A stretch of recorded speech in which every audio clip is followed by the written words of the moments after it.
That's fun. What do you do for work? I was laid off. Oh no. Where were you laid off from? You've been laid? Sweet. I did researching for like resumes, so I just found resumes that fit. Research. You researched resumes? Didn't you know you could just go to ZipRecruiter.com/KillTony? Super easy. Within 24 hours, they usually find you a job or something. Yeah, that's why they didn't need me anymore. So, what do you like to do for fun? I enjoy lurking from shadow to shadow in dark rooms at comedy shows. How about another? Visiting family. My dad lives in Ohio. He's bedridden, so very boring and sad. Wait. Did you say he's a veteran? No, he is a veteran, but he's bedridden. Bedridden. Mm-hmm. Oh. Well, that's a whole different thing. I was gonna brag about how this veteran's from Ohio. Now I find out he's fucking. He can't get out of bed. The fucking guy. You know. I'm kidding. I love you. It's a joke. Sometimes I gotta go a little hard, you know. Tony, fun fact: a lot of our veterans are bedridden. You know, the more you know. I heard it. I shut the fuck up. What is it? Why is he bedridden? Is it bad? It's a BS. Or is it just like, you know, like, is he like one of the grandparents from Willy Wonka? Like, he stays in bed all the time, but all of a sudden something good comes around. It's like, hippity-doo! Wide awake for the chance of anything. Yeah, the second reason. Really? Yeah. Oh, wow. Mm-hmm. So I just need to. I'm just looking for a golden ticket if anyone has one. Oh, yeah. Are you close to your mom? Oh, she's dead. Whoa! Come on. When live, unproduced, improvised shows go terribly wrong. I mean, if you're wondering what makes us different than everything else, it's all the parts that would be cut out of the TV show. Like, it's like so much. At the end, we would have a good 7 minutes of television here tonight. Hey! I ain't gonna lie, shit niggas hell too.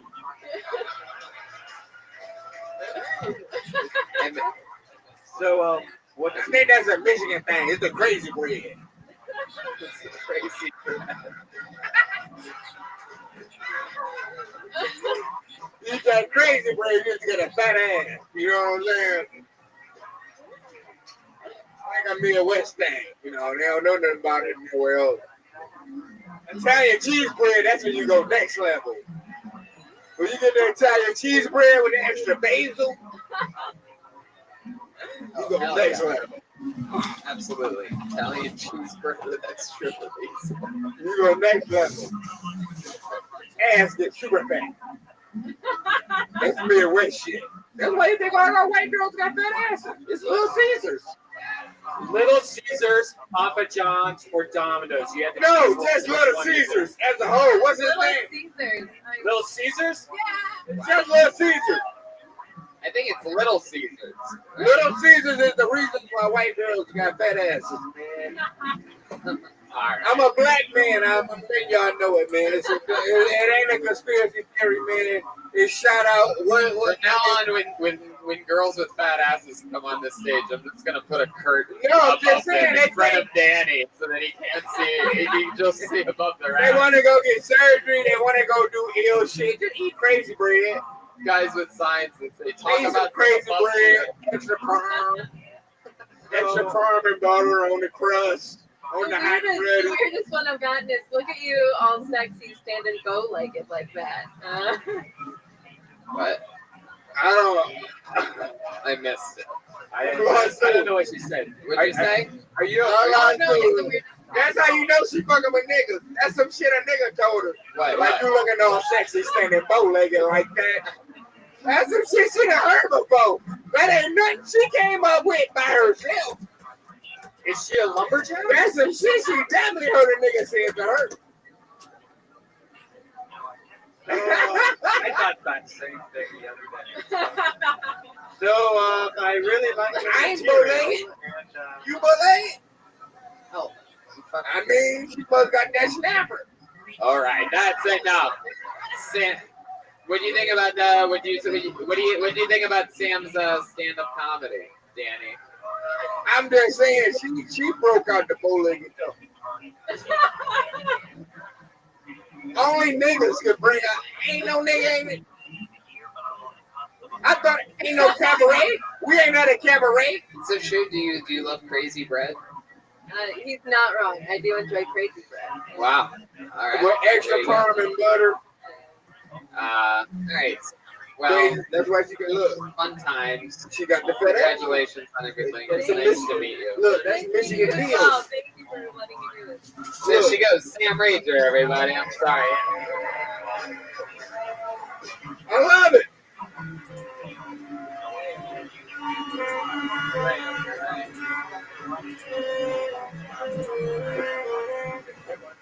I actually think we created a real thing like Daisy Bread Body. Should we do one more quick one? I don't have no choice. All right, your final comedian of the night, getting an uninterrupted 60 seconds. This is truly the last one. We are done after this. It's going to be a fast day. I ain't gonna say uninterrupted, man. You fucking with me. Closing out the show for us, it's Diego Atanasio. Try.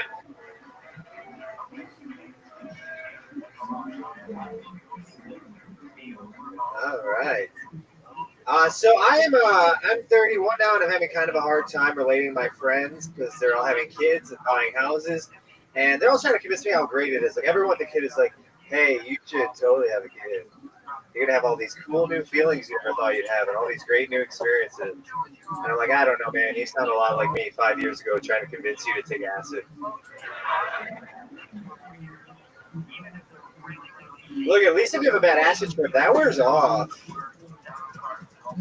If you have a bad kid, you gotta die first. I wouldn't even know what to name my kid. I got named Diego. That didn't fucking work at all. Like, one time in 4th grade, we had this Spanish class, and the first assignment was to go home and try to figure out your Spanish name. That's right. It's Diego. Like, how much more Spanish do they think it was going to get? Like, I'm going to come back the next day and be like, "Hola, me llamo Greg Sanders." Boom! Look at that! Beautiful! That's exactly how it's fucking done. You took full control of the room. Shit, I don't even think I did that for 1 minute continuously tonight. That's unbelievable. Diego, that's fucking awesome, dude. You've been doing stand-up a while. Yeah, How long? 9 years. Fucking awesome. And all here in Detroit, or No, I started more or less in LA actually the first couple of years, and then I moved to New York for like a year, and Austin, and then How the fuck you in last here? couple of years here in Detroit. Last 4 years here in Detroit. So this is where I'm from. Oh shit! Oh man. last 4 years? Yeah. Detroit. Okay. And So what do bad. you do for a living? I don't have a job. Yeah, just What's the last job you had? It's all bad. yeah. What's the last? I worked for I took classes for this kid in Austin, Texas. It's all bad. What? I took classes from him. Like, he hired me to take classes for him. It's all bad. Hired you to take class. Oh shit! Yeah.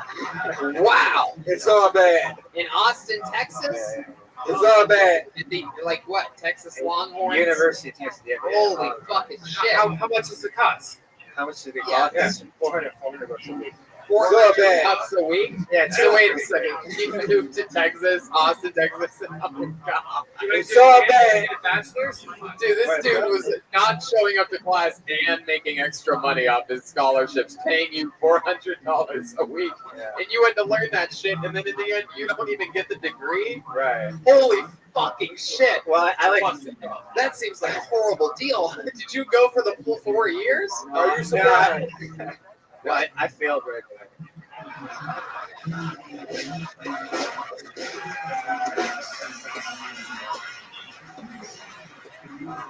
Serves you right. Cheating is bad. I was doing. Do you live here in Detroit? Yeah. Well, we have to end tonight's episode extra fast tonight, but Is it extra fast? well, no, it's actually extra long, but we have to end this You part. ain't getting no crazy We have bread. to end this part extra fast, but just to spice things up and make things a little fun, let's do this right now. How about this? Next time that Kill Tony comes to Detroit, which will probably be a year or 2 years. Yeah, 2 years. Yeah, no, you're right. Probably about 2 years. Exactly. 2 years. If you're still here, you could just do like a regular spot. We'll come out and catch up and meet you more. There he goes. Diego Atanasio. He's on Twitter at Diego Comedy. I mean, if you can make it 2 years of living, We did it. Detroit. Danny Brown. Kill Tony. Live. Make some noise for the great and powerful Jeremiah Watkins, everybody.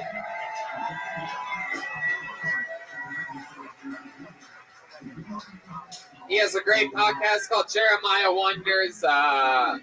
He was a little bit of a nerd over. I gotta here feel tonight. like mad bad. Powerful nerd. Sure. One of my favorites. Well, I've got some CDs and stickers and stuff that I'll be out front with if anybody wants to come by and say what's up. So thanks a lot for coming out, guys. How about one more time for Detroit's very own Danny Brown, huh?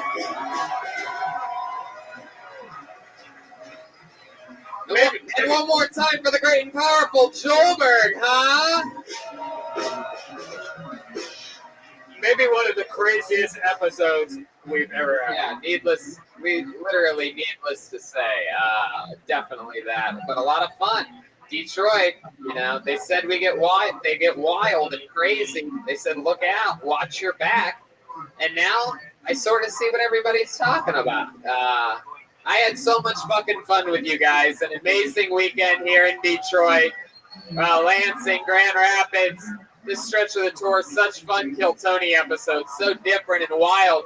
This one was so unorthodox and fun. One more time for Danny Brown, everybody.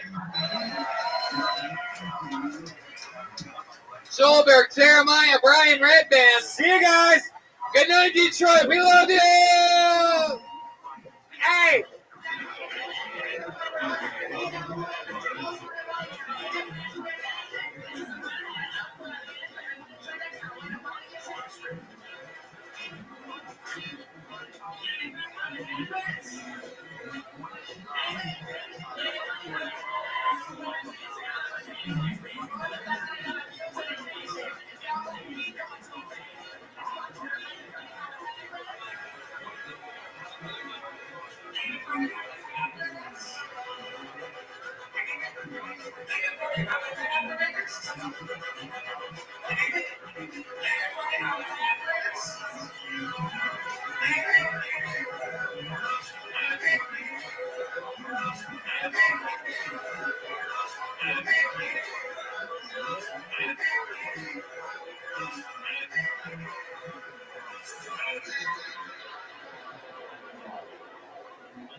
Hey, this is Rabbi coming to you live from the world famous Comedy Slun main room for a brand new episode of Kill Tony.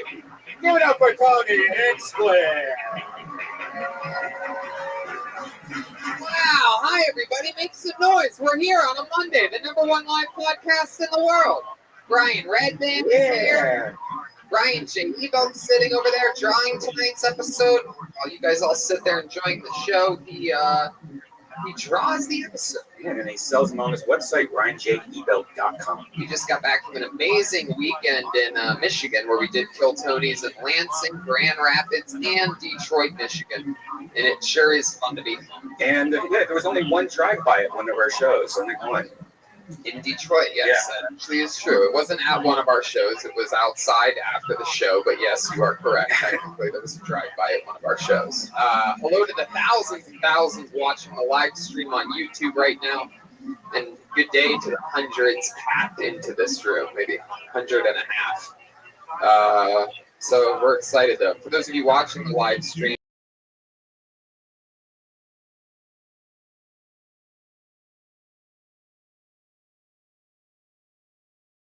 added today to Toronto, Friday night in Toronto. Next week I'm in Chicago all weekend, 10-3 to 10-6.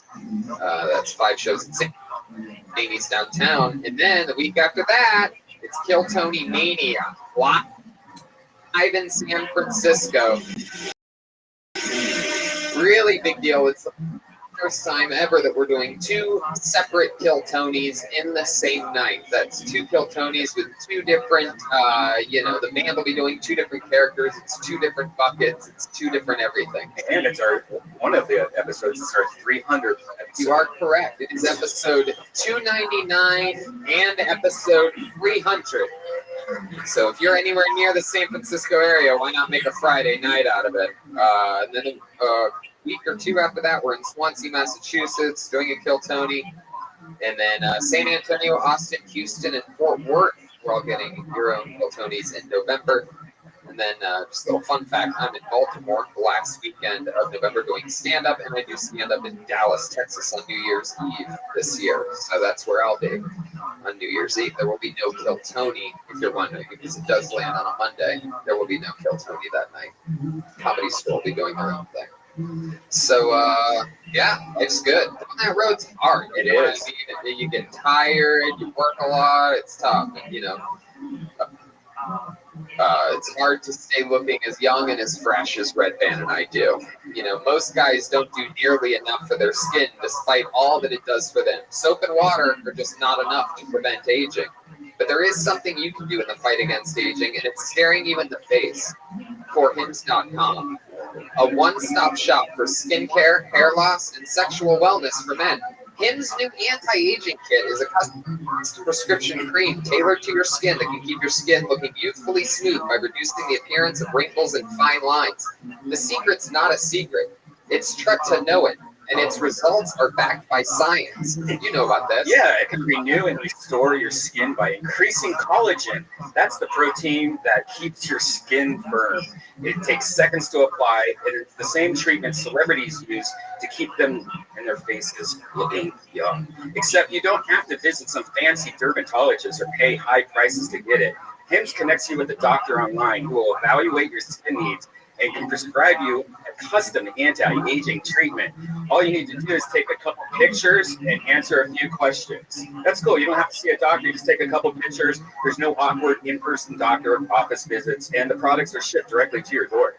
It's your skin. Yes. Do you want to be a face in the crowd or the face in the crowd? Ooh. Order now and save $20 off your first month of Hims Anti-Aging Kit. Lock in those looks now and get your first month of anti-aging for $20 off. Go to forhims.com/TonySC.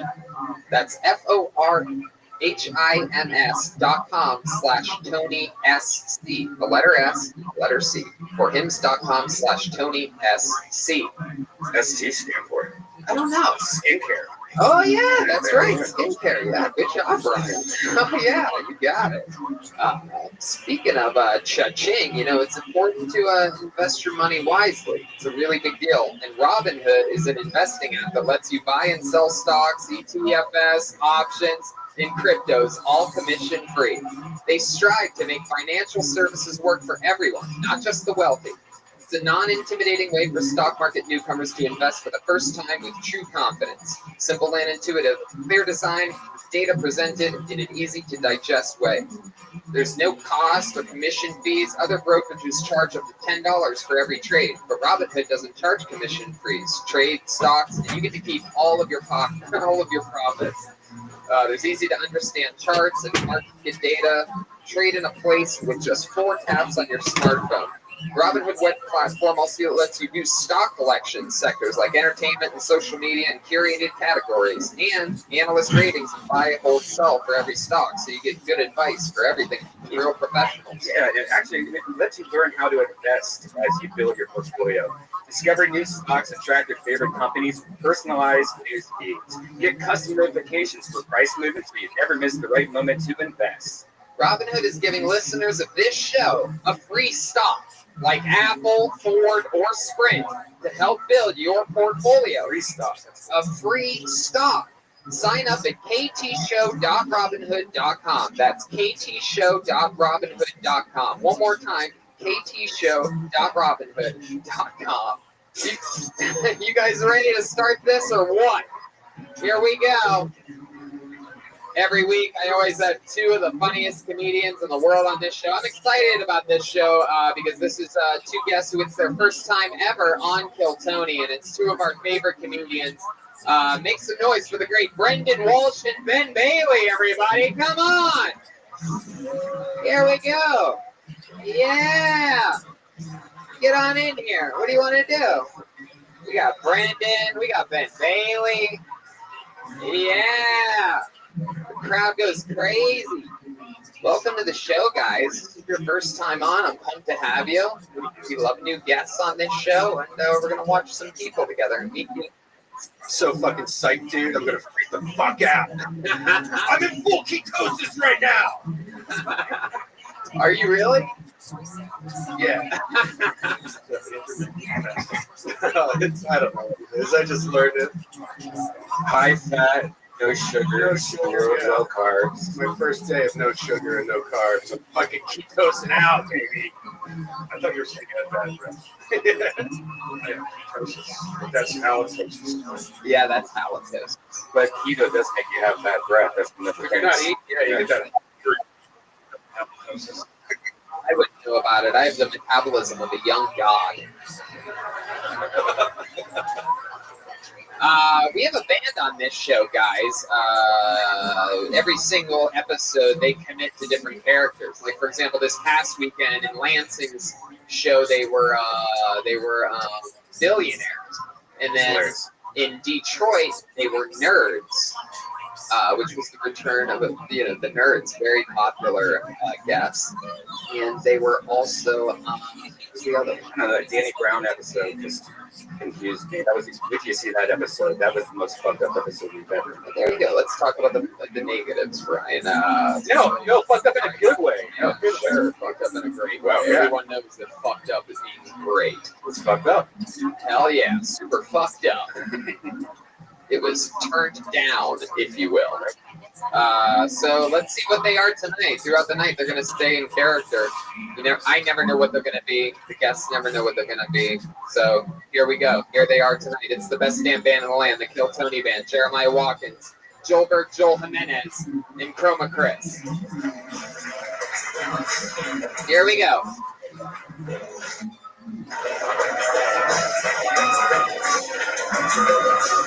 Wow. They are definitely police, everybody. Wow. This is wild. We've had these guys on before. You've seen them before.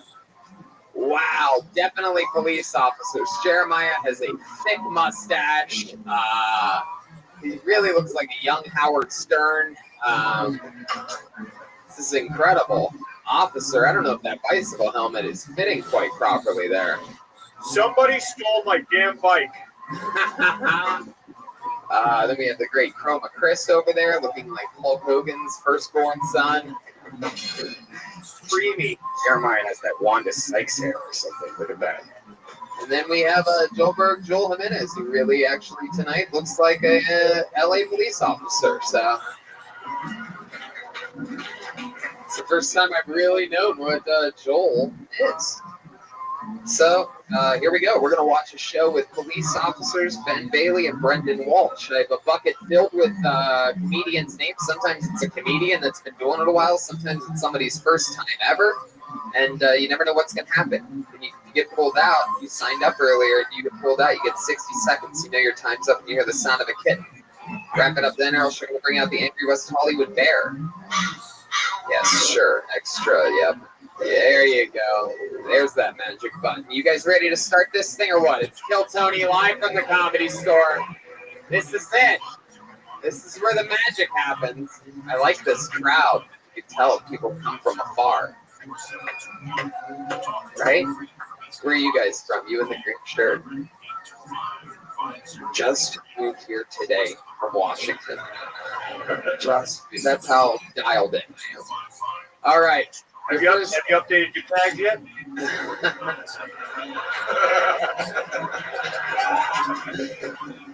Your first performer getting an uninterrupted 60 seconds tonight goes by the name of Patrick Bautista. Patrick Bautista. Oh. You know what that means. Blacklisted. You miss your spot, you get blacklisted. So he is officially blacklisted. In the precinct, we have a. In the precinct, we have a different type of blacklist, Tony. Oh, I think I know what you meant there. All right, pulled another name out of the bucket. Make some noise for Brandon Jordan, everyone. Here we go. Brandon Jordan. I see movement. Here he comes.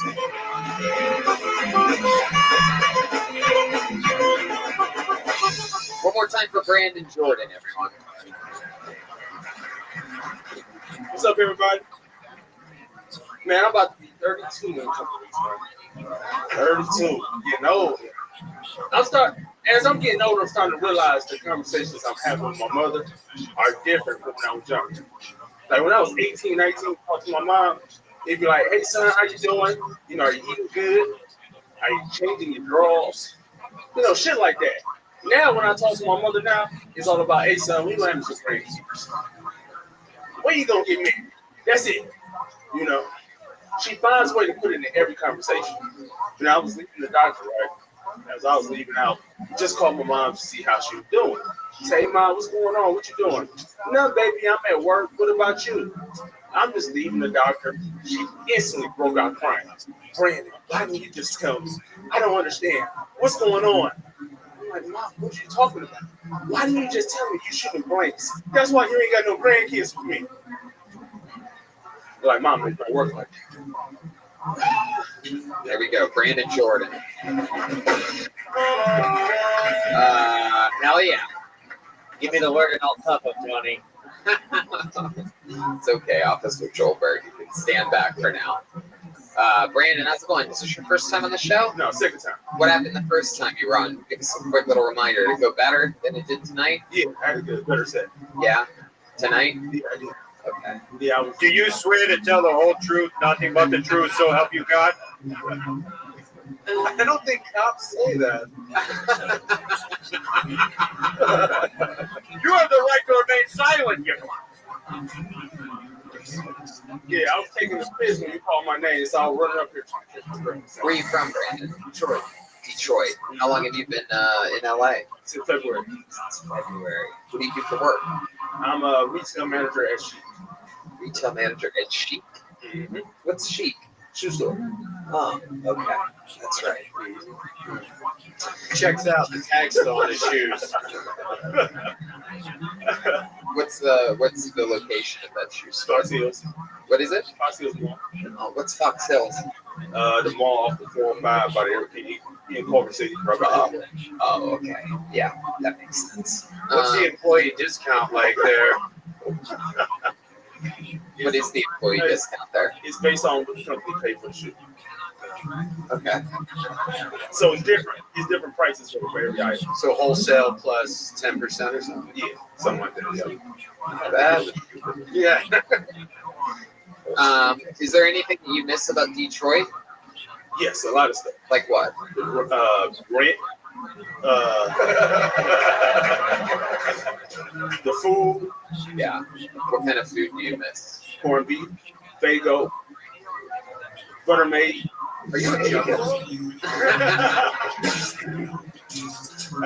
Say Fago. Coney Island. Fago's huge there. That's where it's made. It's made it from. That's where Wu-Tang Grand Bottom too, so it's just crazy. What's your favorite flavor? the fucking ride. Wow, that's what Malcolm was raving about. There you go. That's even what that sound means. Raving. Yes, we're raving about it. That's how that bird's name is spelled. Yes, it's a raving. That's what that bird is. So, Brandon, what do you do for fun now that you live in LA? I'm big concerts, sports. You know, I can't wait for Thursday to go to see my Vikings play. Where's that at? At the Coliseum versus the Rams. Oh, okay. Why are the Vikings your team if you're from Michigan? Because I was born and raised not to cheer for the Luther Lions. Wow. I thought you were going to say it's because you're Scandinavian. So you were always a Vikings fan? Yeah, I've been a Vikings fan since I started watching football. Did you leave a relationship or anything behind in Detroit? Nah. You've been single since you got here to LA? Mm-hmm. Still single. You been on any dates or anything like that? A couple. Yeah. How have those gone for you? Not too good. Yeah. How do they? Is it a Tinder situation? Nah, I don't really do the Tinder. What do you do? These girls that you went on dates with, how did you find them? Oh, meet them in person. Shows. At the shoe. You ever pick up a girl at the shoe store? Oh, of course, all the time. Yeah. You have lovely feet. That's part of the game. Yeah. Tony, you're looking for a job. Your interrogation skills are amazing.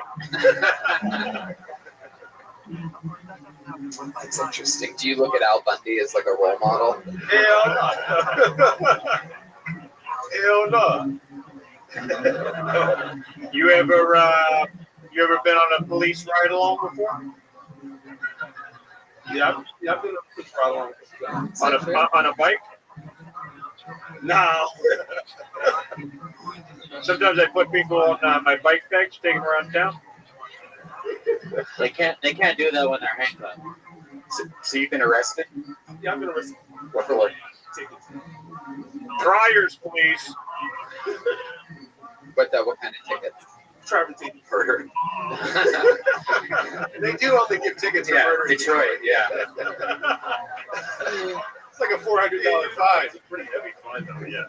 Oh, sir, I'm going to have to let you off with a warning this time. Prison's full right now, so just don't murder anyone else. In your defense, the guy was being a dick. Wow. So, Brandon, I don't think I got an answer.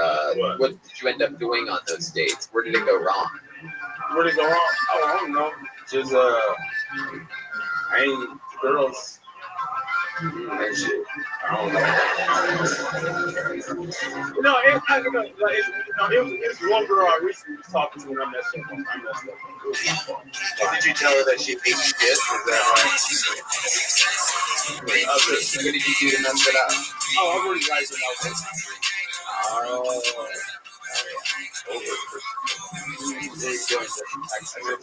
Yeah.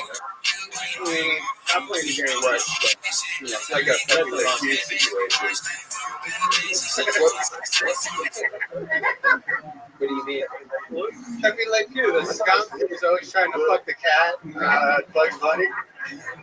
It's like Just borderline. accidentally gets a white stripe down her back. Yeah, she Always walks leaving under a it. fucking. And then the skunk's like, I think I can fuck this cat. Yeah, like that. Brandon, do you have any special skills or talents or anything like that? You know how to like yo-yo while skydiving? Nah, Anything I ain't crazy? got nothing like that. Special skills. None. Okay. Do you have a foot fetish since you work at a... No. You like roast beef? No, not feet. I like to eat pussy. Oh, there you go. There you go. Go to his shoe store, ladies. He will eat your pussy. Who needs shoes when you can get your pussy eaten? Sir, I'm just trying to try on some pumps. You said the code word. There he goes. He got the party started for us, everybody. It's Brandon Jordan. Let's keep moving along. He's on Instagram at comedian Brandon Jordan. All right. So there you go. We're having fun. Oh, yeah. You guys having fun already out there? This looks like a new name. Make some noise for Yoga Leroy. Yoga Leroy. Here we go. Oh, yeah. We know Yoga Leroy. It's just on. Yoga Leroy, everyone. I do yoga, motherfuckers. It ain't gay at all. Alright? Matter of fact, the other week, I took this young lady from my class out. You know what I'm saying? Met her at Chick-fil-A. Nice evening. You know what I'm talking about? The crazy thing is she shows up in yoga pants. Who the fuck goes to a first date in yoga pants? I don't know, but I like it, right? That wasn't the thing. The thing was, the first 15 minutes, she tell me, I just got out of a serious relationship. I ain't looking for nothing physical. Bitch, you in yoga pants. Only physical things happen in yoga pants. That's why you gotta meditate. And I went home and I meditated to some YouPorn. You know what I'm talking about? Shit was nice. That's all I got. Fuck yeah. Yoga Leroy. That's a minute. All right. So yoga. Hell yeah. Hell yeah. You really love yoga that much, I do huh? yoga. Yeah. Do it a lot? I do it sometimes. Wow. It seems like you don't really do it that I do much, yoga. and you like the onstage persona of a tough guy that does yoga. I mean, I love it. It made me laugh. I do yoga, motherfuckers. Like, that's like a great line because you seem like the only thing yoga-esque about you is the bandana wrapped around your head. Yeah, is that color gang affiliated? Yeah. Neutral. It's neutral. Purple. I don't know. You look like a racist white person's police sketch of a black guy who does yoga.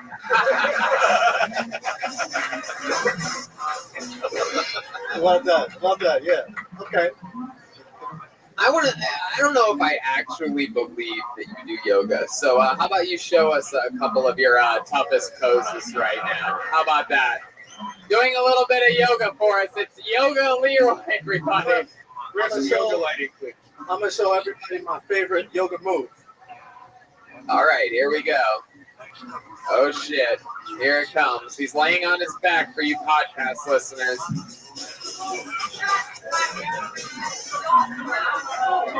Wait, what? I didn't like it. His hands were right behind his head. That's the move. Shavasana. You lay it on the ground. That's it. Wait, he said the name. Shavasana. God bless you. Shavasana. God bless you. God bless you. You just lay on the ground. This is what you do after yoga. After you do yoga, you just lay on the ground. What is it called? Shavasana. God bless you. Hey. It's pronounced Kvasia. Hey. I can't believe I gave you the opportunity of a lifetime. You're in the main room of the Comedy Store Spotlight. I tell you to do a yoga move and you lay down. Shit's you have the showmanship of the cue card guy on a late night show. It's incredible. All right. I like the yoga tough guy thing. Like I almost thought you were gonna do a whole poem. Like I do yoga, motherfuckers. Yeah. You had me with that like immediately, but I thought the whole thing was gonna be along those lines. Like Yeah. You're like, this is called to break yourself, and then you do this. yeah, maybe there should have been yoga moves involved in it. Yeah, I thought what story. I did yoga moves last night. You did? Yeah. I wasn't here then. You weren't. I can't do the same shit I did last time on the motherfucker. You put me in such a meditative state that I don't remember any of it ever happening. If you did yoga, your comedy name would be Tupac Chopra.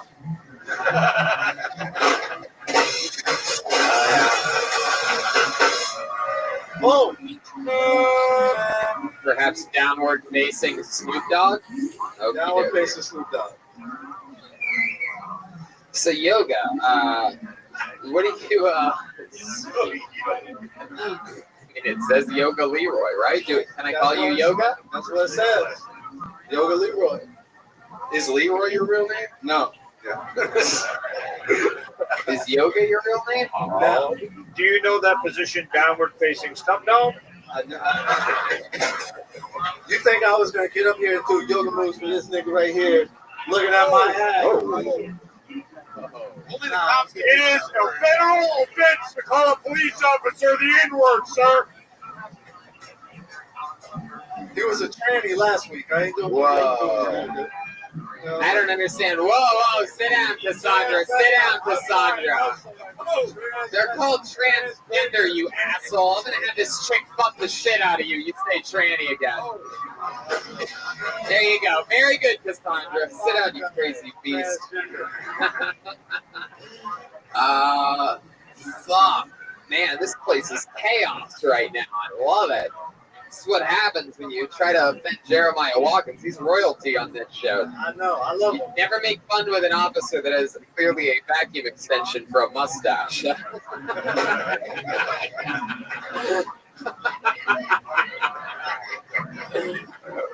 So yoga, since you don't really do yoga, what do you do for fun? Do you have any hobbies or things that you do to chill out?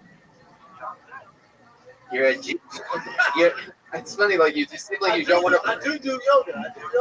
Yeah, sure. You do yoga. Yeah. And these guys are really police officers. Yeah, absolutely. Impersonating officer will get you to jail at least 10 to 15 years. Most people I know that are really into yoga, when they're telling me that they do it, they say, I do yoga. Yeah. Oh, see? Just the very basic, I do yoga. What else do you do? How long you been a genie that lives in a boombox?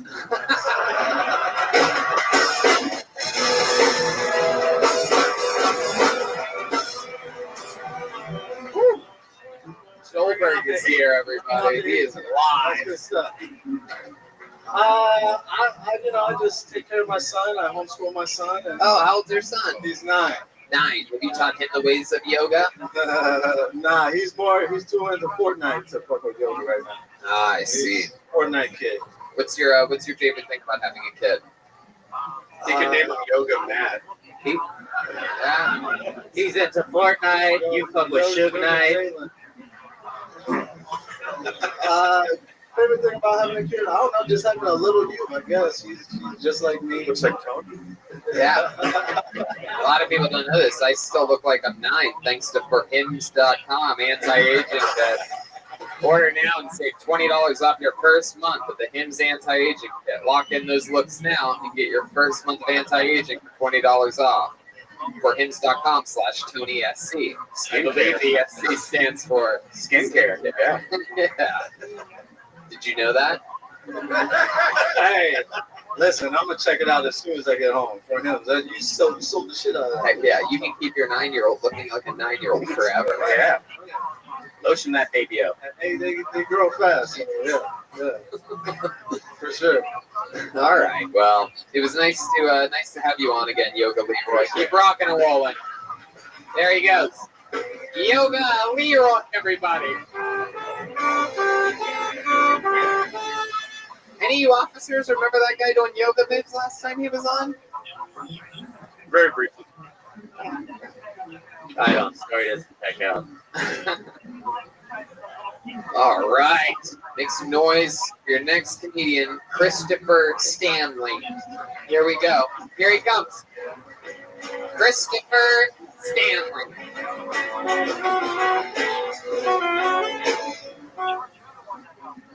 My ex is a burlesque dancer. I found out because her burlesque Instagram page was suggested to my weight loss Instagram page. We're not together anymore, but we still do things that only fat people do for attention. I shouldn't make fun of niche groups, though. I'm a pansexual juggalo that competes in poetry slams. No one's ever surprised when I say I'm a juggalo. They're always like, "Yup, clock it. Go on. Let's move forward." But when I say like I'm any type of queer person, people go, "Oh, I didn't know." Like I tell them I volunteer like a dog shelter. I get it because I don't look like a queer person. I look like a Hot Topic had sex with a Wisconsin militia. I understand. I get it. Yeah, but it's weird. I don't feel like I'm queer enough for LA. Whenever I tell people that I am pansexual or queer, they just look at me and they go, "Oh, so that's what it." All right, Jersey. How does that end? How does that end? How does that end? When people find out that you're queer or pansexual, they do what? They finish it. Oh, that's what one of those looks like. Thank you. And wait, okay, one more time for Christopher Stanley. There you go.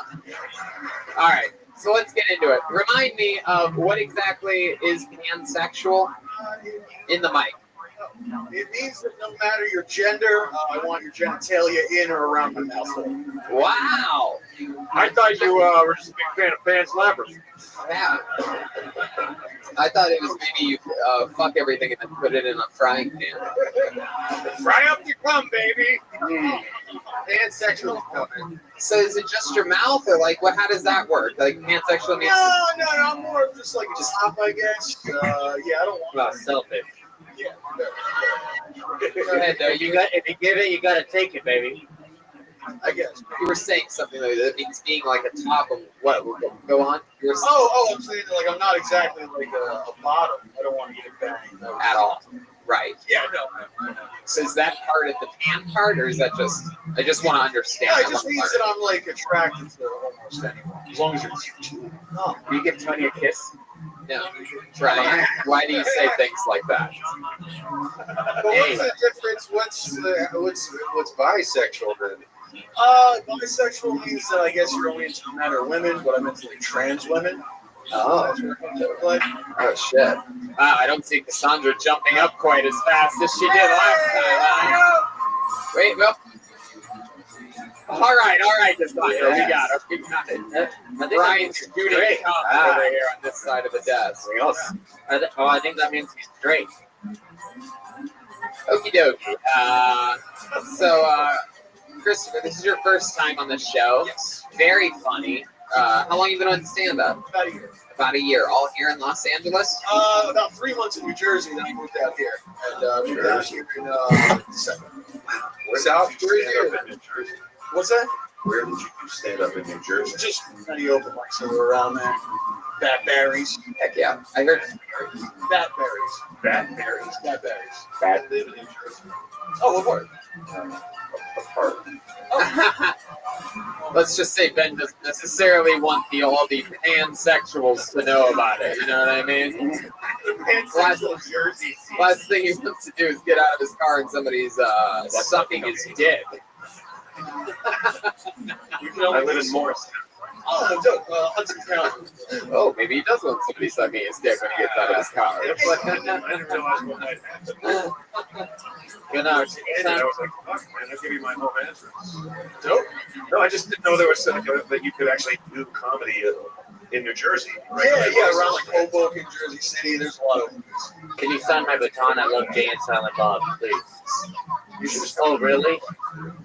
if you're someone out there currently pursuing stand-up in New Jersey, go to New York. Yeah, a quick comedy. What the fuck are you doing? It's like a quarter of a mile. But now you live here. For how long? Go across the river. It's like a cricket in fucking New York. What's wrong with you? Yeah. Sorry, I'm not talking to you younger people. There's currently still doing it in New Jersey. You alerted me to a situation I thought I should address. You've been here how long? 9 months. 9 months. What's your living situation? I live in Koreatown. Oh, cool. By yourself? Cool. Very fun. You like Koreatown? I do. Do you like it? Let me ask you this. Pansexual, man. Is there anything that you won't fuck? Like, is there a specific race, perhaps, or... Anyone that looks like me, I wouldn't fuck. Oh, there you go. I get it.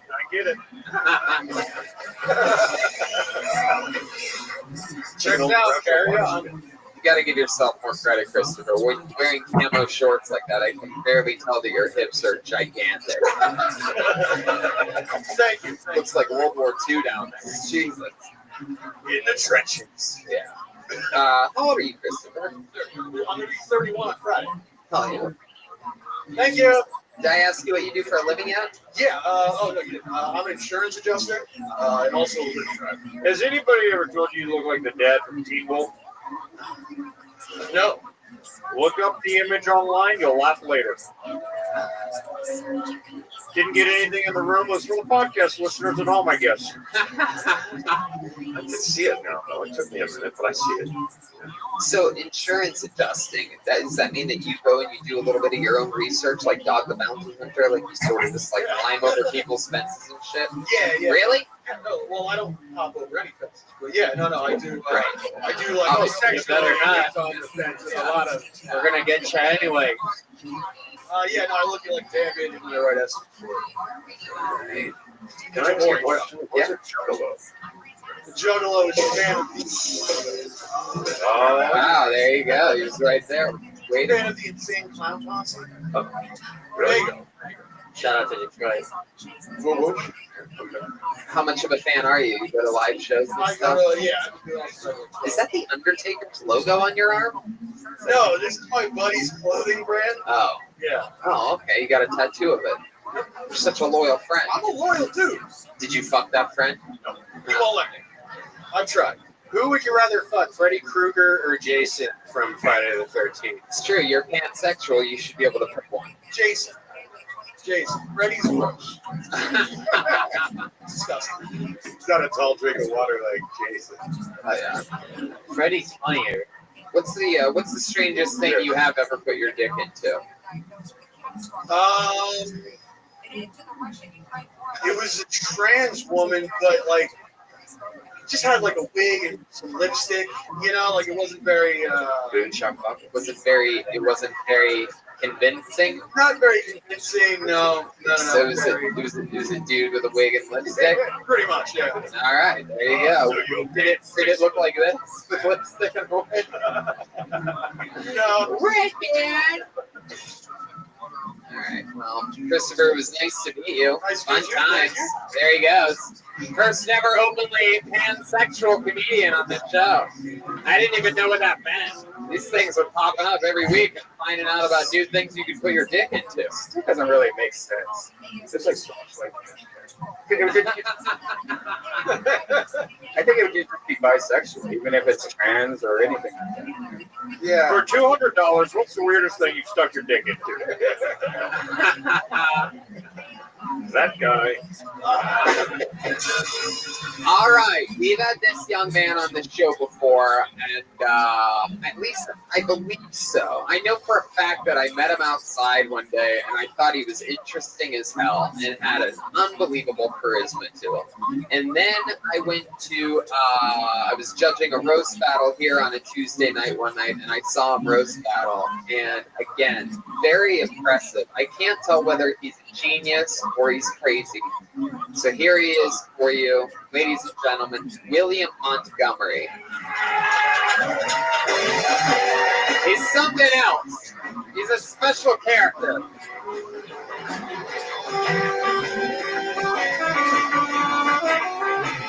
Ladies and gentlemen, make some noise one more time for William Montgomery. I'm gonna lose fucking caboose! Is he trained conductor with gambling problem? I like it when my mom goes out of town because I get to sleep on her side of the bed. I have a friend who's paralyzed from the waist up, which is a blessing because he's a dancer. I just spent $30 fucking on the ecstasy. The least you can do is buy the movie ticket.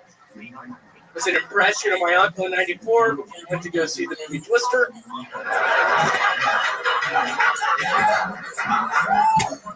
So I'm pretty sure I'm allergic to heroin. It makes my stomach hurt.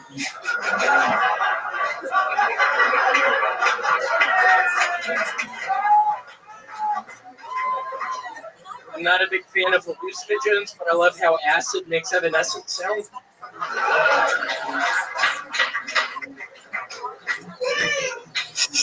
Fuck yeah. William Montgomery, ladies and gentlemen. That's how it's done right there. I mean, holy fucking shit, William Montgomery. Every time I've ever seen you or talked with you, you've always somehow wildly impressed me. Have you been on this show before? Remind me. I never have. I've been signing up for 3 months. Wow, this is your first time ever on this show. First time. Thank you. I must have met you about 3 months ago when you started coming here, and I had a conversation with you at the back door for a while. And back door, I was high on PCP. I'll be quite frank, y'all. and then let me tell this story real quick, because I don't have very many great stories about a lot of the people in the scene, but I do have a special one with you. Because I was judging the roast battle one night, and he did something that I've never seen in the history of that show. And I've done this show a lot, I've judged the show a lot, whatever. I've seen a lot of that show. I love that show. And he came out, and basically this was, you get 5 jokes each, go against the other 5 jokes, 1 round. And let me tell you what this fucking maniac did. His first joke was garbage. The worst, hackiest, horrible, most horrible garbage in the world. And his opponent was literally like, well, fuck you, bitch, and like slammed him. And then it was all just diamonds and aces from there on out. It took his opponent out of the mindset. He convinced his opponent that he was going to win, and then you fucking destroyed, like, strategically. Like, you made him think you were retarded. That fucking bitch. And then you absolutely decimated him like a movie villain or something like that. It was unbelievable. Like a hustler. It was. It was strategic, psychological warfare. So, William, let's talk about it. I want to get to know more about you. Where are you from other than the end of the rainbow? I am from Memphis, Tennessee. Yeah. How long have you been in LA? I've been here 8 months now. 8 months. How long have you been doing comedy? 11 years. 11 years. Almost all of it in Memphis, huh? No, I started in Knoxville, Tennessee, where I went to college, and ended up moving to New York, living with a stripper named Darla up in Spanish Harlem. Wait. Was that her stripper name? Darla? That's the worst stripper name ever. No, it's just her name. Not if you're a Little Rascals fan. Call me Alfalfa. And how long did you live with a stripper in Harlem? 3 months. And then I ended up drinking too many Four Locos and doing ecstasy with the guys on the block. And I had to go back to Memphis. I went to graduate school for history, thinking I wanted to be a history teacher. I soon found out I didn't like history all that much. All about the future, man. When you were in New York, did you be sure to hit all the open mics in Jersey while you were there? Yeah, funny story. I don't know if y'all are familiar with the open mic scene in Jersey, but it is second to none. That's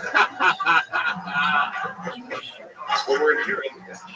So, William, how's LA been treating you? What's been happening here? It's been good. I live with a young lady named Angie. I met her on Craigslist. Right when I moved here, I was living in Compton. You live with a lady named Angie that you found on Craigslist? Yes. That's crazy because I live with a guy named Craig that I met on Angie's list. You get to make that joke once in a lifetime. That was good. Big up Craig. But yeah, no, it's been going well. I work at a self-storage unit place. Yeah. What do you do there? I lease out. It's a self-storage unit. Then what the fuck are you doing? Just being creepy outside? Like, you got that shit or what? Because if you don't, you're fucked. I do a lot of that. I stand outside of the bathroom. One of the things that's really standing out to me right now is the wars that you're getting from the comedians themselves. Like, it's sort of crazy. Normally they hate people that do good. but they seem to all be on your side. You do a lot of open mics. You like hustle a lot. I'm grinding away at the open mics. I'll be quite frank. I have this issue with PCP. So half the time I'm at the open mics, the other half the time I'm down in Scottsdale, Arizona with my aunt, flipping over Hyundai Elantras, y'all. What? I feel like you're our version of the Catch Me Outside girl. Like, what do you say you're doing in Arizona? Flipping over what? Hyundai Elantras. It's a surprisingly light car.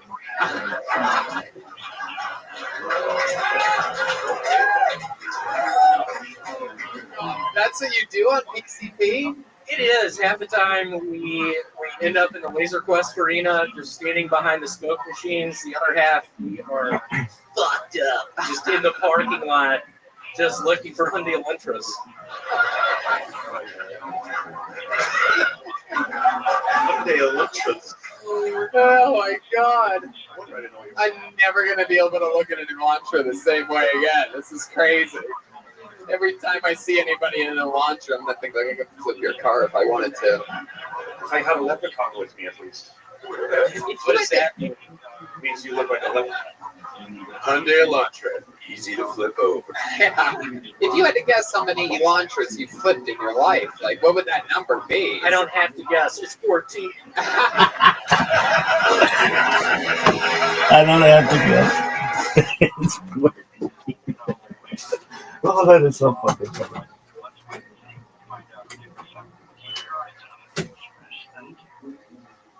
Israeli military said that this launch targeted ground activities in Gaza, partially recapturing a key area in the territory today after launching a massive aerial bombardment of the strip that shattered the two-month ceasefire with Hamas, which was over the ceasefire for 3 weeks. Here's how it in Israel.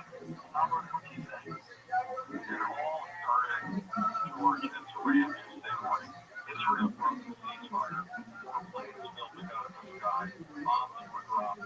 35 airstrikes were made. Hamas claimed that over 400 people were killed. Most of the women and children were forever. Hamas takes heavy supply and war. It's called the Kiev, a line of Hamas himself recommended. From Galia Ramadan, a reporter in Gaza for the last week turned out. I was told in a waking away in the spring by the deafening sound of explosions. The relentless bombardment here in the remote neighborhood in Gaza where I live. The noise was so overwhelming I couldn't tell where it was coming from. During the ceasefire, we still struggle to keep breathing, to find shelter, and we need to rest for a moment, believing we might wake up alive, not to the sound of missiles and blast. Then something changed. What happened? Mainstream media won't answer Galia's question. It is trying to come off propaganda, but there is an answer. The October 7, 2023, torture, rape, and murder of 1,200 Israelis and their babies was an error dance for Hamas. War with Israel for the October 7th census kicked off, allowed Hamas to turn the world against Israel and toward the Palestinians. Whose one shared goal is genocide, death to Israel, and death to Jews worldwide. After a 2-month ceasefire, the ceasefire hang on a second. The United States negotiators withdraw a proposal to continue the ceasefire until the end of Passover Ramadan. Hamas refused to vote. Meanwhile, Hamas won't cut its military before October 7th style assault. This is a called Day of Glory on October 7th, and the fact that Gaza is under attack brought in between 15 and 20,000 recruits from all over 67 nations all the world. The number of fighters in Hamas is back up to the skeleton. Still a goal, 13,000. With that and friendly, 25,000. And the number of fighters in Islamic Jihad, another terror group supported by Iran, with a goal of keeping 5,000. Supporting terrorists, Hamas members in Moscow ceasefire, military conflict, 450-mile-long underground network, and consolidating its weapons stash. What's worse, Israeli intelligence Look at an Elantra the same way again. This is crazy. Every time I see anybody in an Elantra, I'm going to think like I could flip your car if I wanted to. If I had a leprechaun with me, at least. What does that mean? It means you look like a leprechaun.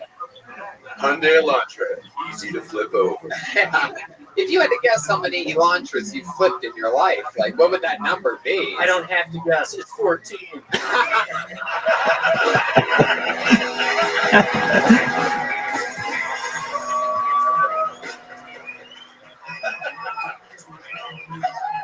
Wow.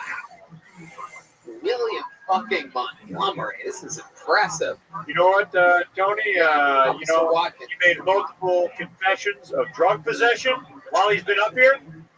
But I'm going to turn the other way. I like this guy. Officer Watkins giving you a warning. Man, William, so what are your goals? Like, what do you want to do? You want to be a professional comedian or be an Elantra flipper? I don't know. A couple of years ago, I was living in Scottsdale, Arizona, and I was general manager of La Quinta. And I like the way this guy talks. And I was selling a bunch of Xanax bars that are in 217.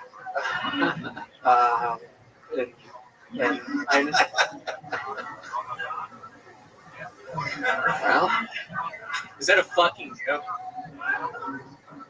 All right. Schulberg is mimicking a physical movement segment for you podcast listeners, doing some pantomiming. Well, William, I mean, I feel like I could talk to you forever. What scares you? What are you afraid of? Well, I have all these recurring nightmares where I'm on. Elantra flips you. Fuck yeah! We have a new licky here. Where I'm on an elevator and it's just this vivid dream, and I'm on an elevator and I'm talking and looking at the people across from me, and the elevator shakes a little and then it collapses. So I think to answer your question, I'm afraid to go to malls now. I don't want to guess. When you wake up from some of these nightmares, when you ever wake up like crazy? You ever shock yourself He awake? goes to sleep crazy. I'm gonna take a shot in the dark here. It might have something to do with PCP. You know, I would love to invite you to the Ice House next Friday. Not this Friday, but the next Friday if you want. Wow. Wow, look at that. Here he is, ladies and gentlemen, all off of his Kill Tony debut, William Montgomery. Follow him on Instagram, William. Montgomery.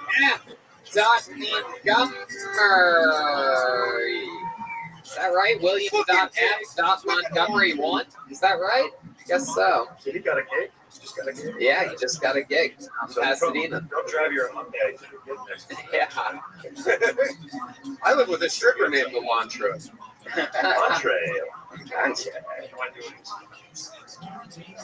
You guys having fun out there? Crazy.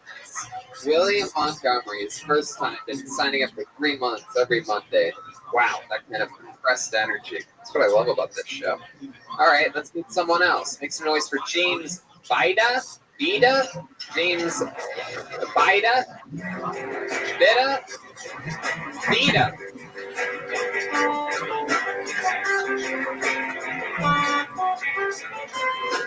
Here he comes. All right, here we go. James Bida, everyone. All right. Thank you. How are we all doing? All right, so a little bit about me. I'm Brazilian American, 100% Brazilian blood, born and raised on American soil, which means a lot of people find me very attractive, but I'm very arrogant and hate everyone who I don't know. It's a real dilemma. I may not look it, but I spent most of my life being really fat. Now I'm not thin either. Now I'm just that kind of fat where you're not fat until you sit down, and everything just kind of doubles up. When I was real young, they told me I was borderline obese. Then they told me if I wanted to cross over the borderline into obesity, all that's required are parents who can't read American food labels. Yeah. When I brush my teeth, my torso still looks like a plate of Jell-O on top of a washing machine. That's it. Have a nice time. James Bida. First question. Why can't you be more like William Montgomery? Man, I was so afraid to follow that guy. Yeah. It was fun. It is tough to follow William, obviously, especially when you look like the top half of a baby pony. Yes, thank you. Like a baby centaur or something like that. You ever get that? Anyone ever tell you that you should have the bottom half of a horse? That's the first time. Yeah. The last time you told me I was Edward Scissorhands. Nah, with something else, like with AIDS or something, right? I wouldn't have just said Edward Scissorhands, unless you had fucking scissors on your hands. All the charisma of Edward Scissorhands. Nah, it was better than that. I think you naturally punch brilliant things down. He looks like Mowgli if he was raised by Chihuahuas. Okay, yeah, there Looks you like go. Gilda Radner. She was still dead. So you were born in Brazil, I don't know, I was born in America. but your parents are both Brazilian. Yes. What do you do that's Brazilian? Anything Brazilian about you? You like jiu-jitsu or barbecue or something like that? Barbecue's good. Yeah, no, I that part was sort of like a rhetorical question part. No, I mean, I just try to ignore my past pretty much. Wow, why is that? I don't know. You don't like your parents? You still have your mom's haircut. I mean, they're all back in Boston. I moved down here. So Boston? Boston. Just trying to live my own life. How old are you? 26. Oh, cool. How long have you lived out here? 4 years. Yeah. What do you do? I work at Dunkin' Donuts. I came out for film school. Film school ended up being kind of weird. Now I just No shit. yeah. I don't really like hanging out on sets or anything. Jeez, so descriptive. Man, you have the charisma of Edward Scissorhands. With AIDS.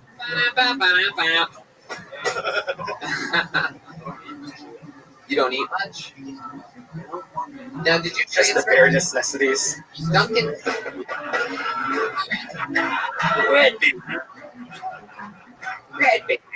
So Dunkin' Donuts, very famous Boston, specialty. Did you transfer from a Dunkin' Donuts there to a Dunkin' Donuts here? I didn't transfer, but I did work at a Dunkin' Donuts. Right. So you were able to get employed at a Dunkin' Donuts out here easier because you were the Dunkin' Donuts like black belt from where the Dunkin' Donuts is like. I mean, that's like Starbucks in Seattle. Dunkin' Donuts is Boston. I'm the Dixon Racing Dunkin' Donuts. Right, for sure. So how many years total have you worked at Dunkin' Donuts? Going on 3. Wow. And how many blood moons is that? Both Dunkin' Donuts? Or just the one here? Total between the two. I'm sorry, am I allowed to ask questions? No, no, of course. Was there like a manager at the Dunkin' Donuts here who was like, yo, that Boston shit's not gonna fly? We just get our own way up. No, not really. No. Those are gluten-free sprinkles. What do you notice are the differences between the LA Dunkin' Donuts customers and the Boston Dunkin' Donuts customers? Well, the Boston customers, they all have like their own Dunkin' language. Like they just go in and say, Everybody from Boston sounds like they're retarded. That's the accent. When you say Dunkin' language, what do you mean exactly? like they just order. They all have a specific cadence. English? Here, they're just like, I've never been here. What do I?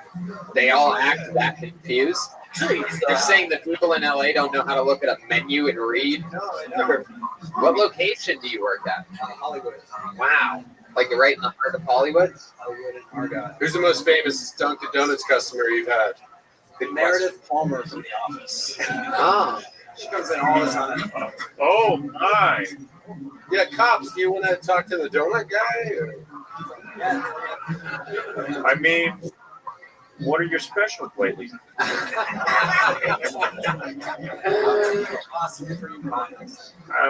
that a sexual term or? What is a Boston cream pie?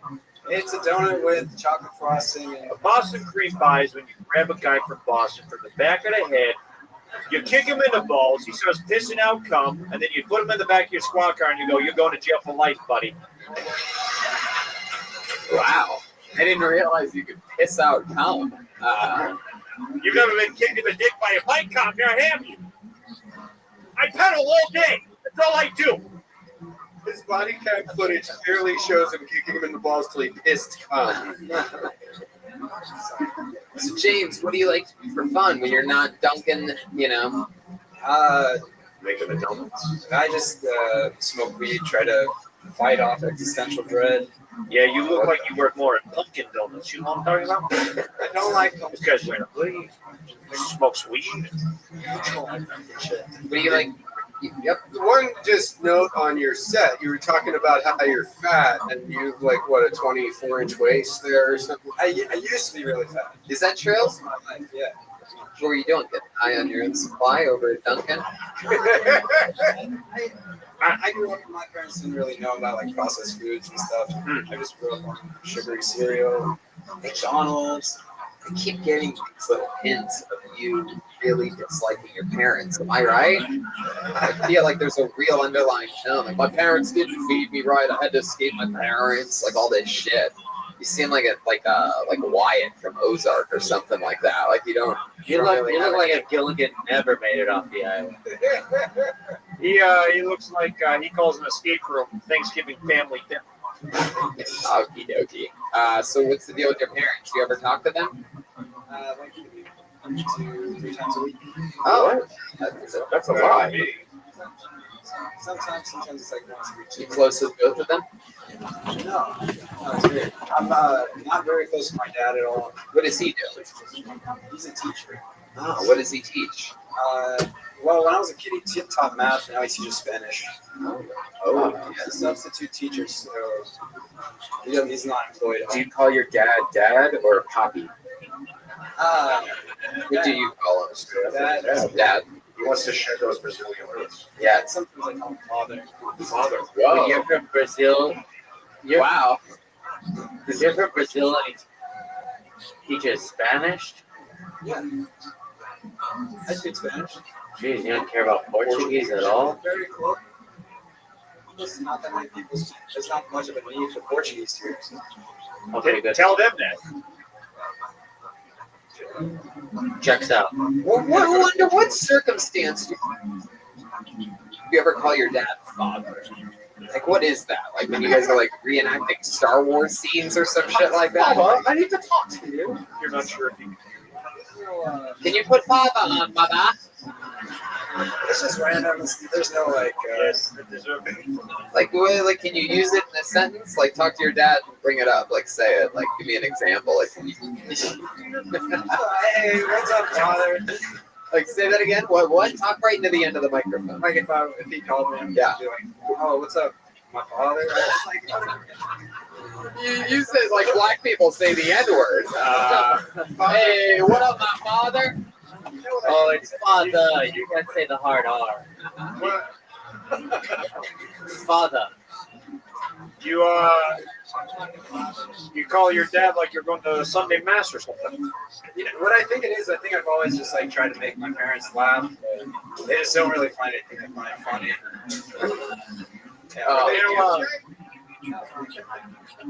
Now, does your father have a fat ass? Yeah, does he have a Brazilian ass? Or your mom? Yeah. They are Brazilian, so their asses are Brazilian, yes. Yeah, I mean, you know what I mean, juicy.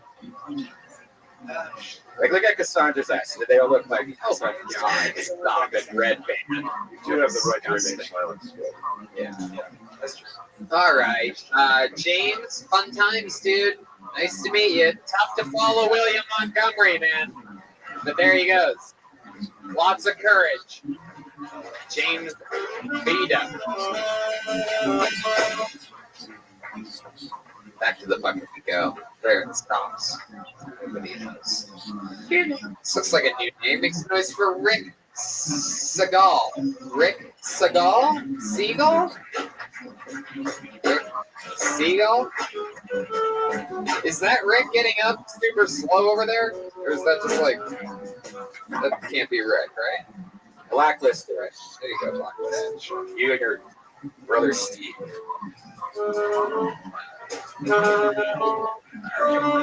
Here we go. Here's another name. Makes a noise for Paige Rios. Here we go. Paige Rios. It is the Samson song. It is the Samson song. Oh, we know her. Here she is, Paige Rios. What's up, Comedy Store? How are we doing? Cool. Oh, cool. I'm on Tinder right now. That's how my life is going. I mean, I'm not like gonna lie to myself. Like, I'm not on Tinder to like meet the love of my life. You know, I'm there to fuck. It's Tinder, you guys. Come on. We're all there to fuck, you know. But like, honestly, like, if I could just say, like, the guys on Tinder are just like too fucking direct with me. To be completely honest, like, I'll match with a guy and he'll be like, "Hey," and I'll respond and I'll be like, "Hey, what's up?" Next fucking message right away is like, "Let's fuck." Holy shit, dude! Like, Jesus Christ! Like, no, like, witty banter, no, like, small talk, no, nothing, dude. Like, Jesus fucking Christ! Send me your address, dude. I'm down. I am so fucking down, dude. No, but like, I also like, I hate when guys give me mixed signals. Like, I fucking hate that shit. Like I'm casually fucking this guy. I don't have time. Go ahead, finish it. Casually fucking this guy, and like, you know, it's casual. We're just, you know, we both said it was casual, and then like out of the blue the other day, this fool like this most tender fucking kiss on the forehead. I'm like, don't play with my emotions like that, dude. Like, don't make me think that you care about me, you fucking asshole, you piece of shit. Don't fucking kiss me on the forehead. Wow. All right, Paige. Here we go. Coming up here, venting some of her real frustrations, it seems. Yeah, fuck you, dude. How dare you give her a tender kiss on the forehead? Tony. Yes, Officer Berg. You look like a pansexual Selena. Gomez or like Selena? The real one. Oh, the real one. Okay, cool. Thank you, I guess. Wow. You're under arrest. I was gonna say you look like a more adorable version of Mario Lopez. Hello, you are watching Hotel Television. I'm Mario Lopez. He's on every hotel TV when you turn it on. She looks like the leader of an underground softball league. Yes. You look like Dora the Explorer's lesbian sister. Yes. You look like the first ever Mexican president of the Itty Bitty Titty Committee. You look like Mostaza. All right, there we go. But someone killed the momentum. Yes, very good. All right, Paige, you've been on the show once before, right? Yeah, like a month ago. Yeah. It was my first time. I did, yeah. This is where you started stand-up? No, Oh. I've been doing it for like 9 months. 9 months. You okay? My voice Water? is like not here. No. I'm sick a little bit. If we put some checkers on you, you'd look like the cash cow. She is wearing all yellow for those of you listening to the podcast. That's also why Brian made that mostaza joke. It is mustard in Spanish. I know this because the Google page is up. That's good. I missed mustard Spanish. That's amazing. Because if you're wondering why he would ever say that, it's because for those of you who Google, so you can go pause the podcast, get to Google, type in mostaza, and find out that it's mustard.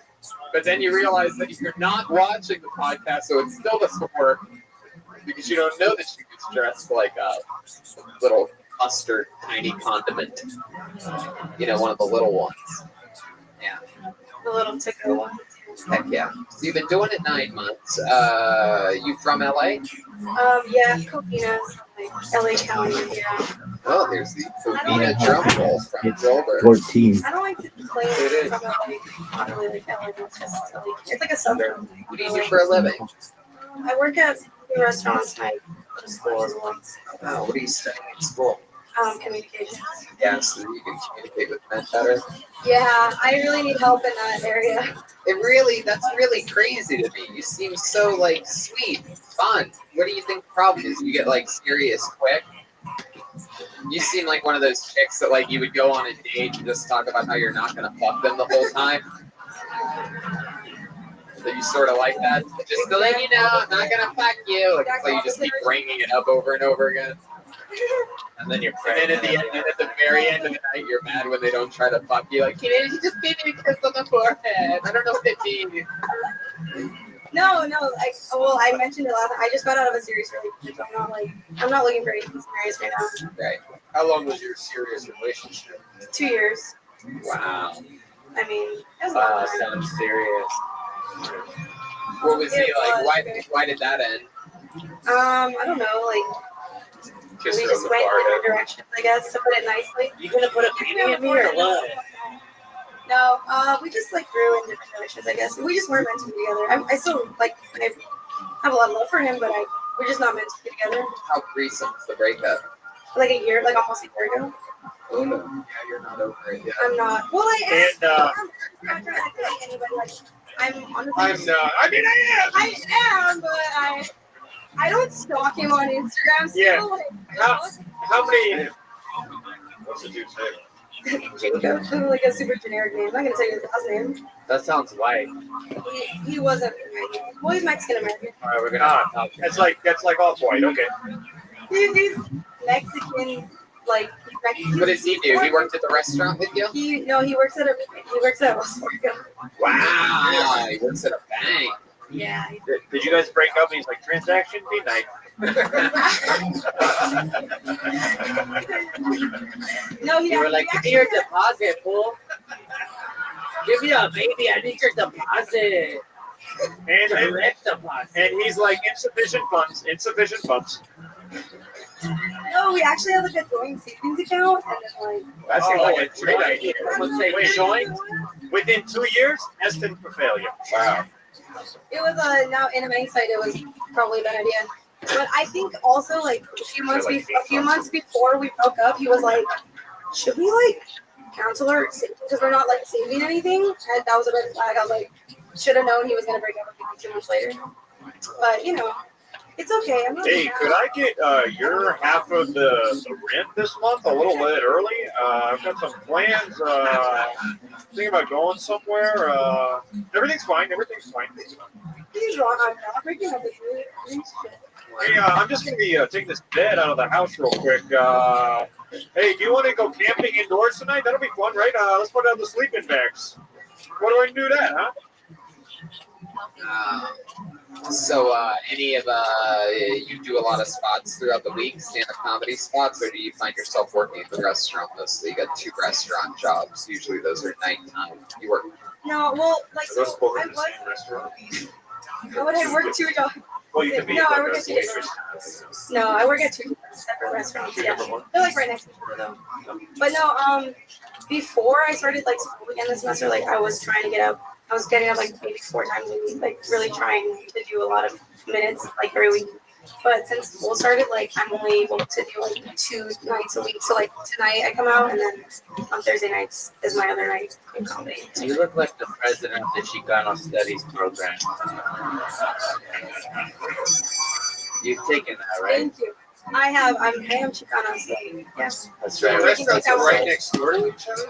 They're one's upstairs. I work in an outdoor mall, so one's upstairs and one's downstairs. You ever double book a shift and you have to run Yeah, out? I've had to work a double before. It sucks. Do you ever work with both? Three's company. I work at 2 separate restaurants. They are taking all of our jobs. She's dressed like she'd be on the sitcom Saved by the Bell Pepper. You know what I'm talking about? I loved it. All right, Paige. Well, I feel like the curse of William Montgomery is on us, and our expectations are now too high for everybody. So it was a tough night, but fun meeting you, fun interview, fun times, fun to have you on again. Good work. So maybe there's only one thing we can do to battle the great curse of old William Montgomery. Let's bring up a little assassin of our own. He's the regular on this show. Every single week, this guy doesn't come out of the bucket. He writes and performs a brand new minute every single week. He did it this week. This is his 5th new minute this week because he just did Monday and then Grand Rapids, Lansing, Detroit. Here he is again, ladies and gentlemen, Malcolm Hatchett.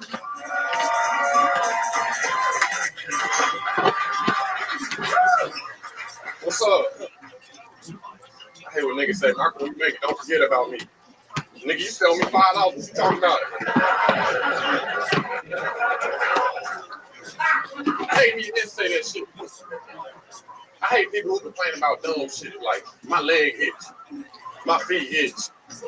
There's a nigga around the corner right now in a wheelchair with no legs who would take that itchy leg and itchy foot and walk around town. Hey, got some scratching cream? You got a dollar? My old girl's crazy. Girl's crazy. That girl called you one time and your answer, you cheating on her. She called you 3 times, she come to your mama's house with a gun. Why you ain't answer the phone? I called you 3 times. My old girl was so crazy, she thought I was my mom. My mama beat her ass. And then they became best friends and they beat my ass. Why you answer the phone? Because I ain't had no minutes. She loved me, bitch would have called the house. Fuck yeah. You did it again. Malcolm Hassel. Wow. Is that true? That you dated a lot of crazy girls? Yeah, a lot of crazy girls. Can I get some water? Yeah, have a water. Absolutely. Thanks. Heck yeah. Well, Malcolm, you just got back from an entire week or a weekend with us, a long weekend, extended, fun, Grand Rapids, Lansing, Detroit. Hell yeah. How's that little laugh thing? Oh, that's my laugh. You should do that after every joke. Right after you say it. I did a lot in Detroit on accident. I'm on whoop ass. All right? Just trying to be. I used to get picked a lot, so she just came and laughed. Hell yeah. So now you're back. How's life been in the 24 hours that you've been back in Los Angeles? Everything good? Yeah. Eat a lot of candy. I got so much candy from Michigan, bro. Oh my god. By the way, people were literally, like, when Malcolm got on stage, people were literally, like, throwing bags of Sour Patch Kids. Shame on you. You're killing my friends. Stop it. I got on the stage in Detroit. I came out with a joint. I was like, what's up? And somebody threw some Sour Patch in my ankle, bro. That's cool. And I was like, do this. I was like, throw something else, motherfucker. Yeah. Yeah, that's what I call a diabetic stripper. And you were out, weren't you outside during the drive-by? Or? Yeah, I was outside, bro. That shit was crazy. It was crazy. It was so crazy because I was just talking. We was talking. And it was a truck, and I heard it, boom, it sounded cool. But I heard it like 5 more times. I was like, oh, these niggas for real, bro. Wow. And then there was a dude on the bike. The dude on the bike was a part of it. He was an actor. He wouldn't throw us off, but I'm a nigga. He had everything to do with it. It was crazy. And he was so scared, he threw the bike. But I thought he was going to shoot one of us. He just looked like he was really killed about it. Damn. I have no idea what that shit. Yeah. It was crazy, bro. Why would the guy on the bike was an actor? So you're saying he was in on it with he was definitely in it. He popped out of nowhere. That was a nice bike. He was on the bike like that. Hell no. Yeah. Wow. And he took off running. Wait a second. Was this Officer Walkett's bicycle? Yeah, it's a bike I've been looking for all damn day. Somebody stole my bike. This guy, okay, that's right bike. Did it have a horn that sounded like that? Yeah, that's how I get the perps.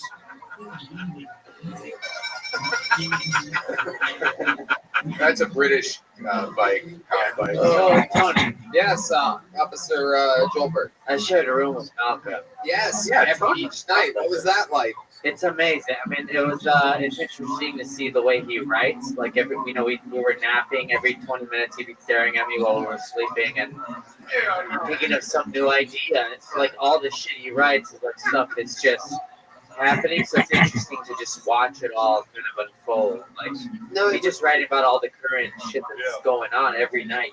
You know? Yeah. No, it's continuous. You remind me a lot of hanging out with Dave Attell, who is hilarious all the time. It's not like he's on all the time, but he's hilarious all the time. And I didn't say that. He got that way from thinking of what's the funniest possible thing and doing comedy at the same time for whatever 30, 35 years or whatever he's been doing it. But he wrapped his head around always being funny, and I can see her in the beginning stages of doing that. Like you're working that muscle that way, and it really is interesting. You are truly like a 24-hour workforce. Like he can't help himself. And quite often I noticed he was annoying some of the, perhaps a little bit of the Kiltony crew, maybe Officer Watkins a little bit. Yeah, because we were in a group setting and he was talking on the phone, and we were trying to have a conversation, and the person that he was on the phone with wasn't there. And I said, "Hey, Malcolm, it's a little bit rude, my friend. You might want to end the phone call so we can engage with each other, my friend." Yeah, we were eating McDonald's in a hotel lobby at 3 a.m. by the way, so way out of line. Your manners at those 3 a.m. McDonald's kick out 3 a.m. Everybody gets a piece of Malcolm but me. Come on, I can't have a little bit of time. Don't try to spin this negative on me. I just want some time with Malcolm. Gosh darn it, Tony. Well, you should stay in the room with them. Yeah, next time we'll put you two in the room together. That'd be great. All right. And then next time I'll room with you, Red Band. How's that sound? No. I'm a grown adult. Jeremiah would draw a line in the middle of the room when we slept with Red Band. You guys don't want to sleep in the same fart chamber as Red Band? Yeah. Cheeto baby. There's ham, Get to know the real death squad. Hey, did he sleep in talking to sleep or do any like snore? No, I was scared that I was gonna say something racist in my sleep though. That's true. Just so Michigan knows, I mean, every day he's like, I don't know what my minute is, and then like we'll figure it out that day. So just so you know, he was thinking of it that day. Did you end up saying anything racist in your sleep? Do you know? Yeah, but he had his headphones on, and black people sleep with their headphones on. He said it. He's like, it's all good. I wouldn't have heard anything. And honestly, his phone was off. He still sleeps with the headphones on. I don't know. Let's call sleeping comfortable. Hell yeah, Malcolm. Well, thanks. You did it again. Another brand new fun minute from Malcolm Hatchett. All right, back to the bucket we go. Let's do it. You guys ready to meet another human being?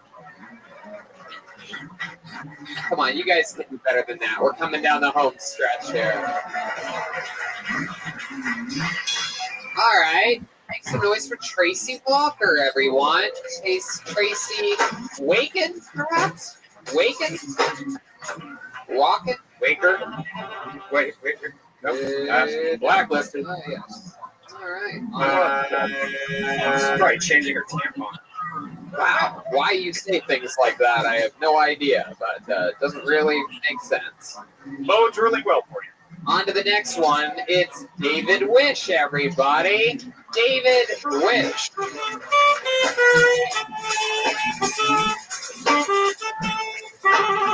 Here he comes.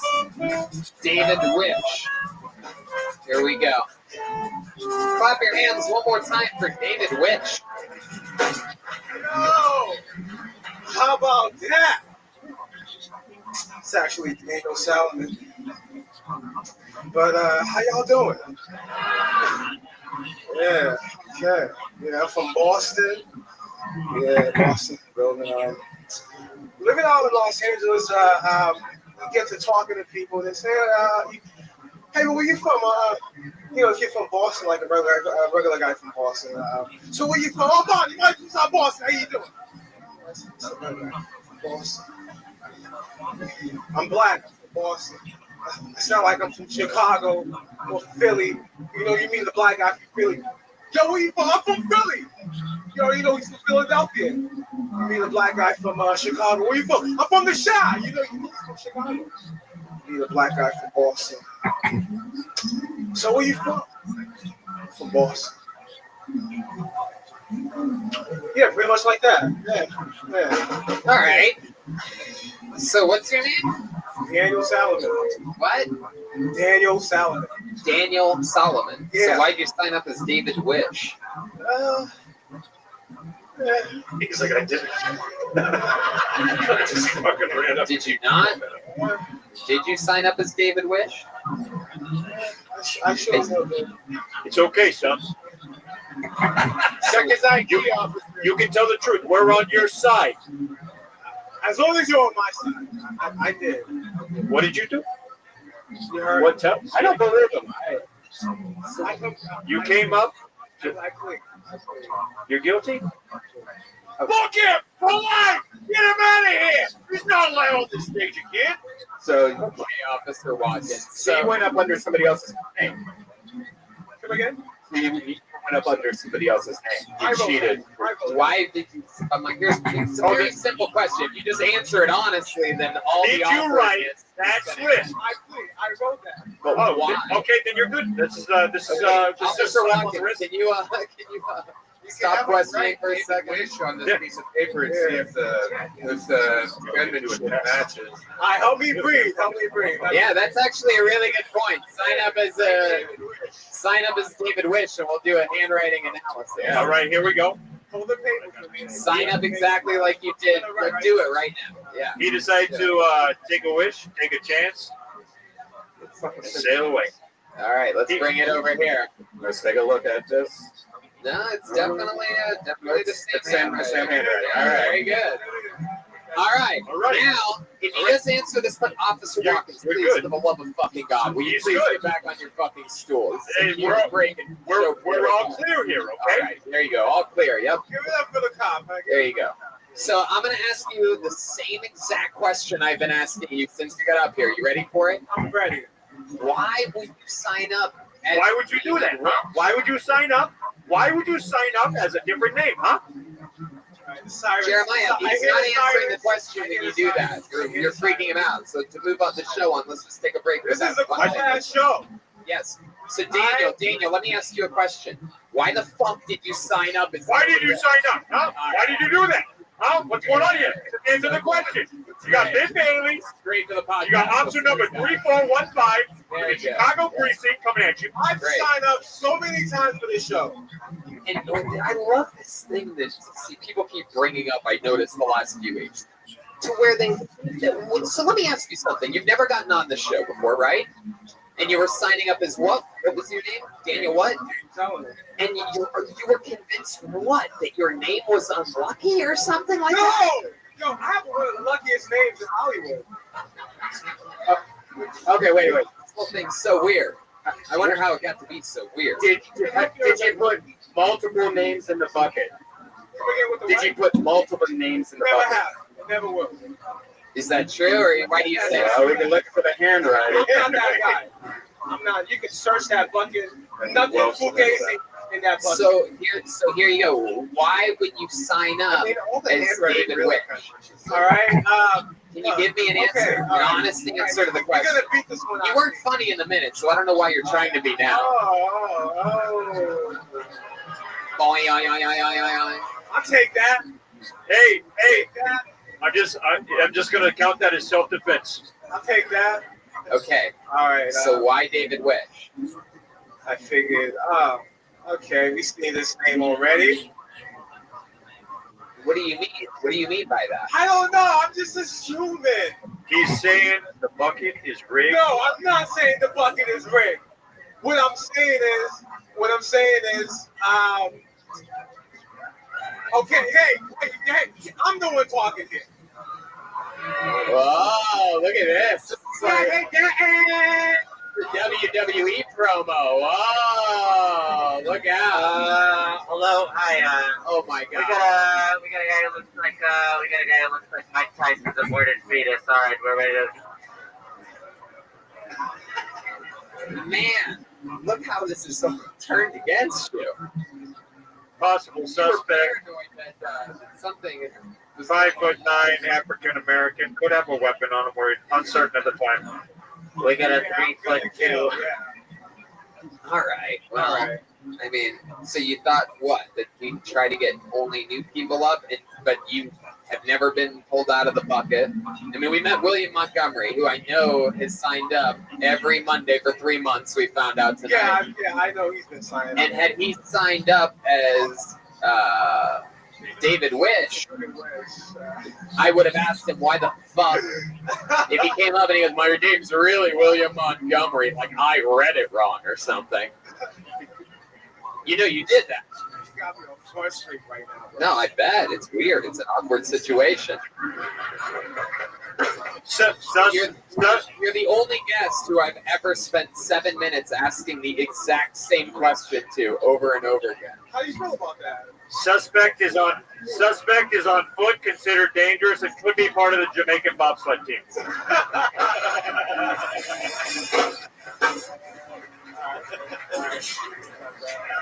You got that. All right, Daniel. Well, it's just taken me so long to get anything out of you, and You got a lot out of me, right? no. Take a knee. No?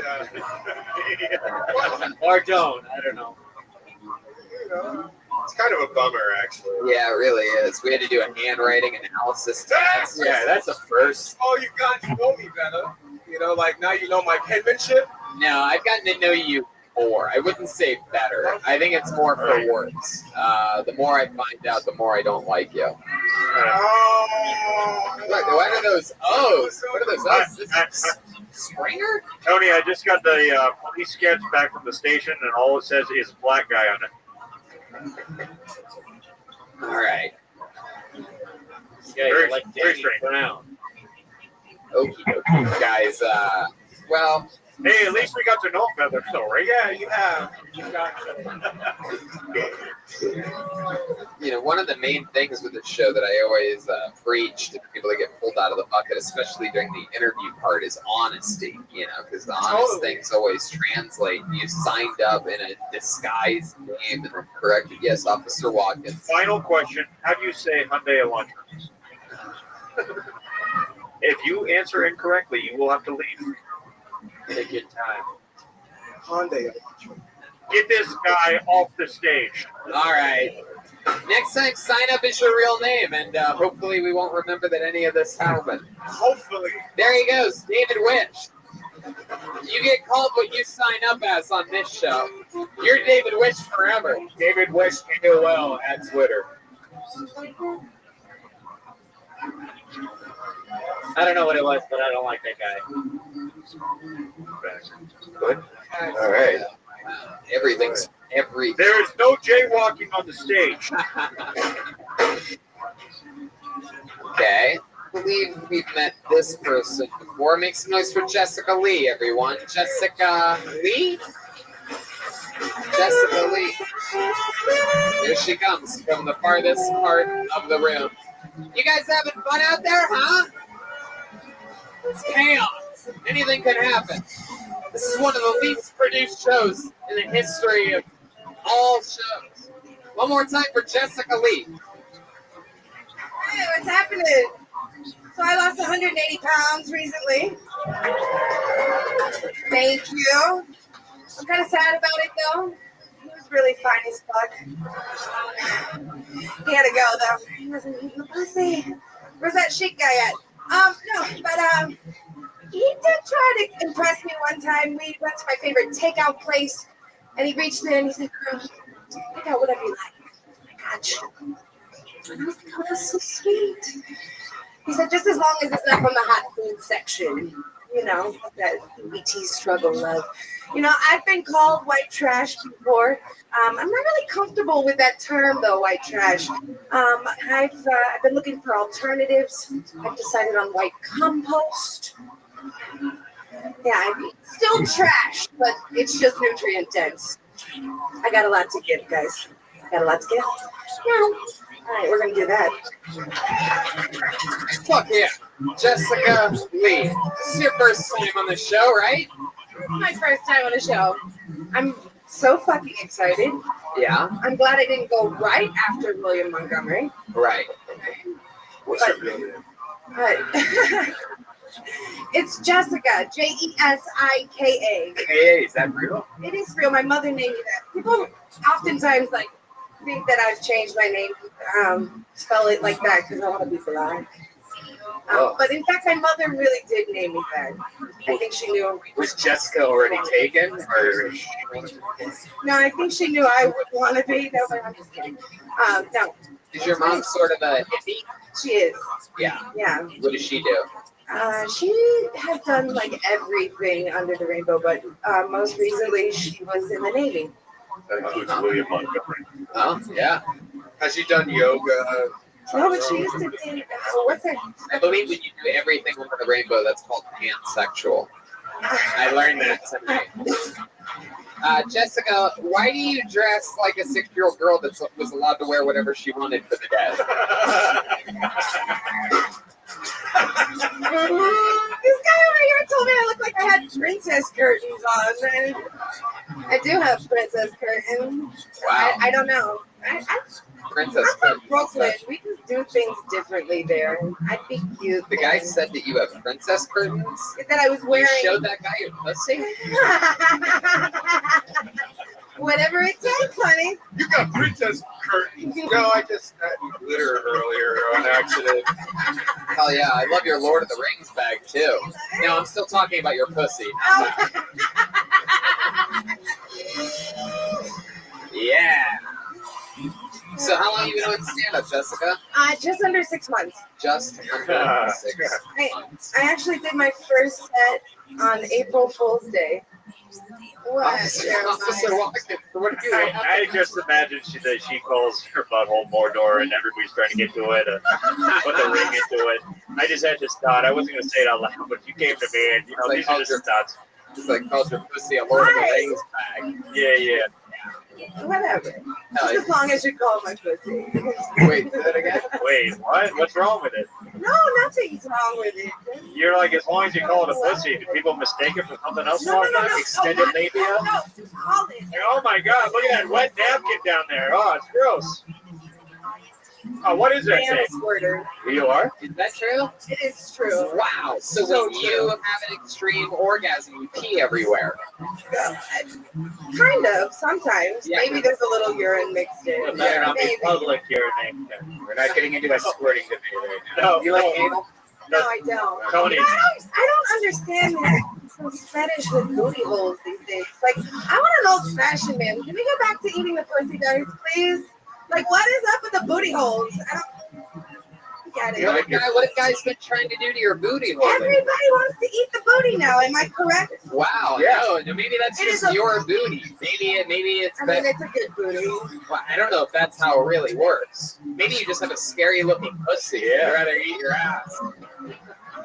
I Maybe those princess curtains are I'm a like little. that West Hollywood bear, bitch. I met a girl who was a squirter once, and she shot lemon lime soda into my mouth. What? Fago. Wow. Fago. I squirt Fago, bitches. So, Jessica, that's fun. You have a boyfriend? No, it let the guy was taken down. He was You let him go. What are you one of the police officers? Are you a contractor with the sign up? he was a homosexual. You let him go. What is your starting pitcher? No, He's a homosexual? If you're gonna be a homosexual, A homosexual. homosexual. I don't have a cold. I said hobo. Wow. Yeah. Like if you're gonna be that, make yourself useful. Like either be really good at sex or do the fucking dishes. Like something. Right. You can't be both. You can't be lazy. I know. Looking like this and I have high expectations. Right? I'm going to go do the dishes. I know what those things. Wash my dishes with my squirt. Oh! Your purple Good lips. enough. Fuck me good or wash the dishes. Either way, wear a rubber.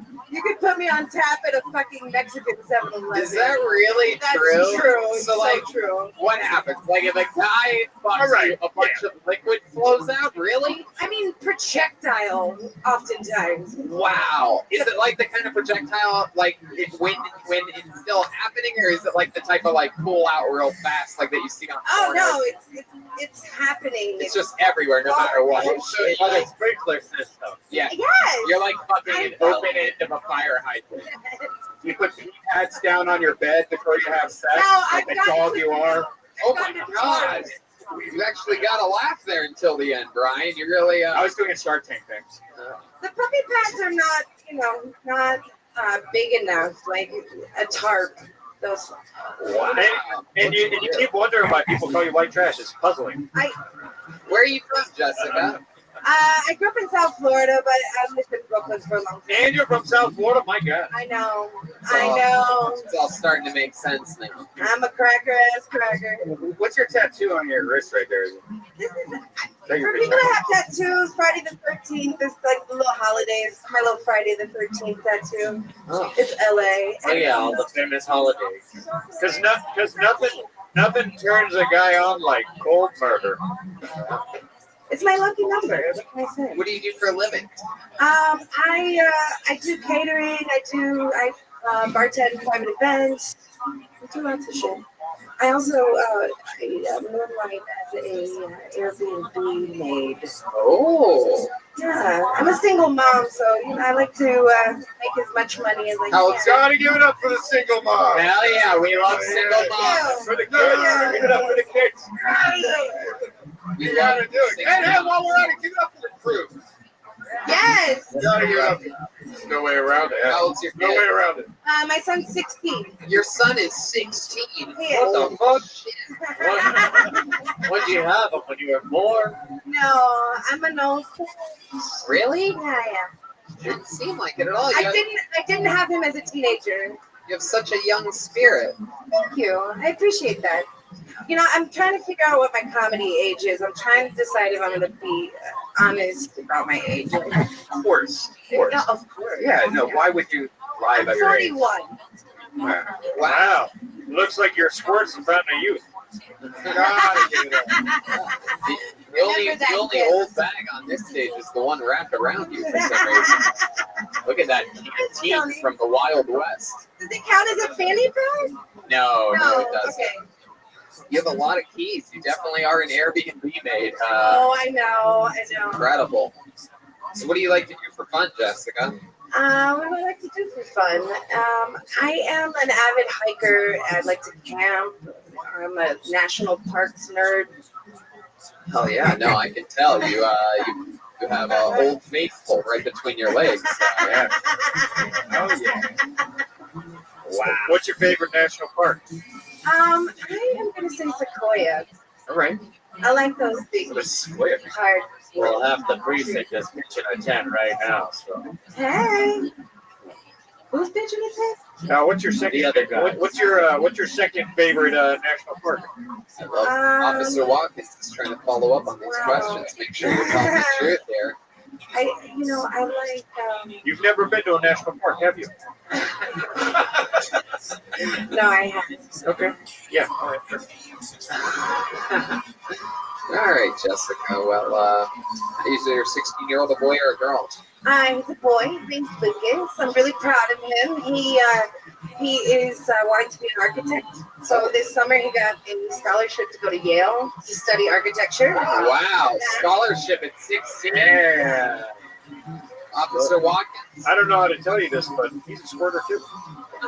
Yeah. I don't want to know. What are you teaching him? How to build fountains? Mom, you're embarrassing me. Stop squirting all over the house. Oh, God. Wow. You asked for a super soaker.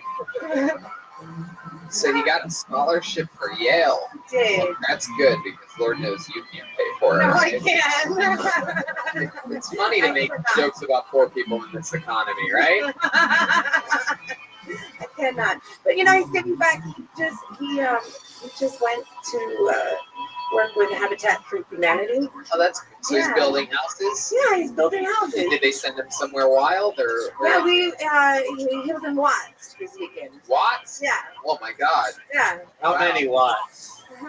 He is like 200 watts. That kid. He is. He is real. You can find him on my Instagram at Jessica Lee _comedy. Yeah, I have a bunch of adults follow your little kids on Instagram. Oh, I mean, he's not a little kid. Sounds like a great idea. This episode brought to you by Sport. All right, Jessica. Well, it was nice to meet you. Thank you so much. Thank you, guys. Oh, yeah, fun interview. Here she goes, Jessica Lee.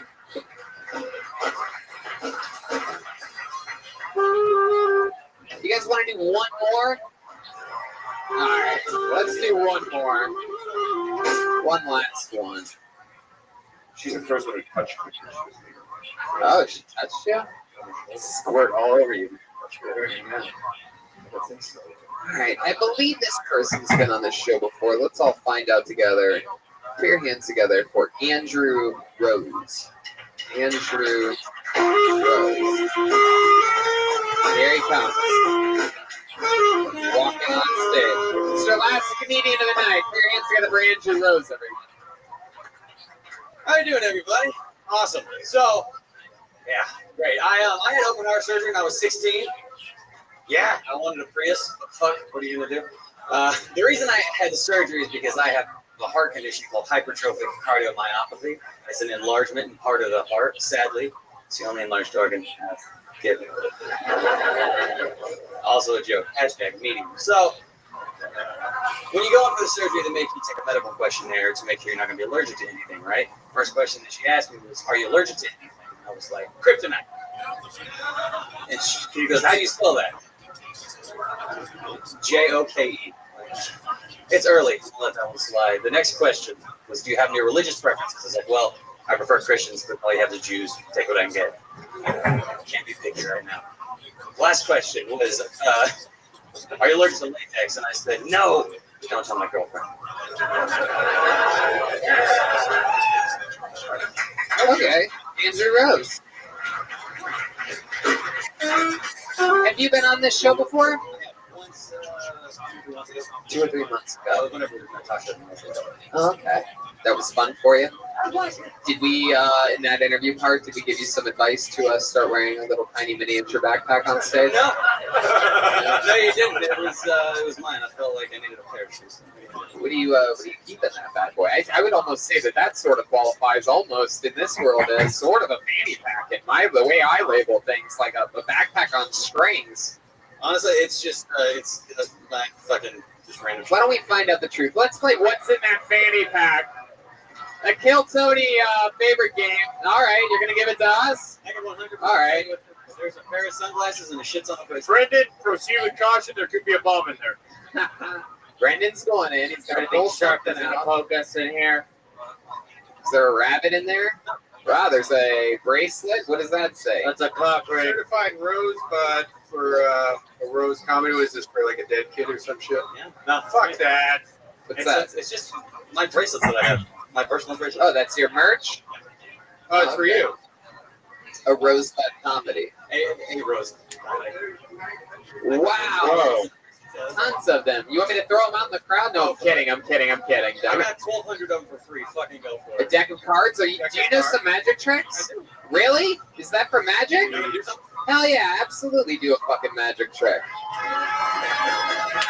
It's really all just bracelets. Oh, our first ever magic trick on the show. We got magical lighting for Andrew Rose. No magic music, it seems, but it's a shame we don't have somebody that plays music on this show. Yes, everyone knows Heartlight by Neil Diamond is pure magic music. This makes total sense. It's because he had heart surgery. Oh, yes. Out of all the songs with heart in it. No, it's from E.T. Okay, right now. Wait, take it out. There they go. Wow. For the audio listeners. He is taking a card out. Ben Bailey is taking a card. I see what it is. Officer Watkins sees what it is. The audience, Brendan, Red Band, all saw what it is. I didn't know Theo Von did magic. Okay. Ben is putting the card on top. Card, Ben? Yep. Still on top for sure. I believe him. That seemed like a clean shuffle. We're watching him shuffle the deck. This is my favorite magic podcast. No, it's not on bottom. No, it's not on top. But this is the crazy part. On the count of Joe! Whoa! Holy shit, that's it. Wow! I'm sure you podcast listeners know that when you heard Neil Diamond's part come in, that the magic trick worked. How the hell did you do that? You cannot lie to a cop. That was the goddamn 6 of spades. Came right out of that. Wow. Holy shit. Wow. Look at that. What are these extra cards that you put on the table here? Jokers. Instructions. Let's see if he can get these cuffs off. Yeah. So here's I actually have a really good note for your stand-up comedy. Do magic. It's better. Once you're good at it, it's better. It takes too long to get really good at this. How long have you been doing stand-up for? 6 years. 6 years. Where at? Started in Oklahoma. Started in Oklahoma. Go to Jersey. I've heard. How long have you been in Los Angeles? Actually, last Monday was 1 year. Wow, congratulations. There you go. So other than magic and stand-up, what else are you in? You seem like you're a man of many, bracelets. Yeah. I do a lot of stuff. I play guitar, I write songs. You drum at all? No, I do not. Oh, too bad. Oh my God. You're fucking idiot. All right. Well, Andrew, this was a quick one because we are at the end of the show. So it was nice to meet you. Thanks for your magic. Thanks for your set. There goes Andrew Rose. And this was this week's episode of Kill Tony. So much fun. Make some noise for Brendan Walsh, everybody. He's in Chicago on Saturday at the North Theater. Is that right? North Bar. And then October 27th, he's at the Good Comedy Theater in Philly, Philadelphia, Pennsylvania. How about you make some noise for Ben Bailey, everybody? Come on. This Friday, he's headlining the Improv on Melrose, the 19th of October. He's at Bay City, Michigan at the State Theater, November 29th, St. Louis Funny Bone, and January 11th through the 13th at the La Jolla Comedy Store. Check out this amazing drawing from Ryan J. Ebelt, everyone. All these prints are available at ryanjebelt.com, including some of the famous Kill Tony posters and things like that. Jeremiah Watkins and Pat Reagan have a brand new music video out. Reagan and Watkins. My boy Jeremiah. My name is Jeremiah. My name is Jeremiah. A little straight edge rap from the new. You can catch it on the YouTube page. Just go to any of his or anyone's social media. Go to youtube.com/Jeremiah Watkins, or just go to ReaganandWatkins.com. Yeah, why not do that? Reagan is spelled ReganAndWatkins. Yeah. How about one more time for Jeremiah Watkins, everybody? The legend. How about one more time for the great Joelberg, Joel Jimenez, huh? Joelberg's on all social media sites and mostly sorry. Anything else, Joel? Yeah, we just want to say we love Michigan. Thank you to Nicholas, Joe, Mason for helping me with drum sets, and shout out to fucking Founders Brewing, man. Luke Sass, he took care of us out there. You're damn right he did. So much fun at Founders Brewing Company. We were at the 9th largest brewing company in the United States, right there in Grand Rapids, Michigan. We had a great lunch, great time, great shows. Officer Watkins. Also, Jay Larson is on Jeremiah Wonders this week if you're a Crab Feet fan, so check that out as well. All right. Anything else from you guys? I should say that there's 2 episodes of Yeah. Oh! Surely one of my favorite shows ever. Every time I see you, I am literally holding back the entire time, wanting to talk about how much I love that show. So, it's a great show. Yeah. This is a great show. Has there? Fun as hell, man. Yeah, thank you. Has there been a board version called Smashcast? Like, Well, my mom just heard the Cash Cab announcement and she just scored it, so. Don't forget that Robinhood is an amazing app. You get free stock. Go to the ktshow.robinhood.com right now. Get free stock. That's great. Get that Apple stuff. And get some anti-aging cream from Burhims.com. Go to Burhims.com/TonySC. And get the Kill Tony shirt out in the lobby. Yeah, absolutely. And don't forget, episodes 299 and 300 of this show, Kill Tony, are happening live in San Francisco on October 12th. That's a really, really, really big night for us. A lot of the crew here is going up there. I feel like a lot of the main comedians from here are going to go up there. There's always we've always had amazing sold out shows in San Francisco. It's sort of like, I don't know, like what it's comparable to. It's like our Texas. I guess something like that, but I don't know. What band has like a connection with a city or something like that? It's like that. Oh, Jesus. Yes, it's like Boston. Or like what Boston plays in Boston. Yeah, that's exactly it. That's yes. crazy. There you go. And I'll be in Chicago this Saturday. Get tickets. That's right.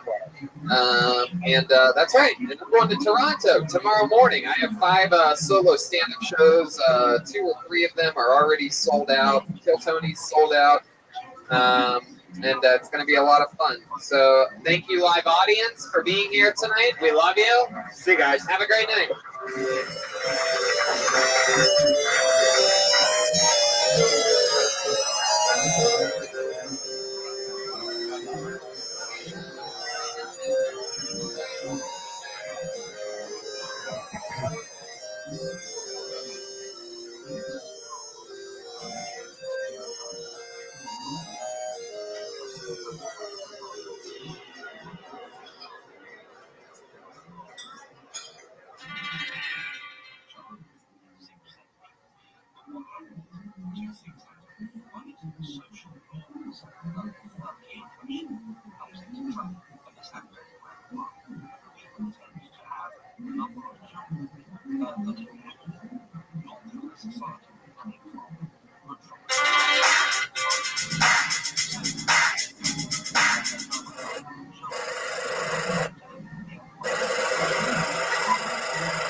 Hey, this is Rabbi coming to you live from Just for Last 42 in Toronto for a brand new episode of Kill Tony. Give it up for Tony Hinchcliffe. Toronto, make some fucking noise. We're back. The great Brian Redband is here, What is ladies up, and gentlemen. everybody? And like that, smooth as it gets, we are back in Toronto, one of the first places we ever took this show on the road. How many of you were at the show like 4 years ago when we came here? Only a few. Look at all this new blood. I'm excited about tonight. It's going to be an absolute blast. How many of you are excited to see some local Torontonians go on stage? How many of you are hoping that the comedians pulled out of the bucket do good tonight? How many of you are hoping to see some people fail here tonight? Wow. Perhaps one of the most hateful audiences we've ever had. This is very exciting. These people want blood.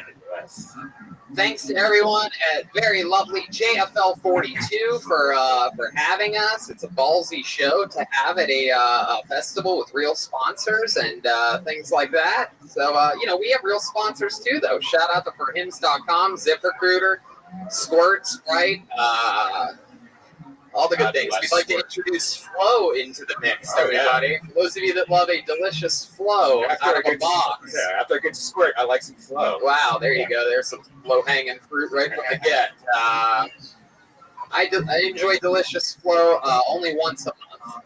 Jesus. Out of that sweet box. All right. Chaos is ensuing, ladies and gentlemen. This show has barely begun. Some of you may have heard the announcement about 6 or 7 weeks ago that Joe Rogan was going to be the guest tonight. And some of you hopefully heard the announcement 3 and 4 weeks ago that Joe Rogan wasn't going to be here tonight. If any of you are only here because you thought Joe Rogan was going to be here and you wanted to stare at his head the entire time, I implore you to leave, because there's probably 100 people that want to be sitting in the seat that you're sitting in. But so now's the time to go. To make room for real diehard fans. If you guys were just going to be Rogan stalkers.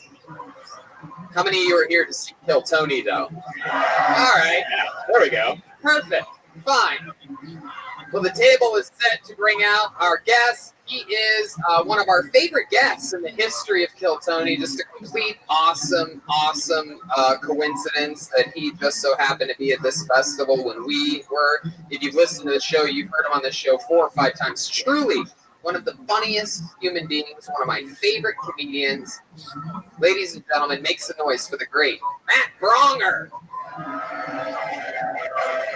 Here we go. A guy that gets it. Funny.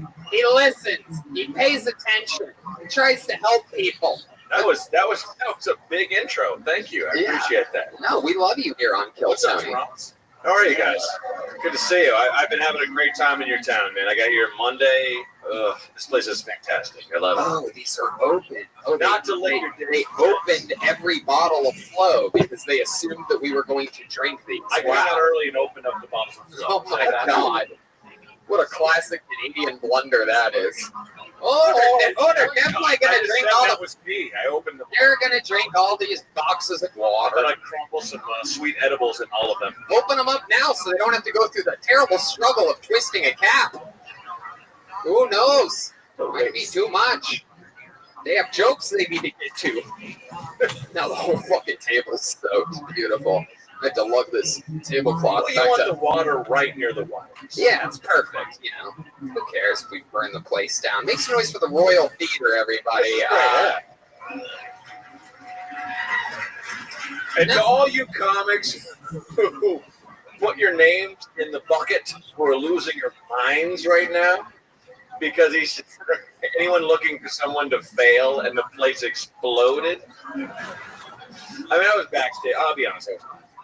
But just like Romans hungering to watch some lions eat some sweet, sweet Christian flesh, just take it easy. It's okay. It's okay. It's not okay. He's lying to you. No, it's going to be great. Another part of this show, which as you as listeners know and love, is that this show has its very own band. Everyone. That's what's up. And,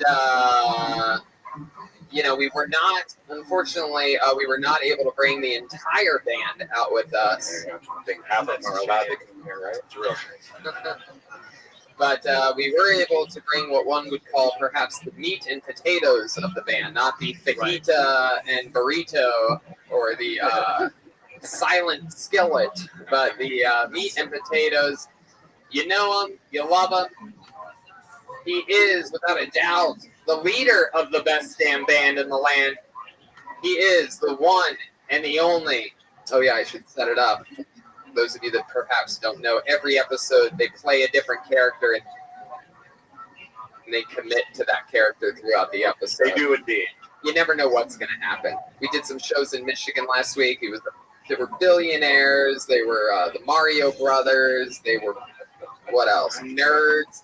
It was chaos. You never know what he's going to do. He's literally one of the funniest human beings on the planet. You know him from Roast Battle and Kill Tony. Makes a noise for the leader of the best damn band in the land. It's Jeremiah Watkins. Here he is, folks. The Kill Tony Band. What is happening? We're at the Olive Garden. Whoa!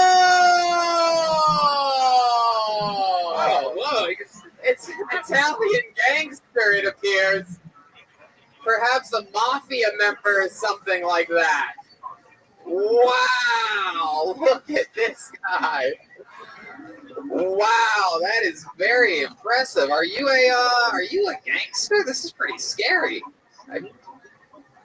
You know it, Tony. I've never seen Jeremiah smoke anything before. This is last time I watched somebody not inhale that much, it was Elon Musk on Rogan's podcast. Okay. This is very exciting. I mean, mafioso guy, how do you feel about being up here in Canada? Do you live here in Canada, or are you just visiting? What's going on? Yeah, my name's Vinny Mencino. I've been traveling abroad for a while. Keep that on the DL. There you go. All right. Well, I'm pretty excited about this. Somebody want to grab the bucket from the front there? Want to do this, huh? Hey, look at this. The Toronto Bucket of Destiny has arrived. Here it is. Look at all the fingerprints on that bad motherfucker. Goldfish. Look at all these names. That's incredible. We have people in a holding tank, I believe, on the sidewalk, standing in the rain. Some people in here signed up. No, it's true. So many people wanted to sign up, but I do believe there's some just standing outside in the rain, hoping to get the report that their name has been called. So maybe we'll get a wet person up here at some point. That'd be pretty excited. If your name gets called, make sure you enter from that side over there. We've all seen this stairway over here, but if you can, enter from that stairway over there. And if one of the wet people come running in, try to guide them over there as well. If you're too wet and high, I will try to lift you. If you run air, please try to be. And then exit from the left on this side.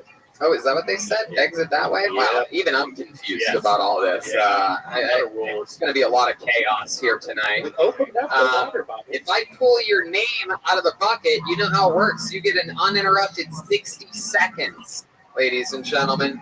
You know your 60 seconds is up when you hear the sound of a kitty. That means wrap it up then, or else you're going to bring out the angry West Hollywood bear. There you go. There it is. You guys ready to start this thing or what? It's Kill Tony live from Toronto. Into the bucket. Your first comedian getting an uninterrupted 60 seconds here tonight. Ooh, it looks like you might be a fan of this guy. Make some noise for J.P. Scarpelli. It's a solid man. Here we go. And it has begun. Absolute chaos here in this beautiful giant theater, the Royal Theater. Here comes JP. Now he's coming from those back doors. I see him. This is a guy that's waiting his dues. All right, here we are. Make some noise one more time for JP Scarpelli. One more time, folks. Woo! All right, sick. Sick, okay. I keep hearing this saying, you are the result of the 5 people you hang out with the most, which I think isn't true because that would make me a cheesy bread and a water bottle bomb. Hope that's not true. I'm tired of hearing love songs on the radio all the time. I still listen to the radio because I'm an idiot. But like every time Justin Bieber sings about love, radio song. Every time Drake sings about love, hit radio song. Every time I sing about love, it keeps out a Burrito Boys.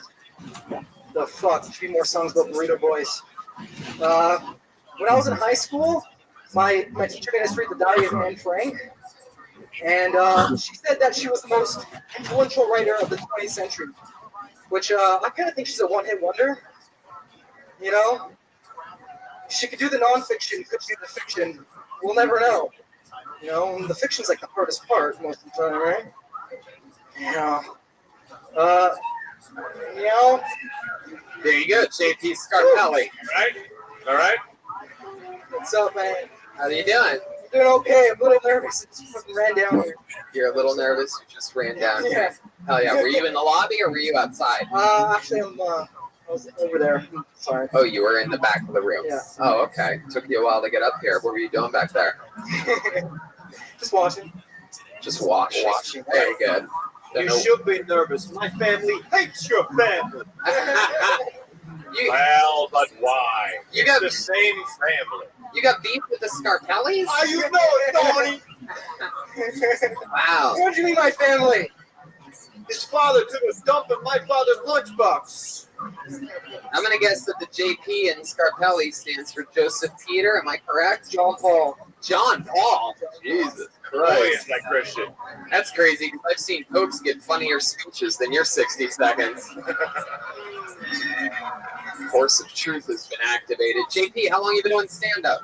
I haven't done this my first time doing it in over a year. Wow, you took an over a year break. Yes. Why is that? Because it always went like that? Mostly at open mics, that's how it went, yeah. Yeah. How many open mics have you done? Good morning. How are you? Well, let's get some time. Well, thankfully. How'd you sleep? Vaughan, Ontario. Rise and shine, as they say.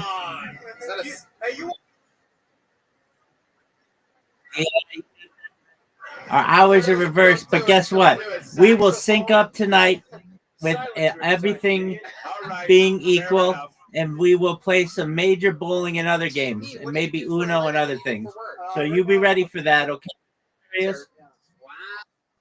Okay. I hope you have a wonderful day. Take care. Shout out to Mr. Aquarius, everybody. So you're painting like the What a nice outside lady. of places, houses and buildings. buildings, offices, baseboards. Damn. You ever paint over blood? Sometimes. You ever paint some walls with some brains? No, I can't say I have yet. All right. Maybe that next. I was doing your character for a second. Just that. Yeah, let me disclose. Fair enough. Fair enough. JP, so when you're not painting, we know you're not doing stand-up. What else do you do for fun? What does a guy like JP Scarpelli? I like to gamble. Really? What do you like to gamble on? Poker, craps. Wow. When you say craps, are you talking about the jokes that you told tonight? Looks like if I may, like that. Talk about that more. Like when you come out, like everything you were talking about is the biggest lesson in comedy that I learned when I was younger. Is just talk about what you like. Yeah. Like you came out talking about like, oh, this is something people might enjoy, kind of thing. Like that's bogus bullshit. Talk about the shit you like. Talk about gambling. Word, yeah. Yeah. And don't say word like that ever. I don't know. I'm fine with that. JP, so I mean that's interesting. Have you lost a lot of money gambling? I think I'd say it's around $5,000, 5 to 10. Oh, That's a lot about for me. that. Yeah. Talk about losing $5,000. Yeah. How much? So what I do is I play Poker Stars a lot, and like every 24 hours it lets you redo it, and then when I go to my bank statement, I'll see like 125, 125, 125 for the month. I'm like, oh fuck, I should maybe stop doing this right now. Man. Yeah. But you know what? I win sometimes, so it makes me feel good. You should stop doing It sounds this. like every loser I've ever talked to. JP, what's something that you're good at? Do you have any special skills or talents? Fuck. That'd be a hard no. Really? You have nothing that you're good at? We got nothing. Nothing at all? JP, stick with me over here. That's not a real guy. That's a ghost. Christ. It's about He reminds me of my uncle, so I want to look at him. He reminds me of my uncle. So, come on, what's the thing that you think that you're the best at out of everything that you do? So we know it's not gambling. You're a loser. We're all positive it's not stand-up comedy. So what's up there? You a good Fortnite? This is a good question. I'm good at FIFA, but like... Come on, man. Think of your own answers. This guy's dying for us to help him. I want to see him fucking sweat. Tell me what you're best at out of everything. If there was this place was filled with beautiful women and you had one chance to impress everybody, what would you do? Wow, Jesus Christ. Oh my God, sir! You're not allowed to yell things out. No, sir. You are not allowed to yell Your things name out. gets drawn. I can specifically tell by As the funny tone. as that might have been. I can specifically tell by the tone in your voice that you did not have the balls to sign up here tonight. Yeah, for real. And if you didn't sign up, you're not allowed to say shit. You didn't put your nuts on the stove like this guy did. So do you drag your teeth? Hold on. Let him answer the question, JP. You know, this is a good question, and I feel like I should be able to answer that, but like, kind of saying a funny thing in person, I'm a lot funnier than I just witnessed, but that's being funny is like probably my number one thing. Yikes, fuck. It just needs development, man. I think. JP, let's talk about this for a second. Mr. Menzino is walking it off right now. He can't even believe it. He's walking it off. I mean,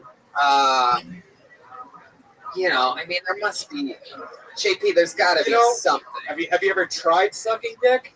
No, Brian, really? Really? You're going to do a second version of what the heckler yelled? Maybe he's good at it. Maybe he's the best. Wow! Honestly, JP, you're going to make me physically cry right now. There must be something. I'm going to need a lot more therapy for you to get this out of me. Do you go to a therapist? No. Are you good at painting, or is it just like a job you do? I'm pretty good. I can cut pretty well. Confidence and say that you like painting. Yeah. If you're a good painter, you got it, kid. We're going to keep moving along. JP, we're going to move along. There he goes. JP Scarpelli, everybody. Getting the party started tonight. There you go. This way, JP, this way. This way. There you go. There's the don't kill yourself fist bump.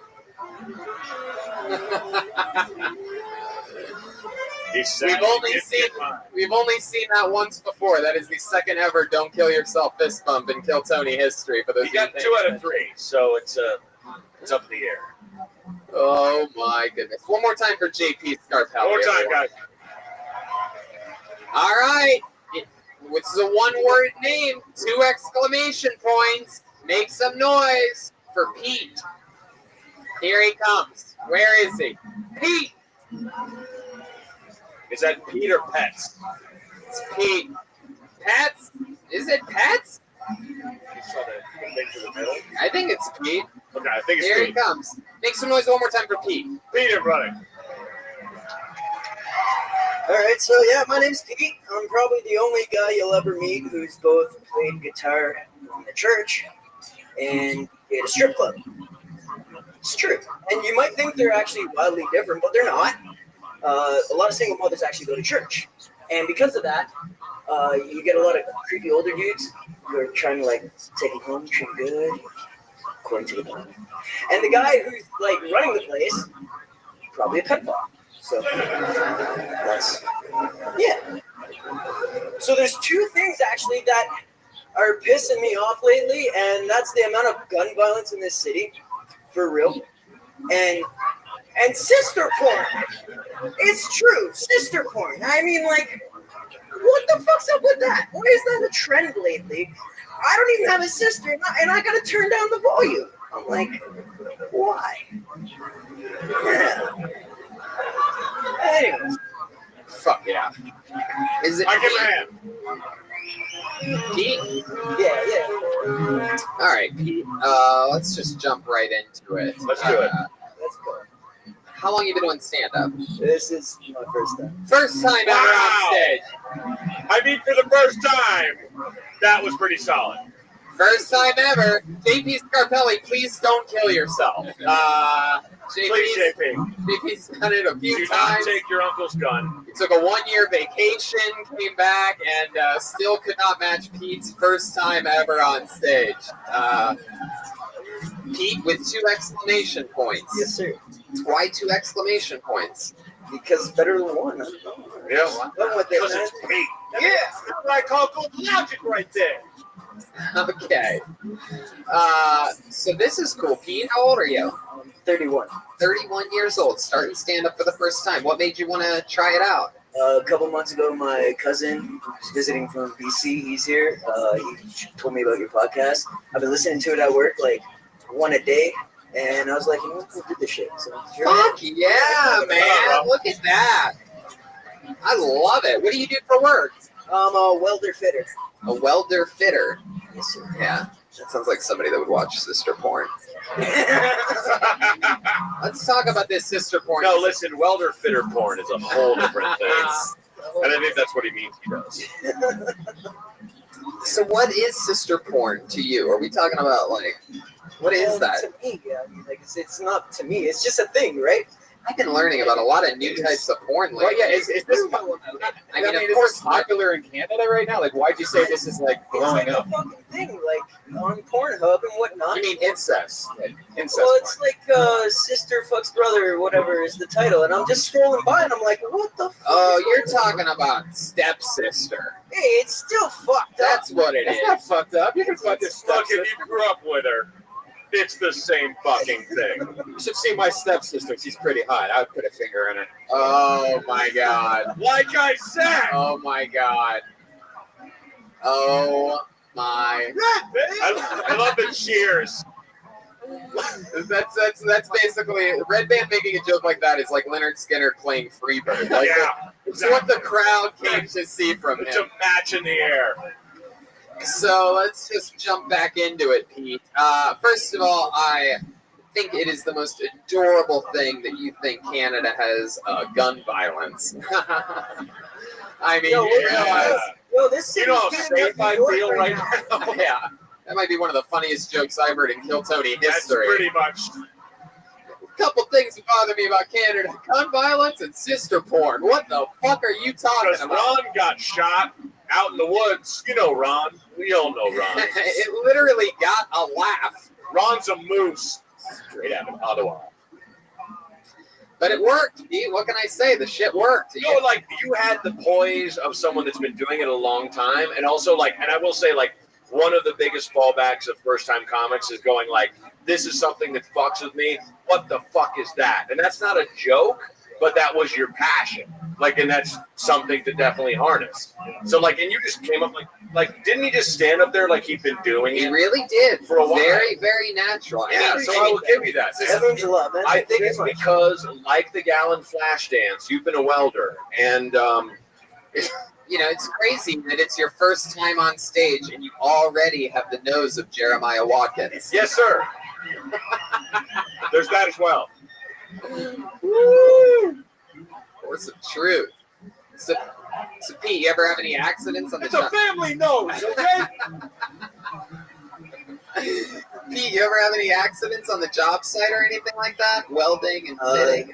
Yeah, but like I got some metal in my eye a while ago. It's not a big deal. But what they have to do You have is metal in your eye, and it's not a big deal. I When you put weld metal up- in a lot of people's eyes. But they're not around anymore. yeah, no, like what happens is when you're grinding a weld, sometimes the metal flies out, and it got me in the eye, and they actually got to take like a grinder to your eye to take it out. So it is a little weird. Oh, but, fucking yeah. shit. Well, that's Jesus why. That's Christ. why stand-up comedy is nothing to you. Exactly. You've taken shards of metal to your cornea. Actually, like yeah. Pete, simply because the last guy couldn't answer this question, I want to ask you. What's something that you think that you're good at? I play guitar. Right? Yeah, look at that. You have a girlfriend? No, sir. When's the last time you had a girlfriend? Or boyfriend or anything, whatever you're into? 2 years ago. Sister or anything like 2 that? years ago. Yeah, come on. Do you have a sister? No, I don't. That was part of the joke. Yeah. Yeah, right. Hey, everybody always jumps on me when I don't remember what these people talk about. Wow. So, I mean, you go on dates a lot? Yeah, here and there, yeah. I mean, yeah. I Yeah. work a lot, so yeah. Yeah. Like the last date you went on, what was that about? Where'd you find that person at? A friend hooked me up with her, and we went for dinner. It wasn't anything wrong with that. Yeah. Where'd you take her to dinner? Exactly. Yeah, that's exactly it. Did you take her to a good Canadian dinner? You took her to A&W or something Toronto, like so that? we don't got very many The options keg. up in Barrie, so no, it's just Krabby Joe's and just fucking. Talked for a bit. And then I was like, Did you say Krabby Joe's? Yes, sir. The place laughed so hard at that. Did. Why is that so funny? Because ain't nobody ever got no pussy after taking a girl like Krabby Joe. Krabby Joe. Oh, Krabby Joe's. Oh, Jeremiah Watkins. He said crappy. Wow. So what happened after the date at Krabby Joe's? It Wasn't happening. I wasn't interested. So. You weren't interested. Yeah. Well, we both weren't interested. It just wasn't a good fucking situation. So it was just like, yeah, okay. What makes you say what's let me ask you this. It's okay, Pete. It's okay. You know. Turn it down an exclamation point or two. When did you start to know that the date wasn't going good? Well, she's a nurse. I'm a welder. I work second shift. She works weekends. That sounds like a Hemingway novel, man. Yeah, there you go. Yeah, so well, it was I wouldn't like put it down. I'd never be able to see her. She would be able to see me. We'd be relationship. Sounds like the best relationship ever. Yeah, What the fuck are you talking about? That's right some up lady your alley, hawk man. shit, man. Man. Good Lord. That's an Nurse and a welder? Yes. That sounds like the best parents I've ever heard. Jeremiah? Yeah, I got a question for Pete. Yes, sir. Yeah, has anybody ever told you you look like you exclusively drink Mountain Dew? No. No, actually. Just curious. Man, I can't remember which one of Ruth from the Ozarks brothers that you look like exactly. Everybody's talking about that show. I've never watched it, man. I haven't seen it Good yet. crow. It's good crow. Yeah, I'm pretty sure you got electrocuted on a boat. But Pete, I'll tell you what, man, this is one of the cool things. We've gotten to already see both sides of this show. One of the most awesome things about it, other than watching people bomb, is every once in a while you'll see somebody with natural stage presence and calm, cool energy put it all together for 60 seconds. And that's what it looked like from you tonight, Pete. Congratulations. There he goes. Pete, 2 exclamation points. There we go. Good work, dude. You got it. If I don't think you're going to kill yourself, I don't touch you, so go ahead. Okay, wrong way. There you go. It's all right. Is that how it works? He's at metal in his They eye. won't kill themselves. He's at metal in his I'm going eye. to leave right now. You guys get it? You ready for your next comedian? Okay. Make some noise for Vishal Raj. Vishal Raj. Here we go. We got movement. Here he comes. Vishal. I mean, I don't know. I guess if you're on that side, you might as well just...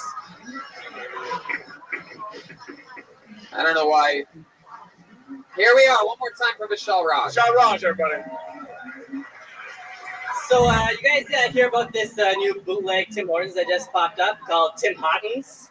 I was like, holy shit, it sounds fucking lit. Fucking Tim Hortons, it must be like open up in like the dirty South. No, it ain't. I thought it was gonna be someplace where fucking Little John's gonna be walking in and they'd be like, hey, can I help you? Yeah. But no, it's not that. It's not lit at all. It's actually, they're opening up a bootleg Tim Hortons in India. Like, what the fuck does India need a bootleg Tim Hortons for? It's like, do they need some sort of Canadian experience that we all go through? Like, if you really want to have that experience, you just hire a bunch of white people that only speak English, can't communicate with the locals. Fucking brown people walk and be like, if you want to work in here, you have to speak all the languages.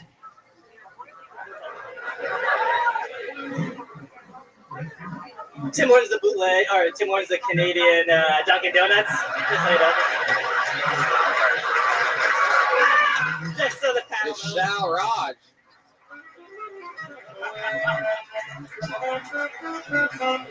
I mean, I guess that was a joke there at the end, maybe, perhaps. The first part was basically half a book in 3 seconds. Tim Hortons. Did you make that up, buddy? No, I heard it today. It's a real thing? Fucking radio, yeah. You heard it today? Yeah, this is fucking bootleg. You wrote your 60-second set today? Yeah.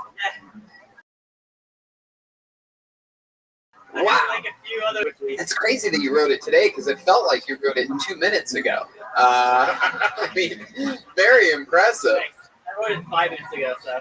Perfect. Heck yeah, very impressive. Vishal Raj. Am I saying that right? Yeah. Vishal. What does that have meaning? He's trying to ask you where you come from. Yeah. It has meaning, yeah. So Vishal means like grand, large. Probably means Redman, you are incorrigible. That's the wrong side. Brian Redband, ladies and gentlemen. Does it have meaning though? Yeah. The Vishal means like big, grand, kind of like like I guess you could say like And then Raj means loser. Oh, take it easy. Come on. Kingdom. It means That's hilarious. Thank you. Yeah, thank you. I know it is. Thank you, Vishal. I like it. You say it like it's sarcastic, like it wasn't. Son of a bitch. So, Vishal, how long you been doing stand-up? First time ever. There you go. There you go. Man, that first guy's night keeps getting worse and worse.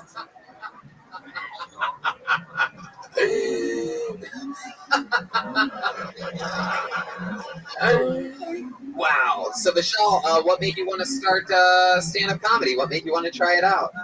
A buddy of mine introduced me to the show. I really liked it. Thought people... Wait a second. Are you taking Pete's story from him? It's pretty much. Yeah. Except not a cousin. Just a good friend of mine. Mm-hmm. But same thing. I listened to it. You guys are hilarious. I don't mind being roasted. I'm stuck. So yeah. You went way too fast. Yeah, but I won't make my other jokes are too long. So I like. But you're talking the same way right now. You're going that fast. I'm the same way. There's so many like times where like you get this much time. Like, what's the last time you did like a late night set? Like a short set. Yeah. Man, it has been a long time. I did like a 7-minute set in Montreal. And even that, like when you do anything, fucking The Tonight Show, Conan, anything, you have to do 4 minutes and 30 seconds, which is bananas. Nice. This guy's got a mouth. I like you. Nice. See, when you let him relax, there's some quickness, right? The shot. Yeah. So it's like you were rushing your balls off. Like I couldn't even understand. Yeah, it, sorry. man. Give me Like when you turned to us and you were like, you explained to the Americans what the Canadian things were. That's when you got the big line. What do you do for work, Vishal? I used to work in advertising. Right now, I left that life. I'm gonna. You left that life? Yeah, What are you running away? What are you in witness protection program? I'm leaving for my own business. Advertising is like the mob. He knows. So when you say you left that life, I hated it. Like I was doing client services. If you're a client, fuck you. Like, whoa, Jesus Christ! My God. Sorry, I had Mike come up here. You can focus on this guy. But honestly, I just didn't like doing the work. So like. So you left that life. What do you do now? So I'm transition phase right now, but I'm going to start my business in April. April 1st is opening. You can buy online in October. What's Vishal? You've answered everything but the fucking question. It was just marijuana. Give me your cocaine. They're legalizing weed in Canada. October 17th, you can purchase it online in Ontario. April 1st, you can buy it in stores. Jesus, you still work in advertising, it seems. My God, Vishal. Yeah, it's transferable skills. I feel like he did this just to advertise. Am I wrong? So let me ask you this. So you're opening up a weed dispensary? Was that the answer? Yes, sir. Wow. Do you have a background in that? I worked retail before. I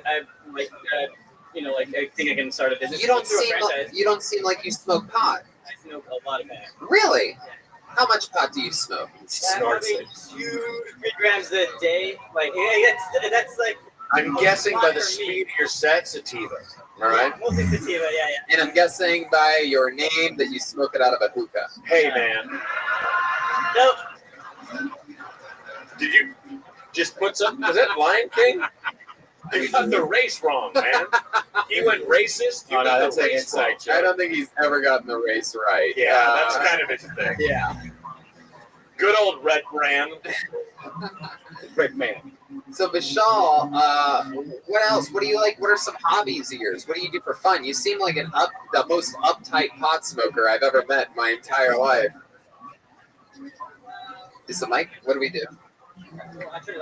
Oh, sorry. Oh, there you go. I like to do photography, watch TV, watch movies. Smoke a lot of weed. That's a dating profile. None of that is something you like.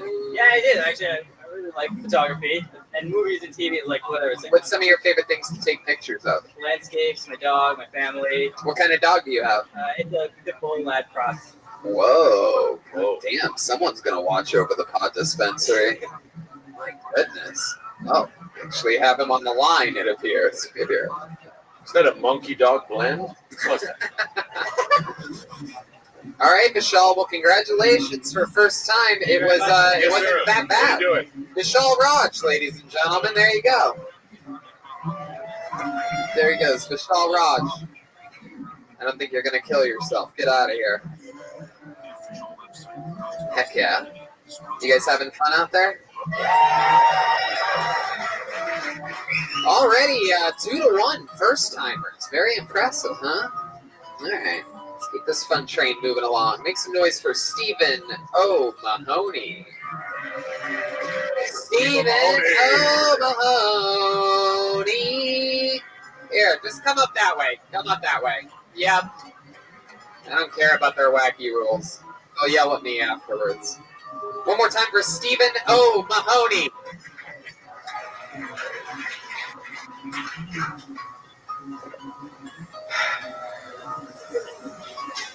I was abused as a child.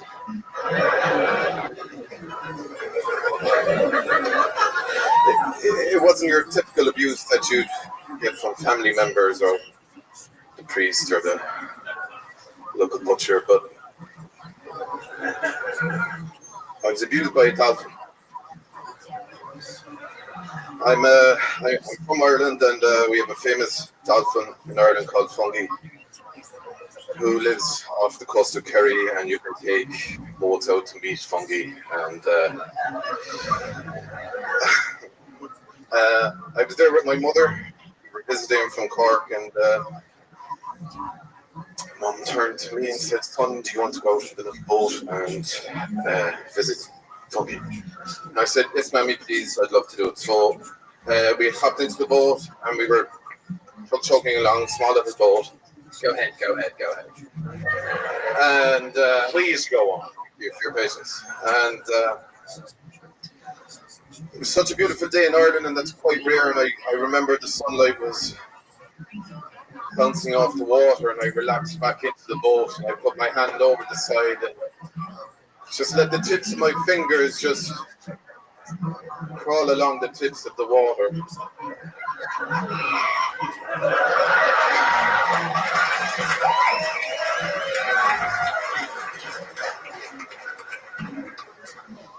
A fellow survivor. And it was at this moment that this animal came up from the depths of the ocean and put its snout around my fingers. The motion was like this.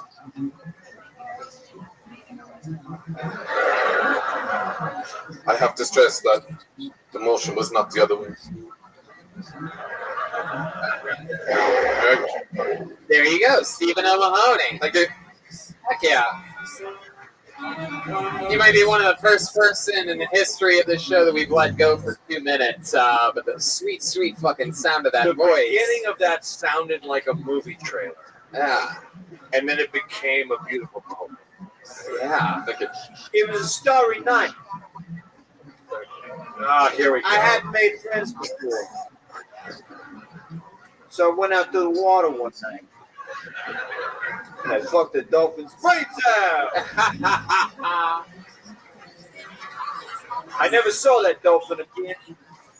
The memories that I had left a lifetime with that dolphin. That's a lesson in cut to the chase from another ethnicity. Yeah. So Stephen O'Mahony, how long have you been with Stim? First of all, great job. I loved it. Very good. Yeah. Thanks. First time ever. First time ever on stage? First time ever. Wow. I never would have guessed that. You gotta be kidding me. Oh, the first guy just shot himself. Oh, if you're listening to this, it's horrible. Crazy. This lovely Irish man My just ate a gun. Wow. Rest in peace, JP Scarpa. Why did he paint the brain? He painted the walls with his brain. Stephen O'Mahony. You Irish? Yes, I am. Yeah. Okay. Jesus Christ. Again? That's a whole that different one was thing. perfect, by the way. You are Irish? I am, yes. Yes. You bastard. Okay. You live here in Toronto? Yes, I do, yeah. With my wife, Kaylee, who's out there as well. Oh, wow. You even said her name. Have a hand for Kaylee. Why not? Yes. Sure. So, is she Canadian? No, she's from New York, Albany. What part of New York? He just said Albany. Jesus Christ. Albany, New York. The word he's saying. How about that, Matt Bronger? Albany, New York. Albany, New York. Today, I did a show with about Matt, and I told him that the only city in the world that I've said I will never go back to again is Albany, New York. That's true. The bottom of the barrel. Truly, unbelievably horrible city. Yeah. I mean, and truly filled with some of the dumbest people. Is your wife done? Oh Christ! No, not at all. There was a little hesitation there. He's winking, by the way. What does she do? What does she do for work? We actually work together for an engineering company. We do projects for commissioning and validation of machines that are used to make vaccines. Dude, do you understand what you're doing to women in the audience right now? You can literally read the phone book. And they're just like, yeah, go on. All right. For those of you listening to the podcast, Steve he's wrapping more and more of the cord around his hand. I'm absolutely shaking with the nerves. It's like around JP Scarpelli's neck right now. You're super fidgety, but your voice is just killing the ladies. We have a guy, we have an Irish guy on the show a couple times in Los Angeles who we love. He says January, really, really interesting. Would you mind saying January for us? No. Let's have silence in the crowd. All right, go ahead. Please. January. Wow, you really enunciated that like a goddamn American. You really took all the magic out of it. Yeah, you kind of did, yeah. Now I believe that it's your first time. So, Stephen, do you live in Toronto or New York? No, we, due to the job, we go to projects, so we were in Switzerland before here, and then in Iceland, and then since when we just moved over 3 months ago. I will be here for 2 years. You lived in Toronto for 2 years? No, we'll be here for 2 years, but we just moved here 3 months ago. I don't fucking know. He's going to live here for 2 years. What if we've been here for 3 months? I think this ain't added up. You wear the wire, huh? How long? Is that your real voice? How long have you been married for? It would be 3 years, January. Oh, there you go. That's how he really says it. All right. He didn't even notice he did it. I mean, 3 years in January. Hell yeah, you accidentally did it, motherfucker. Son of a babe. Steven, how do you keep things fresh in your relationship? Do you have any secrets? Do you have any secret Irish sex moves that you do? You ever give her the old Conor McGregor, the old left-right combo or something like that? The old top of the morning to you? The end of the rainbow? The holy club, you slap her on the tits, grab a butt, and come in her eye? I've never even heard of that one before. Jeremiah. Do you have any we work together and together, so we actually kind of try to go training in the morning.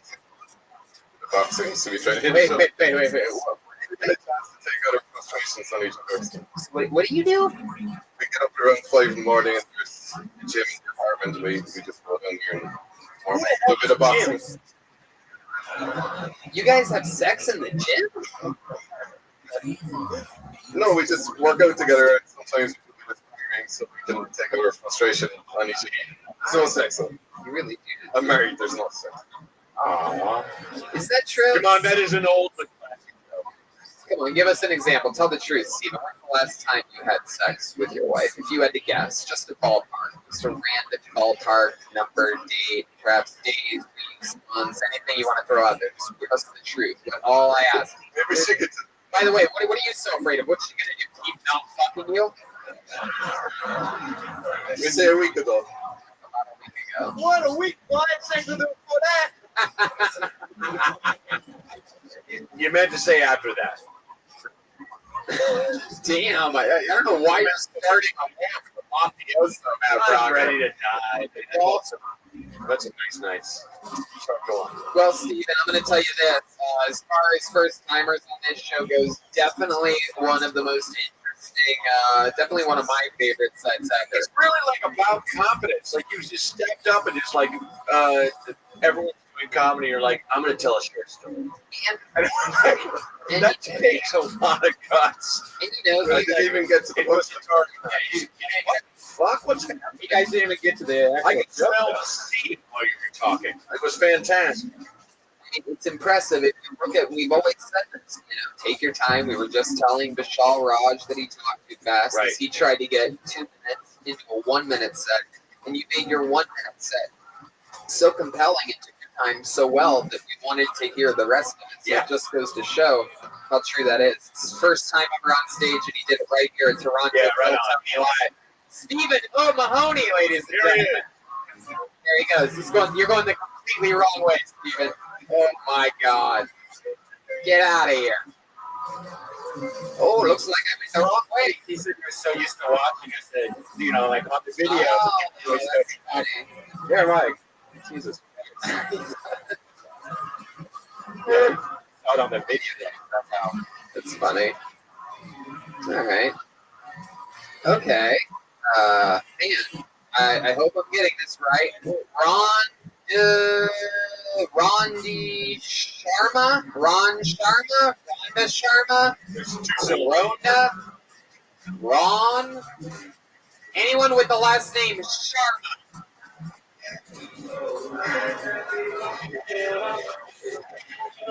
Sharma? Whoa! Look at that. Is anybody in the lobby or outside? Have you yelled for them? Sharma?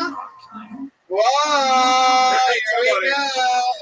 Right. Is that just somebody going to the restroom? It's somebody. Okay, well, it Blacklist. looks like we have our first ever Toronto blacklisted human being. There you go. I don't even know how that's possible in this venue. Where are you, Sharma? Oh, okay. Are you? What's your name? No, what? No. You're not. Oh, okay. There you go. Go back to your seat. Oh, okay, very good. I run this town. I'm Ron Toronto. It's funny because you look exactly like your last name would be Sharma. It's very impressive. The racism. Just going back, that's not racism. That's just a racial joke. Even he is agreeing that he looks like his last name is Sharma. Okay, let's keep the fun train moving along. Make some noise for Robin Chan. Robin Chan. Robin Chan. There can only be one. I see movement. Here we go. From deep in the back, here we go.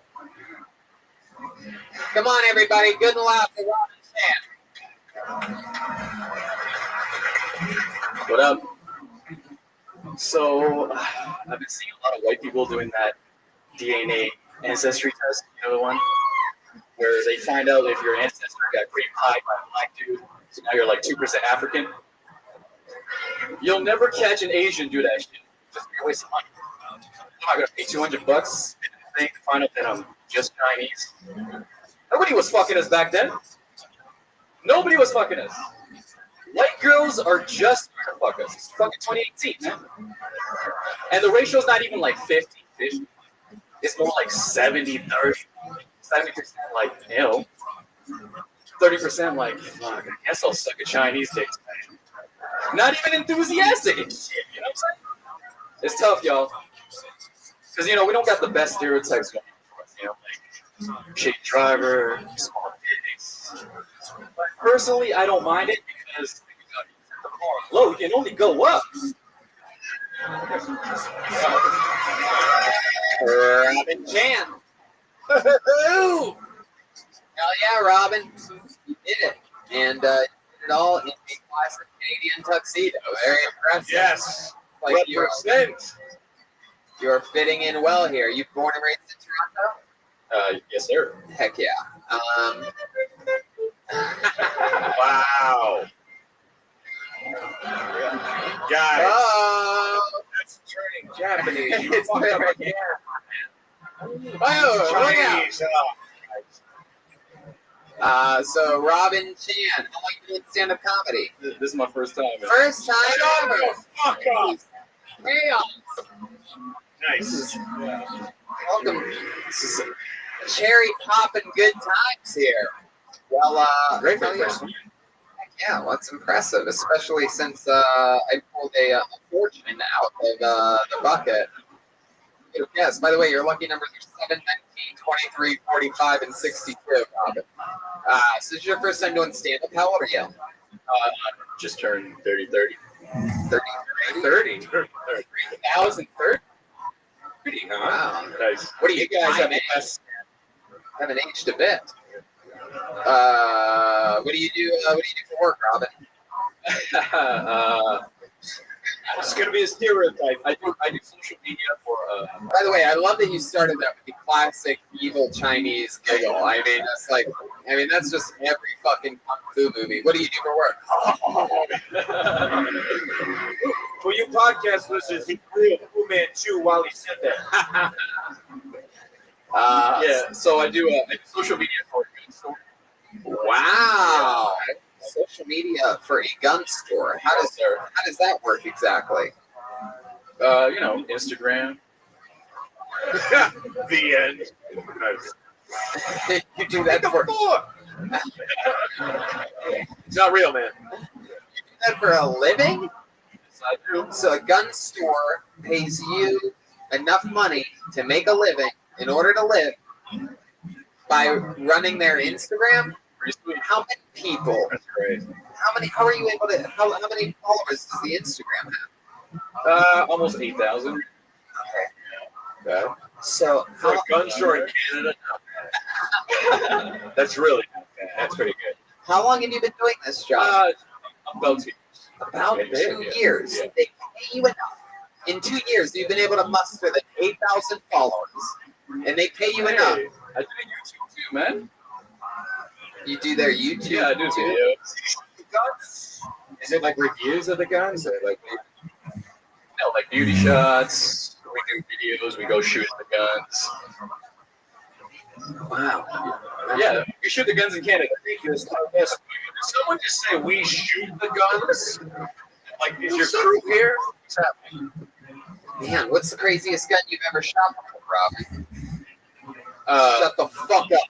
Hey, it's Robin's time. You got 50 PMT rifle. I don't know if you. That's a big caliber. That's a big caliber. Yeah. What's the craziest thing you've ever shot? You can't really shoot much in Canada. Pumpkin? No, not really. I've got skeet shooting. With the you shoot the thing with the shotgun. Wow, you real man. Just because you murdered people, dude. Skeet shooting with kids' babies. Wow.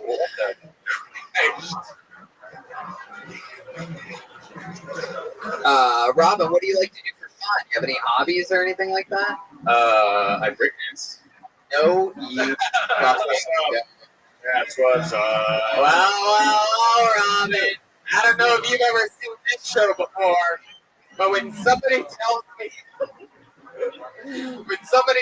that they actually have a talent, when they actually answer and it's something that they can't do, I make them do it. It makes the crowd go fucking crazy. You guys want to see Robin chant breakdance?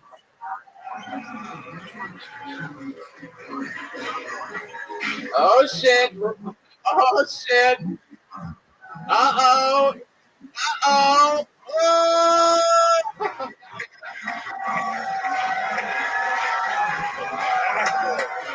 Actual skill. Wow. Wow. Little fun fact for those of you following along this episode, JP Scarpelli just killed himself again. How did he do it twice? How did he do it twice?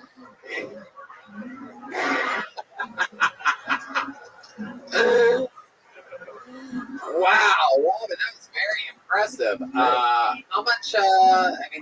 You must get all the pussy with those breakdance moves. Am I right? Do you save some for the other people? Just all. Not really. Just no breakdance is all dudes, man. Really?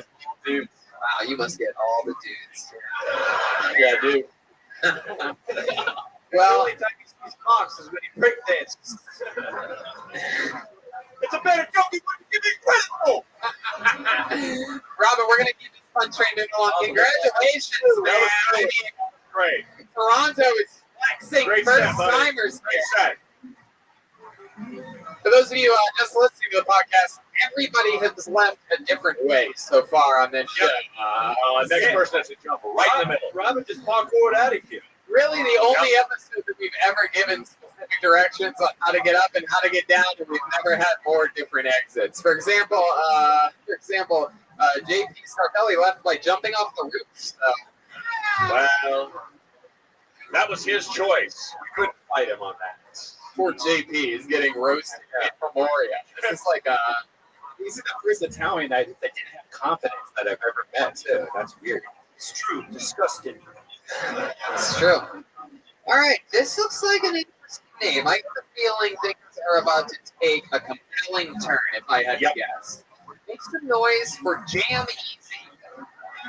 Jam Easy. What's up, Jam? Here he comes. Coming from this side. To just take that stairway, Jam Easy. It's right over there. Take your time. Be safe. All right, now one more time. Make some noise for Jam Easy, everybody. Yeah. Yeah, they call me Jam Easy because I started off as a DJ in a strip club. Now, I don't know if you ever been to the strip club here today. Some shit you don't want to see. Saw the grossest vagina ever seen in my life.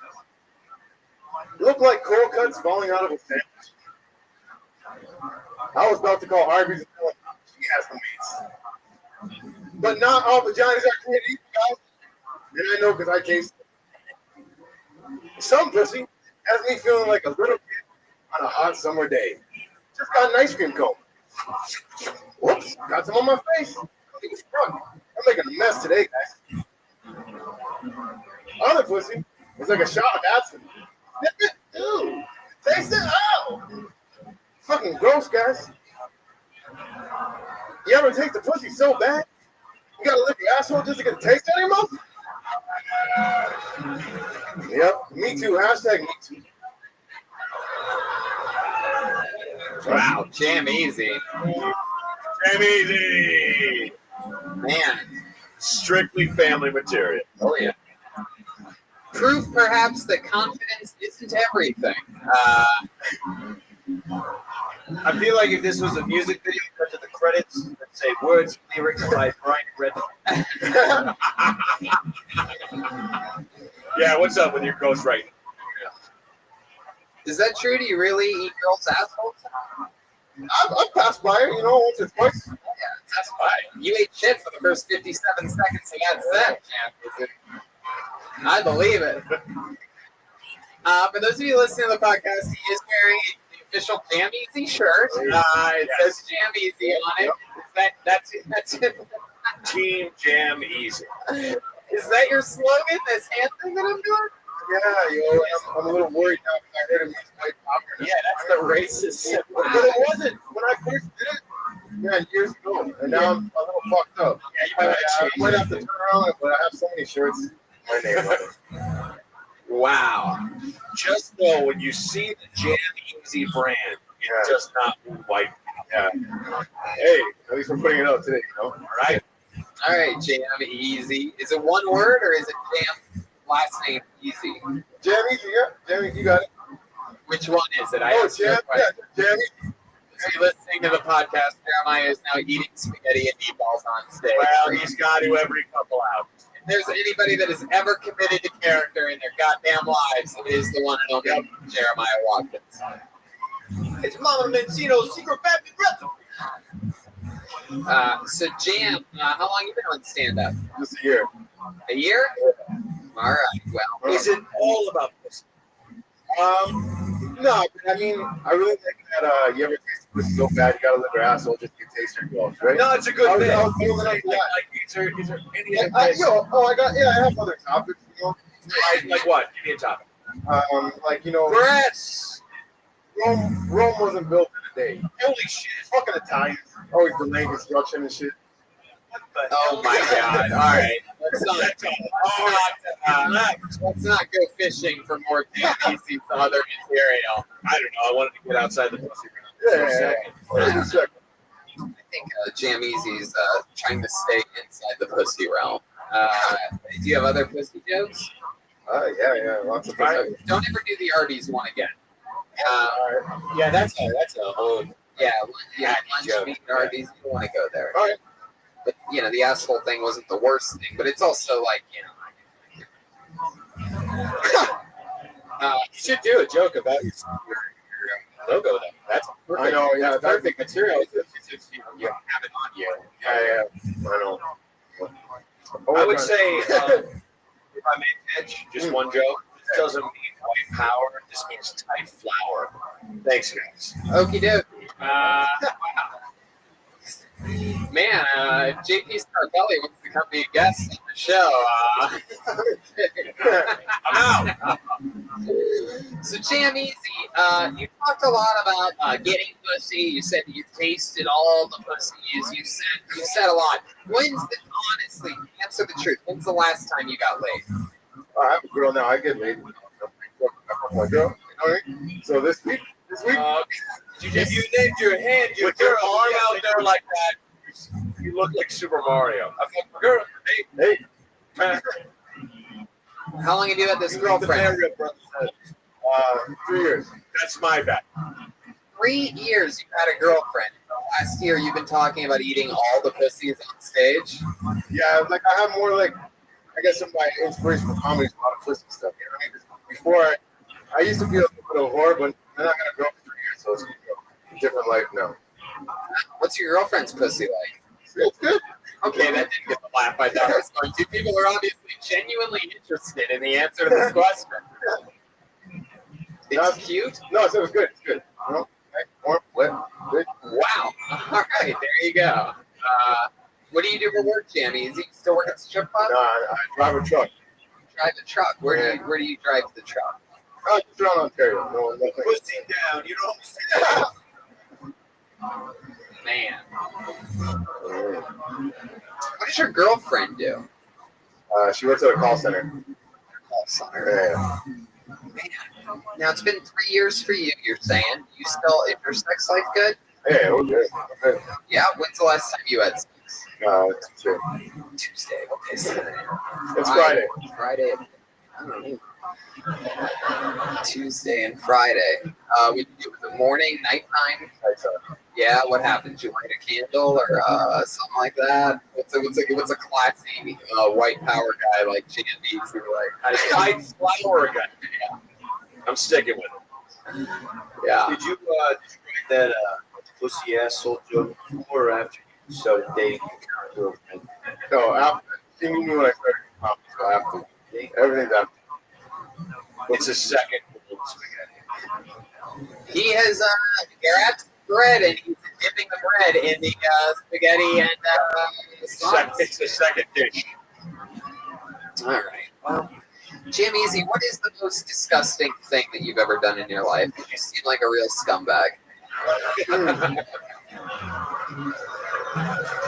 I mean, yeah, I talked about, eating ass. I guess anything more. I don't know. I think that might be the most. You know the answer. Yeah, that's not bad at all. Remember, Jamie, the rule on Tony is honesty works the best. How did you get that name, Jamie? It just feels different. How do I get the name Jamie? When I used to DJ for strip club and Toronto hip hop artist, and that's when I got the name Jamie. Most disgusting thing Most you've ever disgusting done. thing I've ever done. Fuck, I feel like I think eating ass. I don't know. You put me on the spot, but I don't have anything else in my head that's more disgusting. I don't know, like disgusting as in maybe like fucking two girls on the same day. You know what I mean? Not washing your dick in between, but is that like disgusting? gross. You know what I mean? That's not bad. It's not gross. No, it's disgusting. But it's not a bad contender for this category. Okay. All right. Well, I mean, you ever eat something off the ground or like? Oh, like dropping food? Yeah. Sure, man. I'm a dirty guy like that for sure. Have you ever had an Italian man baby bird food into your mouth before? No. Would you like to do it tonight? I will not do that. Come on, he's clean, dude. He's clean. I will not do that. I can't do that. I mean, audience, don't you want Jamie to use just one little fight? Come on. Yeah, lay down. Come on, lay on your back. The girl's gonna go ballistic. Yo, Jam Easy. If you don't do this, you're gonna wake up tomorrow and it's gonna be the first thing you think about, and you're gonna regret not doing it.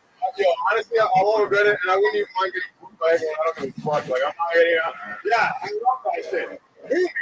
I would definitely rather get food than have spit in my mouth. I'm not doing it. I think you're disrespecting his mother's Italian cooking.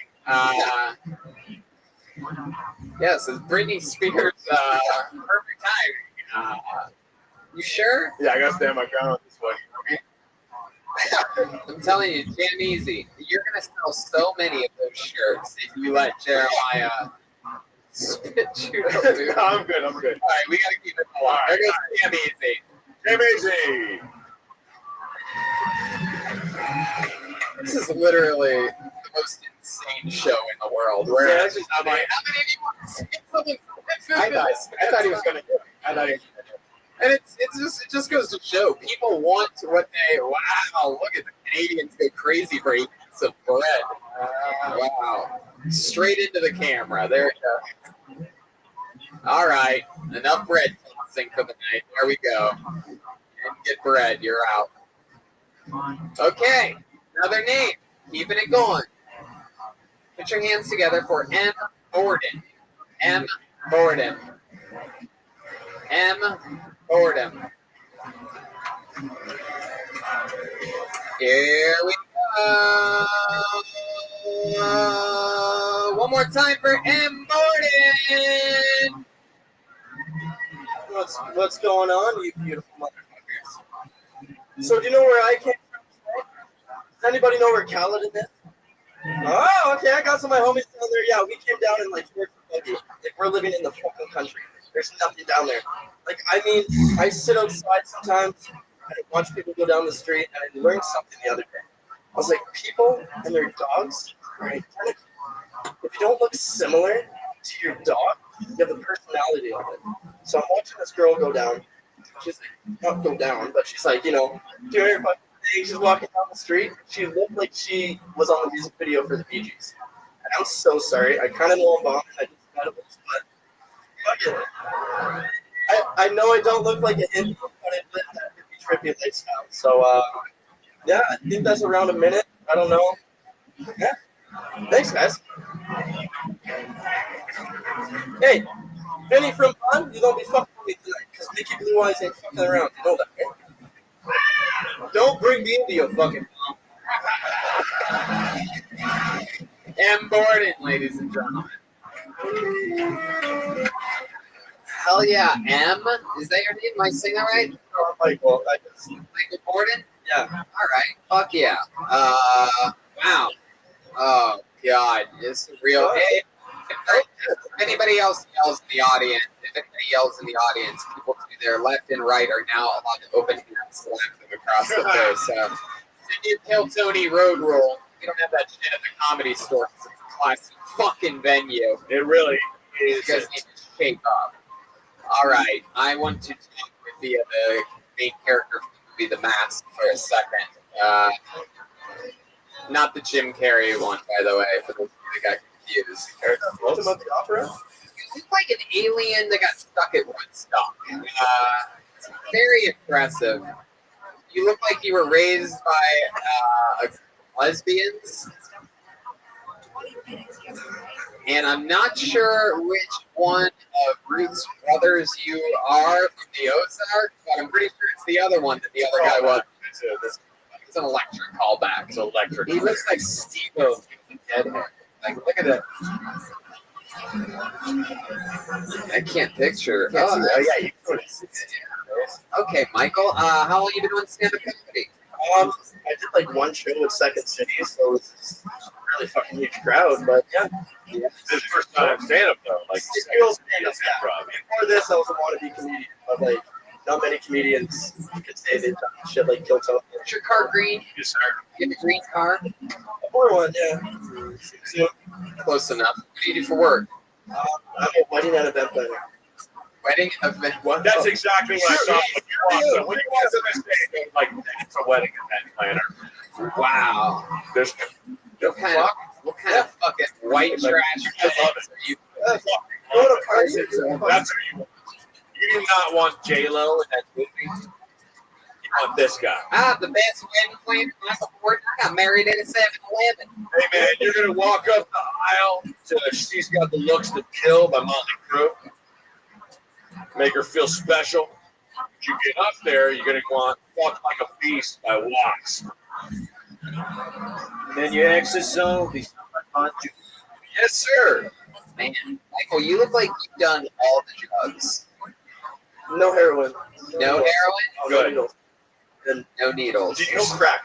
You know, like everything that's fun. It doesn't really fuck you up later on. You're sweating like crazy. You're on something right now. Or I'm wearing a fucking jacket, a sweater, and a t-shirt. Wow. He's on the layers. Have you ever heard of that truck before?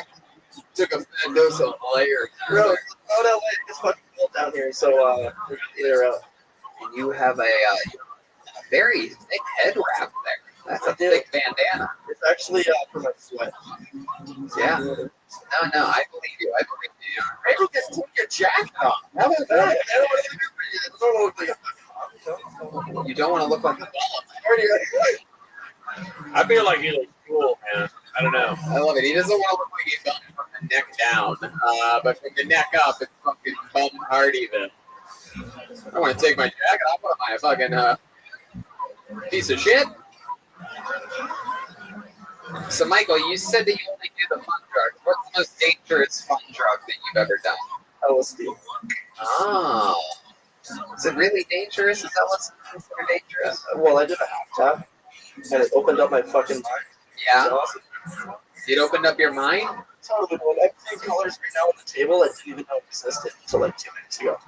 You did it 2 nights Well, ago? you just took the most dangerous drug and you were taking like LSD. a second ago. Dude, just talked about the table. You may have taken Yeah, sorry. Did you just took LSD before? Wait, Matt Brockner. I think the most dangerous drug you've ever done is Matt Brockner. Yeah, well, that's Don't pretty tell me common. Coke is the most dangerous. Thank you guys, I'm sorry. What? Thank you. You're cool. Chill. Chill. You keep shifting. Wow, he is getting shiftier as it goes. I feel like he did a bump of cocaine after I called his name, and it's really just settling in right now. Oh, wow, you look like a fucking bum, dude. He just took his I jacket don't know, off. man. I kind of like that early 90s style. Heck yeah, you look like Leonard Skinner after the plane crash. No, he looks like a roadie for Nirvana. Wrong era. What do you keep in that pocket? What do you keep in that shady front pocket Yeah, there? something's heavy on that shit. What's that? That's like weed gel. Weed gel? Yeah, so you throw it in like, whatever, Gatorade or something, mix it around, and then you're fucking high. Whatever. All right, what? Gatorade or something. That's marvelous. Yeah. I bought this with a condom, but that's like my edibles that I was doing today. Those are some gummy bears I got from Spencer. Look at that, it's so shocked. Sorry, what else is in there? There's something thick in there that you're avoiding. I just thought you said I thought this was a condom, but there it is. Some shit to us, not a woman. Wow. Keeping your wallet. How many edibles do you have in your wallet? Let's find out. No, it's okay. Michael Morton. I mean, he came up. I can't remember what the fuck he talked about. Whatever drugs you've done, I believe are now airborne and contagious. Right, but he did connect. Yeah, you can't deny you walk out here and just get him right away. So like that, congrats, bro. You did. Honestly, guys, I wasn't expecting to stand up. If I was doing it, I wouldn't be drinking, and I wouldn't be all fucked up on edibles and stuff. So when you don't worry about that. When you say that you weren't expecting to do stand up, you signed up, right? Right. I fucking I got to, even if I'm going to bomb, either way, I gotta fucking do it. So. You just said fucking 5 times for no reason. Well, Michael, you did it. You did it here today. You're also one of the comics that has the record for most clothes ever taken off while on stage. Yeah. There you go. It's not the first time we've heard of a stripper with a sloppy pussy up here. So I'm going to join my buddy on the roof. Again, I have no idea what you're talking about. Michael Borden, ladies and gentlemen, he did it. There he goes. He did it. Right on. One more time for Michael Borden, everybody. Here's your drink, Michael. Hell yeah. I said we're a trash can. There you go. Michael Borden, everyone. We're running out of time quickly here, and we've not had a. What time did we start? 8 after? 9 after? An hour. Oh, okay. That gives us another 12. I wonder if the lovely people at JFL will let us go another 12 minutes. What do you guys think?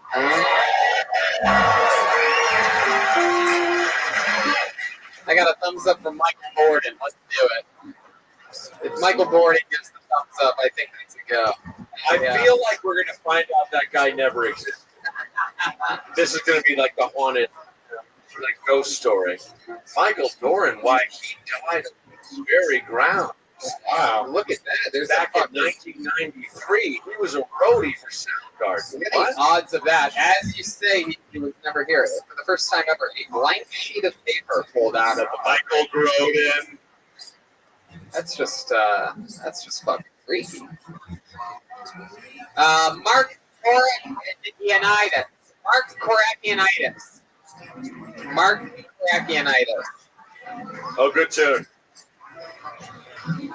Here it comes. Here he comes, everybody. It's Mark Korakianitis.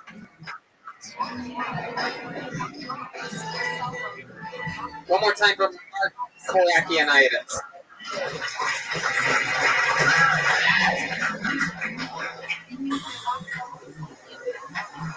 I'm so fat, girls can blow me in the rain and stay dry.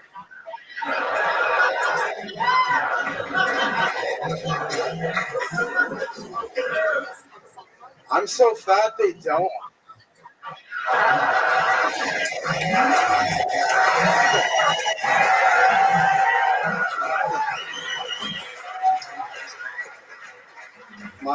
My dad died 2 years ago. It was the hardest year of my life. I had to clean the eaves troughs, close the pool, fuck my mom.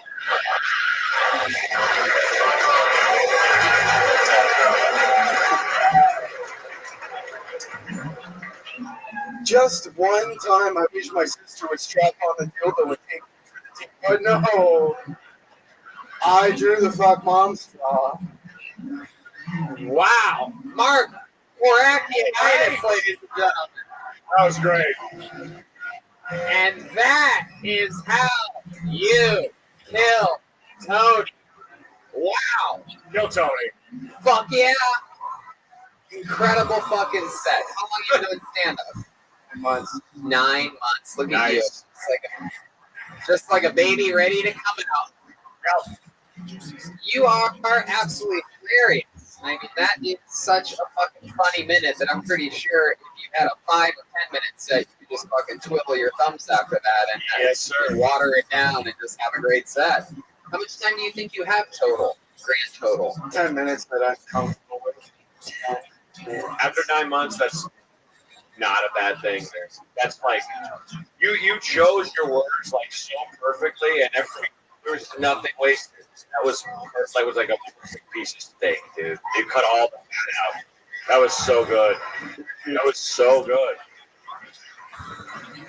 I'll tell you what. I have my last hour-long set is tomorrow here in this room at midnight. I believe tomorrow night. If you'd like, I'll throw you on for a 5-minute guest spot. Fuck yeah, dude. Is that cool?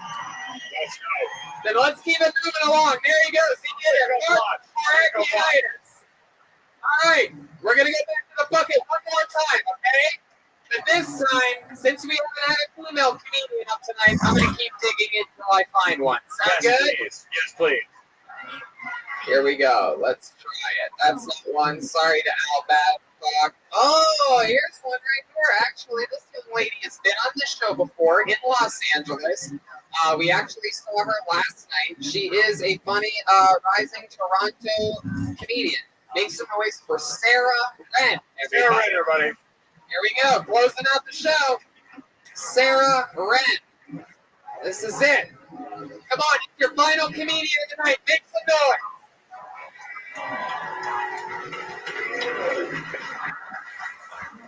Hey everyone! Recently, my boss decided to celebrate National Boss Day. It's a legit holiday in Canada. I looked it up. The history behind it. Daughter worked for her father. She wanted to celebrate how hardworking her dad is, and how her dad is such a great boss to her. So you guys are probably thinking the same thing I thought when I heard that. Obviously, they were fucking. But my boss comes in and goes, "It's National Boss Day!" He gets drunk, which leads to them stripping nude and then masturbating fiercely in their outfits. I also work for myself. Thank you. I feel like now that I've shared my masturbation habits with you guys, maybe maybe I can share an opinion that isn't so popular. I cannot trust men to build houses because they think that 4 inches is 7 inches. Thank you. Sarah Wren, everybody. Fuck yeah. Yeah. Nice. I'm so out of breath. I'm really out of shape. Well, Mark Korakianitis did a fun job. I think he's a little bit more out of shape than you. He floated to the stage. Let's not lean on the excuses too quickly here, Sarah. That was fun. This is your second time ever on this show. How long have you been in stand-up? 9 months now. Wow, 9 months. 9 months back to back. Is it like disease or something like that? How's it been going for you? Good. I love it. Toronto, and I've been touring, and I just came back from the second tour in the States, so it's been a lot of fun. Have you enjoyed the Toronto scene? Yes, I love it here. You get hit on by a lot of comedians? Yes. Yeah. What's that like? Yeah. You ever give in to any of the temptations or anything like that? Once. Uh-oh. Was it with Mark Korakianitis? No. As long as it wasn't with JP Scarpelli. Poor Jay. Hey, man, respect the dead. He has blue balls right now as well. Most of it was his heart stopped 25 minutes ago. Sarah, we have unfortunately gone long over our time, so we're just going to end the interview portion right there. There she goes, Sarah Wren, everybody. Thank you so much to the Royal Theater and JFL 42 for letting us go long. How about you make some noise one more time for Great Powerful Matt Bronger? This show is important. Thank you, guys. How loud can this place get for the Great Powerful Jeremiah Watkins? Yes.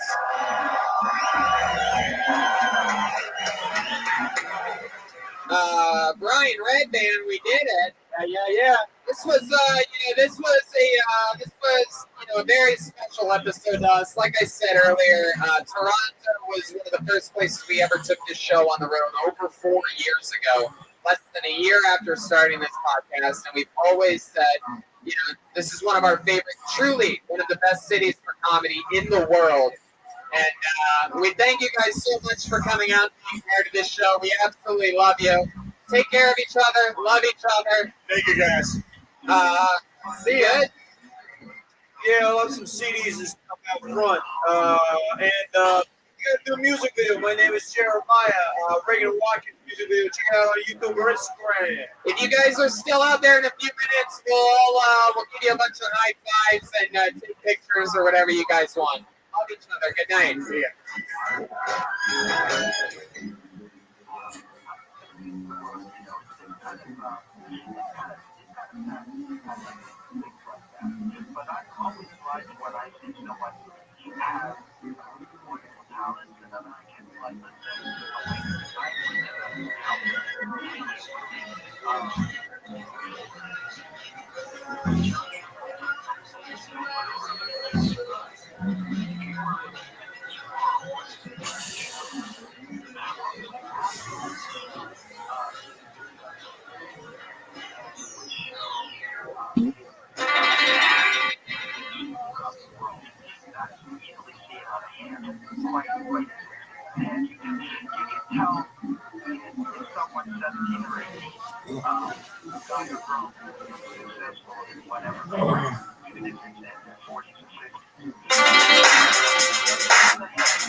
Hey, this is Rabbi coming to you live at the Road Famous Comedy Store main room for a brand new episode of Bill Tony.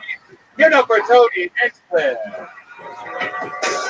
Hey everybody, how you guys doing? Make some noise. We're here, the #1 live podcast in the world. Brian Redband is here. Hey. It's all man spread out over here. Yeah. He's got his drinky poo already. Yeah. Welcome back, buddy. We just had a fun time on the road. We had an unbelievable show in Toronto, Canada. Sold out to the gullets. People, comedians waiting out in the rain in Toronto, waiting outside on the sidewalk for their names to be called in the rain. You lucky Los Angeles sitting down motherfuckers. And we had an unbelievably perfect episode. That was a great episode. And it was so much fun. Everything's good. We're back in town. And Ryan J. Edel's here drawing tonight's episode. We missed him in Toronto. You all sit there. He's going to draw tonight's episode. He has a blank sheet of paper in front of him right now. And then at the end, there's going to be a print of this exact show. RyanJEdel.com. Find all that shit. The official Kill Tony poster. So many fun things at RyanJEdel.com. Just an all-around great artist, great guy. Hello to everybody watching live right now on YouTube. This is the #1 live podcast in the world, streaming globally around the world. And if you're watching right now and you live in Chicago, Illinois, good news. I'm flying to you Wednesday morning. I have shows Wednesday, Thursday, Friday, and Saturday. A total of 6 shows at Zany's in Chicago this week. And then next week, next Friday, already, you can believe it, it's the one and only, the first ever Kill Tony Mania. Live in San Francisco, California. That's 2 separate episodes of Kill Tony live. 2 different bands, characters, 2 different buckets, 2 different everything. 2 completely different DNA episodes of Kill Tony. Those are episodes 299 and 300. A little fun fact that we're at 294 or something right now.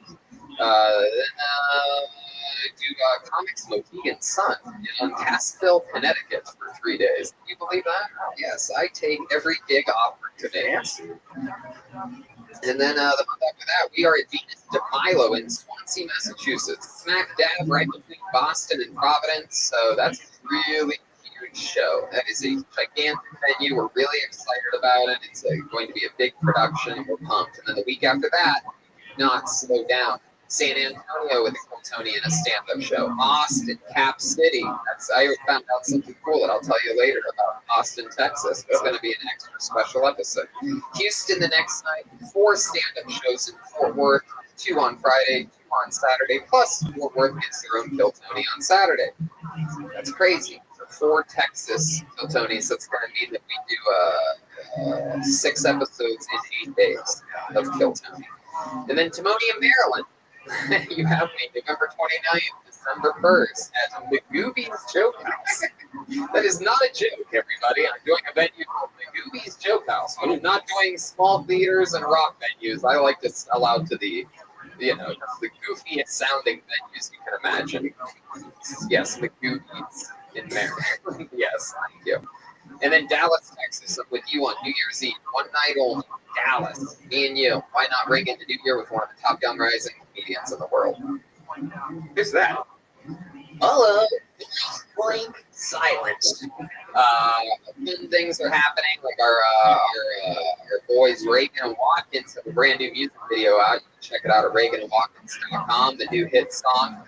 My name is Jeremiah. The big music video right there, and features cameos from the great Red Band and myself and a lot of your other Kill Tony favorites. It's a very fun thing. Aphrodite's in it. Yes, she is. There she is, everybody. The legend Aphrodite.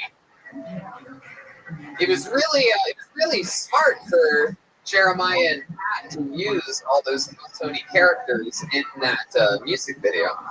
You know what's not smart? Job sites that overwhelm you with tons of the wrong resumes. But you know what is smart? ZipRecruiter.com/KillTony.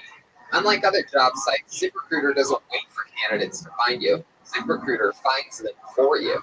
Its powerful matching technology scans thousands of resumes, identifies people with the right skills, education, and experience for the job, and actively invites them to apply. So you get the qualified candidate fast. No more sorting through the wrong resumes. No more waiting for the right candidates to apply. It's no wonder that ZipRecruiter is rated #1 by employers in the U.S. And right now, our listeners can try ZipRecruiter for free at this exclusive web address, ZipRecruiter.com/Kiltony. That's ZipRecruiter.com/Kiltony. ZipRecruiter.com/KILLTONY. ZipRecruiter, the smartest way to hire. It really is a great website. My girlfriend uses it all the time to find new jobs. Yeah, we love it. And that reminds me, we are on the hunt for new Kiltony interns. Oh, yeah. Yeah, so if anyone is free on Monday nights and wants to, be put to work, wants to help out and, be a good human being, help your comedy community, we are on the hunt for Kiltony interns. But you have to have, like, skills and talents and common sense and shit like that. So just don't think, I'm the guy for the job. So, that's a part of it. And ZipRecruiter.com/Kiltony. It's the smartest way to hire. So let's jump into this episode. You guys ready for this or what? Ka-ching! Cha-ching! Every single week I have one of the funniest comedians in the world on this show. This week I am so excited about this. This is the return of one of my favorite comedians, one of our favorite guests on the show. This guy's an Emmy-nominated writer for the last 12 Comedy Central roasts. Ladies and gentlemen, make some noise for the great Jesse Joyce. Come on. Yeah, here he is. Woman like that. My ex and current wife hate that fucking song. What's up, guys? Jesse Joyce is here, ladies and gentlemen. You clap again. Yay, you did it. So this is a lot of first-time people ever leaving their house here tonight. This is not the most social audience. We have some. That's all right. Well, maybe it was the 4 minutes of you listing cities they don't live in. Turn them off. Gotta do it. Sling those tickets, baby. Probably just list cities you aren't going to be in if you take less. I mean, maybe who knows? Maybe some of them are just here for a few days and they live a couple blocks away from the Goobies Joke House in Timonium, Maryland, November 29th. Hey, Columbus, Ohio. So I'm glad that you're back here on the show. We just were working together last month or the month before on the roast of Bruce Willis. I guess you killed it on that. I was really impressed. Thank you, man. You too. We always all push each other in there. It's so fun getting to be mean. Yeah, Dean, I don't know if it made it. I have everyone here, Dennis Rodman, who thinks a shoe deal is going to get two at the same time. Yeah. Hilarious. I don't even think anybody ended up doing that. Well, it should be said. I know. Well, thank you so much, and I'm glad that you're back on this show. You're always one of our favorite guests. So let's just jump right into it. Band. We have a band on this show, everybody. Every single week, the band, they become characters. I never know what they're going to be. Last week, they were nerds and billionaires, and what were they here? They were detectives. Or no, they were mafioso. Something. Oh, he was a mafioso in Toronto. And so I never know what they're going to be or what they're going to do. Ladies and gentlemen, let's all find out together. They are the best band in the land. It's the Kiltony Band. Jeremiah Watkins, Joel Berg, Joel Jimenez, and Chroma Chris on guitar. Let's see what happens here. Here we go. We have music. Whoa! Wow. Lumberjack. Clearly. This is the first time we've seen lumberjacks. They're dressed like a Trump rally. Is that what you guys are? A Trump rally? Yeah, that's right. Wow. Here to make America great again. We have some lumberjacks.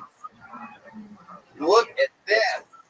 My goodness. It's either a lumberjack or a Hulk Hogan with anger issues.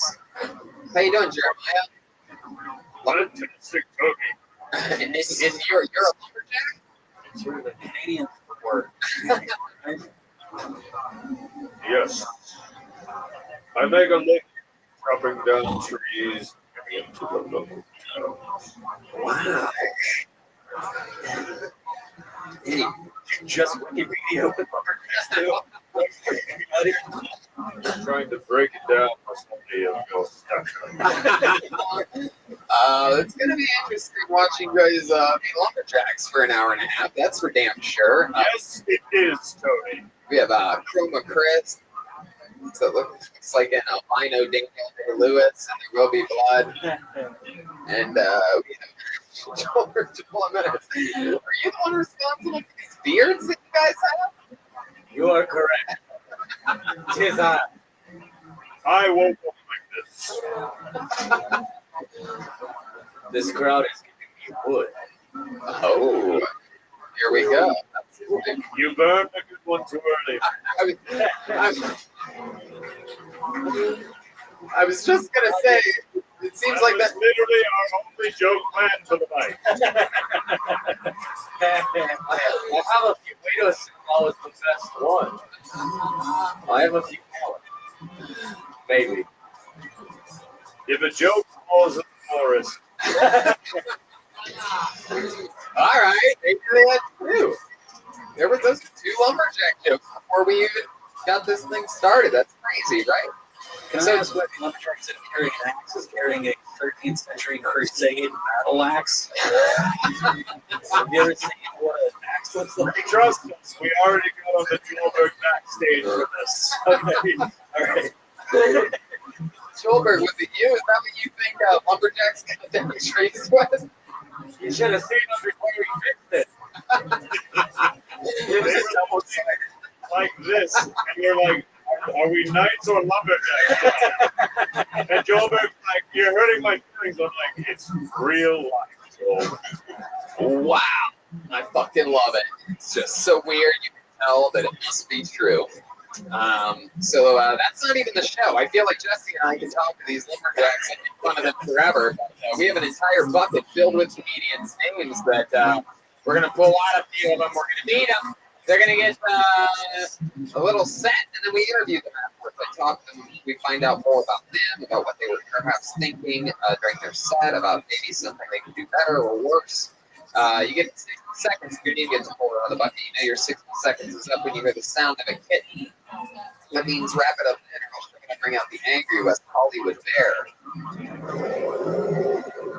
So just when you hear the kitten, wrap it up then. You guys ready to start this thing? This is it. It's Kill Tony live from the Comedy Store on the Sunset Strip. Here we go. We got Lumberjacks, Jesse Joyce, Ryan Red Band, Ryan J. Drawing there with the pencil flying across the little man. Oh, I wonder where that pencil came from. That is true. It's made wood. I didn't appreciate it. Okay, I pulled the name out of the bucket. Your first comedian getting an uninterrupted 60 seconds tonight goes by the name of Nikki Fuchs. Nikki Fuchs. Here we go. Here she is. Do you guys think it's weird for my paid therapist to act like my dead mom? I mean, she does just lay there with Tony. So I am that girl who hangs all of her family photos in her bedroom and on her bedroom wall, so that when we finally go to have sex, we'll both be reminded of my traumatic childhood.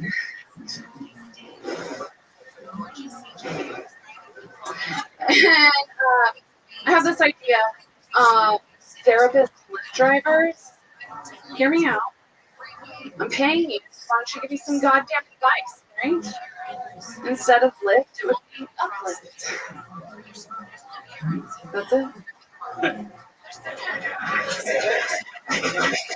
Okay. I love your closer. That's it? Like a question. The question. I only plan 3 one-liners. That's a minute, by the way, if you're wondering what a minute is. Wow. I went through it real Time flies when you're, I guess, we're having fun. nervous. Jeremiah the Lumberjack. It looks like I gave her a haircut with my axe. The horse of truth is out of the stable. So, Nikki, this is your first time on the show, right? Yeah. Awesome. How long have you been on stand-up? 4 years. 4 years. Yeah. 4 years. Yeah. 4 years. Mm-hmm. 4 of them. 4 straight years. In a row. Yeah. So like 12 months Yeah. times 4. How many trees, in fact? How many times have you done this crazy in those 4 years, would you say? A lot. A lot. All 6? Okay, Brian. All here in Los Angeles? No. I'm not from Los Angeles. Where are you from? Baltimore. Baltimore, Maryland. You mean sort of like you're Yeah. in Maryland? Yeah. The Goobies? Yeah. November 20th. You performed at the Goobies? No. Yeah, I think she's from Baltimore. Baltimore. Looks like Schulberg's still warming up. Slit your throat with an axe. Looks like we're dealing with Goldberg as of right now. It's not quite warmed up yet. 9 more to go. So, oh, that's right. If he has 10 bad jokes in a row, he has to get an official Kill Tony tattoo on stage. Yeah, that's the deal. I'm not getting the name Tony on my body. All right. Well, I count that as the second one in a row. I guess I am. So, Nikki, what are you doing in Los Angeles? I had a job interview today. You're just visiting? You had a job interview? What's the job interview for? I'm a scientist. You are? Wow. And I am a Buddha.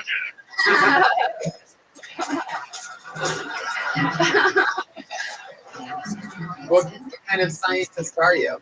I make drugs. Really? Mhm. Oh, okay. Yeah. Wow. I guess the family feud is calling or something like that. That What? seems interesting. That it seems like you should talk about that. Oh yeah, definitely. Yeah, I do have a few one-liners about science. Yeah, like what? I have a good one. What did the male scientist say to the female scientist? I make more money than you.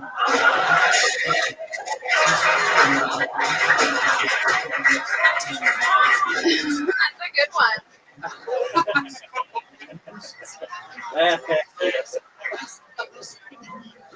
Actually, yeah, he said nothing. He just interrupted her. Oh, wow. You got some angry ladies back there excited. But I would use my version of that joke. That was pretty funny. Yeah. Yeah. Mm-hmm. So, what kind of drugs are you making? So right now I make biologicals. It's a type of monoclonal antibody. Oh, is that anything like things.com? No. That's like if you have cancer, What? or like it's like if you have cancer, or like autoimmune disorders, or like asthma. So you seem like tattoos. You have that haircut. You don't seem like a scientist. Isn't that crazy? Do a lot of your other scientist co-workers look like scientists, like glasses? Yeah, they're all old men. Really? Mm-hmm. Then you were able to break into that industry. I was. See, that's also interesting. You should talk about it. Okay. Thank you. Yeah, definitely. Yeah. You should also address the fact that your shirt is the curtains in Wonder Woman. Little foxes. That is adorable. Yeah. Thank you. Yeah. Anyway, are we taking criticism? If you want to. Whatever. Go ahead. You go. Well, I mean, I'm going to find out more about your visit here. So did you come here for the job interview? Yes. And that was today? Today. How did it go? Very nice. Really? So, it's for a full-time job here in Los Angeles, making bio whatever. Different kind of drug, actually. But yes, it's actually called cell therapy. So it's kind of the future of biotech. Cell therapy? So instead of producing these proteins out of a cell, you're actually making the cell. You're actually taking your own cells and reprogramming them. Any of this going to make Michael J. Fox walk again? Only if you have cancer, I guess. With science. What? Only if you have cancer. I mean, Is there any progress in cancer for real though? Is there something? this is huge. Because basically what they're doing is for people who have certain types of blood cancer, they're getting your own T cells, which is an immune cell, I don't know if you know, and they're taking them out. Yeah. Yeah, definitely. And No, they're T cells, reprogramming. if that happens, you lose them when you have AIDS, which is something you're also like. The forest is calling. So They look like backup village people. And ones that didn't make it. It is impressive. Well, I guess they're just leaving. Jeremiah, No, they'll come back. Once you go for check, you always lumber back. Okay. So, Nikki, you have to go back to Tomorrow morning. Tomorrow morning. Are you a doctor? Do you have a doctorate? No, I just have a master's. Okay. Wow. Where'd you go to school? Johns Hopkins. It's a good doctor school, right? I went to John Hopkins. I found that one. Yeah, there it is. There it is. It has begun. Joelberg has arrived. No tattoo tonight for Joelberg. Not gonna happen. John Hopkins. He was so excited to see it. I think he said John Hopkins too. He didn't even say John. Why is that funny? That's where I went. All right. Well, the set was, It was tough. yeah. But you got the party started for us. It's not an easy position. And thanks for signing up and coming in. There she goes. Nikki Fuchs. She's on Twitter at FWKS Fuchs. Interesting spelling. The Twitter handle is different than her spelling of her last name. Okay, you guys get it? Having fun yet? All right. Your next comedian getting an uninterrupted 60 seconds goes by the name of David Lucas. Here we go. David Lucas. I see movement. He's walking up here. Chroma Chris strumming that guitar. Here he comes. Oh, I know David. Make some noise one more time for David Lucas, everybody. Yeah. I'm from the hood. Anybody else? I knew I was from the hood. My mom bought us the first monopoly. And every spring I go to jail. And hood monopoly, you start off with a knife. Like, damn, I started playing. How the fuck I owe $1,200 already?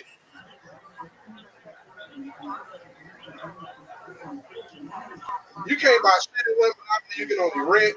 You know what I'm saying? The pieces of the monopoly be like a Chuck Taylor, a pit bull, and a Cadillac with a spare tire. The chance card in the monopoly be like, you took a chance and fell asleep in a car with two niggas that robbed the liquor store. Take your ass back to jail. All right, man. Thank you. Oh, yeah. David Lucas. Yeah. Beautiful. What's up, man? Fucking great show. Good Monopoly. Monopoly. And I was going to say, it might be a thing where you can do where you, at the end, you say they still have the shoot, but it's hanging from a telephone pole. You know what I mean? There you go. As the pieces. But they don't do that. That's how you get to the hood. No, I saw one in Detroit. We were What just does it look like the last time I was in the hood? Very frequently, sir. You look like you serve people. You might have gave the niggas some court savings. No way. I've seen the wire. They fucking hang shoes, right? No. That's what white people do. They watch a whole bunch of black television shows. Y'all get a kick out of that shit. You probably got like a black fetish. All right. oh shit, David, you're got shots at the guests over here. Oh my God, relax. I have a fucking nomination for What the fuck do I know? All right, go ahead. Do it your way then. Do your joke. The hood monopoly is fun. That's a fucking thing. It's a great joke. Yeah, for sure. Yeah. That's fun. Did you write that recently? I wrote that joke like 3 years ago. It just started back. Heck yeah, that's fun. Added a little. You can only rent it up like 3 weeks ago. So I was like, let me bring it back. What would the community chest be? Take all fucking chest. Oh, shit about no chest. There's probably like perfect. It's probably like a tag that like all the streets are St. Junior Boulevard, like the whole right. Yes. I like the joke. I want to help it. No, I like it, man. All right. Sounds like an actual game. It's made by the you fucking sell this game. Why not? Is the game made by Parker Brothers? There you go. It's still here. I'm trying to get that one out for about a minute and a half, but you beat me to it. There you We're go. gonna trademark it to the Kill Tony show tonight, nigga. I love it. I love it. So, how's life going? How long have you been in stand-up? So like 9 years. I've seen you do quite a lot of roast battles. There was a period of time where you were taking on a new person every week upstairs. It was like an open challenge. Yeah, and then it got to the point, I got emotional upstairs. Not in like a sensitive way, but in a way like the opponent. It's like roast me, motherfucker, not my daughter. You know what I'm saying? Oh shit! So I just quit. You know, like you know what I'm saying. I have a daughter. I have no idea what you're talking about. You just stop while you were ahead for something that you regret. Right. So that's what I just took a step back and I'm on the show all Dutch Digital Roast Me. So they pay, it's millions of views per episode. Yeah. So it's like, fuck it, I'm still roasting. Hell yeah. Right. I know exactly what you said, but I'm a little bit afraid of you. And so I'm just going to agree and definitely not make fun of your daughter. That's what I'm not going to do. I'm going to say a goddamn thing about her. I'm sure she's at home right now playing Hood Monopoly, just being a good little girl. Good house guy. Yeah. So, David, is that what you do full time? Yeah, right. And live on my family money. You know what I'm saying? Ooh, family money. Yeah. What kind of family money? You ever heard of the regular sneaky slide? Hold on. Wait, what? Slip slide. Slip and slide? Yeah, with Trick Daddy, Rick Rock, and my family own that. So, like, my family ain't broke. So I come from, like, a suburban hood family. When you say slip and slide, you mean the thing that you slip and slide and take it to the house? Trick Daddy, y'all niggas know what it is. You know what I'm saying? Are you talking about the it's a record label out of Miami, dog. I'm sorry, I didn't mean to. I wasn't expecting to tell black people to shut up. Now I feel bad. It's a record label out of Miami. They all just, podcast listeners, they all just started singing a song for some reason. David said, it's a record label out of Miami. It was very popular in the late 90s, early 2000s. You're talking about Slip and Slide. Slip and Slide. It's a record label, but not the game. I just want to miss also, but like I think of part of something was maybe I don't know, maybe his whole fucking life is obsessed with children's games and toys and things. Yeah. So like I was also thinking Slip and Slide. Yeah, Slip and Slide too. Seems like black people would love Slip and Slide because you can't drown in Slip and Slide. Hey man. Well, you can't make your own sound. You can't do that. I like that too. I like that shit. Welcome back to White People Explaining Hip Hop. If you listen to old Kingdom, listen to Trick Daddy, Trina, Grime Mode. Yeah. That's when he was going to Slip and Slide. Wow. Yeah. Where Teddy Lou. Is that based up Atlanta? No, Miami. Oh, okay. Yeah. All right. Yeah, that's where I'm originally from. That's so cool. How long have you been in Los Angeles? Like 7 years. Yeah. That's so awesome, Dave. Like, went to school out this. Oh, yeah. Where? UCLA, dog. Really? Yeah. What tattoos still have degrees too, nigga? Damn. I mean, I am. These people we've had so far do not look like what they are. You know what I mean? I don't pay. Like I always tell people, I don't know what the fuck education looks like. I don't know what education looks like. Education don't have a face. Education don't have a face. You know what I'm saying? It's true. I went to private school my whole life. I went to high school. Well, you're yeah. Give me fried chicken, fried avocado oil. You know Oh my god.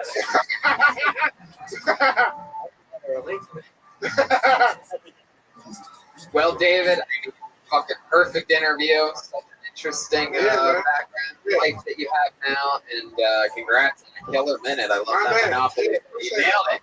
There he is, David Lucas.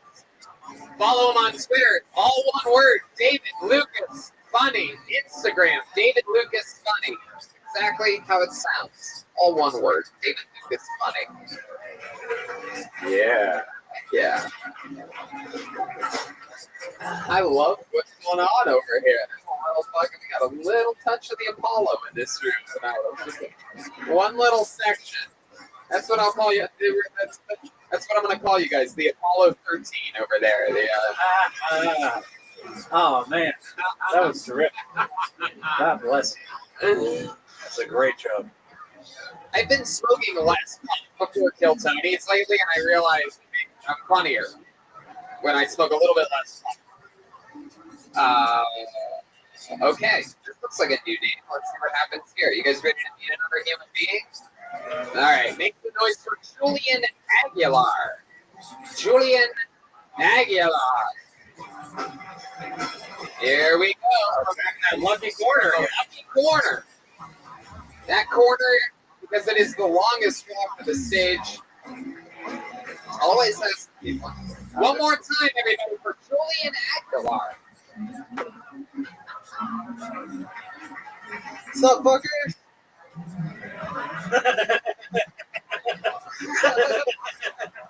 So, y'all, I have a cat. He keeps teasing me. He walks in front of me with his ass up. I just want to fuck it, but he don't like to get wet, you know? I had sushi last night. She didn't shave. I put a little hot sauce on it, you know. I like to add a spice, you know, spice things up. Just I don't want to put it down. Shit. If black people can't see, do they know they're going into the light? Because I know they can feel hell. That shit hot as hell, you know?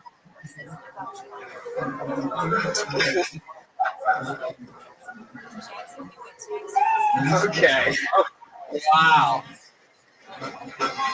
Woo. Man, I could tell you're Mexican, Julian Aguilar, because your set went south real quick.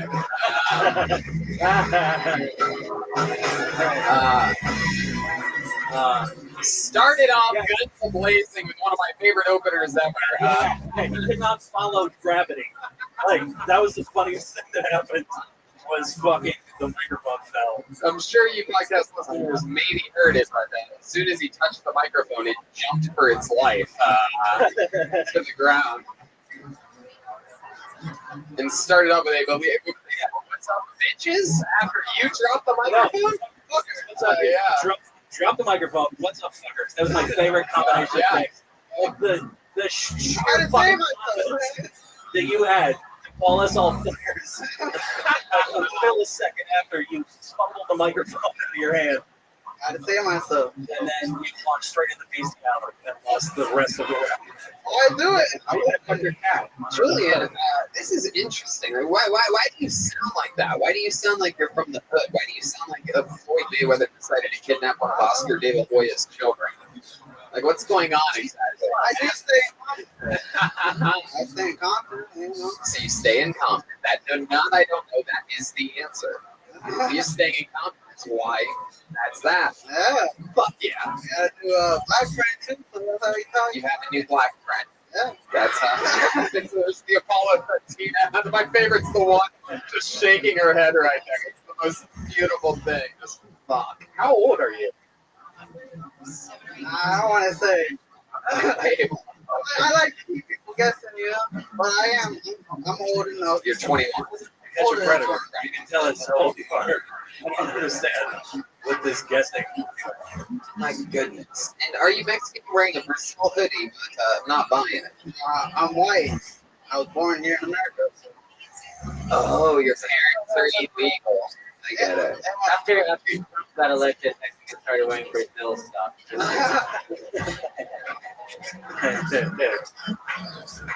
David, how long? Because they have more Miss Universes. That's what that appeals to Trump. He gets it. Yeah, I didn't know they had Brazil players like Gilligan's Island. So, how long have you been doing stand-up, Joel? 1 year. 1 year. Yep. And it's something you take pretty seriously? I've been coming here. I've been coming here for the whole year. I just got on. Here, on Delta. You've been coming here for a whole year, and you finally just got pulled out of the line. So cool. Congratulations. Thank you. Thank you. So, Julian, you look like a little kid. What do you do for work? I'm not working right now. No? So, He's not investigating. Oh, you're not? He's white. He's not really white. That is an area for jokes, by the way. How young you look. oh, yeah. I know. I got good about that. Yeah, like what? Let me hear a bit about what you do. With sodomizing a cat. I didn't do it. Let's hear right. Right. So let's hear one of your bits about how you. Can you imagine me with a baby? I mean, I like babies, but I also like them to shut the fuck up. Wow.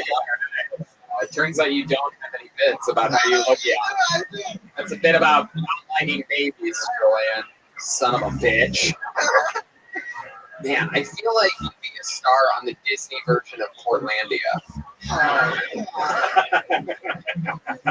I like Nickelodeon. Yeah. So, Julian, you're clearly, I mean, only, I might guess, be 22, 23 at the oldest. So what do you do for fun? What is a kid like you nowadays? What are you guys into? I like to just fuck around with people and shit. Yeah, like what? I don't know. When I ride on the metro, I like to act like a crackhead too. Just crackhead. Yeah, like what do you do to act like a crackhead? No. Yeah. I want you to act like a fucking crackhead. No. Yes. No. What are you, shy? You're at the Comedy Store.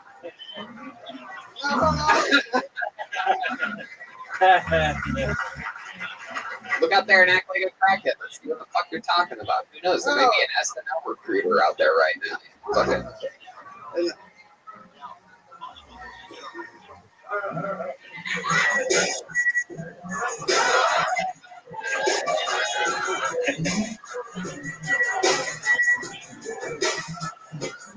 All right.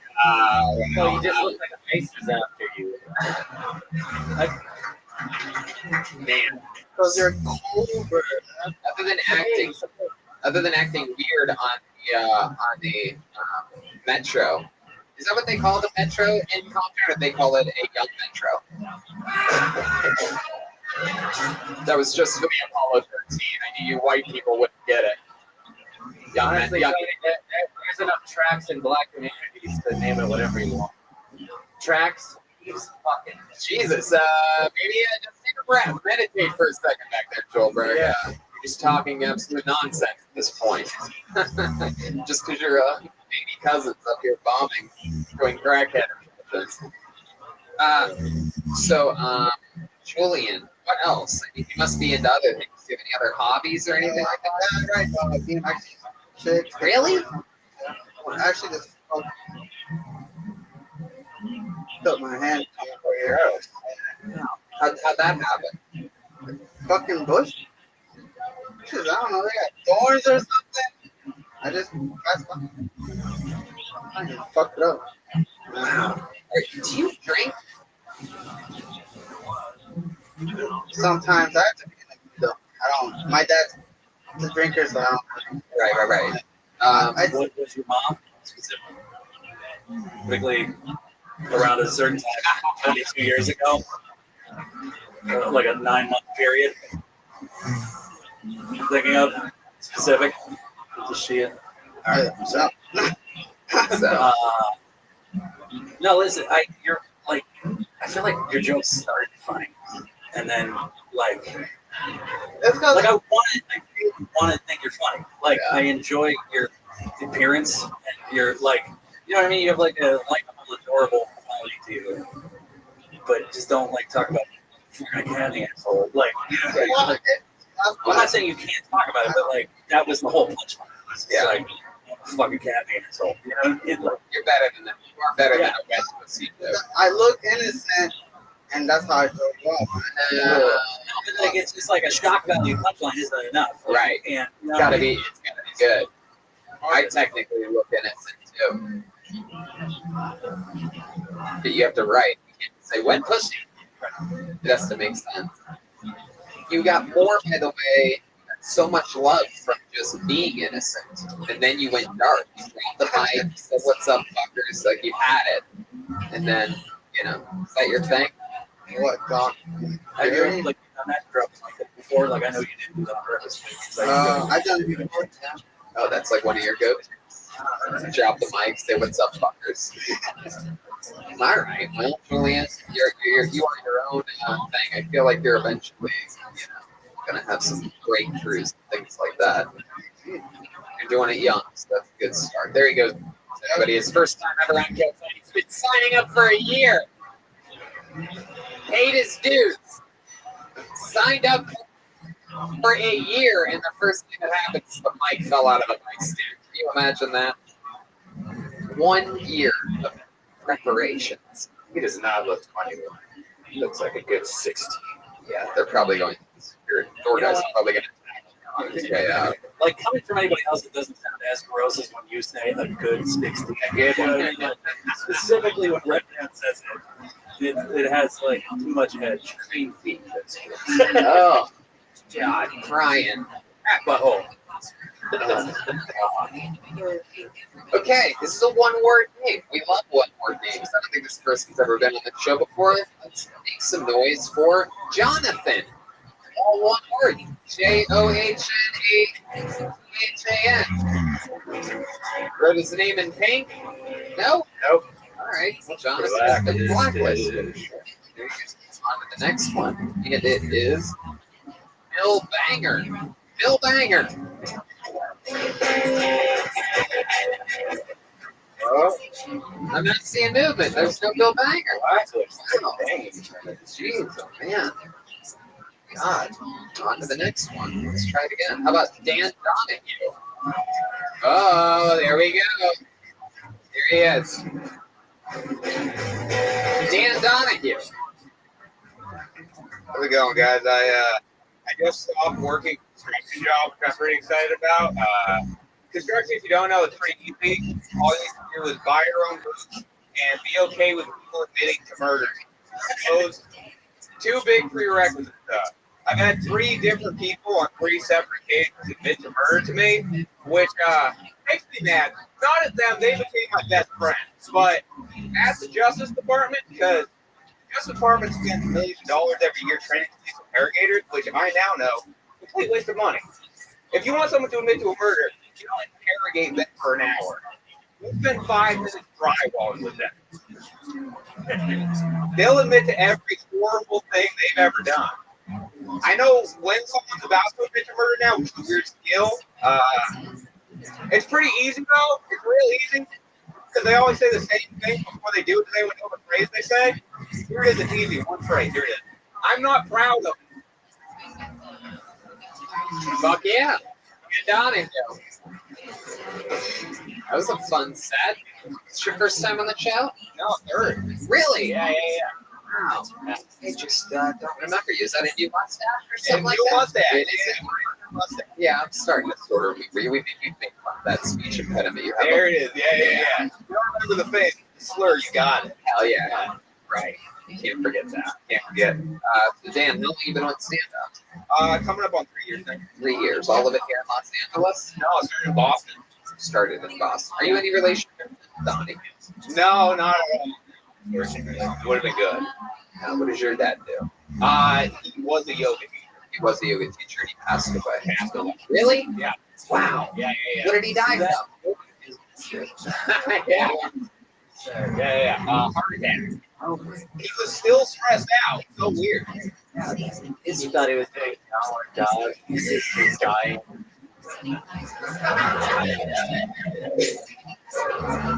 The joke is, dog got hit by a UPS truck. Not to do the physical No, it's not going to make it any better. What is that?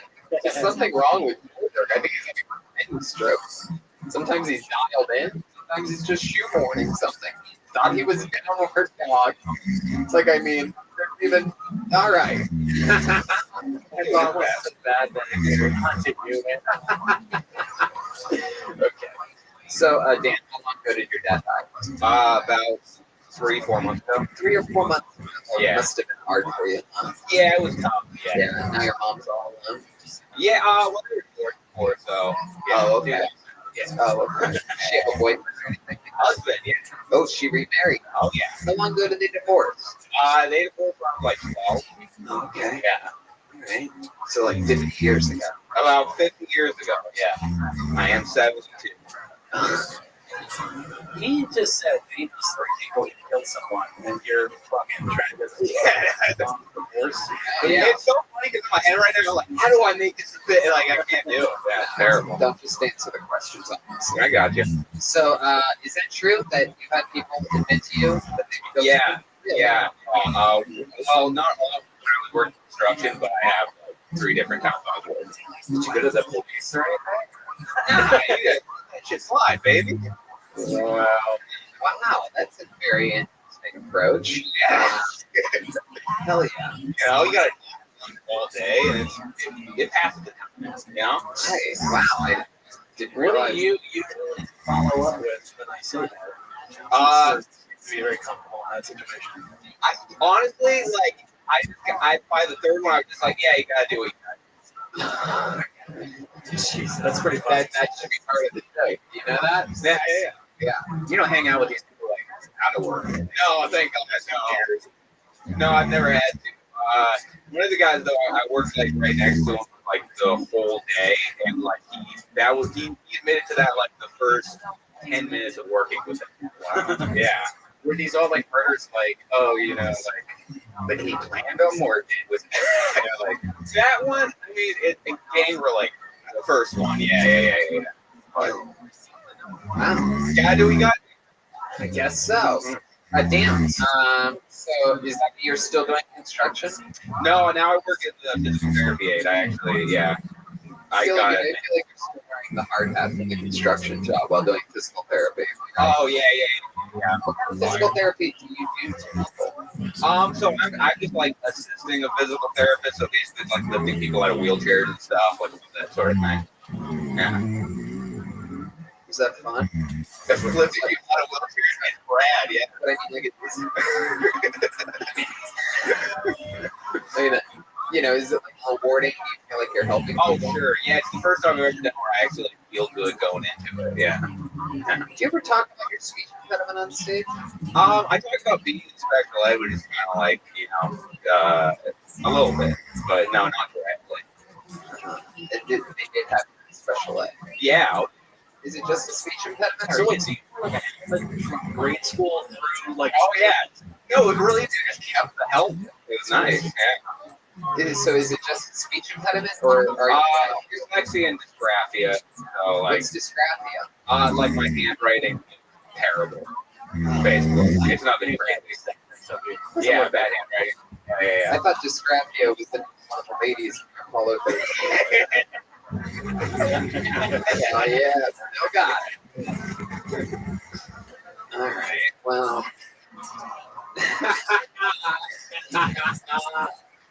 So Dan, I mean, have you ever you have a girlfriend? Yeah. Oh really? How long have you been with her? He was now. Oh yeah, right after your dad died. Yeah.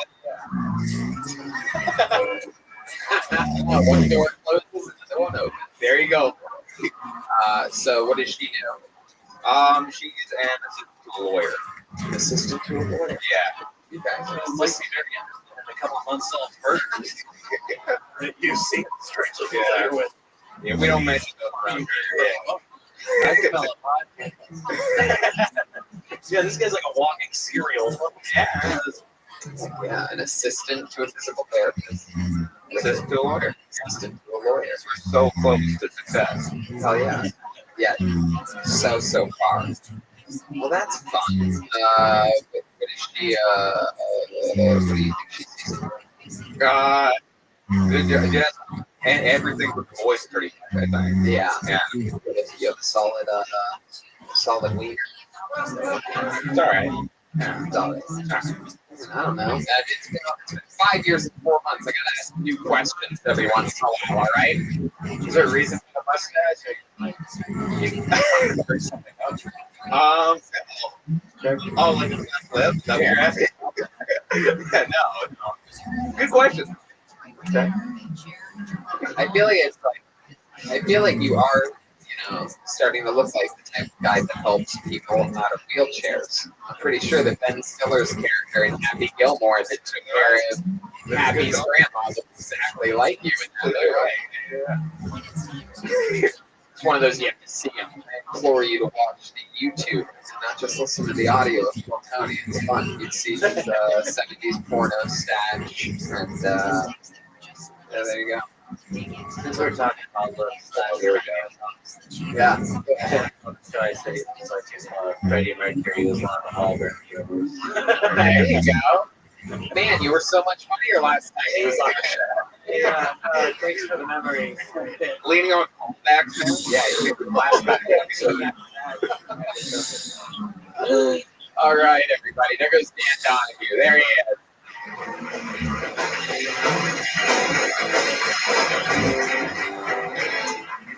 There he goes, Dan Donahue. Wow, it's fun.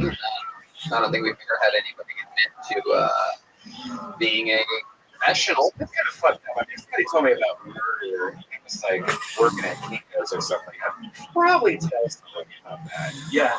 And then the second time it happened, you go, I really definitely need to do it. Wow, this is how I find out Red Band's a fucking rat. Yeah. So, of course. Okay. I believe I've seen this name once or twice at least. Make some noise for Josh Cromer, everyone. Josh Cromer. Lucky corner again. A lucky corner. Here he comes. From deep. Far, far away. Here he comes. One more time for Josh Cromer. I saw in the news the other day that Chris Evans would dress up like Captain America and go visit kids with terminal diseases in hospitals. It's pretty cool, right? And then I thought to myself, how fucked do you have to be before a famous superhero comes and visits you in the hospital? I'm not talking about like an orderly in a Batman mask. That could be for anybody. But if it's Wonder Woman, but the actual woman that plays Wonder Woman in the movies, your parents lied to you. You just been in there for a cold. I thought this was so much better. I mean, how does that conversation go between doctors, right? Hey, little Jimmy's not doing so good. Should we try something new? No, you know what? We'll just go on the Justice League and have them pay a visit. That's all I got. All right, there you go. 50 seconds of Josh Cromer. Yeah. All right. Well, hello. Hey, what's going on? Is this your first time on the show? You know, it's funny. Because the guy a few times ago mentioned that he'd been signing up for a year. Uh-huh. And I last got the show episode 219. Wow. So that was like June of 2017. I've signed up every single week since then, with the exception of like one. And I haven't got it. Well, there you go. Yeah. The bucket of destiny. That's it. Us from that Justice League bit you just did. Yeah. How'd it go that time? It went terribly too. Yeah. I mean, it went all right. It went okay. But okay. Well, let's talk about it. Do other sets go good for you other places? Yeah, sometimes. That was just a new bit that I've been doing for literally like.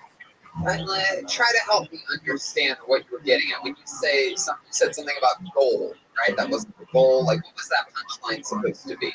Because I couldn't quite even understand what it was supposed to be when you got there. What do you mean?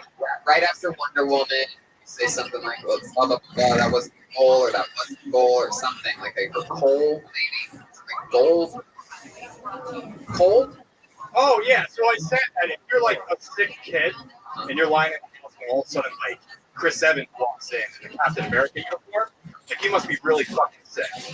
Yeah. And then I think like your parents probably lied to you about you just being in there for a cold.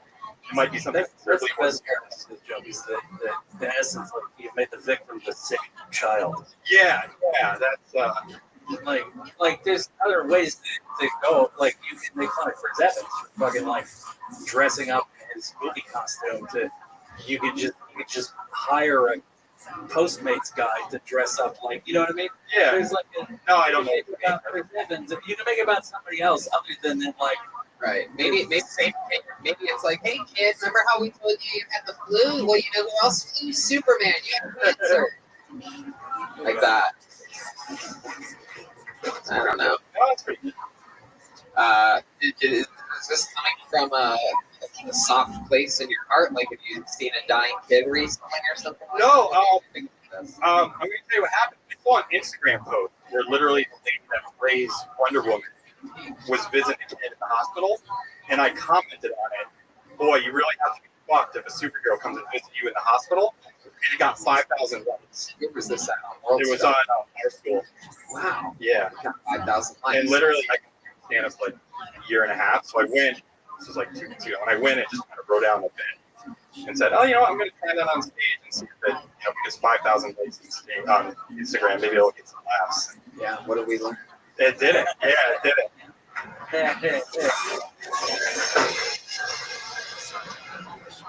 What do you do for a living, Josh? I'm actually unemployed right now. Yeah, you I look just- like an out-of-work Nickelodeon host. Oh, do I really? Like you used to do a spin on the guts, and things just didn't go. Oh.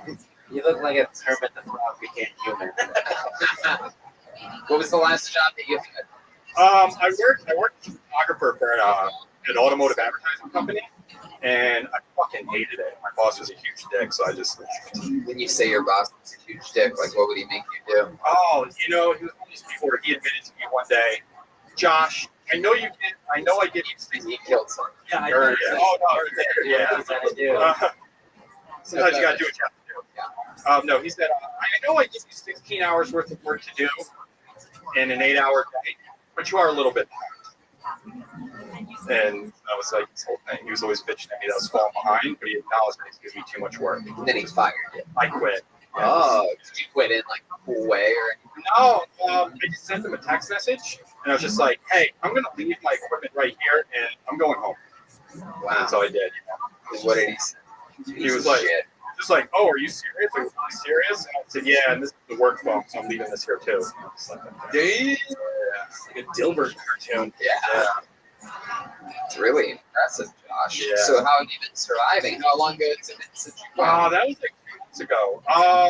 What I did is I had another car back home in New York, and I sold that for a good chunk of money, so I wouldn't want that to me. What kind of car was it? I had a Corvette. Yeah, Wow. I had a pretty good Corvette. Yeah. Wow, Yeah. that you had from photographing for an Addy? No, I got it years ago. I got that car when I was like 25 years old. I got it. It was pretty much brand new when I bought it. It was mint condition. Had like 5,000 miles How on were it. you able to get a brand new Corvette? So yeah, my dad had a Corvette that he never drove, and he was like, "Hey, this car means a lot to me. I want you to have it. I can't drive it. You're getting out of it." So I then took it, I sold that, and then I sold my own car, and I went and bought this one. Was your dad? No, I told my dad I was thinking about it, and he's like, I'm gonna feel bad. He's like, "Oh, your car's sick. Do it." Yeah. So I did it. Yeah. That's a sick. Yeah. Yeah. He was like so high. Yeah. Your dad's still alive? Yeah. Yep. Yeah. Him and your mom still together? Yep. Girlfriend? I do. How long have you been with her? We've been together since April. Since April. And Yep. are you close to running out of money? No, it's kind of cool because I was living down here in West Hollywood. I had a friend just literally just down the street from here. I left out a heap of money from that, and I just moved in with her in Pasadena. And I'm very lucky. She hasn't. I'm like, hey, I owe you rent. I can do. She's like, no, it's all good.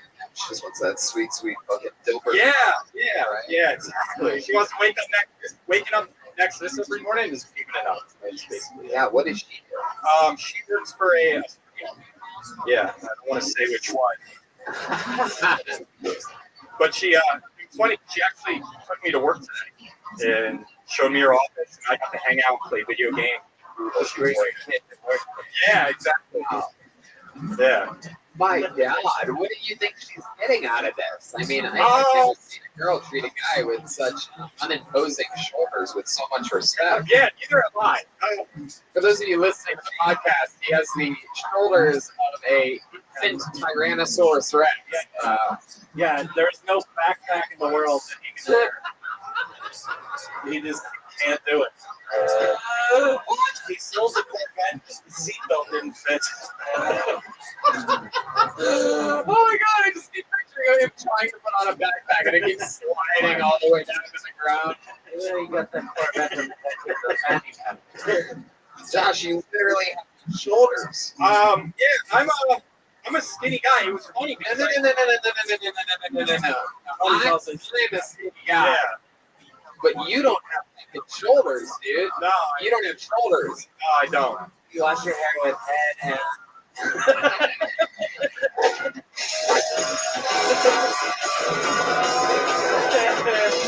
Joelberg's back, everybody. He is back on his throne. It's taking a heavy burden so we can podcast this. We thought you'd never be back, Joel. Have you noticed this before? I'm going to give you the cold upper arm parts. Did you know you don't have shoulders? Is this a new discovery for you? No, I've been strictly aware for my entire life, 34 years. Yeah. Is it always been that way? Yeah. People are like, man, you don't really have any shoulders, Josh. Yeah. Like, what happened? Did someone super strong once give you a massage and just fucked you up? No, they just rubbed them all the way, fucking chiseled them down. I can't explain it. It's hard for you if you didn't put a scarf that just Slides right off. Here. Yeah. God. Yeah. That is incredible. Little freak. I don't know. If he was a pirate, he would have just a little canary sitting on his face. I mean, I've been aware of it my whole life. But I don't think until this point anybody articulated to me that. No, let me tell you right now, the standout thing about you. I mean, definitely in the history of Tony's smallest shoulders. Wow, great. Like, that's great. Yeah, I just feel like I got the world on my.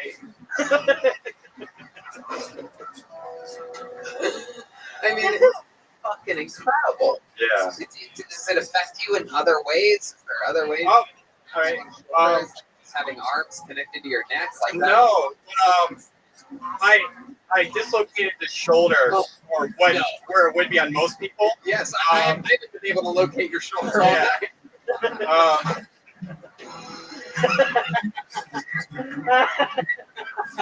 You must watch this. I know, look how funny it looks on the screen. You have to watch this part if you're listening to the audio. Oh my God. Do you have jokes about how you don't have shoulders? No, well, you can start immediately. So I dislocated the shoulder. I dislocated it 5 times. 2 times are kind of funny. One was playing video game. I got mad and I threw the controller down and popped the shoulder out. What the fuck? Yeah. And the second and final time I popped out my shoulder, I was having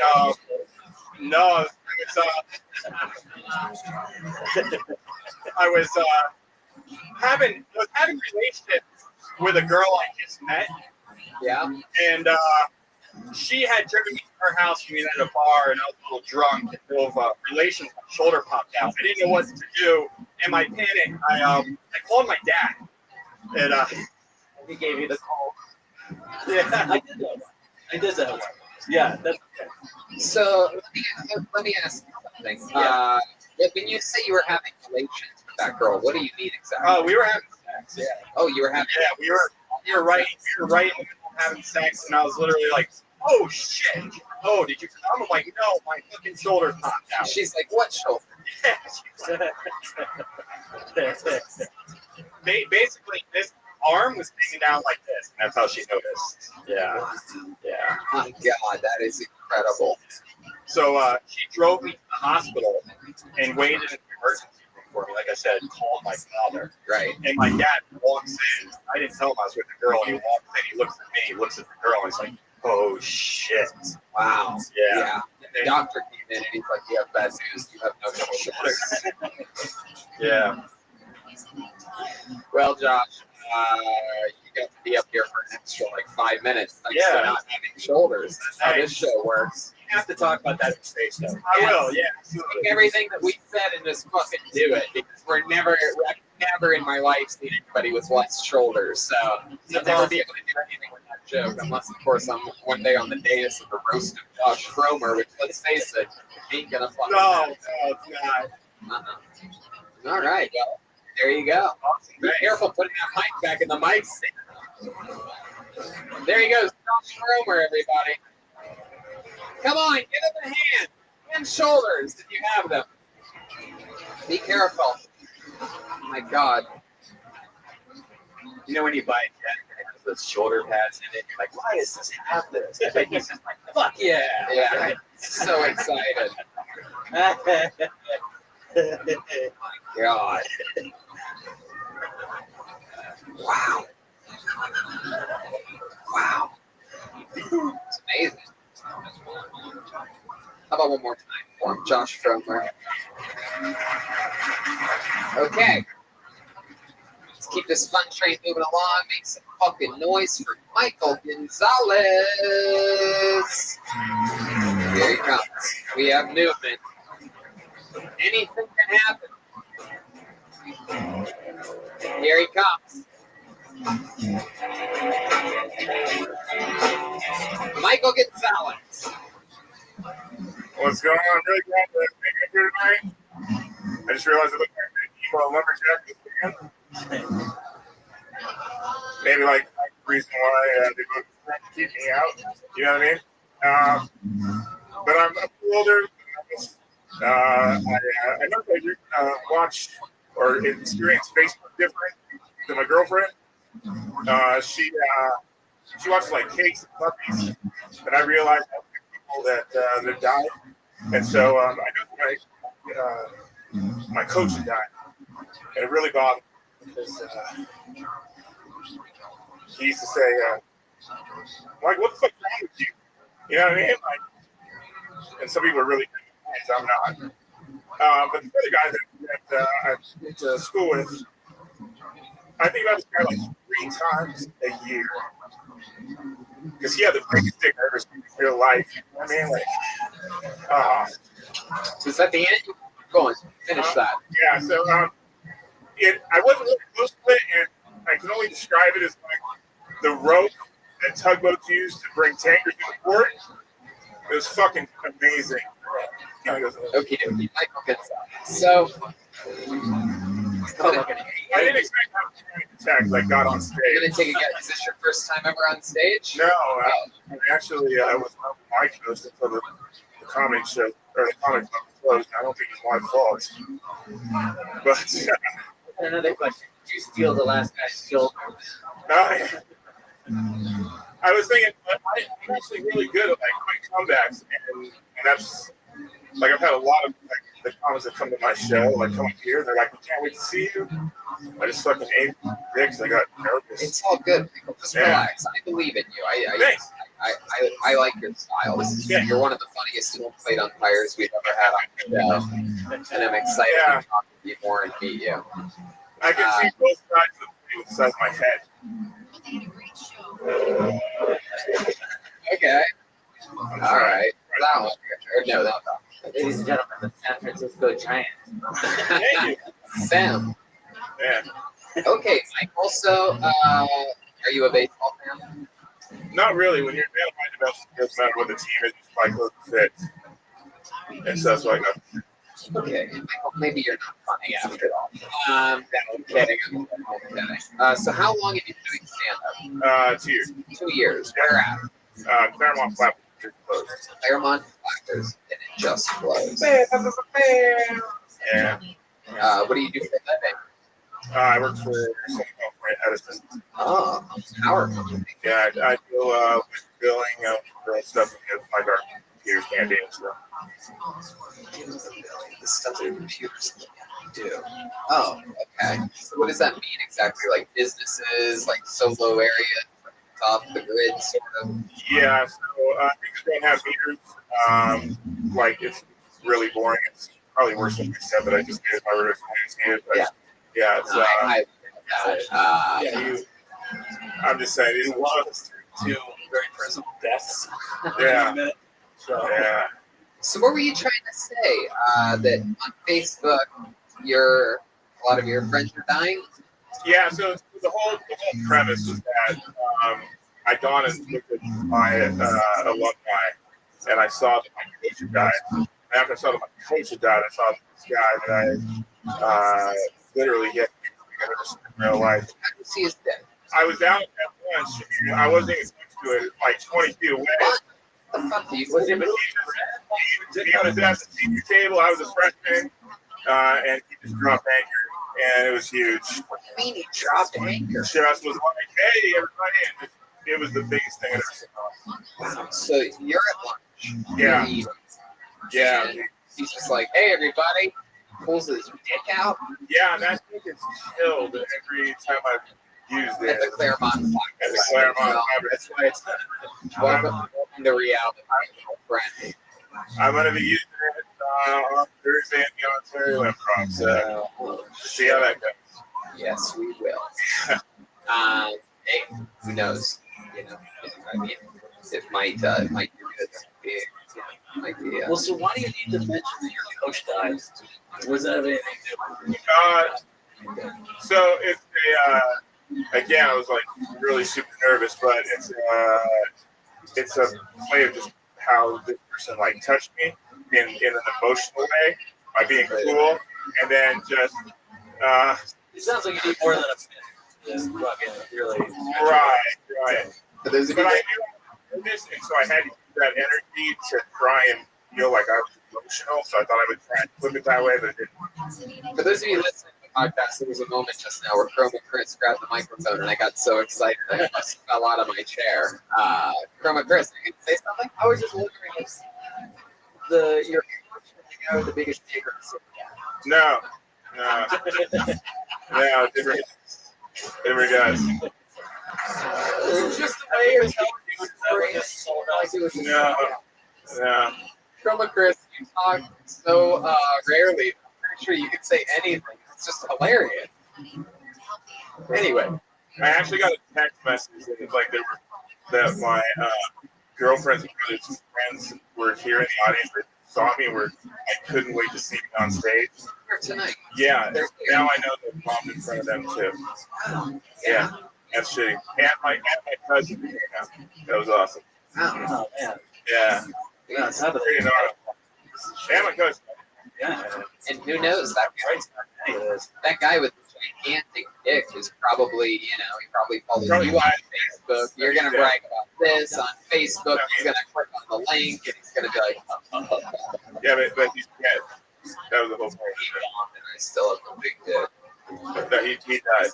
Oh, he's dead. That was the part. That's right. That's right. Yeah, that was dead person. Yeah. That was fucking dig himself out of it. How did the big dick guy die? Did he accidentally hang himself? I have no idea. I have no idea. I found out literally like a few weeks ago. No, I went to that. Wow. I think I'm about like 6 now. That's close. Michael, you're a big man. What do you contribute a lot of that size that you have to a lot of that mass? What's some of your secrets? What is it? Ice cream at night? Hot fat diet, exercise. Pretty much that's all it is. Last time you exercised, what was that? I think I ran here on stage. That was it. Oh. Yeah. The red man. Yeah. Yeah. I think I got like maybe 12 hours so far today. So that's good. Yeah. Right. Man, are you afraid about perhaps the inevitable? Oh, of dying? Yeah. Oh yeah, and the thing is that my fiance is 17 years younger than me. Oh. Yeah, and so I told her, I'm like it's in like it. I will not see your golden years. So just wow. Okay, so let's talk about this for a second. Yeah. You're getting married to a young lady who is 17 years younger than you. How old are you, Michael? 42. 42. Thank you. Thank you. Yeah. 42. 25. 25. Yeah, it doesn't look like that. Ew. How long have you been dating her? Two and a half years. 2.5 years. Yeah. So you started dating her when she was 22. Yeah, against my better judgment. Why do you say that? She was too young for me. Yeah. I kept saying, you're way too young for me. Yeah. And so she kept asking me to marry her over and over and over again. I'm like, it's not going to happen. She's Latino as well? No, white girl. Really? Yeah. A white girl wanted to marry you. For someone got off the reason. Why do you think it is? No idea. Oh, get bad. Definitely. I heard a white girl was in danger.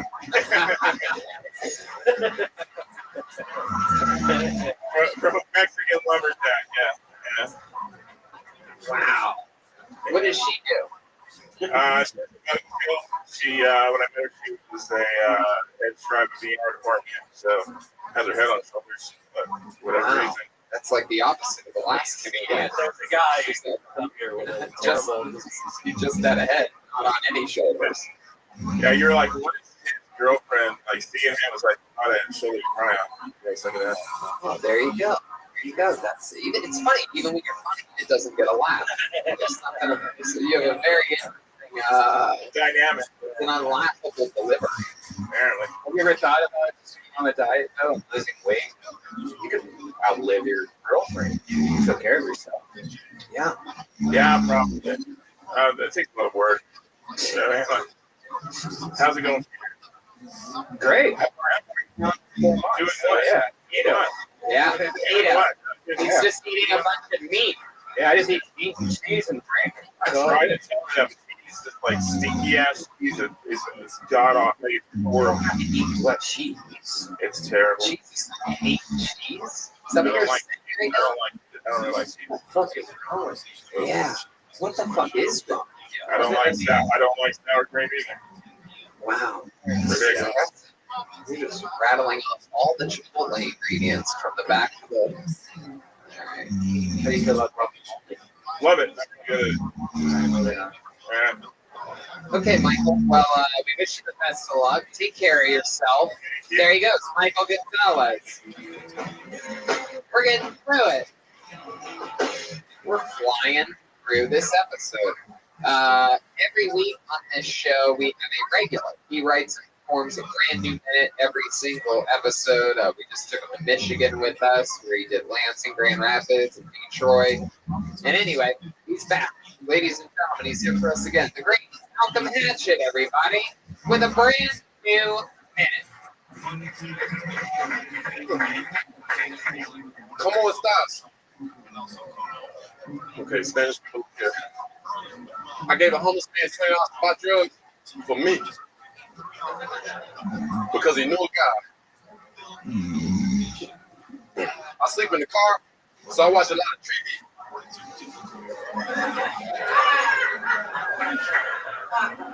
My favorite show, Lee's Fall. Come on, every hour in the parking lot. After the show, people always come up to me and say, "Hey, I found you online." Cool. Because if you found me in the parking lot, that'd be creepy. Because I'm probably watching TV, and I want you to see that. I like a police call because it let me know their occupation. Police. It's like taxi. I wish all calls let me know their occupation. You know, nurse, Instagram, homeless man, stolen. This guy is the thief in the parking vouch. Fuck yeah. Brand new minute. Malcolm Hatchett. Hell yeah. What was that first joke you did again? I can't remember, but then I homeless man $20 so we can buy drugs. And then what you say? For you, and then what was one part after? Oh, because he knew a guy. You know, it was like the guy. Oh, okay. I know a guy. It's like joking. Right. Yeah, that makes sense. And plus, if he gets arrested, he has a home for the night. Something like that, right? Or something. I don't know. Fuck yeah, did it again. That's fun. Yeah. I think they would get deliveries. Oh, thank you. You got nice eyes. Thanks, man. Wow. No. How's You took a nice thing, you just fucking ruined it. Oh, Anyway. how's life going, man? Oh, it's cool. You're delivering pizza now. I thought I did see that on Instagram. I thought, Nice. They got good food.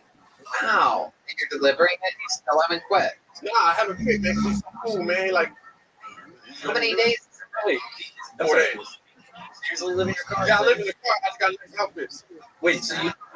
Yeah. The Don Knotts collection. This is $12. Yeah, he's lived in his car since we met him probably 6 or 7 months ago. He did a 24-hour fitness membership, parks outside, and he has a whole crew of people. They all live in their cars and they all hang out outside 24-hour fitness. They hang out live with in our each other. houses. Is it the same car you deliver pizzas in though? Yeah, that's cool. Yeah, I'm trying to make this out of it.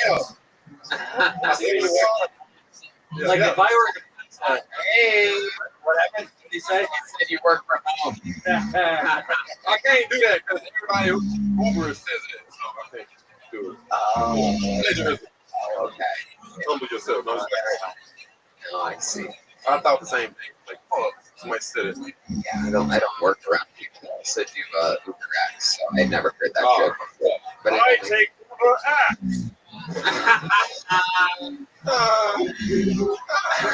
It just seems like a health code violation, don't you think, to like deliver pizzas in the same vehicle that you fucking sleep in? Yeah, it's cool. Yo, this shit. For example. I never checked out. You don't jerk off Ever. Like, ever. You've never jerked out in real life anywhere or just in your My car? whole life. And I said it before. What the fuck? I got a lot of food. This is a breakthrough that we're having right here. It was crazy. Hey, I know you. Yes, sound that alarm. Listen to him. Yeah, that is the possible first ever lie that we've ever heard from Malcolm X. He told me this in a hotel. Can you imagine me working off at me? Never did.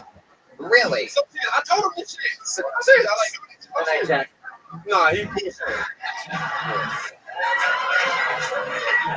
I don't know what's worse though. I lumberjack.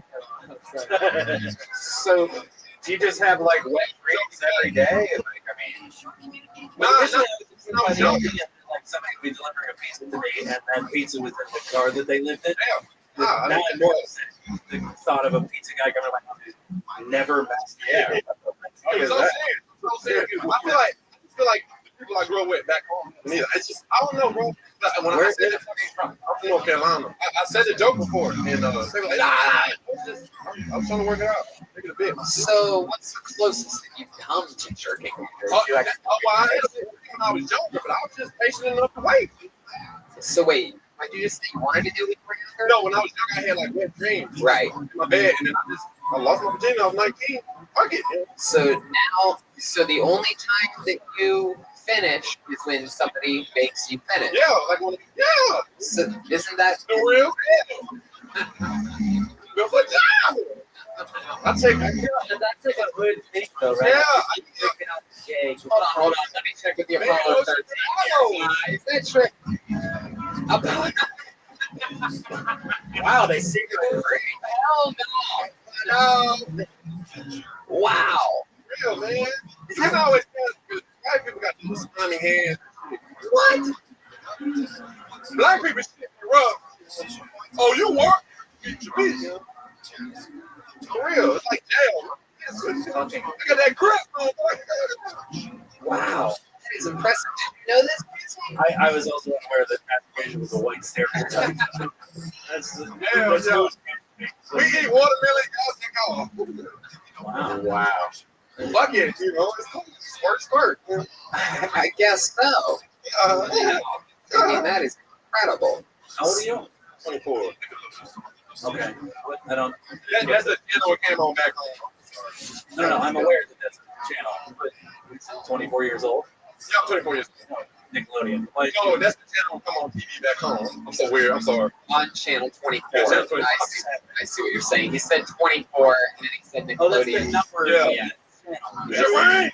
You obviously don't watch Tree TV like that. Hell yeah. What's up? I'm boy right here. Tune in. So, like, if you ever have to, like, take a nap or something like that, like, is there anything you you other than since you don't jerk off? Like, is there something you do to relax yourself? I go to a lot of nights to get frustrated and I go to sleep.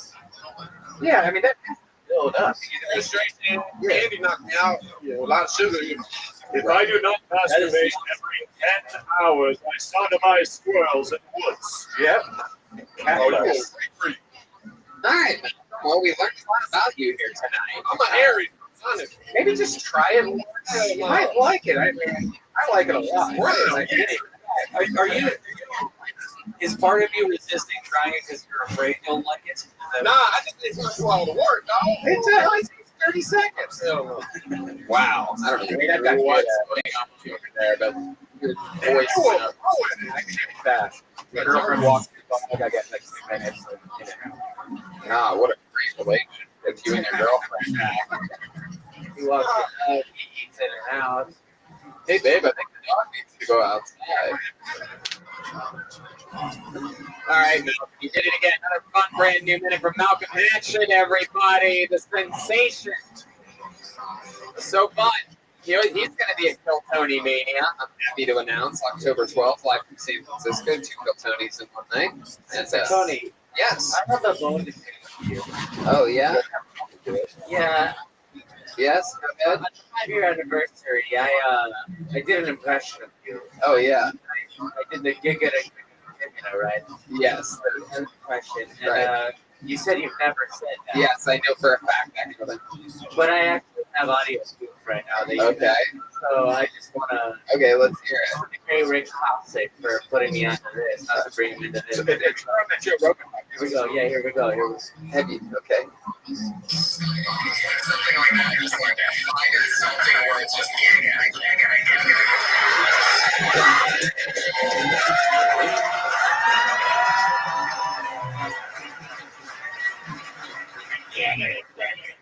All right, fuck you guys. I guess I did that. Is that something you do a lot? Like Gilbert, how did you hear him do that before? I mean, that's what you were doing, but I got you. It's not the first. It's the exact same. No. He was saying that. What's the one that you said that I did? Giga. That's not true. Yeah, he was more like, Okay, we're splitting hairs here. I feel vindicated. all right. Yes, thank you. I'm glad. Look for it on Instagram tomorrow. Yeah, no, that's not something that I do that often, or else you would have heard me do that. Yeah, it's just weird that you did that noise. I mean, I doubt you wrote that. You're right. I watched a lot of YouTube. It is. That's definitely a deep cut. I'm giving an example of some type of like, think what's the dialogue, like UFC or something like that, or wrestling or something, or yeah, a bunch of jokes in a row. That would have been right. Yeah. That makes sense. Golden pony sounds like when he gallops up to my house. Like, giga it. Okay. Anyway. Okay, Joel. What are you guys gonna do? Go back to the bucket one more time, huh?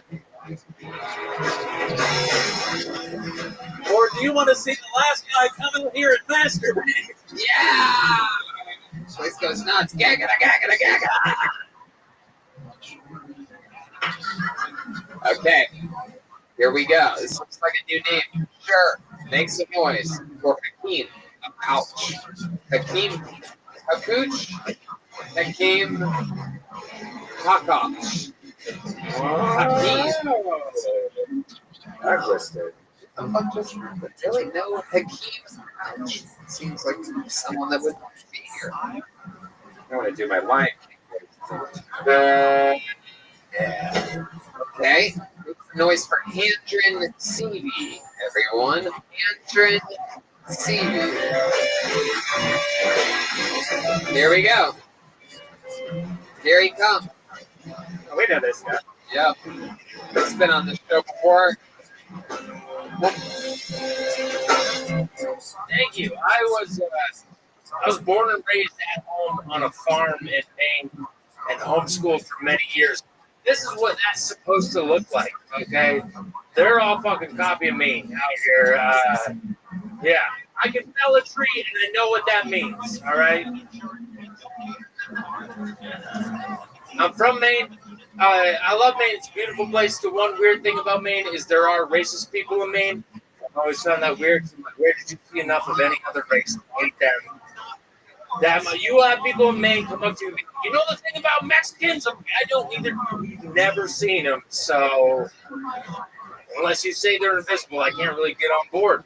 But when I moved from Maine down to Boston a few years ago, and when I moved, I sold my car, which is scary to be like, there goes backup house, and I got a bicycle.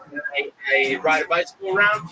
I wear a helmet, maybe a light at night if I'm not too high to forget it.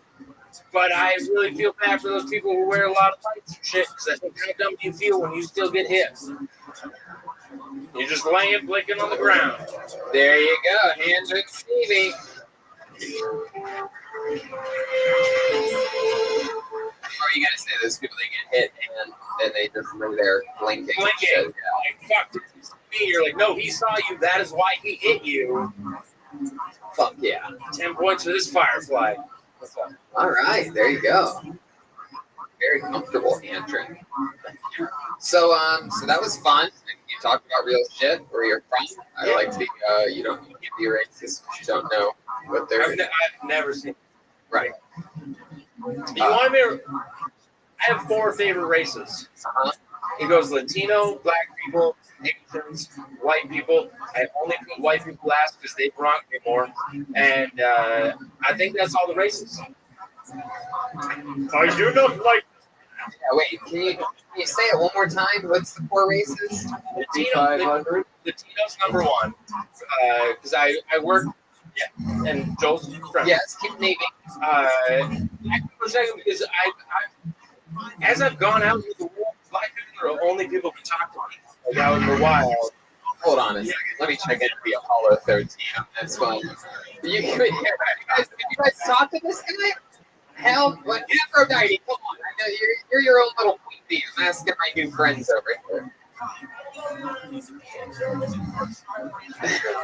Let me tell you why.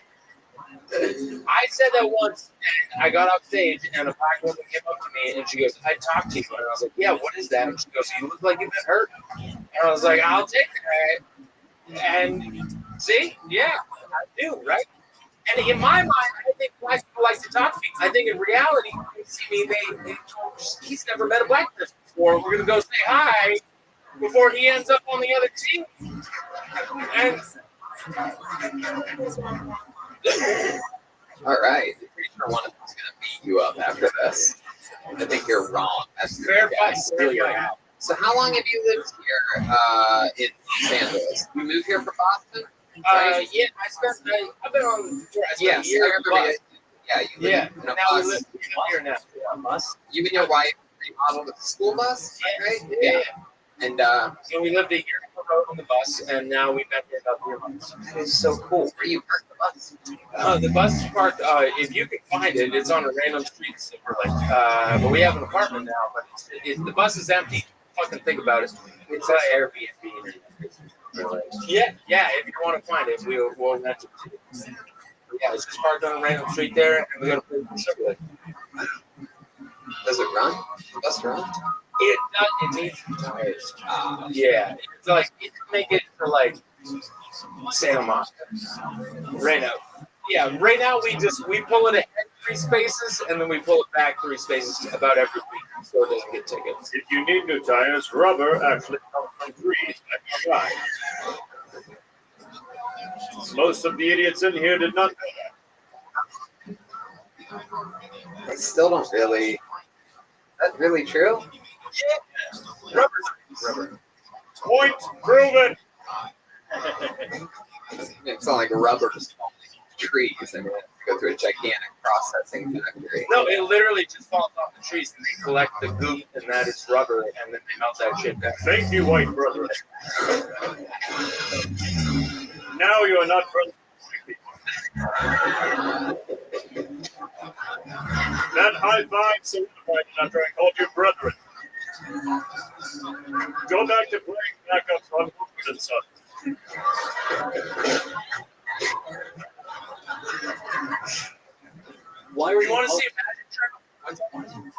Wait a second.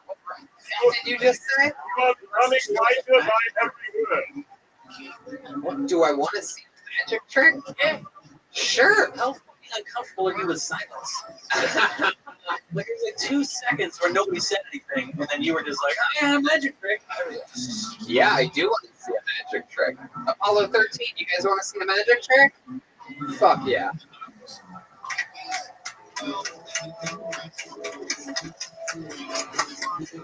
He's biting around the top of a can, and he just opened the can with his teeth. That's a main type of magic trick where you watch me eat this can. That's what I do. Don't do that. Oh, God, your lips. That is one of the weirdest things I've ever seen anybody do. For those of you listening to the show, he just basically chewed off the top of the can very cleanly, extremely precisely. The fuck? Like, is that something you taught yourself? I learned it from a Swedish guy. Wow, that is interesting. I thought when I saw your comedy, I'm like, this guy's going to be an opener forever, but that's not the kind of opener that I thought you would be. Human fucking can opener. Very impressive. All right, yes, he's drinking out of the sharp end of the heart. Watch the show. Watch the show. Why were you homeschooled? I didn't mention that, but I was. Actually, you did, but it would be so yes, Emmy-nominated psychic, Jesse Joy. No, I was homeschooled because I was dyslexic, and my parents thought the school system was fucking up because they're libertarian, and they're like, we can do better, and then they took me in for like 4 or 5 years, and we can't do better, and they put me back into the system, and I was way behind when I went back in because I just skied and built tree houses. Right. Like, what kind of a nice fine neighborhood. That will do. These lumberjacks are asking some of the toughest questions here tonight. So, Andrew, give us one more little fact about you. Anything crazy that we wouldn't expect about you other than the fact that you open fucking cans with your teeth? Novel Sawyer. Is that? Yeah.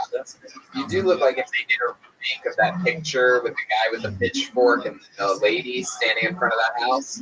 They look like super sexy. Yeah, I get that. You look like Abe Lincoln, just shows a different hat.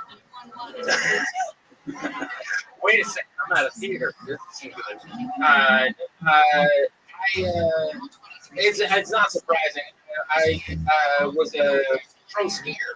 That was my first goal in life, was to be a professional skier. And you succeeded at that? You actually got paid to ski? I did. I was the best I ever got. I got 20th in the U.S. Open for half of it. All right. Yeah, it's not that surprising. No, don't think about that. That was 15 years ago. That shit doesn't matter. Ooh. 20. Thank you. My parents are here. They're here? Here? No, they were. Oh, I got you. What kind of boat did you ski on? Oh, a good. It was a fine maple. Not good stuff. All right, Andrew Stevie, there he goes. He's on Twitter at Andrew Stevie, HANDRENSTAVEY. What do you think? You guys think? One more real quick one? All right, That's crazy. You get into like professional skiing, it's either like Olympian or that guy lives in bus. Yeah. You know what I mean? Yeah, Those are the 2 levels. it is. Yeah, it seems like a tough gig to make. Skiing. Oh, you did. This is one. Yeah. Yep. 20th country on the handpipe 15 years ago. Makes you wonder who's next out of this country, right? All right. We're going to end the show with 60 seconds with someone by the name of Mark Sully. Mark Sully. Hey! Wow! Look at that! Apollo 13. We're on the Apollo 13. Come on, make some noise. You're playing the comedian of the night. Mark Sully, everybody. What's up, y'all? I'm so tired of elevator dip every time I get on. And you know what I'm talking about. It's like it's catching a breath, you know? Like it's breaking itself. Like it's like, oh shit, we got a heavy one. All hands on deck. And it's fucked up. Because I mean, I'm not heavy. I'm just big boned. I drink all my milk growing up, you know? I got strong bones. A lot of calcium. Was not expecting this. All right. Hey. Tired of the ghosts slamming doors in my house like to pay bills. I don't know what the fuck is eating that Casper, but I know damn well you better stop slamming doors because there's gonna be so many times it could be just go in. Okay. Shit. I'm gay. Couldn't tell. I thought the Spark Soprano was my voice gave that away. But yeah, I got right back there. I was ready to go. Fuck yeah, Mark Sully. I love that Casper ghost joke. I don't know what you meant by an elevator taking it. I fucked it up. It's just like I'm tired of elevators taking a breath every time I get on. Oh, I see what you're saying. Yes, Rothschild. I said it. Transgender. Oh, wow. This is really going for potential. Mark, you've been on this show before, right? Yes, and that was fun, correct? And here you are. I love your energy. Again, on a show filled with people that don't sound like and are what they look like. If you saw them from across the street, you're right up there. It's you on your contrast. You sound like me, and you look like you. Yeah. Be podcast listeners, it's like a Gatorade drops or something like that. Like when a dick was in her phone, it's like, boom. You're like freedom breath.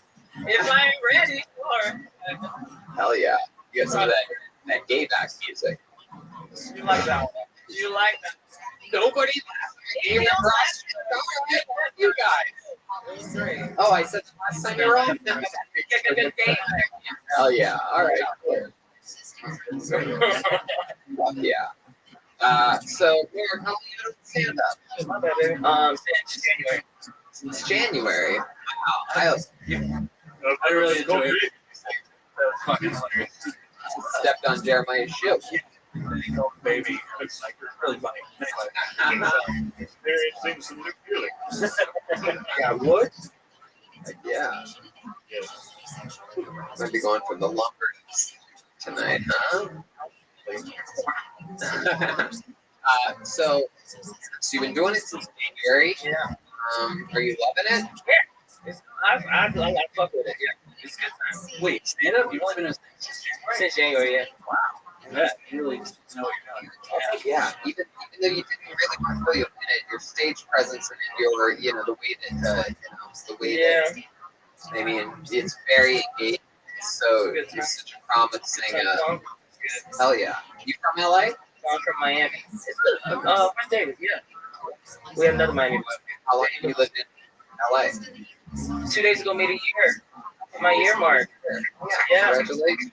You ever sang on the show before? I never sang. Do you have a singing voice? I mean, I sing. Really? I feel like you have a really good singing voice, just by the way you talk. Thank you. You know what, Jeremiah? I think you spotted it out. Can you mind giving us a little example of like those pipes? What the hell? Well, I don't know what to say. What is that? Do you know this one? It's called Overture by David Nolan. I'm kidding. You'll see.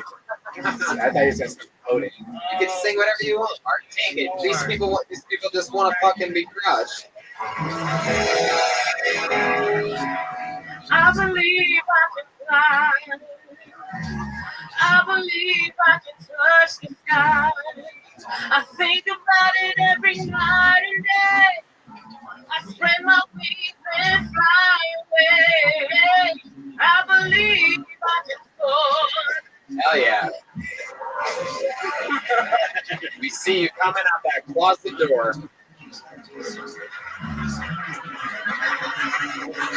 Fuck yeah. Maybe you should sign up for American Idol. Throwing your name into a plastic pumpkin to have Tony dick on you. Oh yeah. You're like R. Kelly if you pissed on dudes instead of girls. Been there. Mark, wow. It's true. Look at you. Evil little black bear, you. Mark, I'm going to tell you this. We got to wrap up the show, but man, I'm going to be gamble here. I'm the same guy that said this to Preacher Lawson and Drew Lynch. You got to keep doing this. You got to keep working hard. You're such a promising personality. Seriously. Mark Sully, ladies and gentlemen, there he goes. We did it again. It's another fun episode of Kill Tony. How about you make some noise for motherfucking Jesse Toys? October 15th to the 19th, he's going to be in New York City. So if you live in or around New York, check out Jesse at the Comedy Cellar. He's a regular at the Comedy Cellar, and he's going to be there in October. Wow, look at that amazing drawing from Ryan J. Ebel. It's a tree. There's Jesse, me, Red Band, the Lumberjacks. How the fuck do you do that? Ryan J. Ebel is an absolute freak. Make sure you go to ryanjebel.com and check out that drawing. It's tonight. Kill Tony Mania is only 2 weeks away. Venus de Milo in a month. That's a big one. In Texas in November. So make sure you get motherfucking tickets. And ZipRecruiter.com. We absolutely love it. If you're looking to hire people for absolutely anything, you can try it right now for free at ZipRecruiter.com/KillTony. That's ZipRecruiter.com/KillTony. ZipRecruiter is rated #1 by employers in the U.S. Yeah, without a doubt. And it doesn't depend on candidates finding you. It finds them for you. Jeremiah Watkins is a brand new music video out at ReaganandWatkins.com. A new episode of Jeremiah Wonders, one of my favorite podcasts to listen to, where he brings out the true goof and some of his guests, and also really good interviews too. Really compelling. It's fun, just like this show. You know, I feel like it gets better and more comfortable every week. So make sure you go check out Jeremiah Wonders. Thank you. Brad Williams is the guest this week on Jeremiah Wonders. Me, Syed, will be next week from the Church of What's Happening Now. And thank you to everybody who came out in Toronto. That show was amazing. Chroma Chris, ladies and gentlemen. How about that, huh? Chroma Chris, you want to say anything? Yeah, you just follow me on the Instagrams. I got some shows coming up. There you go. How about you make some noise one more time for Joel Jimenez, huh? Still got the shirt coming. Hey guys, thank you. Peace. Live audience, thank you so much. We got Kill Tony shirts in the lobby also, so check that out. Heck yeah. Thank you so much for coming out, everybody. Have a great night. See you guys.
Hi, everybody.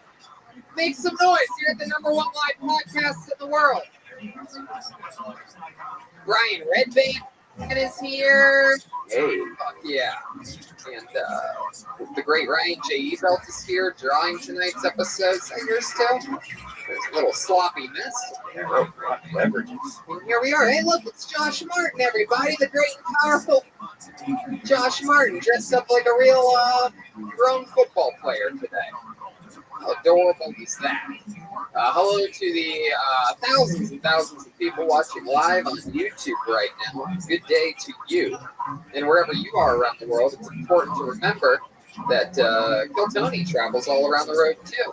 We've been having a lot of fucking fun lately. And this Friday, we're about to have a lot more fun. There's still just a few tickets available for the first ever. Yeah, the second show only. Second show only, right. The first one sold out. First show sold out. The second show only. Tickets still available. The first ever Kill Tony Mania, ladies and gentlemen. It's going to be so much fun. And so that's huge. First show sold out at a massive comedy club called Cobb's Comedy Club right there in the heart of San Francisco. And we're doing the same thing the 9th of November at Venus de Milo, just between Providence and Boston, Massachusetts. You crazy East Coast, excited, angry, happy, sad people can get a piece of Kill Tony live as well. And then we're doing it in San Antonio, Austin, Houston, and Fort Worth, November 13th through the 18th. Those are stand-up shows that I'm doing as well with all your favorite Kill Tony characters on those stand-up shows. So that's exciting stuff.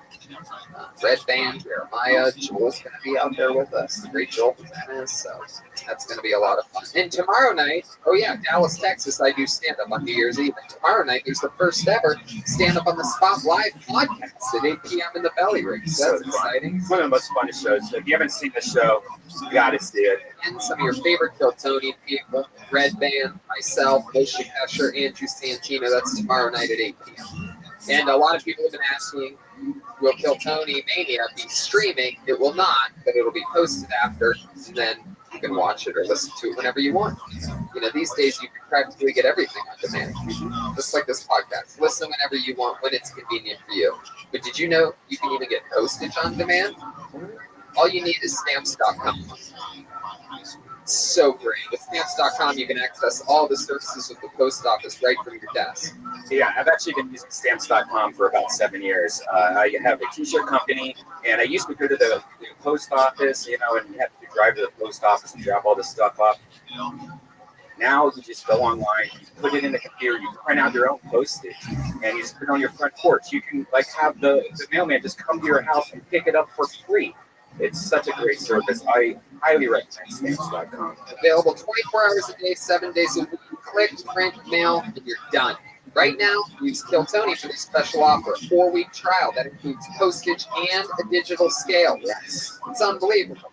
They send you a digital scale. Free scale. You can weigh your letters and packages and print the exact amount of postage every time. Go to stamps.com before you do anything else. Click on the radio microphone at the top of the homepage and type in Kill Tony. That's stamps.com and enter Kill Tony. 4-week trial. Postage and a digital. It's a great service. I love that we have sponsors that I actually use and actually recommend it.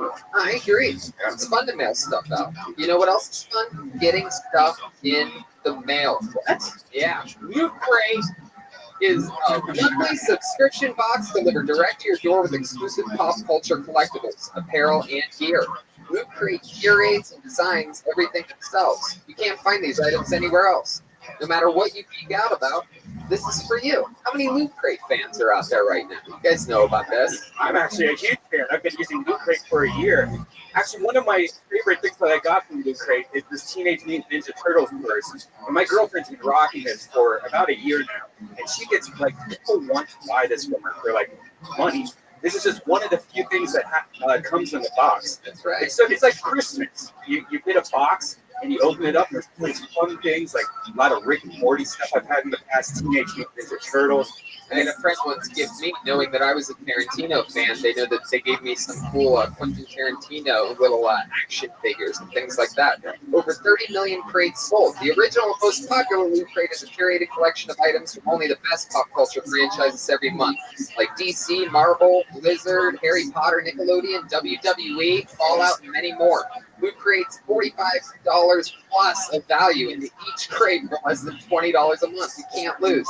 This crate will sell out. You must order by this week to guarantee yours, as this will sell out. Get the best surprises each month with the surprises each month with the largest geek and gaming subscription company. Geek out in style with Loot Crate. Subscribe now by going to lootcrate.com/KillTony and enter our Kill Tony code to save an exclusive 30% off your subscription. That's right. Subscribe now by going to lootcrate.com/KillTony and enter our code KillTony to save an exclusive 30% off your subscription. Great service. Hit up. Thank you. All right. We love our sponsors. They're great sponsors. They really are. You guys excited for this show tonight or what? We are here live. It's going down. You're at a real live taping of the #1 live podcast in the world. We have so much fun here every Monday, and this is one that even Red Band and I are giddy about, one could say. We are so excited about this because this, my friends, is truly one of the funniest comedians in the world. He was on our show hundreds of episodes ago, and he's back, gracing us with his presence. Truly one of our favorites. It's the great Todd Glass, everybody. Come on. Here we go. He's back. Yes. Wow. I do a good job. The second I get out of here, I get it all done. Wow. I'm great. ready for it. Shut the fuck up, right? Wow. I want to talk, and I'm not going to try to leave, but I want to tell you this. I say this from my heart. I can't get enough of stamps.com. I mean, I thought like everybody, shut up about it already. Shut up about it. Then you do it. You're like, what the fuck have I been doing? It really is. It changed my life. I got rid of my cancer. I'm not even joking around. Stamps.com. Yep. It's funny you mentioned that. You can get a 4-week trial right now that includes postage and a digital scale. You just have to enter the keyword Kill Tony. Yeah. Oh, so next time you do it, make sure you enter that keyword. I will. Welcome back, Todd. We always have had so much fun together. You're one of my favorite human beings on the planet. Well, I appreciate that. You're always nice too. And I just know we're going to have a lot of fun. So let's just jump What do you right mean I in. don't know? Is that what you said? I'm sorry, I didn't mean that. I was just in court today. Like I still come with that. What do I know? All right, I'm done. Those pictures are weirding me out. Are they real people? You're kidding. They're about to go out in a second. Like the crowd's turned on me. Now you're back. That was just me. Todd, I am so excited for you to get to see the band. You know, every week the band comes out with different characters. No one ever knows what they're going to be, and they commit to the characters throughout the show. We all meet people together, and they stay in character. It's quite an unbelievable treat. I'm excited for you to get to see them this week. You ready for this? Yeah, I love it. Make some noise for the best damn band in the land. It's the Kill Tony Band. Jeremiah Watkins, Gilbert Joel Jimenez, and Chroma Chris.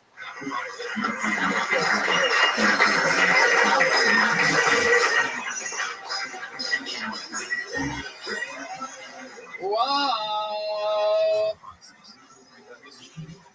Here they are. It seems like with the music and with they are in scrubs.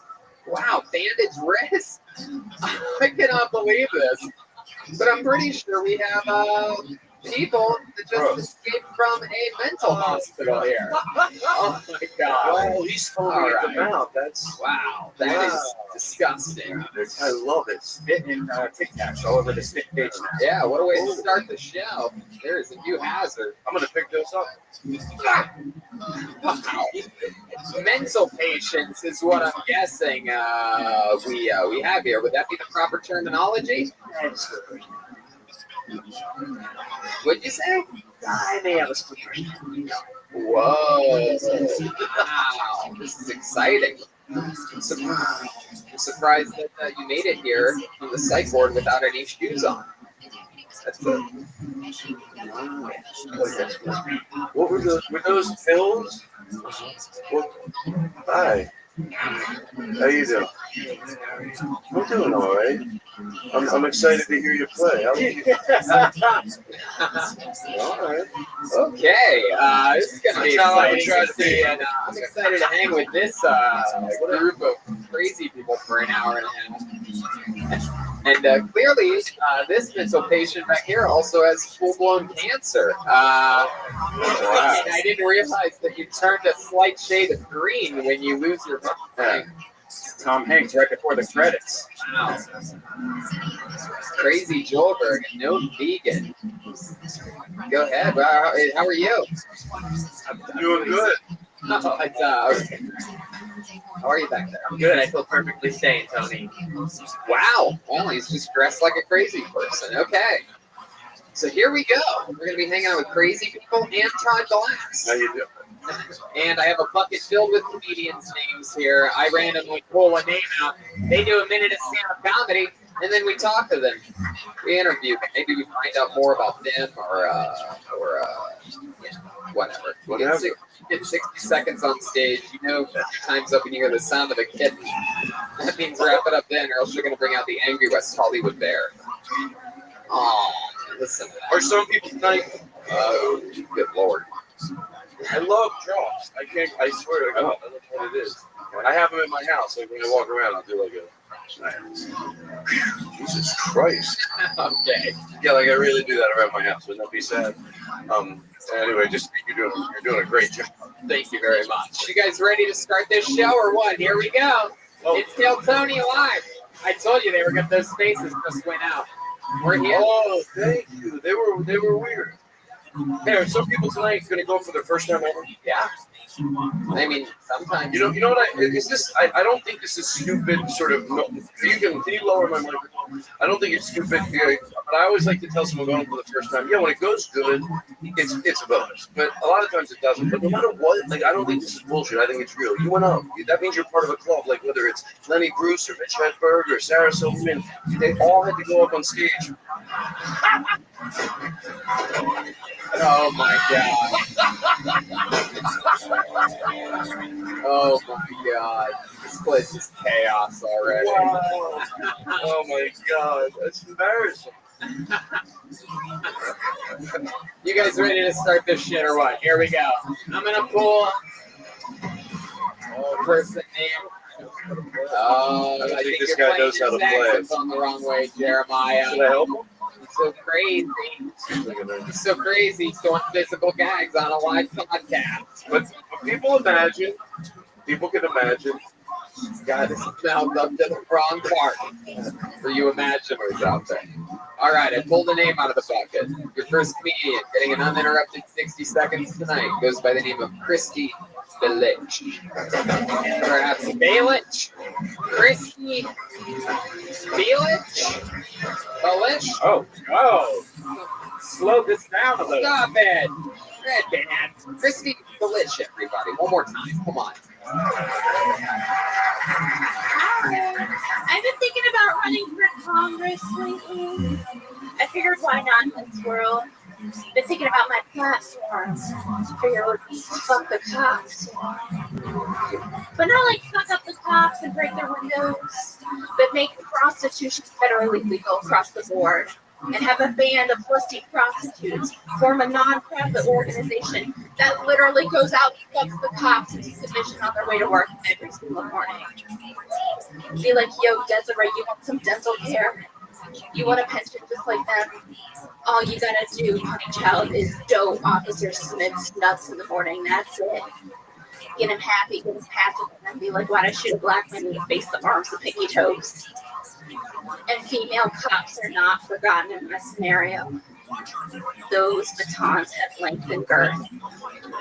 Everybody's good to go in my world of cop thinking.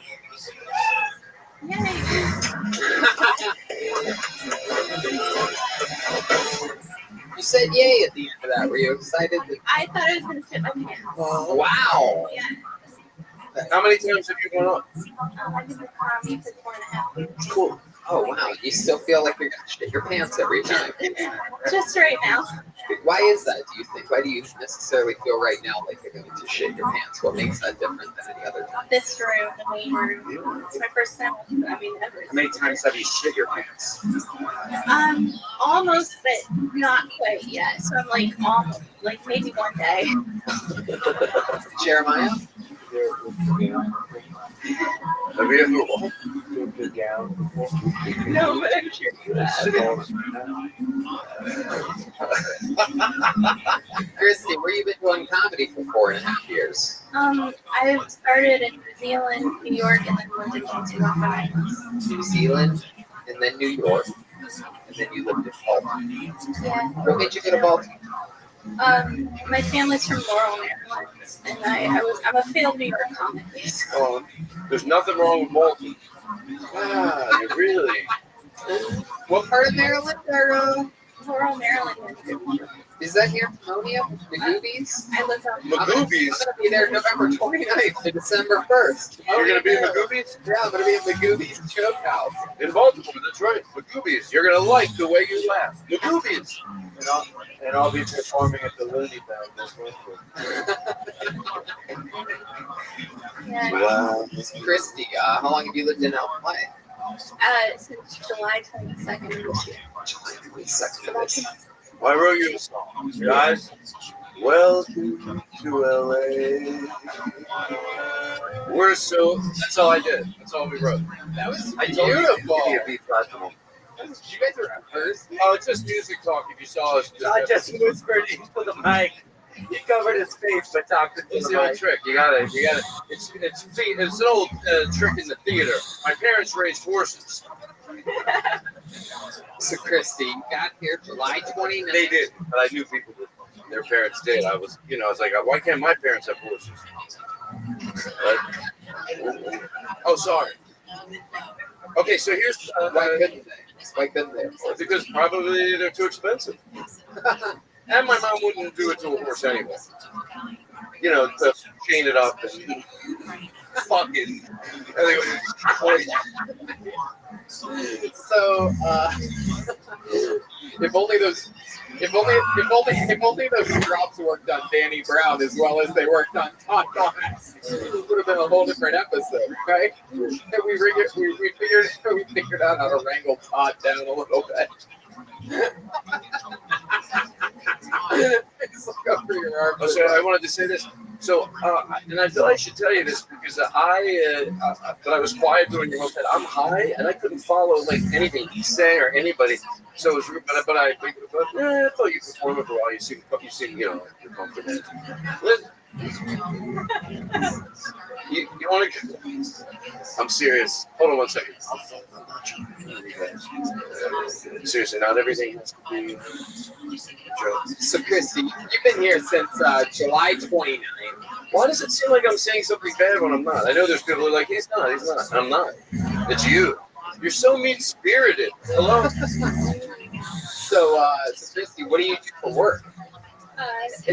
Right now, I'm a freelancer. What are you freelancing? I write horoscopes. You write horoscopes? My God. And I believe it. Holy shit. Now, is it based on any That one right there. Is it based? It's not based on any truth, That right? one. That's the right one. Why would you hit bounce it from Juicy J's? Why would that be? Oh, I know why. You're still thinking about her walk up here. Oh. Red Day got excited. I'm sorry, I got so confused. He was looking through your crystal balls. You know what I mean? Horoscope. Stupid joke. All right. So, can you do me a favor? Can you tell us what you think our horoscope is here on Phil Tony? What do you think the future of this podcast is, if you had to guess? Well, today's the new moon in Libra, and Venus is square Mars, and Mars leaves Libra. It's that one. Why are you putting that one? It's so, I'm literally like, it's so, just saving that one for Jeremiah. That's his ringtone. So far, she's 10 times crazier than the psychos that broke out of the mental hospital. Actually, she's really smart because she's making money off that bullshit. I don't know if she is. She said a freelance horoscope. I'm pretty sure we're all freelance horoscope right now. How often does someone call you up? Like, hey, I'm normal horoscope writer. Somebody must, if she's doing it. I mean, I recently used like a Caroline's Manual and stuff like that, so they did shows, Does a horoscope person, do they like read palms and things like that? No, you're going to be so mean. I also started out as a scientist, too, so, Wow, how'd you fuck that up?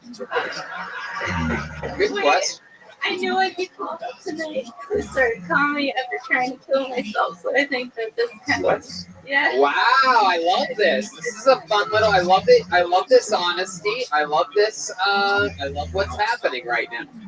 Do you have trouble talking about it? Because it's a pretty compelling subject matter that maybe someone out there that's thinking about killing themselves that probably should. You might be able to help them. You know what I mean? I'm going to go down that track right now. Oh, okay. Down that train? Is that how you tried to do it? Did you say, okay, forget it. That would have been a fashionable way to. Well, wait, what was that part? That would have been a fashionable way to. God, this is horrible. Okay, I know. If you give me a chance, I was going to steer us out of it. Well, I would say, Tony, it's good that you didn't kill yourself. You know, because now you're here, number one live podcast in the world. Yes, thank you, Joel. That's how you keep a train on its track. It would have never happened. Fuck yeah. Todd, no, I'm fine. Wow. Actually, I am. Why don't you kill yourself? Well, that was going to get a big laugh. And that was probably, was that back in Baltimore or was that in New York? It was in New York. Right. And you know what? I absolutely agree with what Joel said. This is, getting pulled out of this bucket isn't easy. I talked to some dude working last night at the Hollywood Improv, a door guy there. He told me, and I know this to be true, because I remember he told me 2 months ago that he's been signing up for 2 months and he didn't get up. And last night I saw him, he's like, dude, it's been 4 months of me signing up and I haven't gotten up. So you are indeed very lucky. It seems like things are turning into a positive. Where you're in LA, which is a much more peaceful, zen place than New York City. You have really good cleavage. Oh my god. Oh my god. I mean, truth. Even for you. I mean, you know how many girls like that? Easy for you to drop that right then. After all that, we're trying to make a nice little, we're making a nice little descent. And then you gotta tell us it's nice cleavage.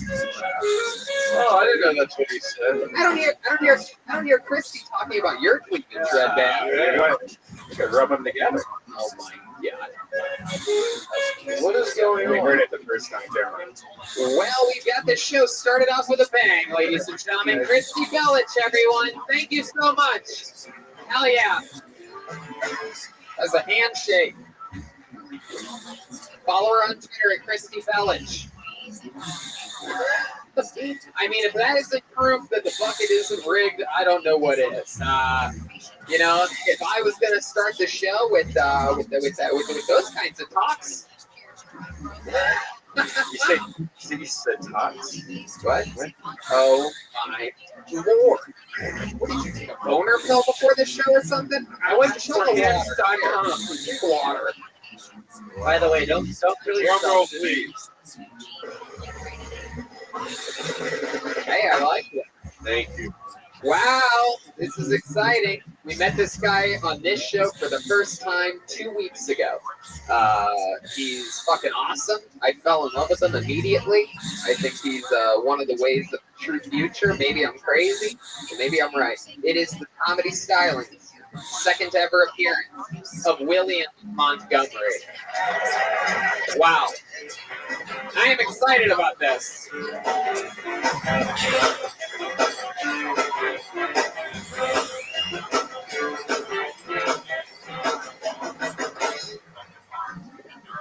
So I've got a whistling album coming out in a couple weeks. It sounds like just my brother and me whistling songs like Jingle Bells the night before Christmas. Where'd the cookies go? Smells like Dad's been down here. Who put so many logs on the fire? Why does he have to drink so much? Be quiet, I hear him. Get behind the sofa, he'll see you. Who's he yelling at? Oh my God, what has happened? Stop saying that. Get behind the sofa. He's staring right at you. How doesn't he see you? With classics like It Under the Porch, I hear his truck coming up the driveway. please eat it. He'll just get more mad if you don't. And it's not a ghost in the closet. It's just Gavin.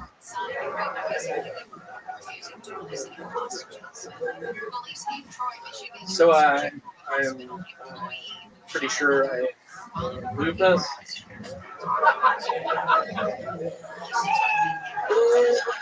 Wow. Wow.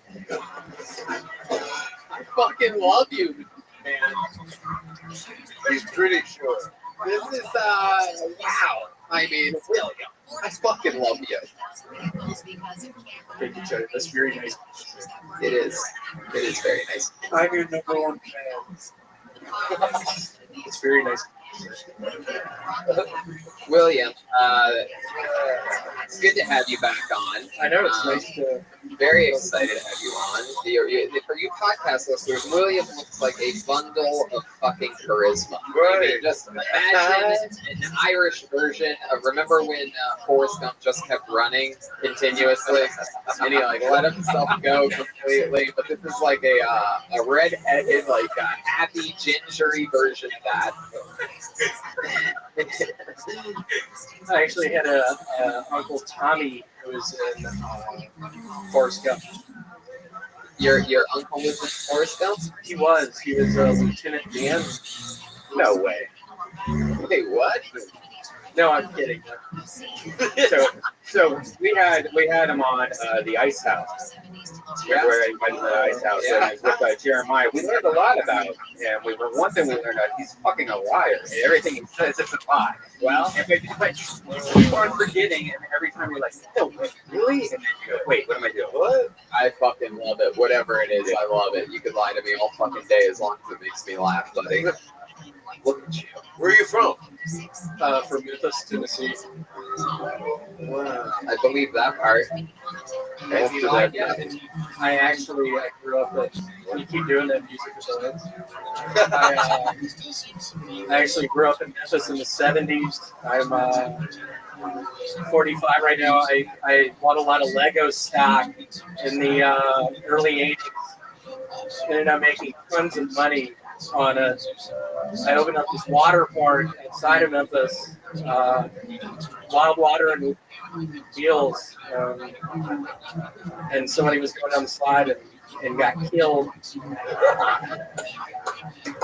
what I mean? I don't give a fuck where he started lying, at what part. That's fucking comedy. I can listen to that shit forever. It turned into a nightmare. I spent 20 years in prison. I had to join in Memphis. I had to join this Hispanic gang, MS-13. They Hispanic? Yeah, it was a hell of a ride. Todd, this is your first time seeing William Montgomery. I love him, man. I think we actually met one time in Denver for the comedy festival they have there. Might be You lying. said Oh, you. I don't know. Oh, that's right. I don't know with you. Maybe where is it at his park? Wild Water and Wheels. Is that what it's called? It was cool. Dolly Parton, a lady also from Tennessee, she was the spokesperson. She got really sick with lupus. She went to a... Wait a second. I don't know. 2 lupuses in a few minutes Yeah, ago.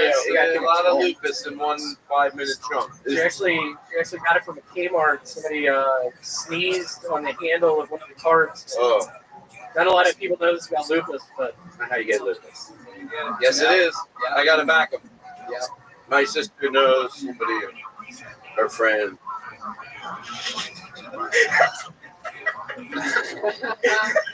was trying to help him out because it was him against everybody. But if I say it, it shuts out. Oh wait, is it true? No, that is true what he said. Honest, I'm not even joking around. I could because I'm appointed from the state. William, there's a bunch of people that have escaped film shows surrounding you. What's the craziest thing you've ever done? oh man, I think I was actually in my T-shirt says Gatlinburg. I was there for our first. I was in a fraternity for our first pledge retreat, and I remember the night I lost my virginity. I was down in the room playing maybe 7, like 25 minutes into it, it would just skip. Or just like something wrong with the DVD. So it just kept on playing to maybe 7. I just tenderly put my arm around this young lady, and she let me upstairs, and I didn't tell her I had herpes, and it turned into a big nightmare, big lawsuit. My dad's a big doctor back in Memphis, and she knew I came from a bunch of money. So what's the craziest thing you've ever done? Give someone herpes? All right. I put on a strap on and jumped in a well. And that's how I ended up in this gap. That's still warming up. 1 for 10 back there. Iceberg, full ice right now. You can tell because he's a shade of blue for some reason. All right, William. Well, I love your style, man. I think you can absolutely do no wrong. I could listen to you live forever. Thank you for calling me up. Well, you're welcome. It's the luck of a bucket. It's a bucket. I put my hand in a bucket. There he goes, William Montgomery, ladies and gentlemen. He's on Twitter at william.f.montgomery1 or Instagram. There you go. Hell yeah. All right. So, here we go. You guys get it? You understand the show? How it works? Yeah. You know what I think? I'm going to start a management company right now. And I'm going to start booking people from your show. Oh, I love this. Yep, I'm going to open up. I'm going to have all the high-tech stuff. We're going to have videotapes of all our clients to send around. And How many comedians want Todd Glass to be your manager here tonight? Huh? You said you do it with me. We're going to be a management team. A lot of people seeking representation. Sure. And then you steal from them. He said all that high-tech stuff like videotapes. All right, so who knows? This next comedian could be one of Todd Glass' newest clients. Make some noise for D. Imari. D. Imari?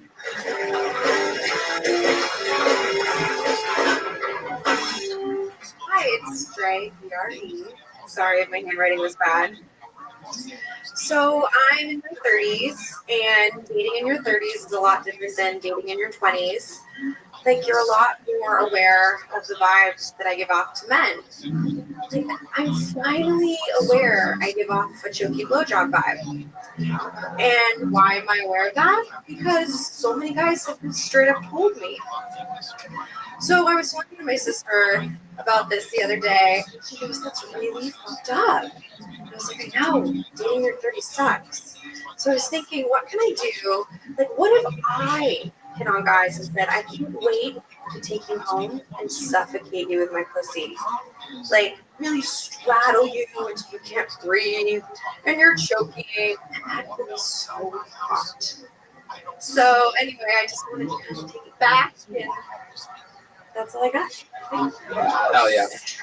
Dre Imari. Welcome to the show. This is your first time on the show, right? Hi. Yes, indeed. How long have you been on stand-up for? On and off for about 8 months. 8 months, all here in Los Angeles? Yes, I've been doing acting for about 6 years here. So oh, okay. It's a good way to, I'm gonna make it. Yes, you are. So you've been doing acting for 6 years. Have you been in anything we might recognize? I've been in the Malibu rum commercial, but my whole face was cut off, so it was just my hand at the end. Oh. And I've been in Entourage the movie, but you can see me in the back of like one of the girls that flashes her boobs. Like, I look good. I think Red Band might know that Yeah. part. Just stuff like that. Wow. Yeah, short films. Yeah. How do you? So what do you do for work? Like, how do you make money? I work part-time as a lawyer. As you work part-time. So you're a lawyer? Yeah. Okay. Do you read horoscopes too? Not anymore. Not I'm a lawyer part-time.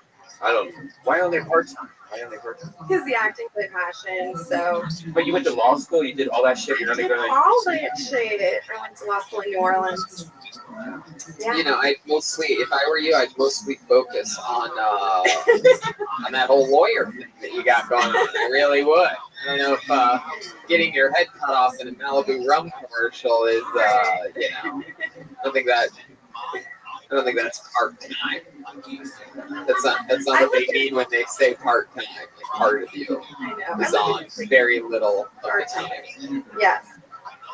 So I'm court appointed, so I deal with criminals. I'm in court all day long when I go to work, which is a couple times a week. Does your phone never ring and you're like, this must be that audition I went on the other day, and someone's like, oh, we need a lawyer.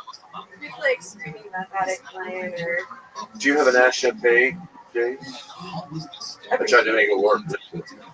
Yes, I do have an assistant. Wow. I know. What is I've it? been method acting for years there. Like I wear my hair pulled back, like glasses. No one knows me real quick. If you were a lawyer, but this is you had to carry all your stuff in this, would that be embarrassing? I mean, you had to get a suit on, you're going into court, but for some reason, somebody like paid you to carry it in a pumpkin, so you have to walk in. Your Honor, I'm here to.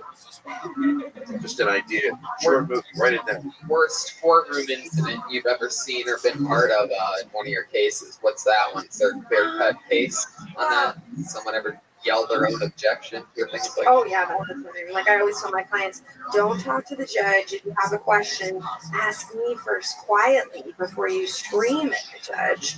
It usually helps our case. Yeah. So, I mean, I see like poor things, like people get arrested in court all the time, like thrown down by the bailiffs. Do the judges use it a lot, or it seems like they would? No, they're pretty calm for the most part. Yeah. Trey, what made you want to start doing stand-up? What was the exact moment where you're like, you know what, I think I could do this? Yes, I made a commitment to myself last year when I was like, man, acting doesn't take it off. So that's forced me to do stand-up. So I have fun on stage. Yeah, I'm another struggling actor in LA. Are you always that nerdy? I mean, is that something that you do to your whole? Yeah, just like talking to anyone. Honestly, I'm very open. All right. Well, that sounded extra dirty. Talk about what you want to talk about. That's what everybody does. Right? How often do you do this? How often do you go on stage? Stand up? I do stand up at least once a week. I try and squeeze it. I was doing a lot more. I was just getting exhausted going to work and acting and stand up and stuff. So. I mean, it doesn't sound like it's that exhausting at all. Like it seems like the schedule's pretty fucking clear. My schedule's pretty fun. I don't know how exhausting it could really be doing stand up when you're a part-time lawyer. Have fun with it. All right. We have fun. This is a good show. I see what you tried to do there. You feel that energy? This is one of those times. I'm gonna be honest with you. This is one of those times where I'm being nice. But what everybody in this room wants is they want me to tell you. That you go. Chase your dreams. Never give up. They want me to tell you that. Don't let anybody tell you to Go dirty. Two rapes. Oh my god. It's okay. I've been told no so much. It doesn't bother me anymore. Eventually, your top half will be featured in a rock commercial. Yay! All right, we're gonna fly through it. There she goes, Gray Amari, everyone.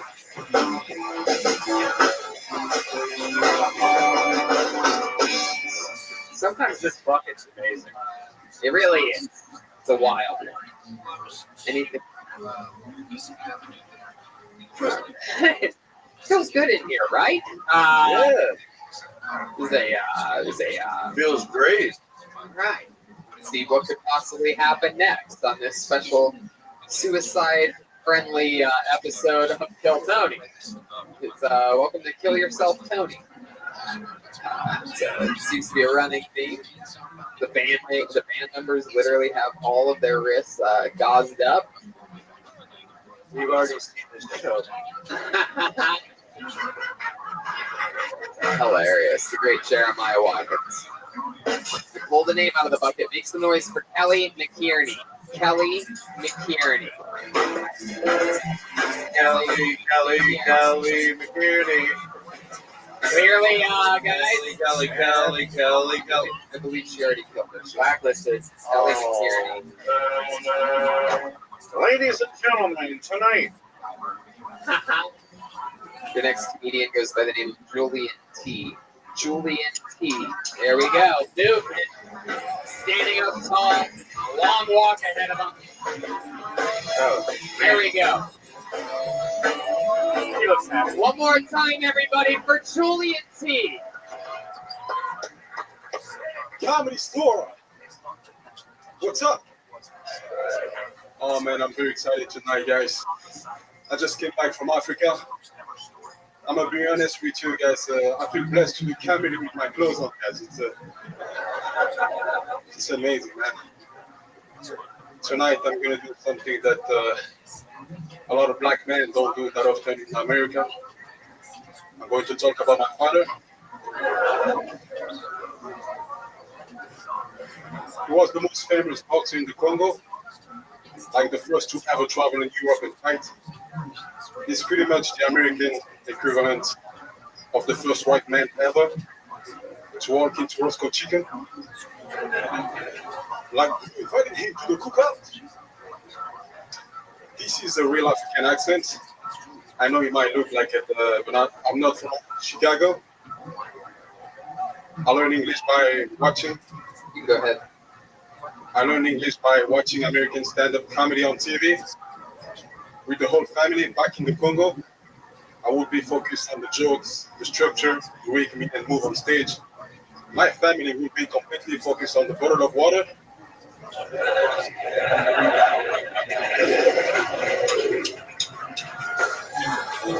Hell yeah. Is that it? Are there some more? They'd be like, is he going to drink that water? What's going on? Can you please drink that water, man? Yeah, you didn't even need that part. I love it. Julian T. Fuck yeah. Hell yeah. It's beautiful. Is this your first time on the show? Second time. Heck yeah. And what did we find out about you last year? Where are you from again? So I was born in Belgium. My roots are from the Congo in Africa. How long have you been doing it?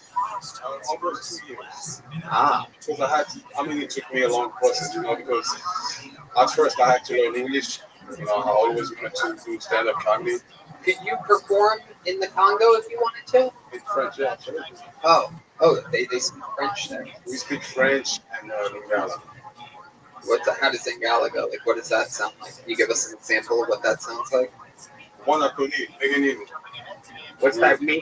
Oh, he got you good. He got you good.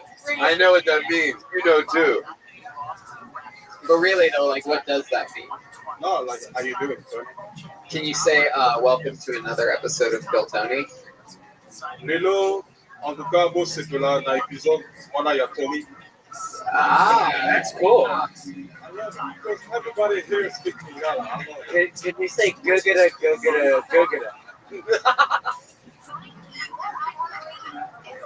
Son of a bitch. How long ago were you? I can't believe it. That's 2 in a row that he's pulled for. 2 in a row. How long ago were you on the show? Is it like a month or so ago? I was actually on the show during the 50th anniversary. Oh, that's a good episode to be on. Joe Rogan? Yes. I mean, no, you. Joe Rogan. Well, they look pretty similar. So how's life been since the FIGA? That was in mid-June. What's this? Yeah, tell us more. What makes you so blessed? Because I have big health. I'm healthy. I have job. Now seriously. What's your job? I'm an Uber driver. Oh, nice. So I can support myself, I can pay my rent. Uber extra black or? No, the minimum black. Okay. Uber X. Uber X. What kind of car you rolling? Prius. Oh, there you go. Always my way. Yes. Always. What kind of car do you have? You drive? I picture you rolling around everywhere in a fucking helicopter. I say Prius. I had a Prius, but it's a long story.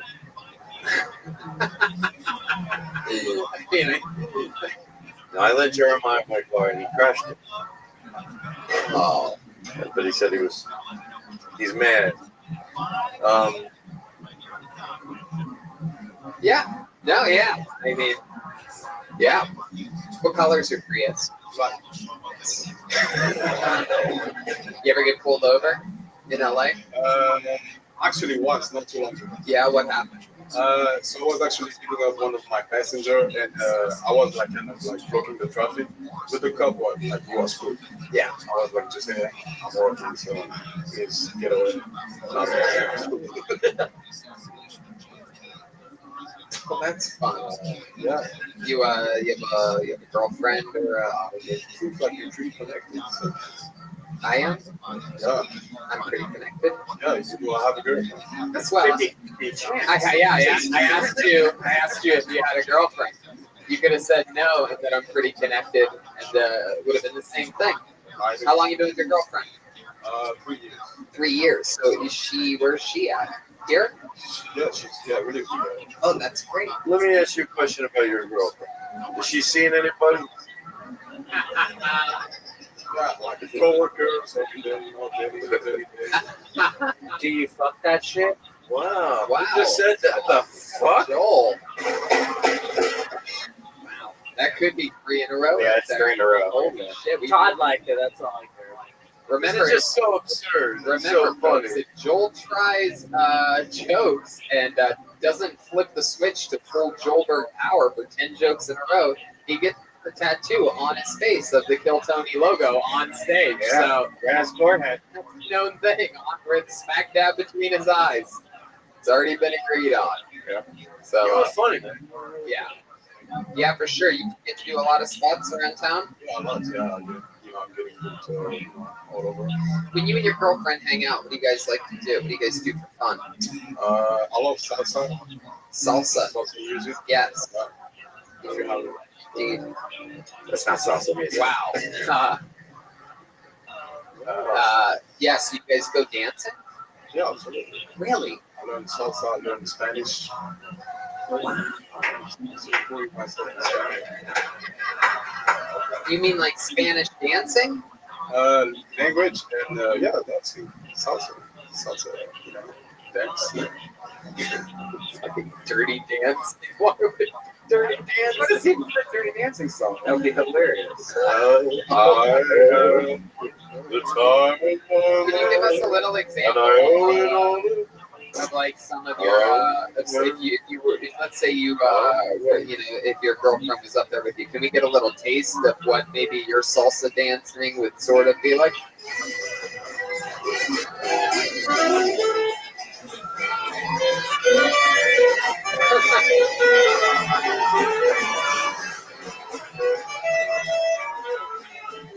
Oh yeah. What are you saying there? About that he dances like a white guy? No, maybe it's influenced by his girlfriend. That was awesome. That salsa dancing was awesome. I know what a queso is. All right, Julian. Well, fun set, man. Hilarious stuff. There he goes. Julian T, everybody. Follow him at Julian.T on Twitter, Instagram. It's all happening, people. We're meeting all different types of people here tonight. How you crazy guys doing? How about Crazy Chroma Chris? How are you feeling over there tonight? It's all over the place, Billy.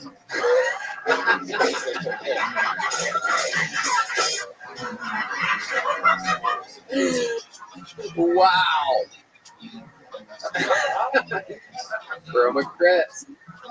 All right, this looks like a new name. Make some noise for Ant Rawls. Ant Rawls. Hey! Ant Rawls. Oh. And Rawls seems like such a blacklist. It's a good name.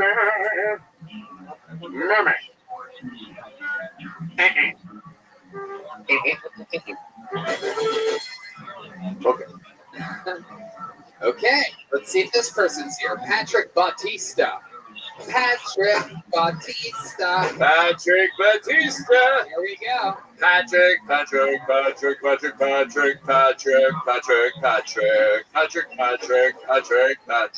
Oh. I'm Patrick Bautista, and I'm Filipino and Irish. and I hate being Filipino and Irish. No one accepts me. You know the look Irish. You know, sip of the green beer. Now everybody wants to be Irish. Yeah, I'm like a whole lot of Filipinos here, but my penis is shaped like a clover. It doesn't look like it. It doesn't look like it. The clover, you got the leaves and the stem, but minus the bumps, I guess. It don't look like it. What? And then Filipinos are like, Mr. White Privilege. Happy to meet you, Mr. White Privilege. It's a privilege to meet you. Thank you for letting us on our land. Patrick, Can I just say I love this guy? Yeah. Yeah. The technical boys! The Irish! The Irish! The Irish! Patrick, Look at the hat on! Look at the hat on! Look at the hat! That shit's gold! I know! Yes! This is the worst thing ever. You were right. We said it earlier. It really is. I have so much pent-up anger right now, Patrick, from things that have really, a lot of things that have happened here tonight and right now, and a lot of things. And I feel like I could take it out on you, whereas a lot of the other people earlier, I couldn't take it out on them. I think the audience would have felt bad if I was mean to them, so I'm going to be mean to you instead, okay? I hate you. I know. I really do. I hate everything. If I were going to create something that I hated in a factory of hate, this is what it would look like. It'd be you with your tiny fucking nose and that hat. What do you think if you had to guess and you'd win a prize why he hates you? If he wasn't around, so why do you think he hates me? What would you guess? Because I don't have a nose. I mean, it is really weird. For those of you listening to the podcast, he looks like if Indiana Jones and Short Round got mixed up in a blender. What's the Asian person's name? Short Round. Short Round. Yep. That's Jones. Yeah. Stop doing those impressions of everything, and the Irish thing, and the Filipino. Oh man, you're good. Don't listen to him. And he does have a management. I like this guy. Okay. You know what? We're signing. You want to sign him? Yeah. We're gonna sign this guy. Whoa. I think for commercials and stuff like that, and for right, sure. Well, people backstage will sign. This guy looks like a mobster at Banana Republic. I like how he has this part on his nose where like the Shih Tzu has the same thing. Where like I itch it right in there. I mean, it really is interesting what your face looks like. Yeah. Well, what was that, Josh? I didn't know what. I was like, I didn't. It wasn't the that. I didn't have a. It was the stuff. It was some of the material, but not as looks as being right. No, it's both inside and outside. You are hated. Your mind, your look, really everything. You put a fedora on top. That's just the fucking cherry on top of a hateful, hated person. Yes, the old Pink Panther theme. Fedora comes up. Have you always worn a fedora, or is this something new? Yes, Is the fedora really your whole life? Do you like throw it at people on blades around? You're Fedora the Explorer. Have you not? Do you not wear this every time on stage? No, I wore nothing first time. But you were naked on stage the first time. Sometimes the clover was out, and then the second time I wore a round hat, and then Maybe you should. Here's some good. Maybe you like this. Look, you never know. You see someone stand up, and then there they go. Oh my God! The first 2 years I did this, and then 5 years later, you're like, they really grew into something. So maybe as you do that, if you really fucking love stand up, just I always use the word authentic. Like be authentic instead of trying to maybe think of a thing. Just try to be authentic to what makes you laugh. I know you hate on me. What do you mean always? How many times has this happened in your dreams? 3 times. You always just don't 3 like my times you've been up here? That's my third. Wow. Wow. You never would have guessed. I don't, but you look like you have all the likability of the memory eraser from Men in Black. This one flash. You look like a detective who's trying to find his nose. With all due respect, Oh, there it is. No. Danny, you can't just give it up like that. I say that with all due respect. You just heard, by the way, is Danny, for you listening to the podcast, Danny Lucas. Make some noise for Danny. Danny Lucas! Watching from high above. Danny Lucas! And, doing a great job up there. Lights, blackouts, I love it. When he does the lighting for the Joelberg, it basically makes it official that it's a Joelberg fan. You have to wait for the audience to scream and shit. We don't count that one. So, whoa! Look at that. Whoa! Wow. From Vito to Vito. My goodness, Red Band. Just because you look like a home plate umpire doesn't mean you have to act like one. You're out of here. You're out of here. Hey, you're out of here. Hey, get out of here right now. That's right. Okie dokie. So Patrick, tell us something interesting about you. Didn't enjoy that? Yeah, no, it was great. Sure. Brilliant. Didn't seem like you did. It was really, I mean, like Adult Swim would really, like if they were here right now, they would just sign you guys to a 15-minute super deal. Anyway, what's something likable about you? Get us to like you more. Help us. Fucking like anything about you. Well, I'm a big hugger. Okay. No, we said like you. I know. You should get sugar. Well, hold on. Oh, Jesus. Patrick, really think hard about it. No, I don't want anything's gonna help us. No, please. Oh, dear God. Here you go. A hug, ladies. A fucking hug, ladies and gentlemen. A hug. There we go. Patrick, answer the fucking question that I just asked you. Something likable about you. I told you about my Navy situation. I was in the Navy. You like it? I was in the Navy. 4 years I hated it. Pretty good job. Crazy person. Are you okay? I'm just trying to find out more about the guest. Okay, thank you. Very good. A lot of physical act-outs again from Jeremiah. Must have forgot. Well, thanks for your service, not tonight, but all the other times. I mean, what part of the Navy were you? Were you like one of the test things where they would shoot you with You're not gonna believe Kevlar on or something? You're not gonna believe this, but I was a jet mechanic. Really? Yeah, you're right. I don't believe it. I don't believe it. Did you stand up on sinking ships? It's just like working. It's just like working on a car. That's what I mean. How I use it. All right, Patrick. I still don't like anything about you. Maybe next time. Maybe the 4th time's a charm. Jeremiah? Nope. Oh, okay. Well, when I see you put the microphone up to your mouth, I just assume that you have something that you want to say. Right? I know. It's so unpredictable. It's crazy. Okay. Well. All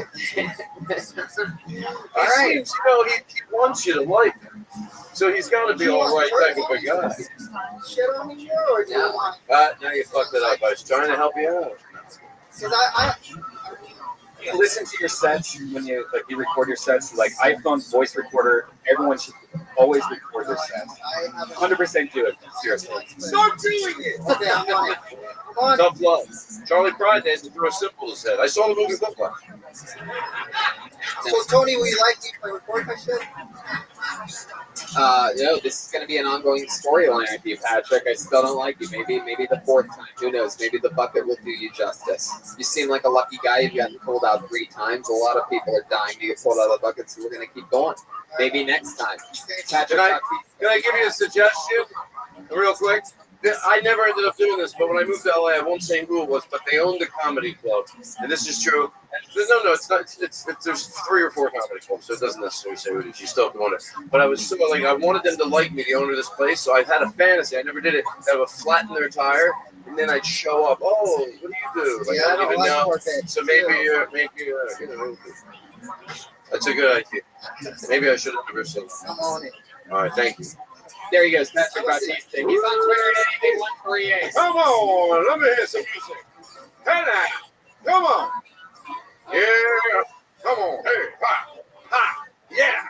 Go back. Yeah. You guys having fun out there? It's a wild Yes. show. It's a weird one. Clearly, none of this has been rehearsed or produced. This is probably one of the most live shows we've ever done. We rehearsed for 6 hours every beat of this show before you guys got here. I'm having a lot of fun over here. No, I know. Look at this. You guys. All right. That's what they should do. The next act, if they want to do that after their jokes, you can do that. It's yours. If you guys want to do that, it might work. Joel, is that true? Did you do that for anybody that moves their hand like that? Yeah. Wow. I can't wait to see one of these people try and just leave them hanging. All right. Let's see if it happens with this next comedian, Alex Seligson. Alex Seligson. Here we go. Back from the lucky corner. Gary! Whoa. What happened there? Here she comes. Hello. Another Baywatch incident. I lost a shoe. Sorry, that last moment gave me an ulcer. That was good. Hi, I'm from Florida originally. I don't know if you could tell. I do give off that definitely own snakes vibe. It's because I have a snake. Her name's Reese Witherspoon. Another very Florida thing about me, my very first job, I was a stripper in Oakland Park, Florida, but my name was Viper, but with a Y. I have like these piercings, I have tattoos. If you're wondering what Viper with a Y dances to, it's predominantly corn. If it was a good night, I got Papa Roach. I get very triggered when I hear cut my life into pieces. My name is Papa Roach with words. Sucked a dick for $500. That's a lot of money at one time. All right. Oh yeah, Alex, hello.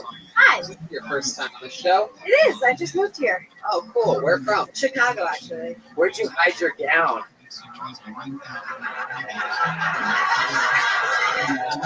I've been looking for a place to hide it successfully. Oh, like the magic trick where you pull it out, like in the... Oh, cool. All right. Back to you in the studio, Tony. Thank you. And we are back with Alex Seligson. I think that was like a pussy gown joke, right? I have no idea what you were talking. So, what were you saying that you did in that joke? You said you were at a strip club? I was a stripper. You were a stripper? I was a stripper, yeah. Wow. No? You're not going to give us anything? What were you stripping? Paint off houses? Like, I don't really. Chicken? Chicken strips? They did serve chicken strips at Goldfinger. That's what Goldfinger. And they had stuffed shells at the buffet too. Delicious. I bet they did. Yeah. So is that true? $500 for a blowjob? It was Fleet Week. It was cute. It was what? Fleet Week, like where the Navy comes in. I've never. And they're wearing all white in the I strip don't know what club. you're talking about. The Navy comes in and they're wearing all white, and they go to the strip club and get lap dances and think they're not going to get bled on. Oh, Jesus. Wow. It's insane, right? $500 for a blowjob's insane. It's supposed to be $80. Everyone knows that. There you go. In this economy, I do it for 50. Dirty man Brian Redband calling the market prices out for Oh, it is. blowjobs. I'm sorry, The Ray. guy that, by the way, a little fun fact about Redband: 75% of the blowjobs he's gotten are not good blowjobs. That's probably why. I love it when you do that light up. Oh God! When did you put that on? Oh Jesus! No. Okay. Is that racist? All right. Somebody wants some juicy. Yes. It appears. Is that Pocahontas over there or something? What's going on over there? One of my other personalities is a native American man. Maybe like any other day but Columbus Day. Alex. Yes, let's listen to the stripper. Please. Todd, what did you think about her whole thing? Yes. Don't bring me into Throw the cat immediately, Redband. Yeah, why you got it? What did I just? What did I? What do you have against me? I don't know. I tried. No, I don't. I'm not here to make any comments. I'm not. I'm more nervous than you are. I like doing the show because you get to see some funny people, but I don't want to be like, oh, you should. So I just shut What my about fucking the mouth. jokes? What? What about the jokes? I don't. That's the part I'm talking about. I don't sit. No. I mean that I don't sit. What? You're like from school. You're like you want to start a fight. They say, oh, you got her good. Jerry Springer, like. Yeah, no, I didn't even say that. I said I don't want to go. Like, oh yeah, but I don't. I just come to be hanging out. How long have you lived in Los Angeles? I just signed a lease yesterday. Wow. Oh my goodness. With which strip club? Now, After all that, you're right? at 1099 there. You're After all independent. that. You don't have to sign much of anything. Okay, Alex, when people try to be funny, answering the question almost never works. That never works. I'm trying to, So, you see, you just moved from Chicago. You just signed a lease. What are you going to do for work? Are you still working on your savings from that $500 blowjob? Yeah, it's still got some in the bank. I'll probably walk dogs. So it's a lateral move. He's gonna think that this question isn't genuine, but it is. Do you like Chicago thick pizza? It's sometimes. Oh. From where? I don't know. Exactly. I've never been there. I love Lou's. Lou's is good. The other one's not so much. I just spent the entire week in Chicago. I just got back yesterday. It's a hell of a town. I really hate it. I really, truly, it's one of my least favorite cities. It's a wind 4 different fucking directions. I've never been. Must be nice. No, it's a hell of a town. Chicago, it's a hell of a town. Holy fucking shit. Chicago. It's not really pizza. No, it's Not really. That should be their ad. It's thick. It's more like lasagna. Open calzone. Sorry. So, Alex, you're going to walk dogs. This lease that you signed, is it expensive? What are you paying a month? I never asked anybody that directly, but I'm going to ask. Can I guess? in blowjobs. Oh. From sucking dongs to Yeah, walking how many do dogs. you think a month I gotta do? Well, I'm asking the questions now. So how much is your fucking rent? I mean, what is, I don't know, is there like... You told me not to answer the question, so I'm not going to answer the question. You just told me not to answer the question. Who told you not to answer? You said if I want to be funny, don't answer the question. No, that's not what I said. I said, oh my God. There must be like an energy vortex on this stage right now. Just something siphoning it down into the depths of hell. No, what I said was that you shouldn't try to be funny. You should be honest during the question and answer part. You were doing like a lot of jokes. I'd be like, how much is your rent? You would be like, how many blowjobs do you think it is? Because it's none of your business how much I pay. Oh, okay. That's a fair answer. There's a couple broke people that wooted for you on that one. But, you know, I was just curious what your new lease is for. I would expect it being pretty low. Nobody really gives a fuck anyway. I've been doing this show for 5 years and 4 months, so I like to mix in a different question every once in a while. And it's the first time I've asked it. Friday's going to be 300 episodes. You could have been the first person to not only get that question, but answer it, but you chickened out like a coward in the end. That's why I think you're going to be walking dogs forever. No, I'm sorry. I'm sorry. I'm telling you, I don't know what's in my veins tonight. It's a weird, I mean, like, there's a lot of people. Ice, evil, negative energy. Wow, the crazy guy just went insane for a second. Look at that. Okie dokie. Alex, any fun hobbies or anything that, any special skills that you have, any talents or anything like that? What's that one? What did I miss there? Like Papa Roach, this is our last one.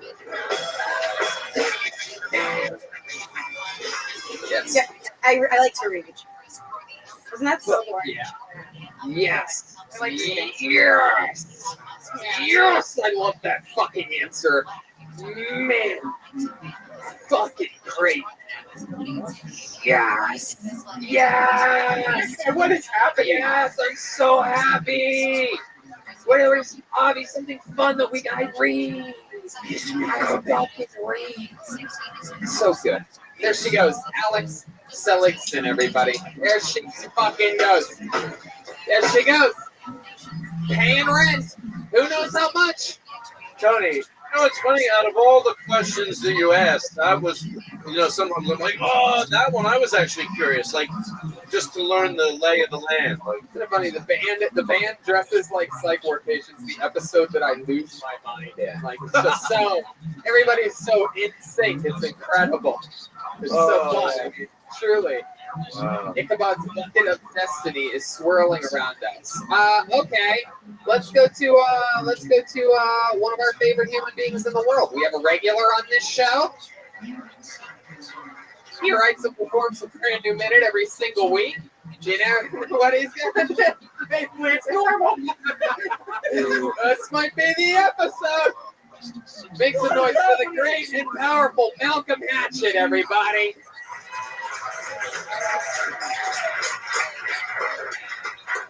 Woo! What's up?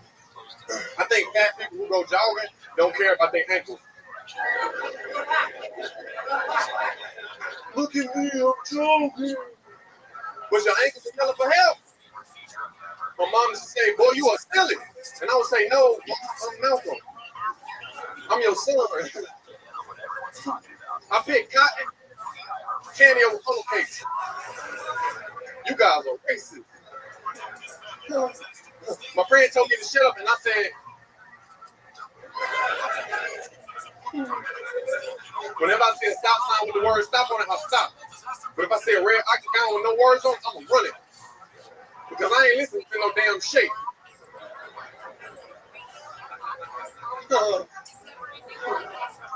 I was driving and I seen flashing lights and I was like, oh, that's just the acid kicking in. We are safe. That is not the police. There it is. Fucking amazing. Built for it. A goddamn machine. Came out guns a-blazing, doing fucking 13 jokes in 60 seconds. Unbelievable. You are the man. Great Malcolm Hatchett. You know, with that type of style, it's so cool because you can throw those around anywhere in a big crazy set and figure out the right place for those, all the jokes that we've heard before and that you have and all your material. I love your style because, you know, it's sort of like an interesting one-liner type of, you know, rapid-fire fucking delivery that I don't, you know, with your type of likability and the way that you get into those jokes. It's so fun. Todd Bice. and I always ask the same question because I'm curious every time, just how long you've been doing it. December 11th will be 4 years. Cool. You're funny, man. And he's been in LA, what now? Year and like 2 months. Huh? Where are you from? Did you say? Oh, you. Cool. Oh, Carolina. North Carolina. You like North Carolina? Is that where Charlie Goodnight is? Yeah, hell yeah. Yeah. I like that. I like that street it was on. Yeah. I didn't really do it. I don't. You know, that's all I did. But it was great. Yeah. I'm from the city. That's it. Probably the name. I don't like Raleigh. Yeah, that's nice. No, I'm kidding. Get it once you say you're not from there. So I love you, Malcolm. Life is good. Anything crazy happened since last week? Nah, but 2 weeks ago, my friend Dustin introduced me to Ray Romano and Alan Harris. Wow. Yeah. Were they nice? Yeah, it was real nice. They just talking about, coming up at the cellar. And it was just dope to be in that room and just hear them talk. It was cool. It's real cool. You still working at your job, or you? Yeah, I'm still there, man. What? Man. Where at? Where do you make pizza? Sherman Oaks at a place called Padrino's Pizza. You're making pizzas? No, hell no. You're delivering. What do you do? I deliver and I tell them to the customer. What's the average tip you get when you deliver a pizza? Well, if I'm funny, maybe like $10, $15. So I always try to go to the door with it. Like, hey, I got the pizza. Shit. They give me a tip. It'd be so cool, man. Man, what's your schedule like working that job? Well, he pretty much give me my own schedule, but like the weekends, I work like all day, like from like open to close, and it's like bad. It's like, How many hours? What do you mean when you say open and close? Like, from like 11 hours. Wow. Yeah. I'm hustling. I bought these shoes today. Wow. Look at America shoes. Hey, it's cool. I like pizza, man. The guy, he found me in the 7-Eleven buying candy, and the comic came in, we started talking. He was like, "You do comedy?" I was like, "Yeah." And I went to the car. He was knocking on the window, like, "Dude, come back." I was like, "All right." He was like, "Help me promote my pizza." I was like, "Fuck that, just give me a job." And he gave me a job. He was like, "I want this job to control your life." So I was like, "Shit, let me get a full-time schedule then." Because I ain't never heard nobody say this. He knew you from the podcast, though, right? Nah, he did one. I thought the guy knew you from Till Tony. Who? The pizza guy? Yeah. Oh, no, not that guy. No. Oh, that means I don't listen to you. All right. Well. Joel is sick. Well, how did he want you to promote his pizza Oh, place? because he followed me on Instagram, like pretty much like bringing, like you can have it on shows on Mondays, like bringing here and stuff. He just wanted people to know about it because they was like doing grand opening. So he did know you before? Nah, he didn't know me. Never mind. Yeah, he didn't know me at all. He didn't know you at all, but he asked you to promote his pizza place. Because I was in the store talking to a comic at the 7-Eleven. He was talking about comedy, and then I dressed dumb, so he's like, "This dude is funny." That's what he thought. He told me that when he hired me, for real though. And he followed me on Instagram. He was followers, and he was like, "Oh, good." So he's like promoted, like just help him out. He's probably smart because you were probably being like you are now at the candy store. He goes, "I'm gonna fucking hire this guy." Like he seems like friendly, and that's what he. But then he's dead now, right? Is that he's dead. Oh, okay. Anything crazy happen on any of those deliveries? And does it ever turn into like a porno or anything like that? Nah, man, but it's like cool, man. It's like when you go to the older women, like this old white lady, they keep saying goodbye like a lot. Like I brought her a piece. She's like, "Okay, bye bye, bye bye, bye bye." And I was walking on the street, she was like, "Bye bye, bye bye, bye bye." So yeah, bye bye. Did you get that shirt on a movie set? Because it just says college. Yeah. I'm gonna get dropped out of college, but I got this from a thrift store. Why do you think that you say bye-bye like that? Because maybe she just don't care herself the first time. She's like, "We're old." Oh, okay. I thought, you know what I thought? Did you know what's the second to that you might think? Maybe she won't be coming in. Yes. She's like, "Bye-bye." Okay, bye-bye. Yeah. She was old. See, that guy's offended now. He said you delivered a pizza to his grandmother. Now he's leaving. He said bye-bye. Bye-bye. Well, Malcolm, Hello. that's it. Another great set. Another great interview. Malcolm! The great Malcolm Hatchett, ladies and gentlemen. I didn't get a good handshake in. You know, when you get a half of a handshake. No, it wasn't his fault. I have gout. You mean lupus? You guys want to go back to this fucking evil bucket tonight or what? Huh? Hey! Woo! That's saying no. You can't handle anymore. Hey, whoa, look at this. Aphrodite holding a sign that says Aphrodite's 63rd birthday. What? Make some noise for Aphrodite, everybody. Oh my God, it's crazy. You are adorable. I love that you're treating this like it's let's make a deal or something like that. Holding up signs. Aphrodite. It's like we're in the The palpability in the air tonight. You can feel it. It really is. Good morning, America. What's that? Can I get a drink? Yeah, you can say. I just started drinking. I love it. What would you like? Yeah. I've been drinking every day. 7, 8, 9, 10 drinks a day. It's fun. I feel like you drink scotch on the rocks, right? I don't care. I'm drinking anything. I used to never drink my whole life. Now I'm drinking. I had 6 drinks today. I'm like, that's why people drink. I'm great. Wait, what do you drink right now? Oh, can I just get a shot of Jack? Yeah. Yeah. Let's all do them, dude. Fuck it. Why not? Let's get fucked up, We're dude. gonna get fucked up. I want to get fucked up, right? I'm tripping balls, man. All right, I pulled another name out of the bucket. 60 seconds uninterrupted goes to Kim McVicker. Kim McVicker. Serious, that's rude.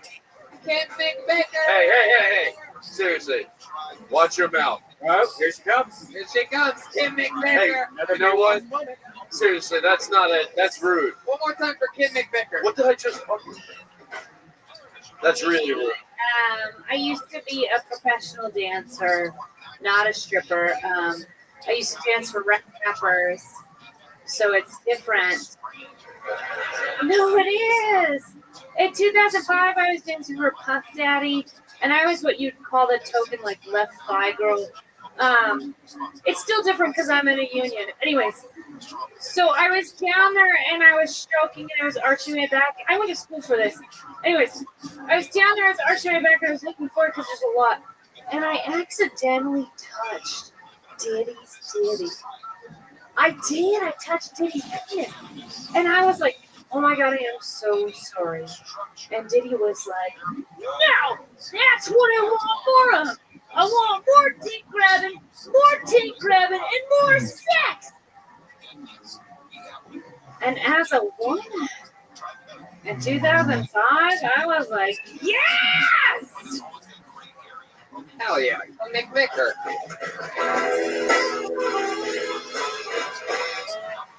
Feel like that's a true story, right? Yeah. So that was really 2005? Yeah, it was. Puff Daddy. Yeah, What was the video? What was the song? No, okay, so that whole story is a little longer. It was when he was hosting the VMAs, and it was when Hurricane Katrina was hitting Florida before it hit everything else. And we got trapped in the venue with, like, Diddy. Who else was there? It was a weird week. I got trapped with Diddy. I got trapped with MC Hammer and Snoop Dogg. Wow. Did you guys make weird? Is making trap music while you were there? I wish. Yeah. I'm winded from wanting to. So you guys got trapped. How long were you trapped in there for? So the VMAs happened the day after the hurricane hit, and so we got trapped in the day before because it was like tech. So they like kept us in the dome just to be safe, but we were being paid in there, so it was like overtime for us. So we were cool. How long were you trapped in there for? Like, I don't know, like 16 hours. 16 hours. Oh yeah. Did you sleep in there? No, we went to our hotels eventually to let us go. How long have you been doing stand-up? 3 years. 3 years. All yeah. All here in LA? Yeah, actually, yeah. This is where you're born and raised? No, I'm Canadian. Happy Thanksgiving if anyone's Canadian. Wow. Hey! Canadians go crazy in the room. The It's fuck? Thanksgiving today. Why do you guys have a Thanksgiving? You guys have to kill to get your land. Yeah. Hey. Dude. I thought she was from Winterspell. God, Hey, that's number that's 7. I guess I'm getting sad. Hey, real quick, how much do you pay for rent? Good question. In sandwiches. The unanswerable question of the universe. What do you do for work, Kim? I just do choreography in this. Wow, you're able to do that for a living. Yeah. Yeah, that is so cool.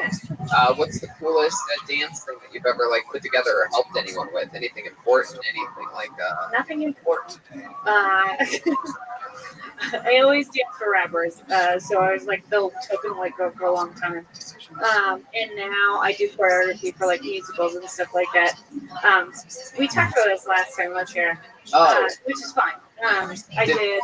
Did I ask you to dance last time you were? No, That's it. Wait, I missed it. How long have you been in California? The time is I've been here and I Okay. Chaos yet again. How long have you been in California? Maybe 6 years now. You know there's a sun here, right? Damn it, we're actually up to 8 right now. No. I'm looking for great tattoo artists in the LA area. Out of line. He had to still give me the rim shot for it because he's professional. He didn't want to do that because I got him real good. You do have sort of like see Jules making jokes. You sort of have a pale like Arctic type of look. Maybe it's the Canadian, but I noticed that your arms are pretty tan. You go outside a lot? Fishing. I don't go outside that much. Diddy's great dance. I really don't. Fun. That's about it. I'm just saying. Dance is an inside sport. Funny. When you do go outside, what do you like to do? When I do, if I go outside, I'll go for a hike, and I mostly do inside stuff. Yeah. I like inside stuff. What SPF do you use? I don't. Oh, that's bad. I don't. Yeah. Man, so when you do go outside, you go for hikes. What else do you like to do? It's good you don't go outside. The sun, fuck you, you're done. I'm 28. You look great. And I went out in the sun a lot. Yeah. True. It's not good for you. You ever go for like a bicycle ride or anything like that? I own a bicycle. Yeah, I do bicycle. Do you like Reese's Pieces? You don't? I've been doing it. I don't know what that. Yeah.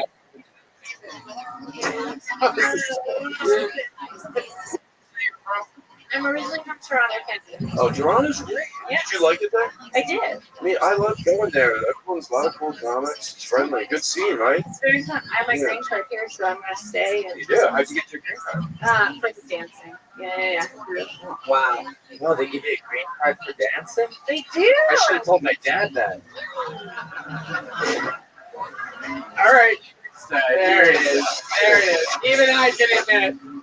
Even I can. That's it, everybody. We're closing it down. That was close, though. You didn't chew up. No, that's a Haha, Brian. Brian, the official umpire of bunny. So Cam, He's a umpire. well, we're back to number 1. Yeah. Bring it on. Wow. Yeah, so you can really get a green card just from having a career that.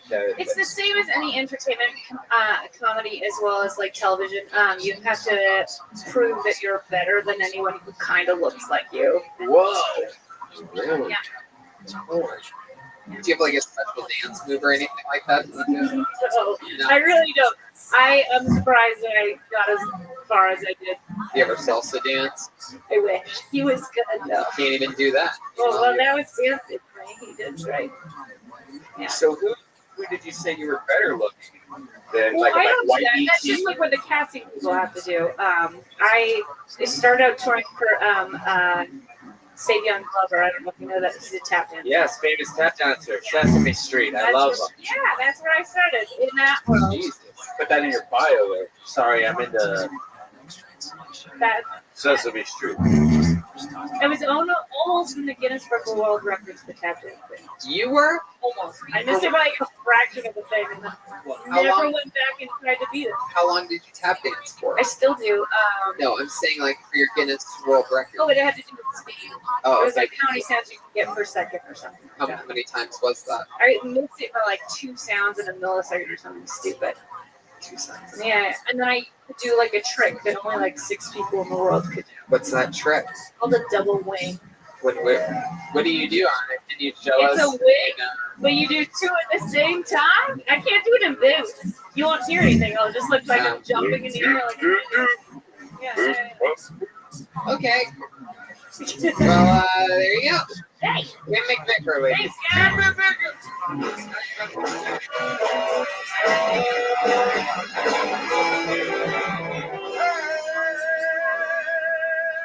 What do you say we go to the bucket 19 more times, you guys?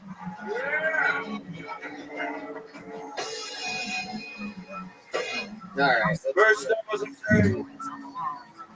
Let's do it. One last. I was miserable. Your final. I give them but then I speak so many words. Feeling lonely by myself. Music is still available. And now I'm back to. Come on, you know it.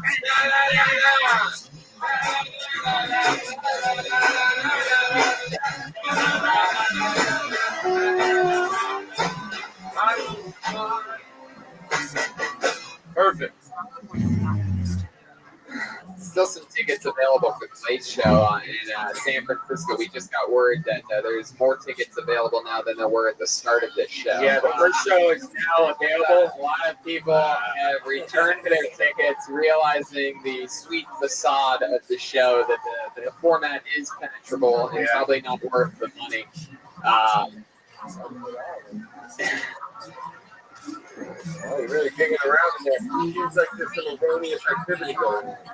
Did you want to pull out the final one? No, I can't joke anymore. Oh, you can't joke about anything anymore. The walls are getting smaller. Okay. Make some noise for Julian Aguilar, your final comedian of the night, performing in uninterrupted 60 seconds. It's Julian Aguilar. In the back corner again. Here we go. All comics to sit in that back corner. Oh, I love this kid. It's that young guy. One more time for Julian Aguilar, everybody. What's up, fuckers? I've always wondered what it's like to be a fish. Think about it. You're just swimming, doing fish things, and then you get hungry, and you see something little, and you go, oh, not again.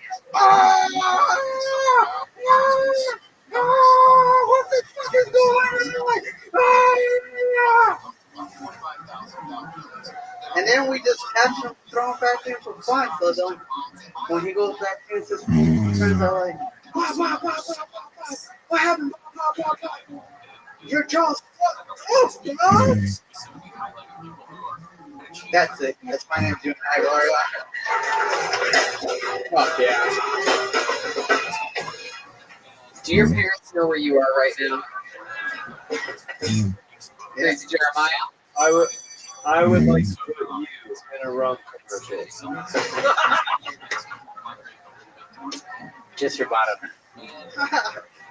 What is the number on your race car bed? Number 7. That it is. How old are you? You're probably older than you look. You could be like 23 or you could be 17.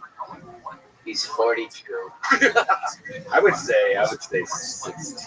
I mean, my guess is obviously you have to be 21 to be here. So my guess is that you're 24 and that you just look like that. No. You're over 30. Stankonia came out when I was in middle school. So Are you older than 24? Maybe. I hate this. Oh, Jesus. What am I asking you? Your fucking rent? Jesus Christ. Hey, maybe. Who knows? I've never seen an interview before. Younger. Jeez. How old are you? 22? Whoa.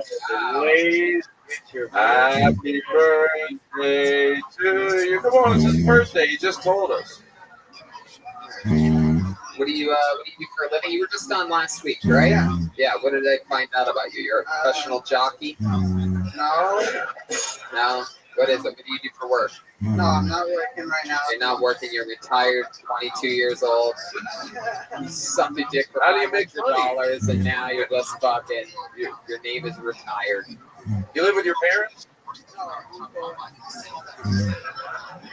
And you don't have to pay rent, right? They don't make you pay, right? So that helps you. Why your uncle and your aunt, as you call it? I moved out here a year ago. From where? Florida. Is that like Mexico? And they know you. Oh.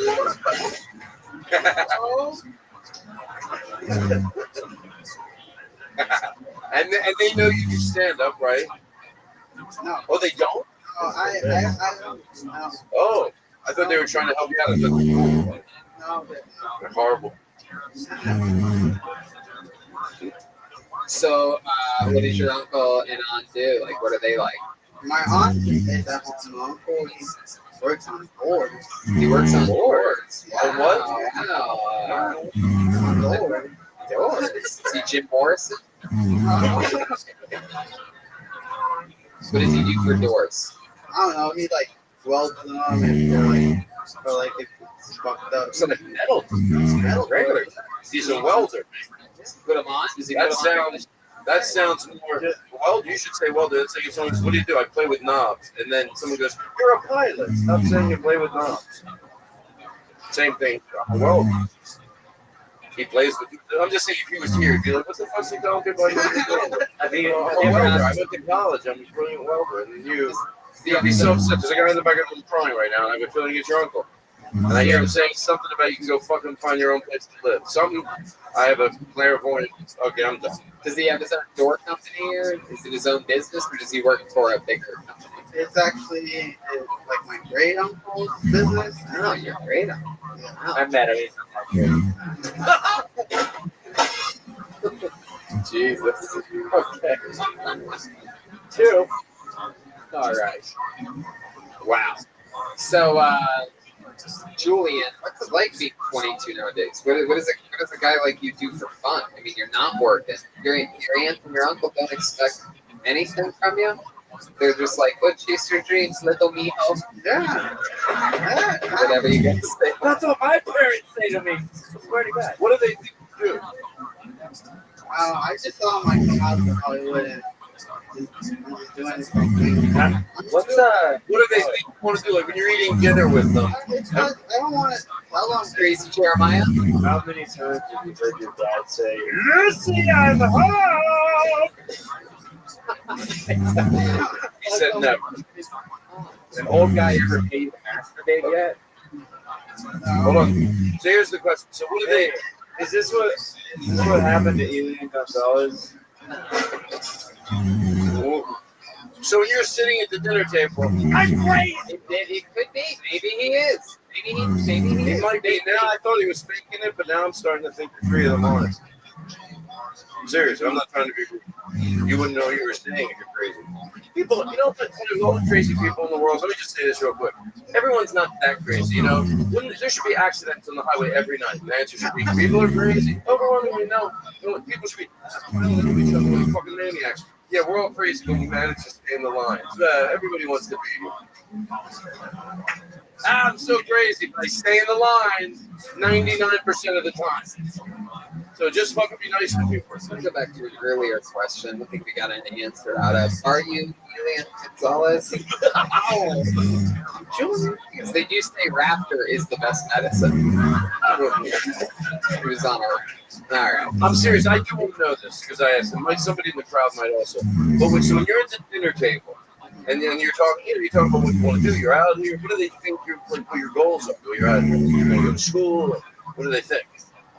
I don't know yet. I haven't done that. Let me ask you something, Julian. What do you talk about at dinner? I don't eat dinner with them. Oh, I knew it. That's what I was trying to figure out. Mijo, why don't you eat dinner with us? Where you been? Because I ain't no bitch, huh? Wow. Don't you think your aunt and your uncle might be proud of you if they knew that you were at the comedy store on the Sunset Strip? Well, let me ask you something. Can we call them right now on speakerphone and find out? It's been a long.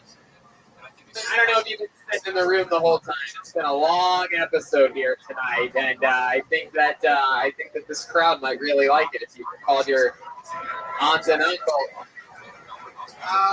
Red Band's saying no. He doesn't know if we have the time for you to pull out your calling card to call your actual. I don't. It's that cord. I think you'll understand. My phone's not connected. Your phone's not connected. If you guys want to call me. You can use my phone if you. All right, there you go. Whatever. We don't. Cricket doesn't have service here. Is that a Mexican thing? Like you have to go and answer numbers. How about if we say you performed and you killed, and everyone will applaud, and they'll be like, "Oh, something's going on here." Right? You can do that. Right? Thank you.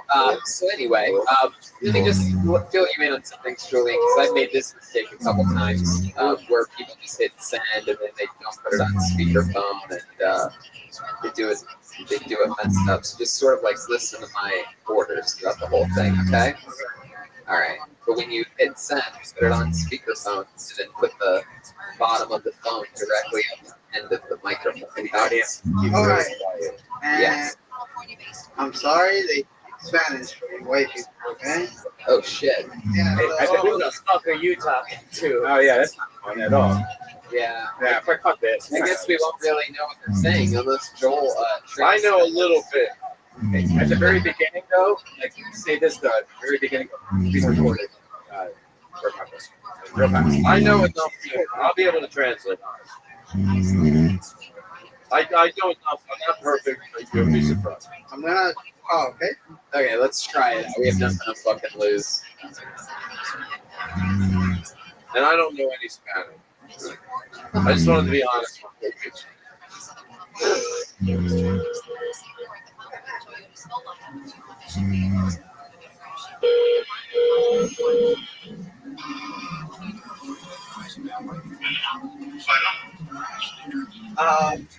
I'm being recorded.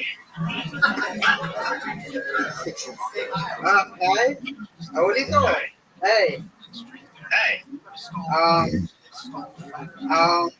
I'm at the comedy store on Sunset Boulevard on Kiltone. He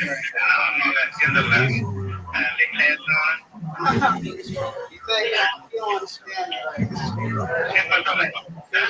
Oh, ahorita estoy en the comedy store acá en Hollywood. ¿Sabes cómo te digo? Acá estoy.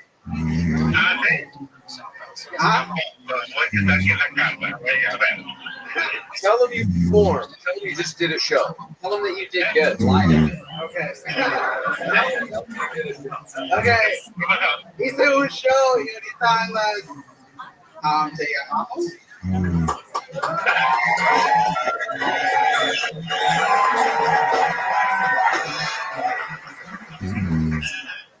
Ah. No, it's okay.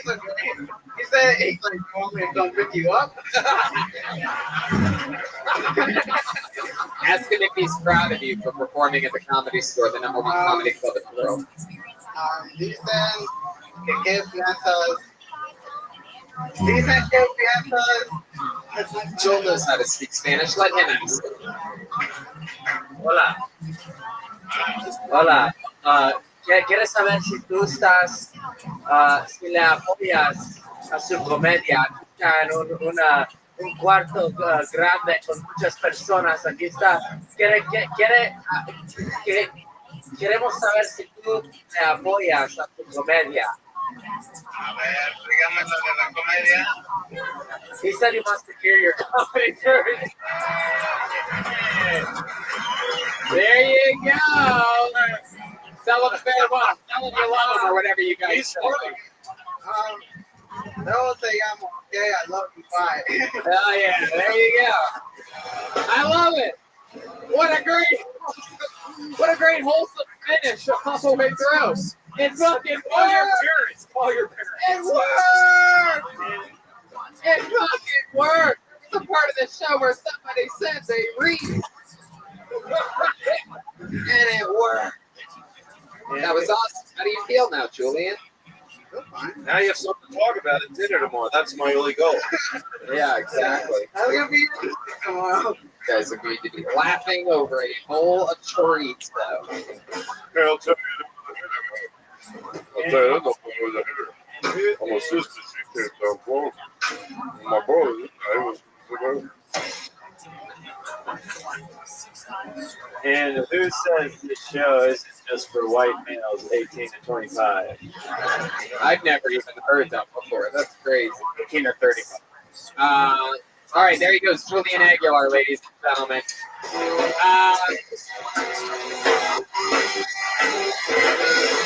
Ryan Shaibel with an unbelievable drawing.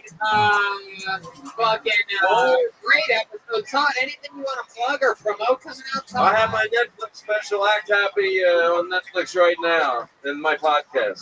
Jeremiah Watkins has a new episode of Jeremiah Wonders out every single week. It's an awesome show. The live stand-up on the spot podcast. First step of live podcast version of it tomorrow night, 8 p.m. in the Belly Room with so many great comedians. What else, Jeremiah? At Jeremiah Stand Up on social media and Reagan Watkins. We got another music video dropping soon. Chroma Chris, thank you so much. He's on Instagram with Chroma Chris. Did you have fun tonight, Chris? Shit, it felt like it was just a talent show at the war. Just another night. Joel Jimenez was here, ladies and gentlemen. Guys, honestly, Todd. I love Todd Glass. I've been a big fan for a long time. Watch whatever he does. I actually went to his special taping. Check it out on Netflix. Yeah, I love that.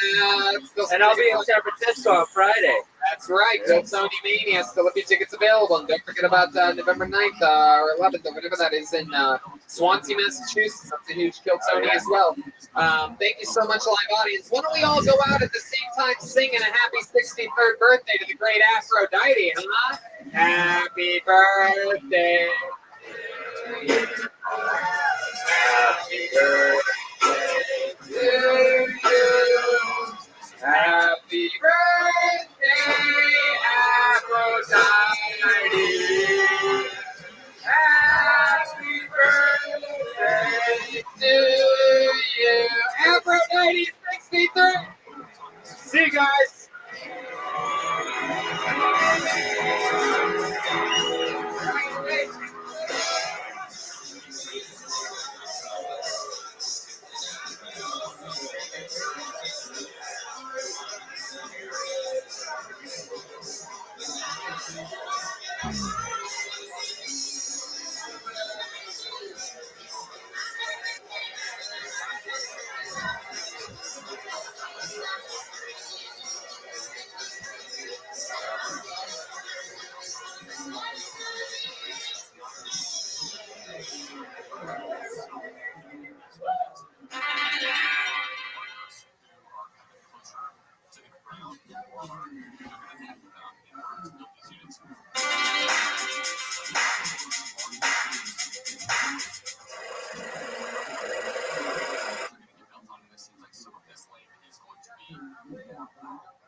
Hey, this is Rabbi coming live from Cobb's Comedy Company in San Francisco, California, for Kill Tony Media. San Francisco, make some fucking noise! Can you guys hear us up there in the balcony? What?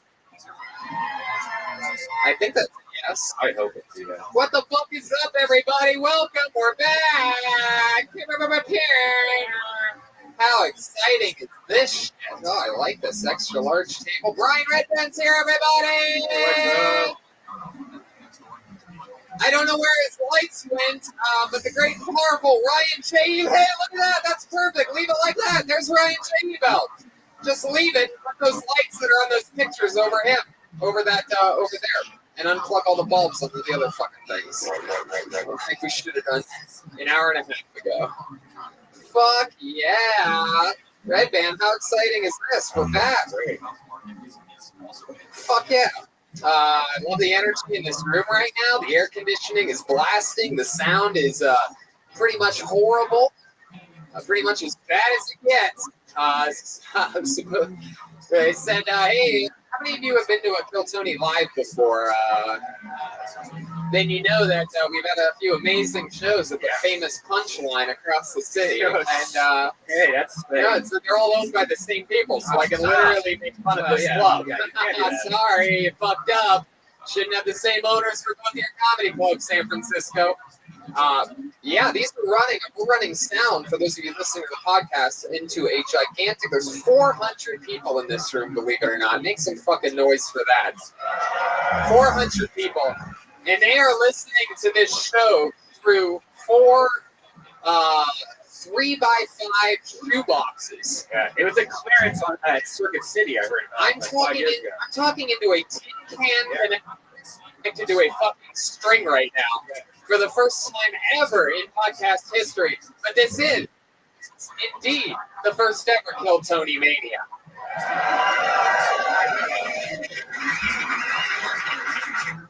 There's a whole fucking crazy bunch of people here, and we're gonna have so fucking much fun. I'm pumped, Brian, right now.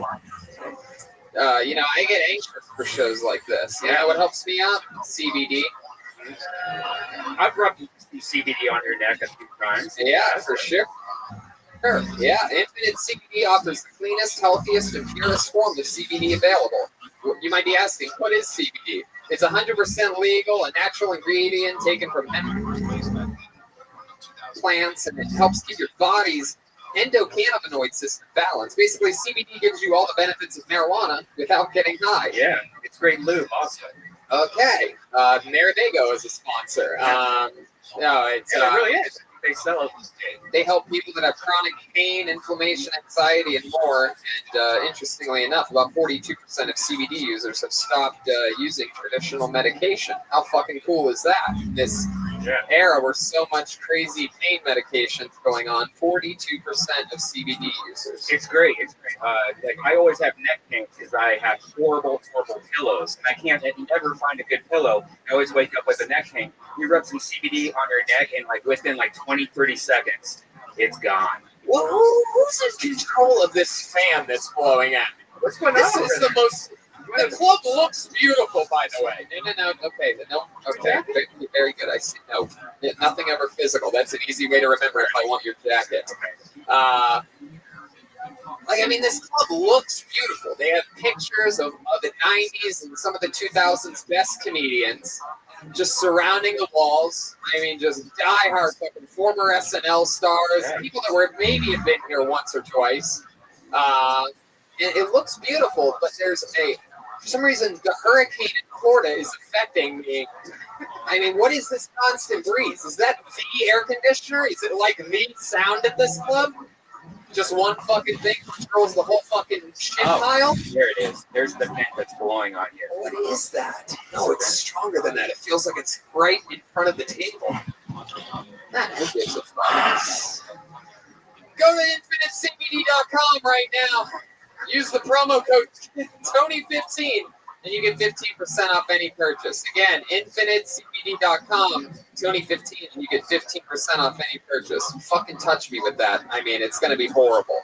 Again, I didn't even say anything about being cold at all, so the jacket would be completely meaningless. It's there if you want it. I'm talking about a gust for some reason. I'm not worried about the temperature. Honestly, I think the temperature is fucking perfect. But what I'm wondering is, do they just blast everybody with room temperature air? Is anybody gonna? Okie dokie. It's a fucking real place. Fat people can't feel breezes, so Brian's completely unaffected right now. Fucking fat people love a fan like that. You've heard this is probably what your entire apartment's air like. Conditioning 62. Those fat people fans are at man. Yes. Well, you know what? Since the gust isn't going to change at all, why don't we get this fucking puppy moving? Let's do it. Well, let me tell you guys something. All complaints aside, and all complaints about this still very strange gust of air blowing at me, all of that aside, I'm so excited, and I really put a lot of heart and fucking effort into making this a special Kill Tony thing, this Kill Tony Mania thing. So I hope you guys are pumped. To me, it feels bigger than a Kill Tony. It feels bigger than a podcast. It feels like a sporting event or something like that. And that's why, in order to get us all kick-started here tonight, I figure we should do something a little special. I think, much like a sporting event, we should sing the national anthem. Yeah. But instead of me singing the national anthem or fucking fanboy over here singing the national anthem, I figured we should have one of our favorite humans ever sing the national anthem. Who would that be? What? Yeah. Oh, you know who. I brought her up here with me today, all the way from Los Angeles, California. Ladies and gentlemen, I present to you Kill Tony Icon. Last time she was here, she got a fucking standing ovation, closing out the punchline. Ladies and gentlemen, I present to you the one and only, here for your national anthem, Aphrodite!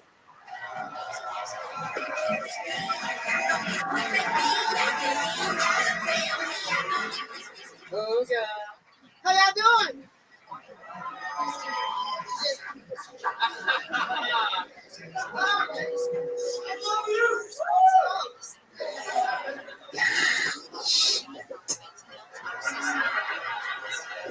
Ladies and gentlemen, I present to you the great and powerful Aphrodite. All right, here it goes.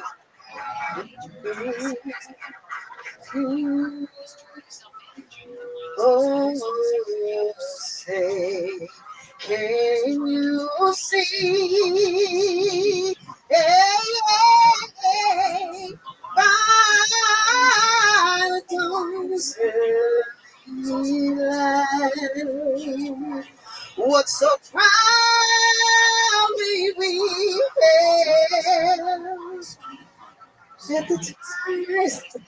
Hold on one second. Hold on, Aphrodite. I can't even hear myself in this fucking room. Aphrodite, hold on one second. Hold that spot. Okay. What is this Colin Kaepernick bullshit that's happening in the audience? Get the fuck up for your national anthem. It's Aphrodite, everybody. Aphrodite, hit that fucking shit.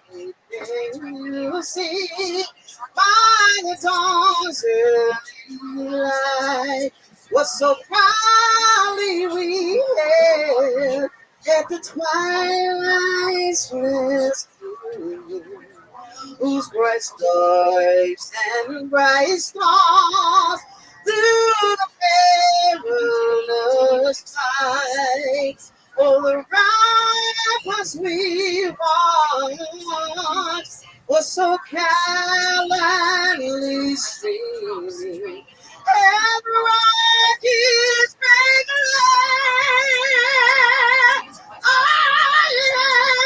Mama's bursting in air, gave proof through the night that our flag was still there.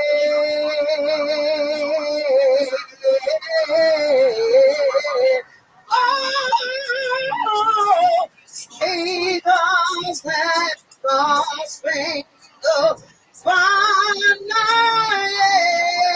wave. Oh, Lord, I know the peace and the heart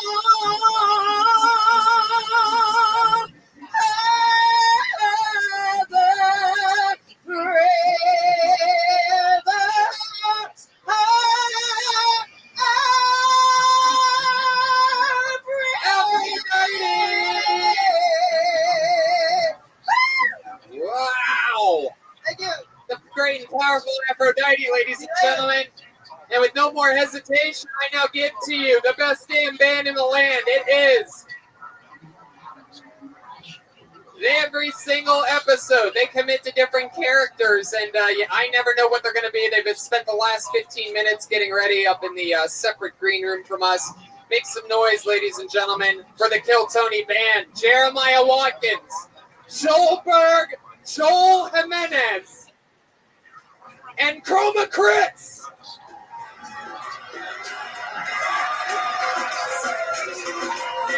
Wow. Full band action. Oh, what is that? Pat Reagan is here, ladies and gentlemen. What?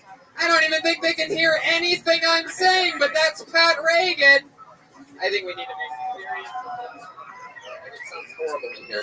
That's Pat Reagan, everybody. Jeremiah Watkins, Joel Burke, Joel Jimenez, and Chroma Chris, everyone. What's up, pendejos? And yes, wow, it is definitely Jolina. That's right, puro pinche San Fran fucking Cisco, fool. Wow, we have not seen you in quite a while. This is incredible. What you been doing? Oh, I moved up here to the Bay, because I'm Bay, and I'm fucking just chilling right here, Oh, hold on.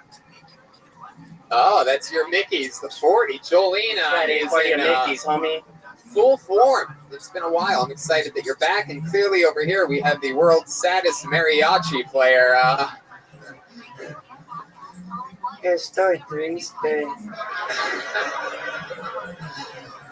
And then, Pat, I mean, it sounds like one of my cousins installed the sound system here. It really is. And then we have the return of Pat Reagan, ladies and gentlemen. Wow! This is truly the start of Kill Tony Mania. You seem like a little bit different type of a Mexican than your brother to your left and right. Yeah, that is the return of Patty Reagan. Fuck yeah, we got Chroma Chris over there. Maybe we'll check in with him a little bit later. Mexican Jeremiah, is that what I should call you? Salvador. Sabado? I don't know. Or Sabado, whatever you white people call me. I wish I could pretend like I could hear you. Soy Salvador. Soy Salvador. Okay, Soy Salvador. No. En inglés es I am Salvador. Oh, you're Salvador. Ay. Hey, gringos, Americanos. Well, This is lasting longer than my last prison sentence. Hey, let's move on, homie. Hell yeah, no, I agree 100%. So we're going to be hanging out with Mexicans the entire time, that's for damn sure. Normally this show is taped in Los Angeles, so you think they'd be down there, but came all the way up here. We're on the run, man. Fuck yeah. Well, I love it. Well, that's not even the show. I know. You think I already got my money's worth. We have an entire bucket that your local San Francisco comedian signed up for the chance to get 1 minute on this stage. Sometimes it's a comedian, and as you guys very well know, sometimes it's one of you. Sometimes one of you had the balls to sign up for the chance to do 60 seconds of stage time, and then we talk to you afterwards. Maybe we find out more about your actual life and who you are. If I pull your name out of the bucket, you get 60 seconds on stage. You know your time's up when you hear the sound of a liberal pussy. And that means wrap it up then, or else we're going to bring out the angry Castro District Bear. Yeah, you get it. You get it. I get it. My sound doesn't work when the soundboard's playing. I finally just caught it. So it's like one or the other. We just turned off the monitors earlier. They should be turned back on, so we just can't hear ourselves. Can you hear us in the back, everything I've been saying? Every time I complained about the sound, could you hear me? Yeah. That's people in the front middle, though. They can hear my actual fucking voice from where they're sitting. You people in the balcony, could you hear me even when I was complaining? Perfect. That's great. That's all I needed to hear. The last time I asked you guys that, your timing was off. So let's fucking do it. You guys ready to start this shit? It is the official beginning of Kill Tony Mania, live in San Francisco. Okay, let's fucking do this shit then, shall we? I'm pumped about this. Your first comedian going up tonight, getting an uninterrupted 60 seconds, goes by the name of Landon Claiborne. Landon Claiborne. Here he is.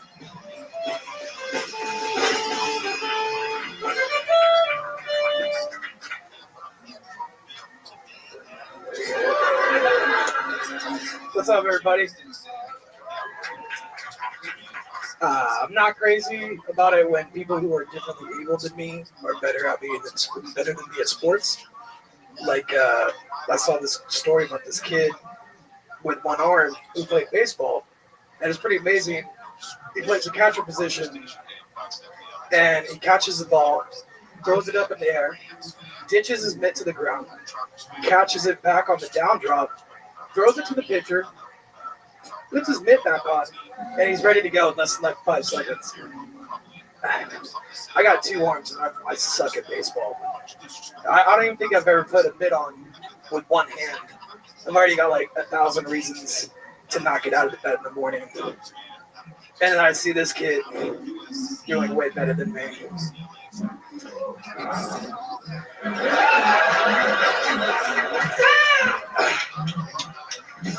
Wow. That exhale was one of my favorite things in Bill Tony's history. That was the sound of comedy right there. You had 57 seconds of setup, and your punchline was, You said you never put on a mitt, but an oven mitt, maybe? It's true. You do look like the hamburger helper. Yet a normal human at the same time. I thought Jonah Hill got skinny, fool. Yeah, I've got that a lot in high school. Everybody told me I looked like Jonah Hill because I was fat and had curly hair. And You have just the second best size in the business. That's all. That's true. That's true. From the bottom down, you're built like the Podfather himself. Have you ever actually played any sports? I don't even know what the fuck you were talking about. Really, a lot of baseball talk, right? You really struck out up here tonight. It's pretty impressive. Hey, good job. We have a strike 3 sound effect. I played. Have you ever done stand-up before? This is my second time ever. Second time ever. Hell yeah. My hands were like shaking when I signed up earlier. Say that again? My hands were like shaking when I signed up earlier. Oh, you don't seem like a nervous guy whatsoever. That's diabetes, fool. Your hand is shaking because you were nervous, or just the blood pressure? Have you got that checked recently? Like, have you done any of that medical stuff? Have you done any medical stuff? Yeah, I'm fine. You're fine? Is that? No, I'm actively trying to lose weight. What are you doing? I'm just curious. My friend Brian Redbane here has been on keto for how long now? 5 months. And how much weight have you lost? 40 pounds. 40 pounds, everybody. 40 pounds. Pretty amazing, man. That's awesome. By the way, fun fact: 40 pounds is basically 1/3 of me. That's like that is like if you one of those magic trick boxes where they split the person into 3. Yeah, that's 1/3. That's a lot of weight. Yeah, it's 40 pounds of sugar. Yeah, that's what. I've also lost 40 pounds. Really? Yeah. Wow. Like 2 MacBook Pros or what? Man. Nah, it's like. How did you lose 40 pounds? What did you cut out? Miscarriage. Stolberg is here. He's warming up. Uh-oh. Wow, he's already tapped in. So yeah, you're a bigger boy. For those of you listening to the podcast, how old are you? 27. Whoa. Okay. How old do I look? Do you really want me to answer that? Let me ask you that. Do you really want me to answer that, you fucking 37-year-old God motherfucker? damn, yeah. What'd you say, 26? 27. Oh, wow. wow. My face looks like the surface of a basketball. It's like really bumpy. No, that one didn't work either. What would you have said? None of your, I think I would have said 37. I think none of your sports jokes work because you look like you don't even like watch sports. Like some schlubby guys seem like. I played sports.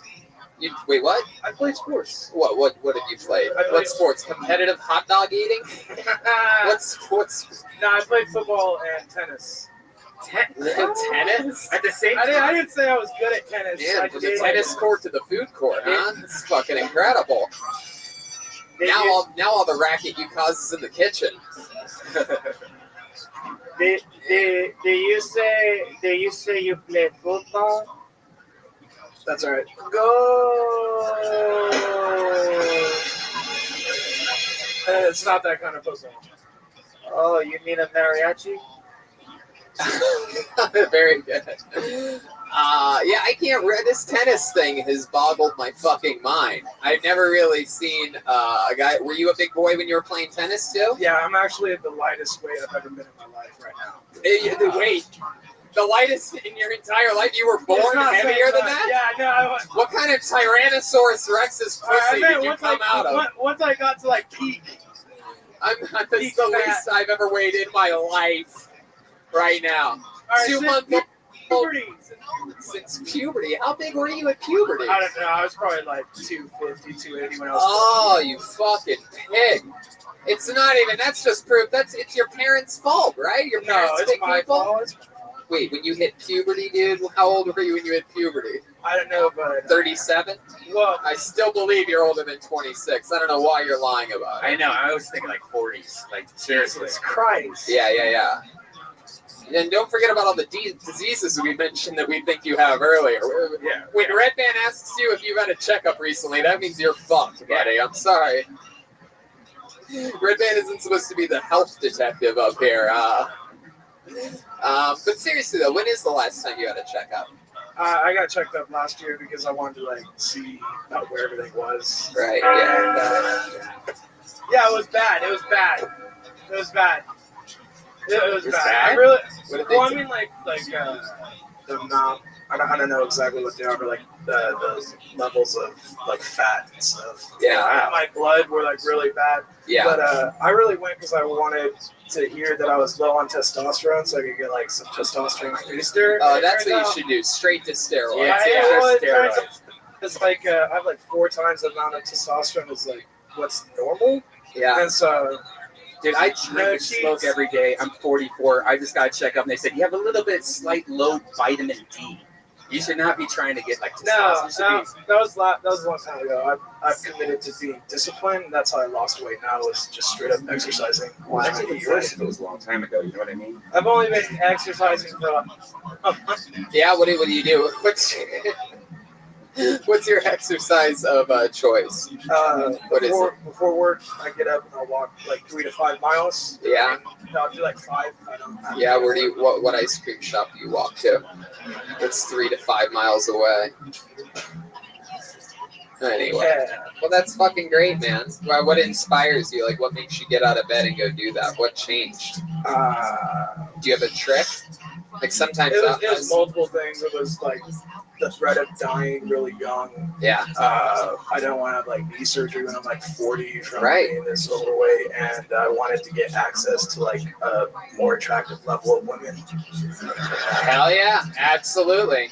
Well, look at that. And I'll tell you this, man, that's great. Congratulations on being inspired. Anything else from my lovely, amazing mariachi band? I was just gonna say, you must be going in the wrong neighborhoods if you're like thinking that you could get like better women, because like if you come around where I live, like you're a 10. That's so nice. No, I can't. I've slept with very beautiful women. I just feel really bad about it. Hey, so I told you not to kiss and tell, eh? That's why you get blacked out drunk, so you just don't remember it. It's easy. Wow, that was really sad. That was dark. Yeah, that was dark. Wow. And when you say that you've slept with beautiful women, like what are we talking about here? Well, I don't know, like what your scale is. Well, I mean, are we talking about the types of scales that judge our weight again, or because your scale is bent? By beautiful, I mean like more attractive than a woman that I ever thought I could get. Oh, well, there you go. So not a rape victim. All right. Very good. Well, fuck yeah, man. I mean, it was your second time ever on stage, and for what it's worth, your comedic timing with that breath was fucking incredible, and you did that here tonight. Way to get the party started for us. There he goes. It's Landon Claiborne. He's on Twitter at Lando Corinthian. All one word. LANDOCORINTIA. Fuck yeah. It doesn't matter. Well, I'm sure you don't want people to troll you after that set, but had it gone well, you would have been like, fuck yeah, it's actually with an R. Alright, yes. Hey, don't do that. I have PTSD from the hood, fool. Fuck yeah, let's go back to the bucket one more time. Let's get Matt Watt. You are the next comedian on Kill Tony Mania. Matt Watt? Oh no. Oh, here he comes. He's coming from the back. Look at that. Coming from behind. It's a security clearance issue, but let's have it. One more time for Matt Watt.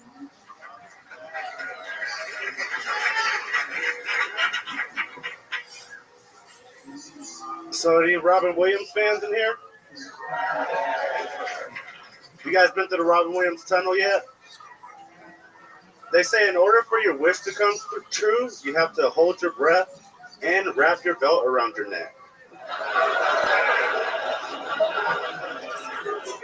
And then once you get to the light at the end of the tunnel, there'll be a genie there to grant your wish. Yeah. I'm a big music fan, like hip-hop. You guys like T.I.? Any T.I. fans in here? But T.I. just dropped a new album. It's pretty cool. Have you guys heard that song Mediocre from T.I.? It's basically saying how he doesn't want a mediocre bitch. But have you seen his wife? I finished? Sure, go ahead. Yeah, his wife is a very mediocre bitch. If she was in a contest of mediocre bitches, she'd place third. Hilarious. That is true. Fuck yeah, Matt Watt. You are correct. T.I.'s wife is extraordinarily okie dokie. I guess that would be the time for that right there. She is really like it's always shocking when you see okie dokie.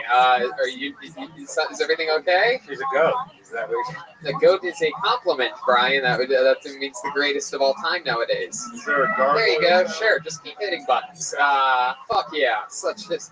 What does she look like? I've never seen a picture of her. What does she look like? It's just the more I think about it, the more maybe I don't want T.I. being tagged in the video of this thing. So he actually, Anyway. Hey, I don't know about T.I., but I do have a UTI. Oh, Jolena, you are a dirty girl. Oh, I get down. How'd you get? Oh man. So Matt, Jeremiah, or I mean Salvador.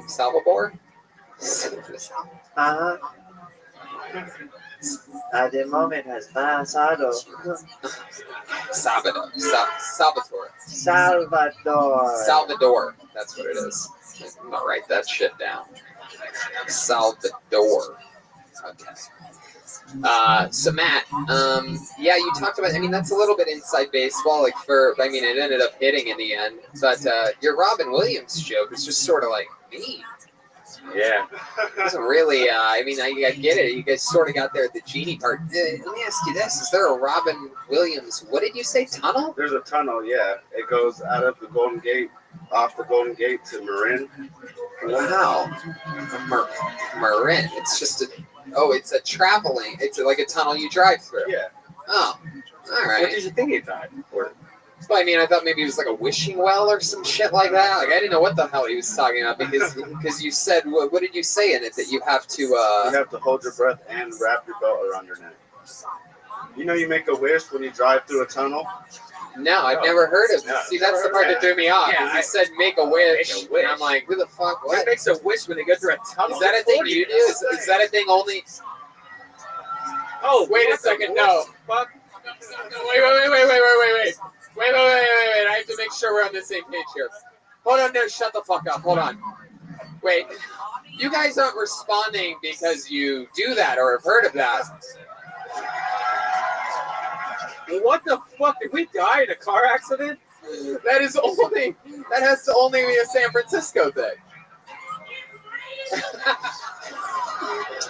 Ooh, I went through my buddy's tunnel the other night, Make a wish, and make a wish. and I made a wish to have to be in another man's tunnel the next night. This is San Francisco. So many wishes. Oh my god. We make a wish when we're on a normal street too. Yeah, it's a normal thing. We just make wishes. That's blowing my mind. Fucking wishful dorks. Like, what have they ever done? They come true? No. You look at this in your fucking local sound system. No. Is that what I had to do? I should have fucking anyway. Matt, have any of your wishes ever come true? Nah, I don't do it. I just know of it. I'm not dumb enough to do that. You don't actually make a wish? Now I feel like you're just trying to be cool to me. Nah, Hey. I've seen it on. It's been on movies and stuff. Movies? Now, wait. Now I'm calling double bullshit here. Hold on a second. Family vacation. You're telling me, shut up, man. You're telling me that now you don't make wishes at all? I mean, I do it when it's fucking common.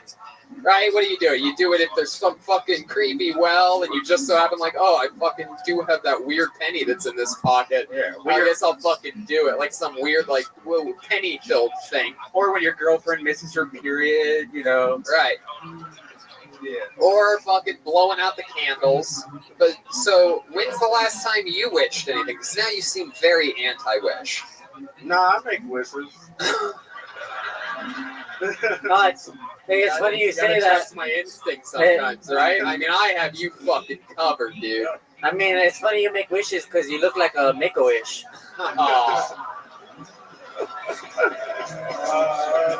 Yeah, look at that. Fuck yeah. Yep. When you make a wish in a tunnel, it's called the El Chapo. I wish I could get away. Matt, how long have you been doing stand-up? A little less than a year. A little less than a year. Months. And how long have you been shooting schools? 3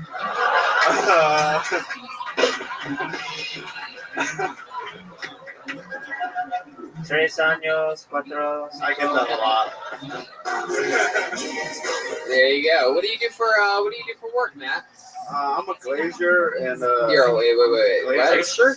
A glazer? Yeah. What is that? What are you glazing? I install windows that go in the building. Oh. You know, like a big skyscraper building. My cousin said there's a lot of glazers. Do you not hear another voice, Matt? Just all right. Did I miss it? I was gonna reset to you. It's okay. The podcast listeners are going to love it. Oh, that's beautiful. I love it. Anyway, so Matt, you install windows in skyscrapers. Is that a dangerous job? Is that up on one of those like fucking things that hang out that only those people that do would have to know what it's called? That's what I'm eventually going to get to, but I'm working in the production warehouse right now. Oh, so you're trying to work your way up to a dangerous job. Yes. Oh yeah. I also work here at Hobbs. Really? Yeah. Wow. What do you? Let me guess. You work on the sound system? No. Nah. Somebody's been fucking glazing the speakers with dog shit, it seems. So, Matt, you single?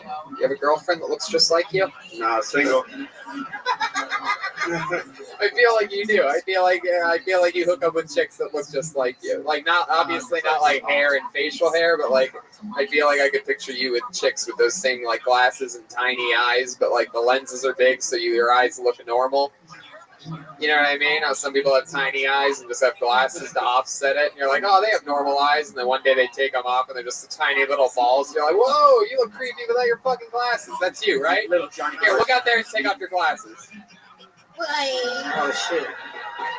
I'm a It's fucking the speaker from the Muppets, fool. No. Unless you smoked weed and then put it out on your eyeballs. You have tiny eyeballs, dude. Has anyone ever told you that before? Make sure you got the old tiny balls? Nuh-uh. Tiny balls, but not eyeballs. There's a song about it. It's from Elton John. It's called Tiny Eyeballs. How they look so real, lying there. Tiny eyeballs in your head, fool. Tiny eyeballs, this fool's got 'em. Hey. It's sung by Jolena Jimenez. That's right, eh? All right. Well, Matt, it was fucking nice to meet you. been doing it for less than a year. You're working at a comedy club, which is a good pathway. I wish I had more advice for you, other than, I mean, another thing is, if you're going to go that dark Robin Williams route and have it end in a genie thing, either stay in the pocket more and talk about it more, have it be more about him and longer about him, and take the chance and try to figure out the puzzle of what the fuck, drag it out. Because like a one-liner that's that compelling, if this many comedy fans around, or ever, even if it's just strangers, it's even worse. If he was ever going to kill, it would kill in front of these fucking animals. Yeah. A Robin Williams joke, but it's got to have more bang because he's such an important person in the history of comedy that you got to really fucking show him some homage by getting in there and fucking really. Yeah, don't choke. Don't choke. All right, there he goes, Matt Watt, ladies and gentlemen. Thank you. How about a special treat, San Francisco? Huh? You guys like special treats?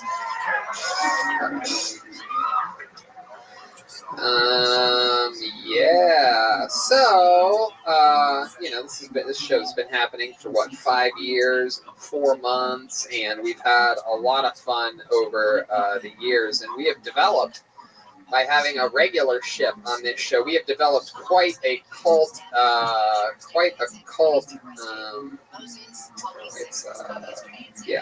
Following, fool. No, that's not a.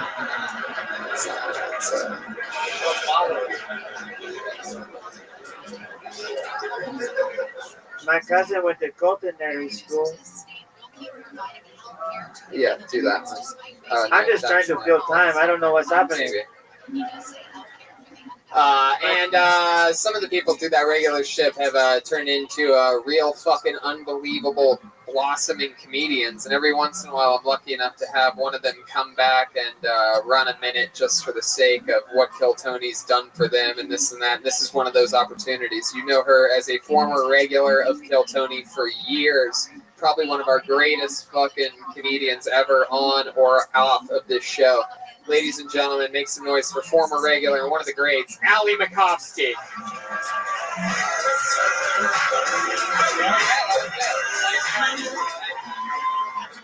Hi. It's good to be here. Man, I just want to let you guys know I've had a crush on this guy for 4 years and some big things have happened lately. There's this guy, Bobby. I've loved him forever. A little thing you need to know about Bobby, he does not like me at all. At all. But one night he hit me up 10 p.m. on a Tuesday. I didn't even know how he had my phone number. He texts me, he says, "What's good?" And I was like, nothing. So I rush home and I start shaving everything. Mostly my toes. Why are they so hairy? Why do we have so much hair on our toes? Like we have hair as humans to protect ourselves. Like this is a helmet. I've never stubbed my toe and been like, oh, thank God I didn't shave. Same goes with butt stuff. So I'm done shaving. I leave the bush because it's a power move. And I start driving over to meet up with Bobby. And on the way over, I'm doing a bunch of Kegels. Kegels is like P90X for your pussy. But it doesn't work. I've never done Kegels, had sex, and then gotten a high five like, nice work down there. Okay, thanks. Fuck yeah, Ali Makovsky. We've interviewed you so many times, and it's good to have you back. How about one more time for Ali Makovsky, everybody? Life is good for you, right? Yeah, that's great. Rocking and rolling. You want to join the panel for more of the show? Ali Makovsky, ladies and gentlemen. Here she is. Yes, we can. There you go. A little bit of equality up here. A little bit of estrogen. Little yin and yang. Yeah. Finally, another woman. You guys ready to go back to the bucket again? You get it?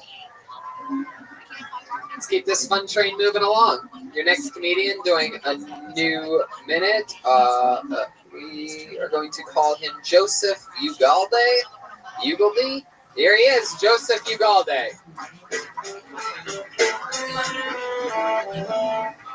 So I'm on a date the other day, and the woman says to me, "What's your favorite kind of corn?" So my favorite kind of porn? Is that really polite? So if I had to choose, I'd say the POV porn. You know, the point of view where the cameraman is the recipient. It's great. You look at that and you feel like, oh, this is happening to me. And as I said it out loud, I thought, this really sounds pathetic. I'm thinking, this is like when you stick a mirror in the bird cage, so the bird will think he has a friend. Because I like the so much that I went out and got the virtual reality goggles. See, that were 3D, 360 degrees. It's great. But after a while, it's like regular porn. But what I found is when I look away from the lady, all of a sudden I've got this incredible new house. It's a skylight, it's a spiral staircase, the hot tub over there. I'm thinking, as a San Franciscan, that's the real pornography right there. Wow. Fuck yeah. Joseph Ugalde. You've been on this show before, right? 3 times in a row. Yeah. 3 times in a row, all in San Francisco, right? Yep. Fuck yeah, look at that. What the fuck? And you said that you did VR porn? I didn't perform in it, but I tried the goggles, yeah. Yeah. Yeah. Actually, you know what? This came because Red Band, the first time I was up on Red Band asked me what my favorite kind of porn was, and this whole joke. Yeah, I can sort of feel it ends up being asked a lot. Now, where were you when you watched this VR, clearly, obviously, a gay porn that you watched? Somebody had some of the goggles, and I tried them on, and I was like, okay, we're underwater. When you say somebody, you mean like your boyfriend? Right. No, I actually prefer the ladies. Really? Yeah. Man, that was so convincing. Thank God. It is talking. Yeah, no, I know, but Hey, oh! Oh, look at you guys, little upset because I made your little we don't make wishes while going through a tunnel joke. Oh, Yeah, right. Oh, San Francisco, did that hurt you? A wish.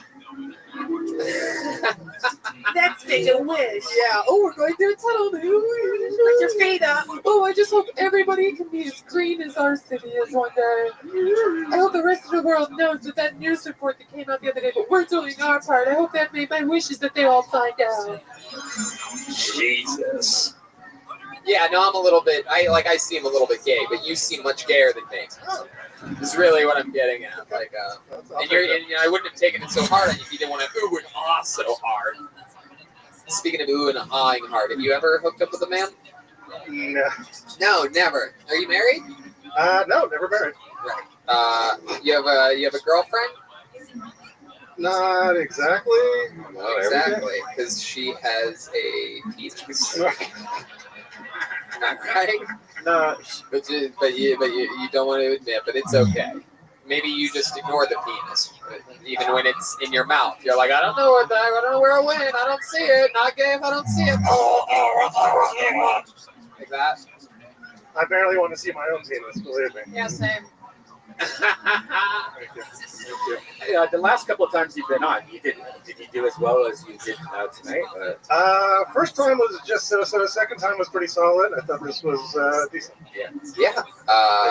You've been doing stand-up a lot? Yeah, it's coming up on 4 years now. Wow. And, All here in San Francisco? Yep. Oh, very cool. Where else do you go? Where else do I go? Like besides here? Sure. I've got my own monthly show at a wonderful wine bar in Fog. And you say wine bar? Yes, it's a wine bar where lots of ladies hang out. Lots of ladies at the wine bar. Just hanging out with the loving the ladies. And just hanging out with the females with the vaginas. Just drinking wine with feminine ladies. Women parts. And it's also in a closet. Who said that? Chris said that. Oh, shit. Wow, Chroma motherfucking Chris is in the house.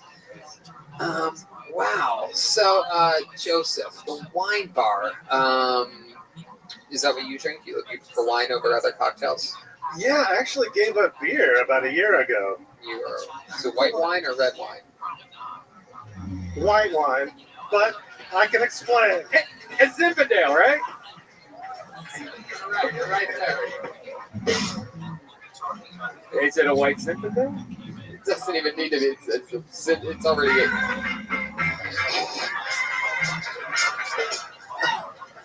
I mean, this is incredible. You know, you would be the first person to come out of the closet on stage, live on a live podcast, if you want to do it. Thank you. I think. You look like Mexican Dracula, fool. Maybe you need to come out of the coffin. Mexican Dracula that not only will suck your blood, but also swallow it.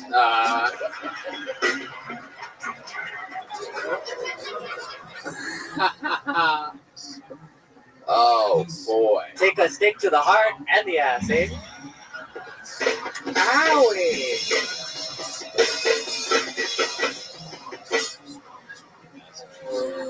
Oh my god. I feel like Joel's hair gives him power. Jolena. Oh. You're like Samson. I don't know who that is. I have a Samsung phone, though. And Note 1. Wow. Has anyone ever told you that you seem like a gay Dracula before? No, but the first time I was on, you said I looked like a magician.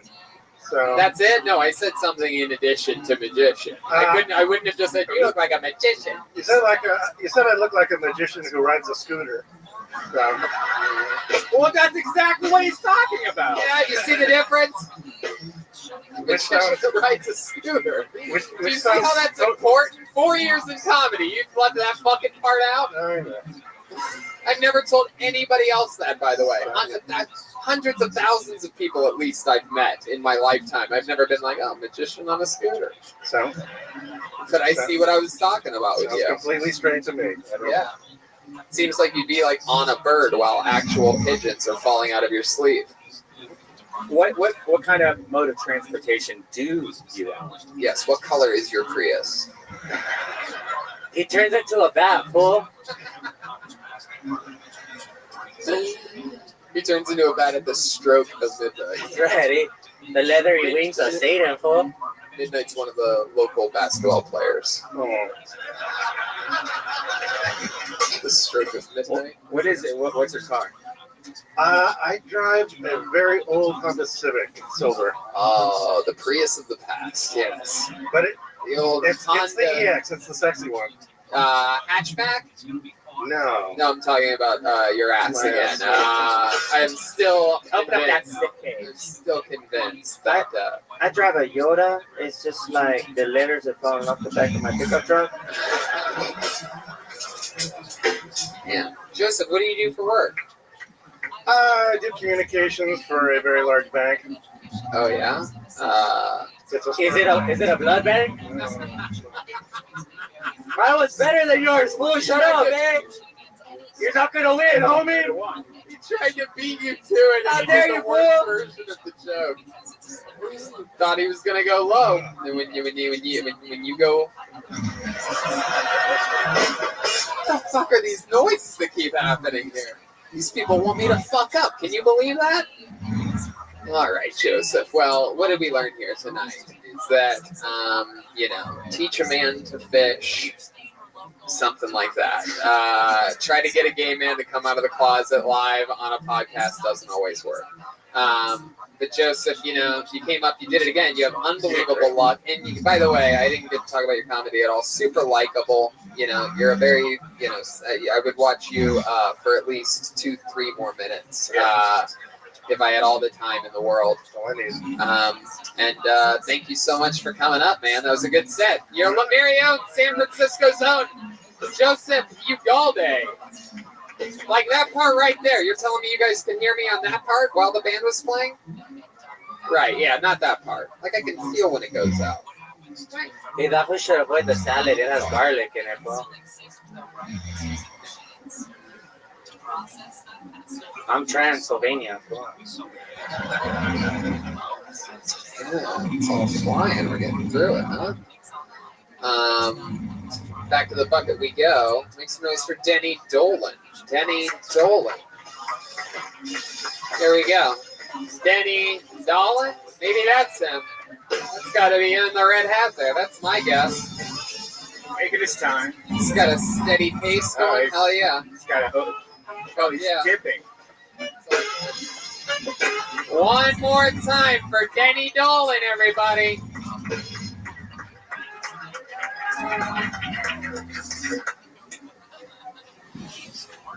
So,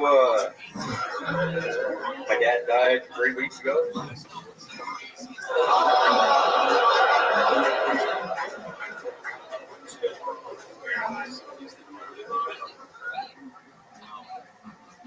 I probably should be sadder, but it's the first time he's ever kept a promise.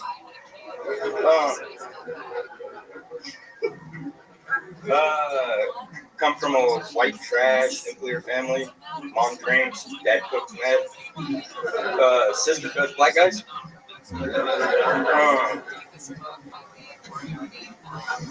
Shit. Anyone ever fake a headache to get out of masturbating?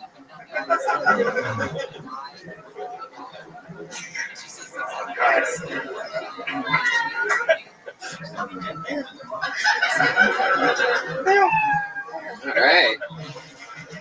Denny Dolan. Denny, you must not have driven through any tunnels lately. You had no luck on stage tonight. Just everything, right as you said your dad died a few weeks ago, the mic cord came out of the mic for you podcast listeners, almost like his dad being like, I don't want you talking about me. I don't want you talking about my corpse, Denny. Hey, is that a beer in your pocket, or are you just happy to see me, homie? That's just dip glass. All right. Yeah. Is this your first time on stage? Yeah. Yes. I love that. You mean, yes, I could tell by the partial heart attack he was having the entire time that indeed. I didn't even feel the need to ask you that, Danny. I mean, did you not, when you kept saying shit and fuck, was that you forgetting what you were going to say? Yeah. You look like fat. What? Hell yeah, you do. I mean, it all worked. This crowd loves watching people fail. It's a special audience. And, two of your shits and fucks got just as big of a laugh as one of the guys' exhales, which is really good. I have a question. When did you decide you wanted to do this? You were riding your tractor. One of the only... Oh, shit. The gust of the gods just came back on. Here we fucking go. That was Dracula flying away. So you do have you chew tobacco. I believe you about the white trash family thing. What do you do for work? Lineman for the phone company, like the actual telephone, like the landline. Yeah. A lineman, the phone company has a football team? He works for the landline. His dad works for the flat line. Oh, wow. Good Lord. Yes, I mean, yes, your dad is dead. No matter how much, no matter how good you get at building telephone lines, you will never be able to call him again. Yeah. Aww. You don't answer anyways. So you and your dad weren't close at all? Sort of. What do you mean? Sort of like how gay the last guy was, or sort of like? Nope. What's the most bonding experience you and him ever had in your life? He died from lung cancer? Cirrhosis. Sclerosis. Cirrhosis. Oh, cirrhosis of the liver, yes. Yeah. Big drinker. Did you say sriracha? So he's a very heavy drinker. No, my dad. My mom. Your dad died from cirrhosis and he wasn't a heavy drinker. It was cirrhosis. Turned into end-stage liver disease with cancer and yeah. Wow. And was him and your mom still together? No. How old were you when they divorced? First time you went to prison? Damn, it really affected you, fool. You remember the year and everything, fool. You said first time he went to prison. What did he go to prison for? Oh, I see. It Yeah. happens to the best of us. All right. Well, that's pretty interesting. Has anybody ever told you you look like Larry, the satellite dish guy? That was my last job. I actually did work at Dish Network. You look like Fred Durst gained weight or Action Bronson lost weight.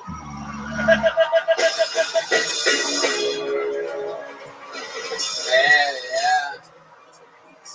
You said your last job was working for the Dish Network? Yeah. Why'd they fire you? You kept eating off of all of them? No, I quit. You quit. Well, he could dish it, but he couldn't take it. You quit. So you're like, fuck you guys and your satellites. I'm going to work for the goddamn telephone landline company. Paid way more. Up next, and if they don't treat me right, I'm going to work on the fucking railroad. And if they don't treat me right, I'm going to go work for the local newspaper. They still have those?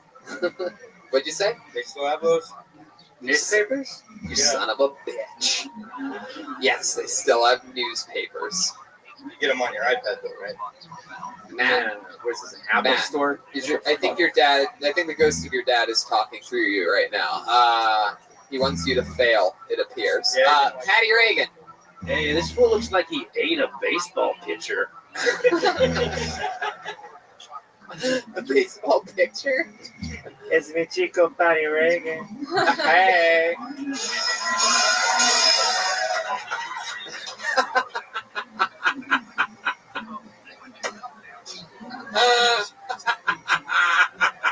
Do you think you're going to just stand up again? I think you are. I think you got a big rush out of it up there tonight. I think you're really getting this.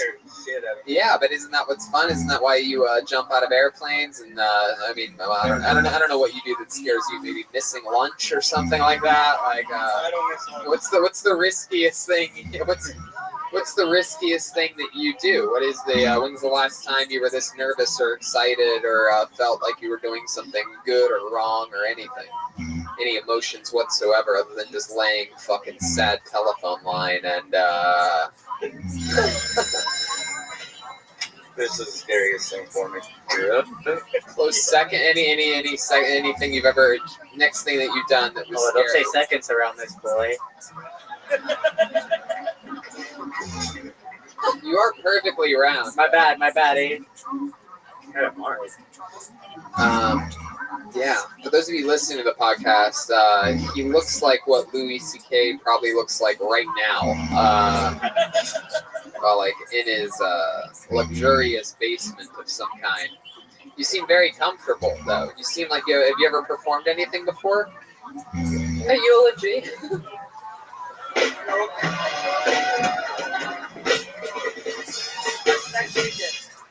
Is that true? Are you giving a speech? No? Dia de los Muertos. Wow. So you're not going to speak at your dad's funeral? You said it's next week? Yeah. But then he died he hasn't gotten cremated yet? Do you need a band for the funeral? Wait. Yeah, lap band. So you said that your dad died 3 weeks ago, right? Yeah. But he hasn't been cremated yet, is that correct? Am I... So maybe. Is it your fault? Wait. Did you not lay down the line? Your phones aren't working. Oh no, paperwork was taken care of in 2012. So. Wow, just to think that your dad's corpse is just above ground rotting right now is really... Yeah. Yeah, I guess so, which is, they better keep you away from that refrigerator. That'll do it. God damn it, I accidentally ate my dad. Fuck! I thought it was fucking the beef. All right. Is it Denny? All right, well... What? Oh, you own the restaurant at school? Oh, so you're a junior. Wow, I would have taken you for more of a Carl's Jr., not really a... But I'm not surprised. I'm also not surprised that your name is that both you and your dad are both Denny's. But you guys don't have Denny's up here? Oh, there you do. All right, fuck you. I guess so. Boo. Thank you, sir. Feels like they don't have Denny's. No, next time you go through a tunnel, wish for a Denny's. Then you'll get it. Grand slams. All right, Denny. Well, congrats on your first time ever on stage. Give him a big hand. Come on. Hell yeah. There you go. Take one of those. Don't kill yourself. Denny Dolan, everybody. Denny Dolan? Come on, it's his first time ever on stage, guys. All right. Let's do another special treat. How about that? You guys like special treats? It's just this one. This is a very special moment. In the history of Kill Tony, by the way, there are only 3 people that have ever gotten standing ovations. One of them is here in San Francisco, the great and powerful Aphrodite. Another in Los Angeles, it was my mom on the 5-year anniversary. And the only other person, some fun fact, some of you diehard fans may know this, the only other person was all the way back in the belly room years ago. And it just so happens that she lives in San Francisco and is here tonight. Ladies and gentlemen, a special, special surprise. Make some noise for Mrs. Reagan, Vicki Reagan, Pat Reagan's mom. It's Mrs. Reagan, everybody. Where's she at? This is very exciting. Very exciting. You're going to see a very nice mom walking through the room at some point. Here she comes. It's a real mom.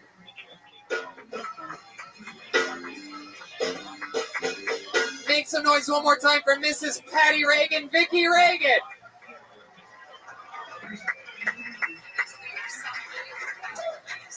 Hi, this is a true story. My husband and I found a stray cat.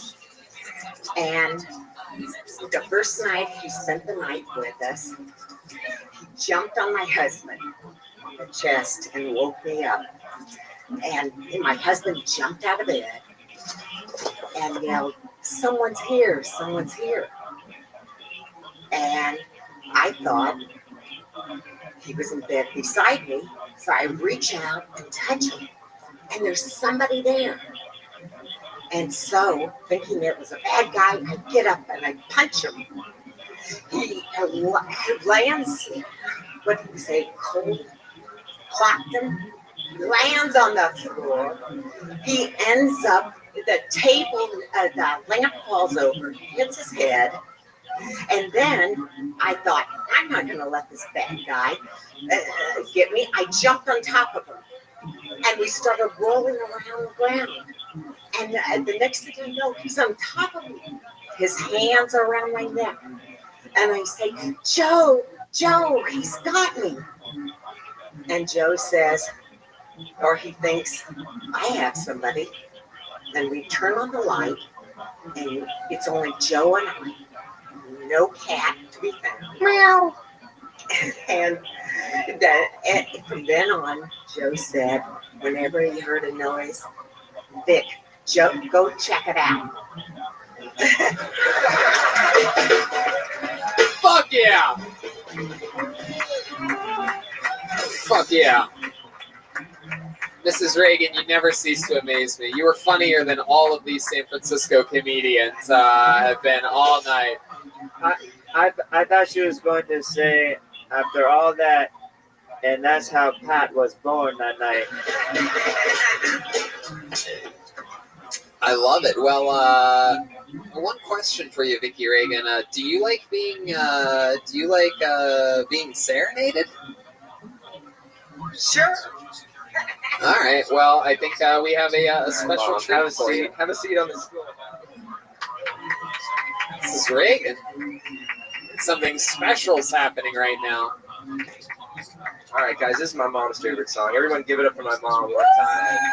San Francisco's own. Shout out to my Mrs. dad. Reagan. He's here. Here we go. She stood in the doorway wearing pants and a shirt and another shirt on top of her first shirt. She said, I'm not even sure you know what you really want. I said, well, let me explain.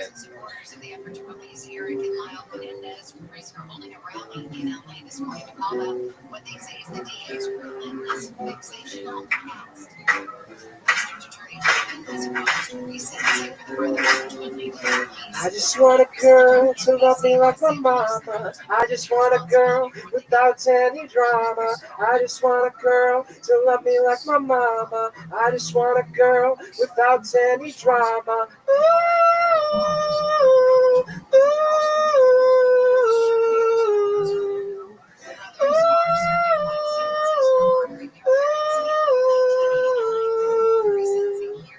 I just want a girl who sends me cards on Easter with $50 checks and delicate reminders that I should go to church and I should call my grandma. I just want a girl whose mom is my grandma. I just want a girl who lives way out in Boston in a house with my dad and my brother Austin. I just want a girl who raised my sister Megan. I just want a girl whose name is Vicky Reagan. Ooh, ooh. That's my mom's name, everybody.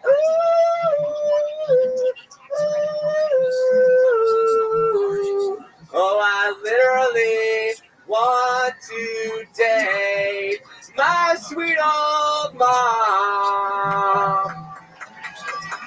Thank you. Give it up for my mom one time, ladies and gentlemen. One more time for Vicky Reagan, everybody. Come on. That's a real San Francisco mother right there. Thanks for joining us, Mrs. Reagan. You did it. You fucking killed again. There she goes. One more time for the great Vicky Reagan, everybody. Hell yeah. 2, 2, 2, 1, and 2. Like right now, it sounds like there's nothing. Okay, hello, 2. What the fuck just happened there? Okay. Oh no, she fell down the stairs. All right. She fainted. Well, I think I'm in love with your mom. Fuck yeah. You guys having fun out there still? Back to the bucket we go. All right. Your next San Francisco treat will go by the name of Jeff Panelite. Paneleft, Panelert, Panabert, Parabert. Here he is. San Fran, make some noise one more time for Jeff Panabate. Hannebecker, you ever shit yourself in front of 400 people? Me neither. That's holy shit. I'm up here. So, you fuck the South, right? Anyone else? No one? No one else? You don't? Do you like this one? No? Fuck you too. So, fuck the South. They're the worst. First, they voted for Donald Trump. Then, mumble rap. Yeah, it's cultural appropriation. They're bullshit. Yeah, they stole it. Yeah, all the rappers, SoundCloud, whatever, stole it from the South. Wow. There Can you I go. finish it? Sure, yeah, go ahead. The South was robbed. Cajuns were mumbling first. Fuck yeah, there you go. A little Thank you. historical fact. That was adorable. Is this your first time doing stand-up? I'm about to shit myself. Why? I mean, by the way, you don't even seem that nervous. You just seem like you might genuinely be near shitting yourself. Like, I feel like you were probably about to shit yourself in the audience. Yes, Salvador. It's actually his second time on stage. We saw him right before Pat's mom came up on stage. No, never mind. It's okay. Wow, Jeff, great timing. It's always good when you start talking while someone's on their punchline. Yeah, really, I mean, you must really nervous. Sorry. You make me three stay. So Jeff, you're talking about hating the South. You know that you seem like you're from the South. Blew it. All right. And you also are in saying that things from the South are bad right in front of 4 Mexicans. Huh. Fuck yeah. All right. So, Jeff, you say you go back and forth. I asked you how long you've been doing stand-up. You said you're about to shit your pants. So tell me about you. Like, what do you do for work? Construction. No. We don't need the fart noises. Don't make any sense right now. That's just not a thing. Oh, I get it because he said he's going to shit his pants. Yeah, no, Might as well. I've been in stand-up about 6 months back and forth. Just don't have time. What, 6 months? What? Yeah, off and on for about 6 months. Like, Okay, I stand don't up. have a whole lot of time. I work construction, and then in addition to that, I work 12 hours a day. So. You work 12 hours a day on construction, right? And you've been doing this off and on for 6 months. What does that mean? Like once every few weeks? Maybe once a week if I get the opportunity. Right. And okay, do you have any kids? You married? I'm married, no kids. Married, no kids. How long have you been married for? A year. A year. Yeah. Sure, it's cute. It's not cute. That's yeah. We got married. How long did you know her before marrying her? 3 years. 3 years. How'd you meet? A dating app. Which one? FarmersOnly.com. FuckTheSouth.com. I think it was OkCupid. Catalonly.com. What does your wife do? And none of these working anymore? She's a purchaser. Hello? I feel like something happened. It's like my mic is not working or like the laughs are not coming through. I don't know what's happening. It's good. It's good. It's a special Mexican microphone. It's definitely working. How is this guy making me not funny? Hey, wait a second. That mustache just fall off? Like I said, I'm in hiding right now. Chef, I didn't hear your answer. What does your wife do for work? She's a purchaser. A purchaser of what? A lot of groceries for your fat ass? No, I'm kidding. It's not that fat. God, you're She's fat really mania. set up. Yeah, fat mania. That's what's happening. I wouldn't say you're fat. He looks like, he does stuff. He has like a Lowe's card. Oh, we don't need that. He has the body of a guy who does sound drops on a podcast, eh? Oh, he's got hard ass nipples. That's for Wow, Jesus. What is happening? He needs a new armor. Are you about to build a new sound system for Cobbs? How does it? Yeah, Salvador. How does it feel to be Red Band's goal weight? Great. Definitely weighs more than me. You look like you have over armor, under armor, inner armor. No, that was beautiful. Oh, shit. Hey, this one doesn't know where he is, homie. What's he doing? Crying. Wow. He's got Mountain Dew in his car. Hey, For sure. I'm single if you want to do the do, homie. I'm down to jack you off if you like, eh?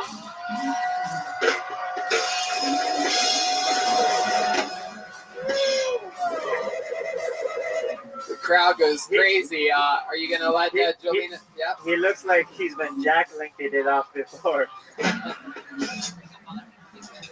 What are some other tough guy things that you do, Jeff? Like you work in construction, you play Scrabble a lot? No. Yeah. Okay, so what are other tough guy things that you do? Work out, do construction. What kind of workouts do you do? Running. Running. Hell yeah. From what, child support? I'm not your husband. Wow, yeah, look at that fucking gut when he laughs. Oh yeah, now you suck it in. I just watched you suck it in. You saw me look down and go, look at that, and you literally I fucking watched you. You have big areolas for a man. Wow. Is he stretching? Yeah. Damn, not only are you sleeveless, you are also jokeless. Wow. I didn't say that. He's still wearing a wig, so. Shut up, fool. You ain't shit, homie. You look like fucking Derry the Cable Guy. I don't know, whatever, eh? Derry the Cable Guy. Derry the Stable Guy. I don't fuck all kinds of shit people are laughing at. Shut up, eh? Oh, hilarious, fool. You ain't gonna win. All right. The drums aren't the only thing you're laughing. Hey, you don't want to mess with her. One time she pissed in my tuba's player's tuba. Yeah, you definitely don't want to mess with Jolena. She will fucking, like, literally rip your fucking cock off. This fool is not funny, fool. Fuck. So, I mean, what makes you want to do this? Like, I'm terrified of everything else. Like, comedy is the one thing that I can relate with friends, family, and everything else. in what way? Like, what? When did they laugh at you? Like, when you take your shirt off at the pool or things like that? Like, what is it? Well, you know, once I looked like you, and then I took my shirt off, and I looked like a guy. So. Once you looked like me, and then you damn took your shirt off and looked like a guy. Wow. I mean, that's, how did you make that change? Did you just drive through tunnels and wish it to be true? Throw pennies into a well. Yeah. Well, all right. Jeff, you have all the comedy chops of a construction worker. Thank you. Yep. All right. You're welcome. How do I say your last name? Hannebecker. What is it? Hannebecker. My handwriting is dog shit. No. I know. Yes. And so is your, much like your comedy. It is complete hot diggity dog. You're saying Jeff Hannebecker? Yeah. Hannebecker. Yes, sir. Okay. Say it 3 times and he'll morph into a. It doesn't even make any. It's okay. I had nothing. It kind of doesn't made make me. any sense. None of the things like how would you turn into? All right. You need to do less time on construction and work on the construction of your jokes, my friend. Like, quit building homes and build your comedy career. You know what I'm saying? Actually, I would disagree with them. I would say keep building homes. Okay. Okay. Valid point.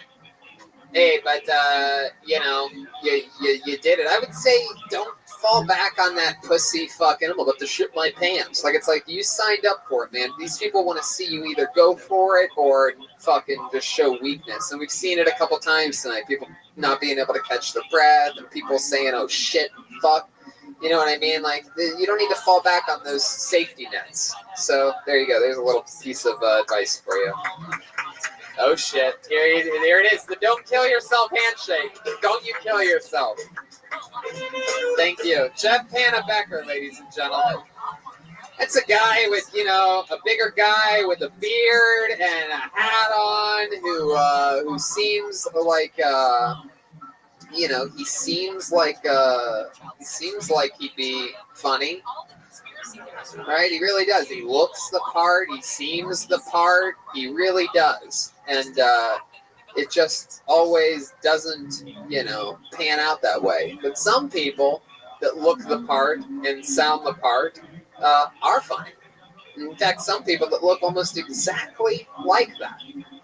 Ladies and gentlemen, we met this guy a few weeks ago on Kill Tony, and he took us by storm. I absolutely fell in love with this motherfucker. Then on Monday, he got pulled out of the bucket for the second ever time in his life. And I like him so much, I brought him all the fucking way to San Francisco with us. Make some noise for the one and the only. There he is, William Montgomery.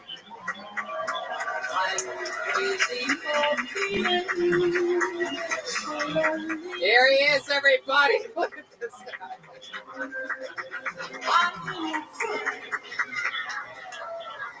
I obviously got the recessive gene, but the interesting thing is both of my parents are black.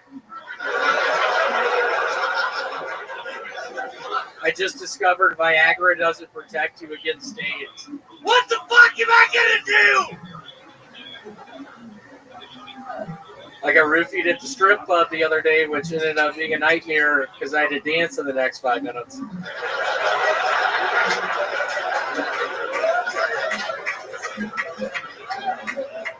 I'm white with black stripes.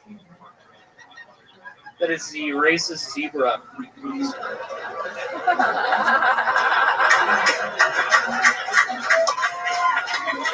So I got high the other day, which ended up being a nightmare because I had to dance in the next fight.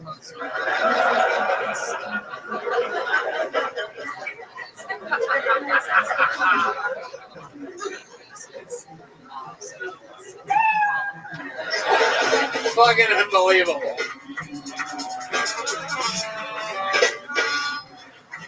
See what the possibilities are in 60 seconds. How about one more time for William Montgomery? Not a lot of people know this about me, but I sold a drug called Stacker 2. It was a diet pill. I sold it in the mid-90s. I know Stacker 2 because I'm a wrestling fan. They used to have that on during pro wrestling back in the day. It was like a big thing. Yeah, go ahead. It's really cool. I don't know if y'all have done Stacker 2s recently, but I was doing them the other night. It had been like a 5-day bender of just being away, going into Arby's.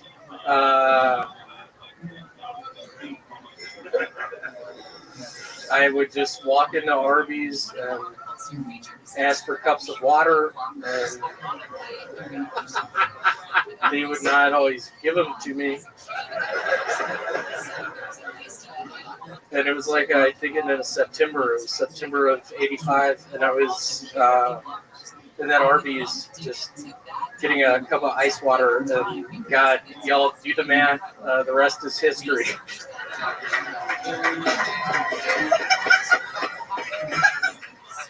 Wow. I mean, you can just keep going if you want, really. You just want to ramble. I mean, at the time, my aunt was living up in Maine.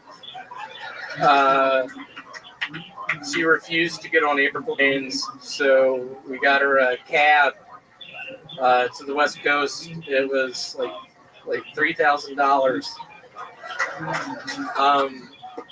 Not a lot of people know this about me, but my father, he was big into farming, big into chemicals, and he got real sick just inhaling the chemical fumes. And my aunt makes it to the West Coast. Do the math.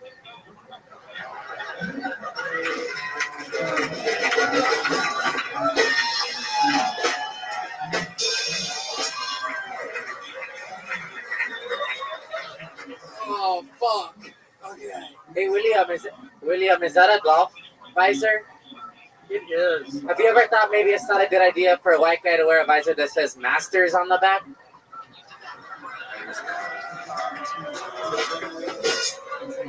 Funny story, mid-90s. I bet it is, eh? Now with some relatives, maybe my aunt, maybe my uncle, maybe a couple cousins, whatever. We're hanging out, and I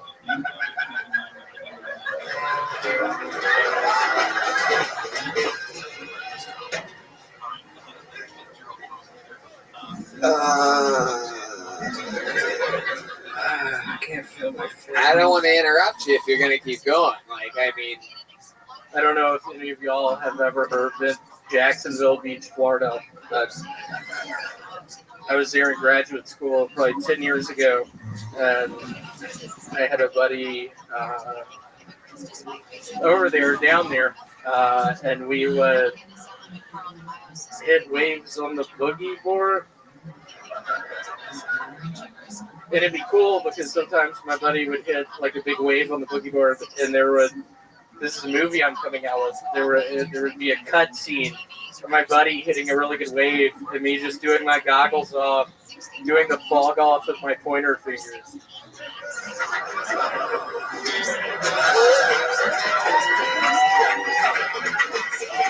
I mean, wow. Estoy alegre. What was that, Salvador? Podcast listening. All right. Okay, I guess that's a new habit we could just start doing where I just don't know what's going on. Maybe I could respond to it, or also, you could just repeat it once. It's in Espanol, so you won't understand. Okay, all right. Sort of weird, like 2 years ago at my parents' house, it was Halloween time. I started playing the Ouija board with my younger brother Vance, and it was a nightmare. It turned into a nightmare. I don't know if y'all mess with that devil stuff, but don't.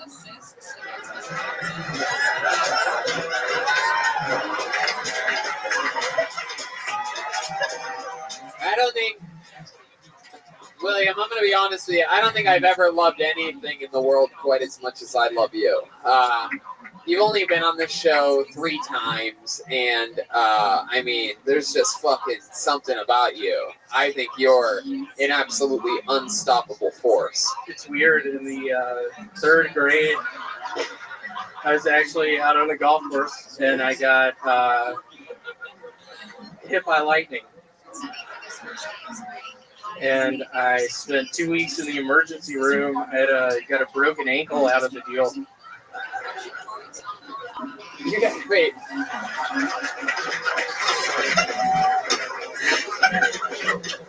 I'm going to follow up on that one, actually. You broke your ankle from a lightning bolt strike? It was pretty much, I don't know if y'all are familiar with volts and things to do with electricity, but yeah, the amount of volts essentially that entered through my head, when it blew out my ankle, it did a number on my ankle.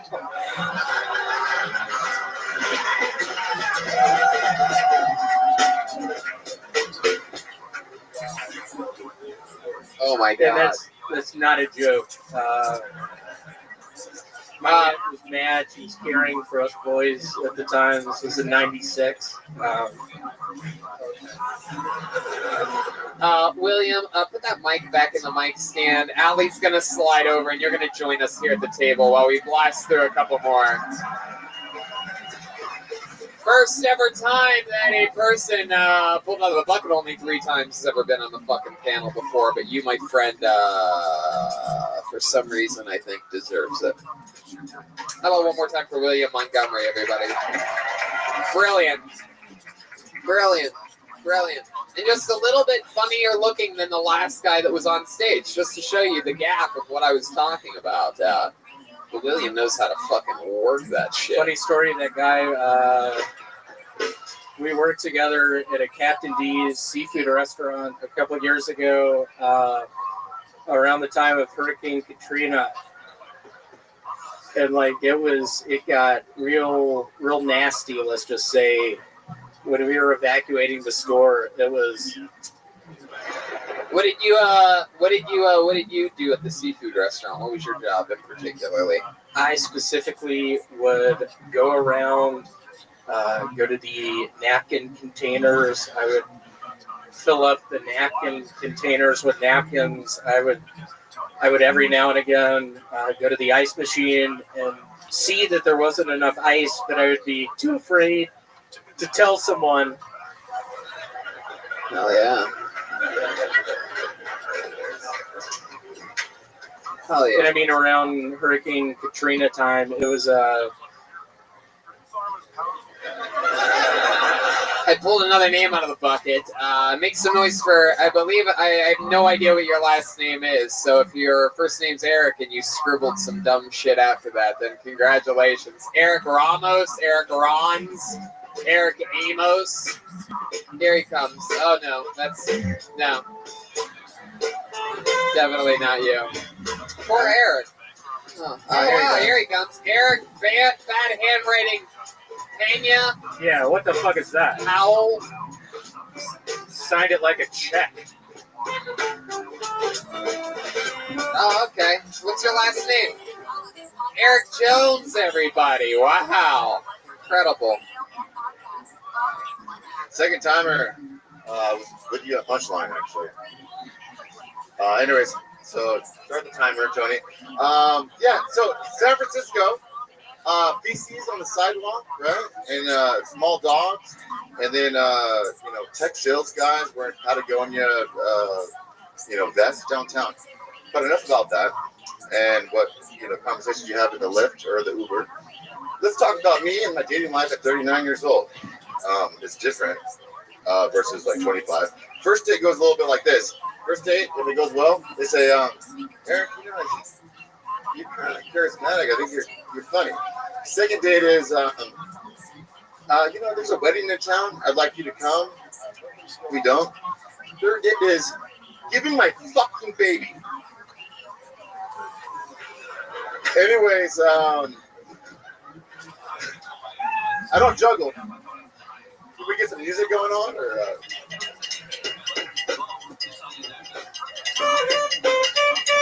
But I'm down for the. Eric, just stop stretching the microphone. Yeah, take the mic stand away from you. Jeremiah, let these people struggle. Sometimes you just come in like a lifeguard. I mean, my God, I wanted to see how long he was going to stay tied to that post, like some type of bad dog or something like that. How long have you been doing stand-up, Eric?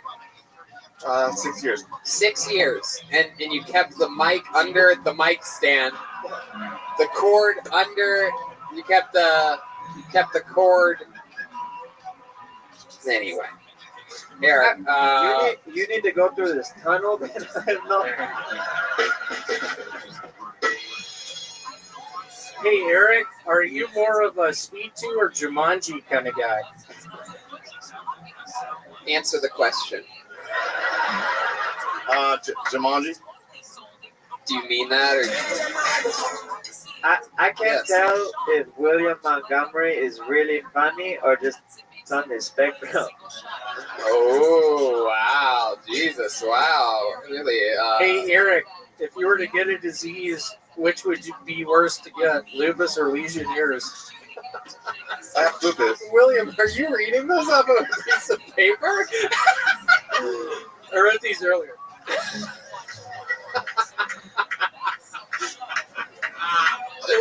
Because I was interested to hear your Speed 2 or Jumanji joke, because not a lot of people know this, but I had an uncle 4 years ago. He died in the remake of Speed 2. Oh my God. What do you do? What do you do for work there, Eric? Don't you mix up the questions? I feel like you ask the same questions every. Wow, you must. Yes, Eric. Really, really good one. You really got me, the host of a show that people came out to see tonight. You fucking idiot. Yes, I asked a couple of the same questions. Does those questions have to do with? No. I'm gonna answer your question, Eric. Shut up. There's a couple of the same questions that I ask. One of them has to do with stand-up comedy. I normally ask how long the person's done it, because believe it or not, unlike your performance, this show's about stand-up comedy. And then the other question I ask is, what do people do for work? Just so that these people that also have jobs, don't you fucking interrupt me. These good American taxpayers in the audience who all work and in some way contribute to society, I like to see how a guy like you does. And the only people that ever have a problem with that are people that hate their jobs because they never pushed themselves or chased their dreams or did what they actually wanted to do. And they're probably a genuinely bad person that attacks any time that they feel uncomfortable. So they ended up doing things that they didn't want to do and it never made them feel good. So they end up unhappy. So they end up feeling like they deserve an unhappy job. So they end up just being unhappy for the rest of their lives. So anyway, what do you do for work? Then I have a moment to... Nope, now you have to answer my question. Unfortunately, Eric, you're on my fucking show, not yours. Yeah, I love comedy. I'm a tech sales guy. I'm a tech sales guy, cliche, San Francisco guy that does... I've always... That is the truth, but hold on. But I feel like you did... Go ahead. But you should have an outlet, something that's meaningful, and for me, that's comedy. I've been following you, Tony. That being said, I've been watching your panels, and a lot of times you're looking at your phone and you're not passionate about it, and then you think during this show I look at my phone? That's like one of the funniest things. Brian, we've been doing this show together for... Oh, you mean the timer that we're trying to get you off stage? Like, that's what you think it is? 10 minutes yet? You think it's a phone? You're so fucking stupid, Eric. Like, You're taking shots at all the wrong places right now, which leads me to believe. Podcast. I wish you were more passionate about like your whole like platforms. Versus, what are you talking about? Are you saying that just because you just I fucking love comedy. Yeah. We all love comedy. That's why we're on a fucking comedy show, Eric. That's why we all fucking drove here in a big fucking giant ass van together, and we haven't been doing it 6 years and burning bridges upon arrival. Hey, Eric, making wishes in tunnels instead of burning bridges. Hey, Eric, I had a couple of relatives like 5 years ago who got in a car crash. But here's my legitimate question to you. I've done a lot of reading in my time. Light in the attic or where the sidewalk ends? I want to say I'm really, I have a lot of gratitude to be up here. I'm glad that I have the chance. God damn it. All you people pulled out of the bucket all say the same things. If I had 6 minutes, it would have gone deeper. Thank you guys. All you guys. We hate you. I've always. No, we legitimately hate you.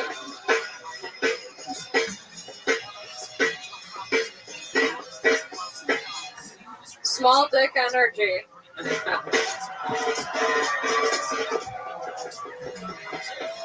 Hey. I feel like that guy is the. By the way, a fun fact: the only person to ever walk off the show ever in the history of the show No, I think it- at the punchline in San Francisco, and I feel like it's the same fucking guy. It is. Is It it? is, yeah. You guys remember that? Is it really? Wow! What a scum bucket. No wonder he's afraid to sign his real last name because he's that ashamed of everything that he's built in his life. Hey. It's incredible. All right. Oh, you guys like him again or something? All right. Amazing. All right, I know you say this guy a lot, but like maybe we just caught him on a bad night, and let's keep the energy positive in here, and let's get to the next comic.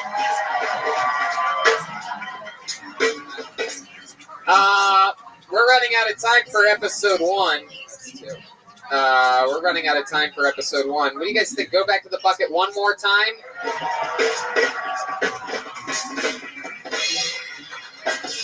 Alright, let's try this one more fucking time. Make some noise for Elijah Stanton. Elijah? Elijah Stanton? Is there movement? Is that Elijah?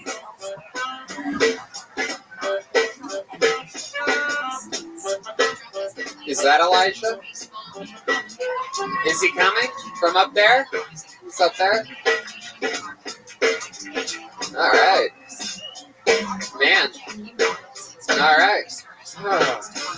Here he comes. One more time for your final comedian of episode 300, Elijah Stanton. How's everybody doing? People parenting is crazy. Like, a little bit.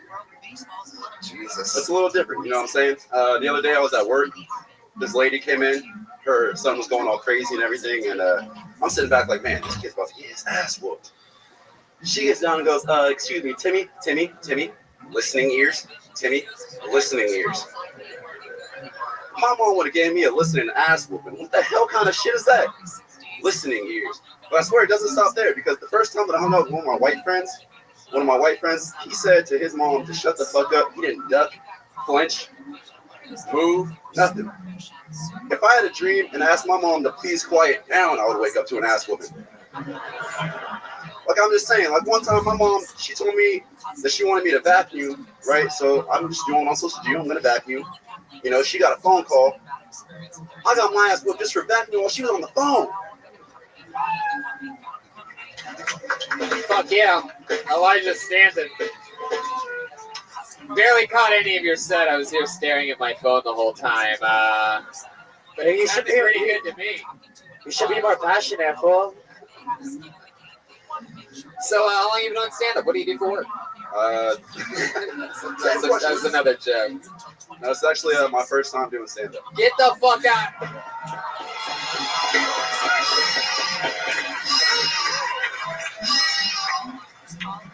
In that case, let me put a big ribbon on this episode because we're running way in the red right now. We're running way over time, so we have to empty and fill back up again for one more thing by telling you that is by far one of the best first time ever sets we've ever had on the show.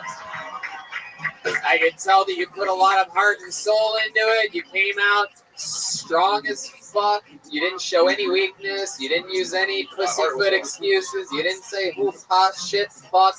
Oh, I'm gonna poop my fucking pants. You didn't say, oh, this is my first time, bear with me. You came out and you delivered like a guy that's really been doing it for 6 years. Thank you. Thank you. And the guy that was doing it for 6 years seemed like a guy who was his first ever time tonight. So, you know, that just goes to show you that, you know, you have a very special thing. William Montgomery? If you were to get a disease, which would be worse to get, lupus or Legionnaires? I am going to force you to answer the question on that one. But seriously, are you more of a Speed 2 or Jumanji kind of guy? What was the first one? The question, do you have the seriously written down on that? All right, we're going to end this thing. Make some noise, first timer. He's something special right now. That's Elijah Stanton. He's Stanton 27. ESTANTON 27. One more time for that guy. Come on. Ladies and gentlemen, believe it or not, that was episode 300 of Kill Tony. Up next is episode 301 in less than 25 minutes. That fucker starts. Ryan J. Ebelt made a print. He drew that entire episode. Look at Ryan J. Ebelt, everybody. Just like in our Hollywood episodes, he's here in the flesh. Look at that bad mamma jamma right there. How about you make some noise again for Vicky Reagan, everybody? Allie Makovsky, William Montgomery, Jeremiah Watkins. Patty Reagan was a special treat tonight. Aphrodite, the great Aphrodite's national anthem. Chroma Chris, how'd you feel about tonight's episode? I actually can't believe it's over. How about one more time for the great and powerful Joelberg?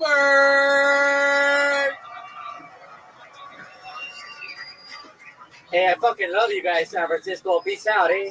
San Francisco, we love you guys so fucking much. This crazy love affair that we've had since the beginning, you know, being an LA show and being so close yet so far from San Fran, but getting to make these trips and know that San Fran's filled with fucking animal fans of this show warms our hearts. We couldn't thank you enough. There's nowhere else we'd rather have the first ever Kill Tony Mania. There's nowhere where we'd rather do episode 300. Thank you guys from the bottom of our hearts. We love you. Thank you. Brian Redband. Hey guys. Another one.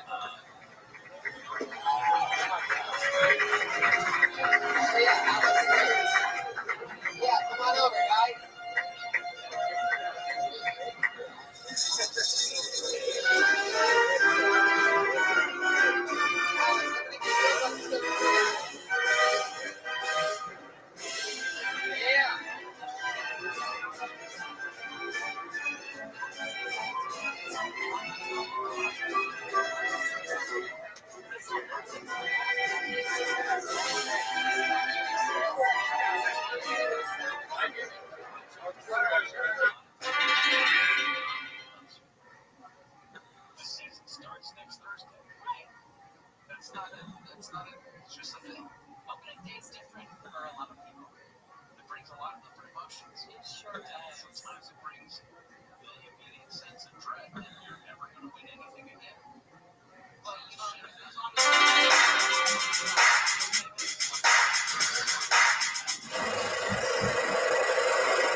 Comedy Company for a brand new episode of Kill Tony. Give it up for Tony Hinchcliffe.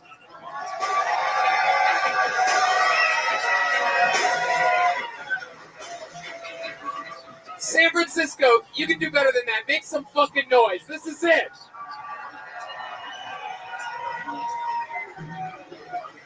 Wow! This is fucking exciting. Brian Redband is here. Hey, look at that. Oh, underneath the first picture all the way to the left on the black wall, that's Ryan J. Beltrug, tonight's episode. Look at him. This is like we're in Los Angeles. This is Kill Tony Mania! Yes. Holy shit. Holy shit. This is fucking chaos. How many of you were at the first show by any chance? Wow. I mean, that is just unbelievable. The loyalty and fucking the getting it of that this audience gets it is high levels.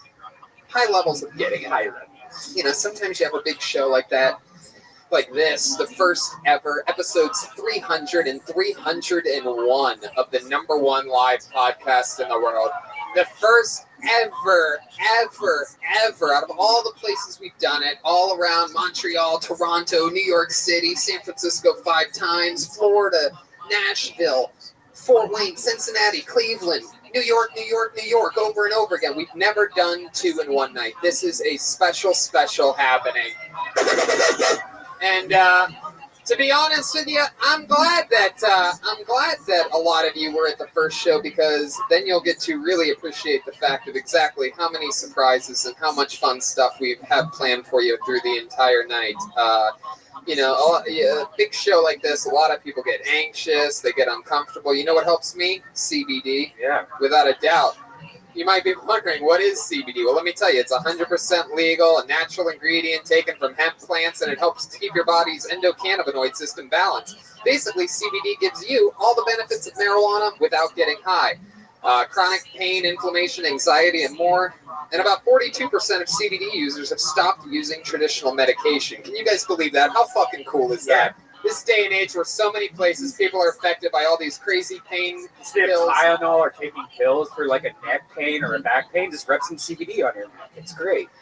And I mean, clearly, you know, they're a sponsor of the show, and you think that, you know, it's one of those things to where, oh, they say that because they get paid for that, right? But really, truly, I mean, CBD is totally changing a lot of the people in my life's problems. Yeah. My wife has scoliosis. You can't tell that she has it because it's one of those sideways scolioses that doesn't come out. You can't really, don't say you, lady, all right?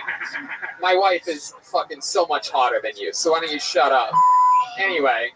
She has a bad thing that you can't tell. Maybe you should listen a little closer. You can't fucking tell unless you're looking at an X-ray. Because and you know, a thing that she told me is that unlike this lady, you know, my wife never complains about the pain that she's in. Right. You know, my wife never complains. And then one day she rubbed the CBD stuff one night before bed. She rubbed it on that part of her back. She woke up and she's like, Tony, I don't have pain for the first time in my life. She's Australian, by the way. That's amazing. That's amazing. And it's really fucking cool. And you can get the best CBD possible right now from InfiniteCBD.com. Use the promo code Tony15 and you get 15% off any purchase. You need to rub some, perhaps, lady, you could rub some on your forehead. You know what I mean? Get that fucking brain activated. Come on, your boyfriend's laughing at this. Cheer up. I know this is going to be a fucking fun show tonight. This crowd is hyped. They want blood. They're already happy that I'm making fun of this 8 that's in the front row. Wow, that's nice. It's nice, but she thinks she's at 9.5, so 8's really an insult. See, sometimes an insult doesn't have to make the whole crowd go woo. It's just really made for one person, you know what I mean? Realistic. You say you about anything that has to do with my wife, that's what you fucking get, lady. Damn. I'm hot to try. I'm hyped up on fucking sugar-free Red Bull and whiskey and fucking pod. CBD. Yes. I have CBD running through my veins. Use the promo code right now, Tony15, and save 15% off CBD. You guys ready to get into this damn thing or what? It's a different show than show one. Let's jump right into the band. On this show, every single episode, they commit to being different characters. I never know what they're going to be. The people that were at show number one know that they were a combination of Mariachi, Cholos, and Jolena made an appearance here. The legendary Jolena, and I don't know what they're going to be this episode. Hopefully they change quick. Make some noise for the best damn band in the land. It is Jeremiah Watkins, Joel Jimenez, and Chroma Chris.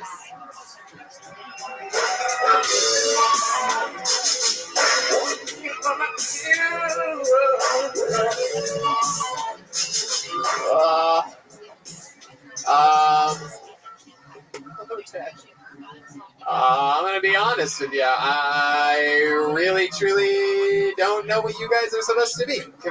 We're app developers from Silicon Valley. Wow. There we go. Wow. All right. That's a special one. This is the first time we've had app developers on the show ever. How you doing? Good. Doing good, Tony. It's great. You live here in San Francisco? I work here in San Francisco. I live in Oakland. I don't even know why that's funny, but it worked. Well, the rent's cheaper there, Tony. Oh. Black people. Do you... Wow. Man. And it appears as if though Chroma Chris, who always, I guess I'm just realizing now, he's always looked like an app programmer. I guess that's why I couldn't quite tell how we were. How you doing tonight, Chroma Chris? I rarely talk, but it appears as though the lead singer and saxophonist of the band, Jeremiah, is running a little bit late. I'm still developing, Tony. Fuck yeah. Tony, I didn't know Weezer was playing here tonight. Hey, got it. Oh shit. Chroma Chris knows how to get the ladies wet, especially ladies in their late 30s from the early 90s. Weezer, hell yeah. So, all right. I guess. Go into it. All right, let's just jump right into it, right? I have a bucket filled with comedians' names. This is crazy. Many more people signed up for show number 2 than show number 1. Oh. Wow. Now, Jeremiah really does look like an app developer. This is incredible. Jeremiah, you're a little bit late. What's going on? I just had a meeting with Steve Jobs after the grave. Zone communication. Oh, man. Wow. You seem like you have a style. You know any apps that you could tell us that you've developed? What's your specialties or anything like that? Yep, Boober. It's I can locate any boobs in the 300-foot radius from me, and then I can request a pickup. See, let me just let you guys in on something. For example, like right then, since I don't know what characters they're going to be, when I do say something like, have you developed any apps lately or anything like that, like that's a hard question. And that's incredible. Uber. Yeah, anyway. Some fellow Uber app users in the car. Hell yeah. So I'm excited about this. This is the first time we've ever had app developers on. How about that? Make some noise for your very own San Francisco zone. App developers. I'm fucking pumped about this. And I'd like to sign up for Boober. You're not on that? It seems like something you'd be on immediately. You don't need an app for that. I see tits right now. Are you looking at your own? Yeah. Okay, so I have a bucket filled with comedians' names. If I pull your name out of the bucket, maybe it's a comedian that's been doing it 35 years. Maybe it's somebody's first time ever. You never know what's going to happen. I talk to them afterwards. You know your set is up, your 60 seconds that you get uninterrupted when you hear the sound of a liberal pussy. That means wrap it up then, or else you're going to bring out the Castro District Bear. Wow. It's a very special San Francisco episode. You guys ready to start this shit or what? To the bucket we go! San Francisco! We had an amazing first show. Lots of fun times, meltdowns, compelling. We learned some stuff. We went through death and life together, highs and lows. We fixed the sound quite a bit. I'm pumped about this. Your first comedian going first tonight. Make some noise. Getting the party started. Your very own Dan Jose. Here we go. And so it begins. Episode 301 of Kill Tony. Here he comes. He's excited, waving his hand. One more time for Dan Jose. Thanks. It's gonna be like sucking a bag full of cocks. All right. Where are my Asians at? My people. Okay, now where are my Filipinos at? 408 in the house? All right. Yeah, fuck the 415. Just kidding. Hey, I got a joke for you, app developers. 1001.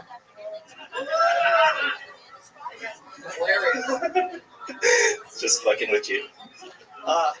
My wife, she's a gamer. She ran off with a 9-year-old this week. Oof. My wife? Yeah, she ran off with a 9-year-old. So, oh fuck. There's a camera for YouTube up there in the corner, by the way. Wow, there you go. Dan Jose. All right. It looks like you think it went better than it did.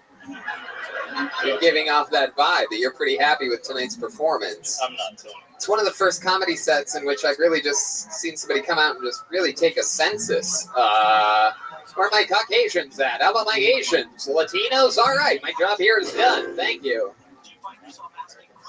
Hell yeah. Dan Jose. From San Jose. Wow. Okay. Very good. Like everything is about where you're from and area codes and shit. Again, still, you really are sort of a weird dude. How old are you? I'm actually 43. You're actually 43. Yes, I know. What do you think you look like? A lot younger. I saw a couple friends at outside. I know they recognized me from 10 years ago. You think you look younger? I think so. Man, you have the same problem as this lady does right here in the front row. Oh, you thought it was done. Ew, scoliosis, ew. This is all night, baby. We got a lot of show left. I am soulless. And still, again, your boyfriend seems to be having fun. So when he stops laughing, maybe I'll slow down a little bit, but he keeps cracking up. I don't think he likes you that much. Dan. I'm just kidding, sweetheart, by the way. I love you. All right, just relax. Uncross your arms. Have fun. Relax. So, Dan, how long have you been doing stand-up? Uber alert. Oh, shit. Dan, how long have you been doing stand-up? This is first time, long time. Hey, Long time, wait, first day. wait, you said first time and then you said long time. What does that mean? That's his real name. There you go. Long time listener, first time stand-up comedian. Fuck yes. Well, there you go. It was your first time.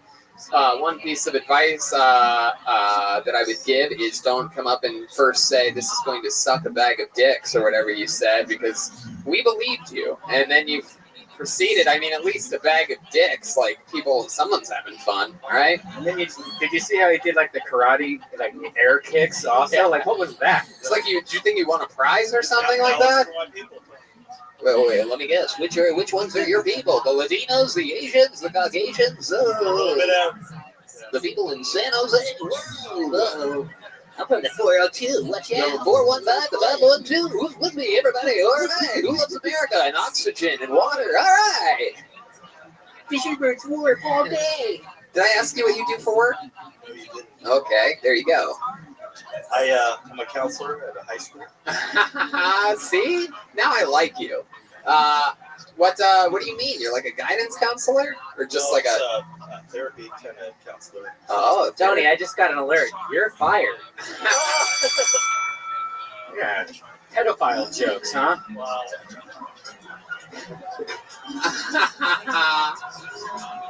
Well, that's fun, man. So, you help kids out a lot.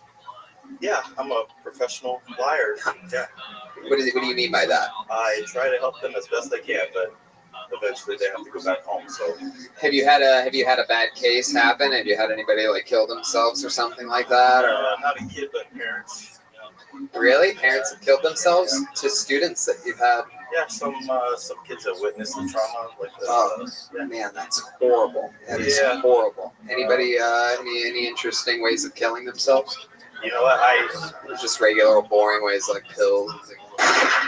Yeah, any fucking good fucking splatter, you know what I'm talking about, dude? Any of the fucking good old like big toe fucking shotgun to the mouth. Did any of them die holding their breath in a going under a tunnel? What the fuck? Robin Williams? Did they? It was a great joke, and I loved the fact that you had a stroke halfway through, Joelberg. I've been staring at a computer screen all day. It was a malfunction. It won't happen again. We're gonna work the bugs out of this program, Tom. So Dan, you seem like a nice guy. You're really happy. I mean, for a first set, it was fine, totally cool. I mean, a lot better than most people's first sets. So let me ask you this: like, you seem like such a goody two shoes guy. You're out there helping kids. You're kicking your leg after a mediocre set. So let me ask you something. Like, what is something sort of like naughty about you? Do you have any like pet peeves or anything? Like, I mean, like sort of like guilty pleasures, I guess is what I'm asking. I like to play video games. Oh, you do? Oh, wow. Yeah. Hey. Yeah. What kind of games? As a counselor, not a teacher. Overwatch. Yeah. Huh. Overwatch and. Is that like for Baywatch with people that are over the hill? Yeah. Shooter. It's a shooter game. I'm 43, actually. What else other than video games? There's got to be something. You ever like kick a puppy or anything like that? Oh, Come on, nothing ever. You've never done anything. You never killed a baby bird. Wow. Grown bird. You've killed a grown bird? Yeah. With what? The windshield of my car was like a Wow, that is a horrible way to smash somebody with a windshield of a car like that. It's such a horrible way to kill a bird. Anyway, I feel like we've overwatched this guy. Yeah, I think that's about it. I agree with you. Funny enough, I was just going to say that. Dan, congratulations. How about we congratulate Dan on having the balls to sign up for this show? It's his first time ever. And let me say something, by the way. I want you guys to have all the fucking fun in the world. I want you guys to laugh and be in the moment and everything. But I heard some people yell boo and fuck you during that. Look, if you didn't have the balls to sign up and put your name on a piece of paper here tonight, you don't have the fucking right to say anything out there. You guys are either laughing or not laughing or groaning together or doing something, but I don't want to hear any of you verbalize fucking words out there. Bitch asses. Yeah, you bitch asses. You know what? Fuck the bucket. Let's bring up a big ass fucking. Oh shit! I should just point. Let's go back to the bucket one more time then, shall we? No, let's do this. Let's do this all the way. One of the people that we brought with us all the way from Los Angeles here today is a Kill Tony legend, a Kill Tony icon. You've listened to him for years now, believe it or not. If you've listened to all this show, you've been listening to this guy for over 5 years. He's never been able to do a road episode with us. And so many people sign up in Los Angeles nowadays every Monday at the Comedy Store that, the odds of someone just getting randomly pulled go down tremendously when there's more names in the bucket. This is one of those guys that I wish we got to see more of. You know him. You love him. Ladies and gentlemen, he is the king. Mikey McKernan, everybody.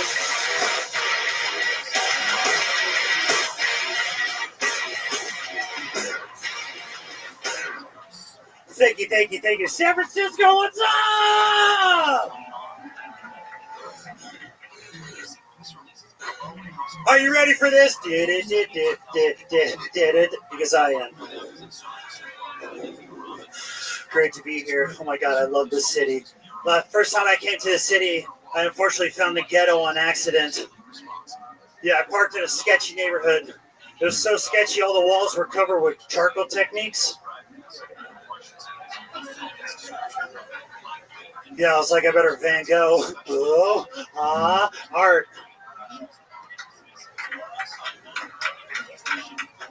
Hey, you think Picasso grew up in an edgy neighborhood? Cube, cube, I was just voted intellectual's least favorite comedian on the dark web. Thank you. I was interviewed, they're like, what's your stand-up comedy like? And I was honest. I said it's like my lovemaking.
Martini remarked about Rose Springs. They moved Savannah and north outside of the 405 also slow from Century Boulevard through Inglewood and Culver City gets better Richmond past Ellisville Boulevard. With some California's most accurate traffic rules, I'm Bill Culture. Did you know that 40% of adults can't explain advanced emotions? Well, work it out. I'm the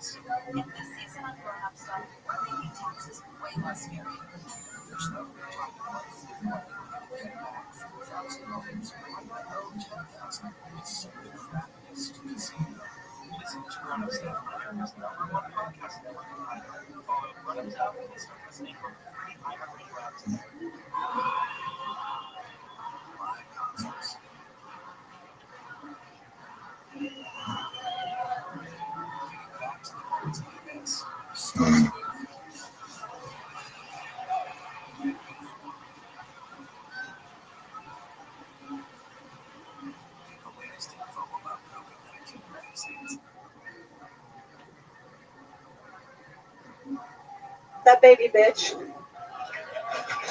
Wow. All right. Okay. First of all, I have good. Yeah, we have the sound of the abortion that happened. Yes, they whip it out of the woman. That's how they do it. Indiana Jones in. Yeah, exactly. So Kayla, that was fun. I love the shit about a fucking burger, bitch. Like, that's just great. I would say move that up and save the sauce thing for a different thing. I don't think you need all that. So I was sort of wondering, well, logistically, it's like a lot of jumping around, and I wanted to get to that. Like, I knew you were going to end up getting at a towing joke or something like that. So it's like the sauce and all that. Plus, I don't know how do you get free sauce? Yeah, how do you get free I sauce? just love the free honey mustard. It's close to my heart. Yeah, but how do you do But I it? get it. You order, and then afterwards you go, by the way, I need honey mustard. They're not going to re-ring you up. Oh, you go That's to a good tip. You got to do. I mean, come White on. privilege. They don't- All right. You make it work where you can, man. Free abortion Hey, and free honey I mustard. think that the Planned Parenthood near the Burger King, you should have a sign that says "Have it or don't have it your way."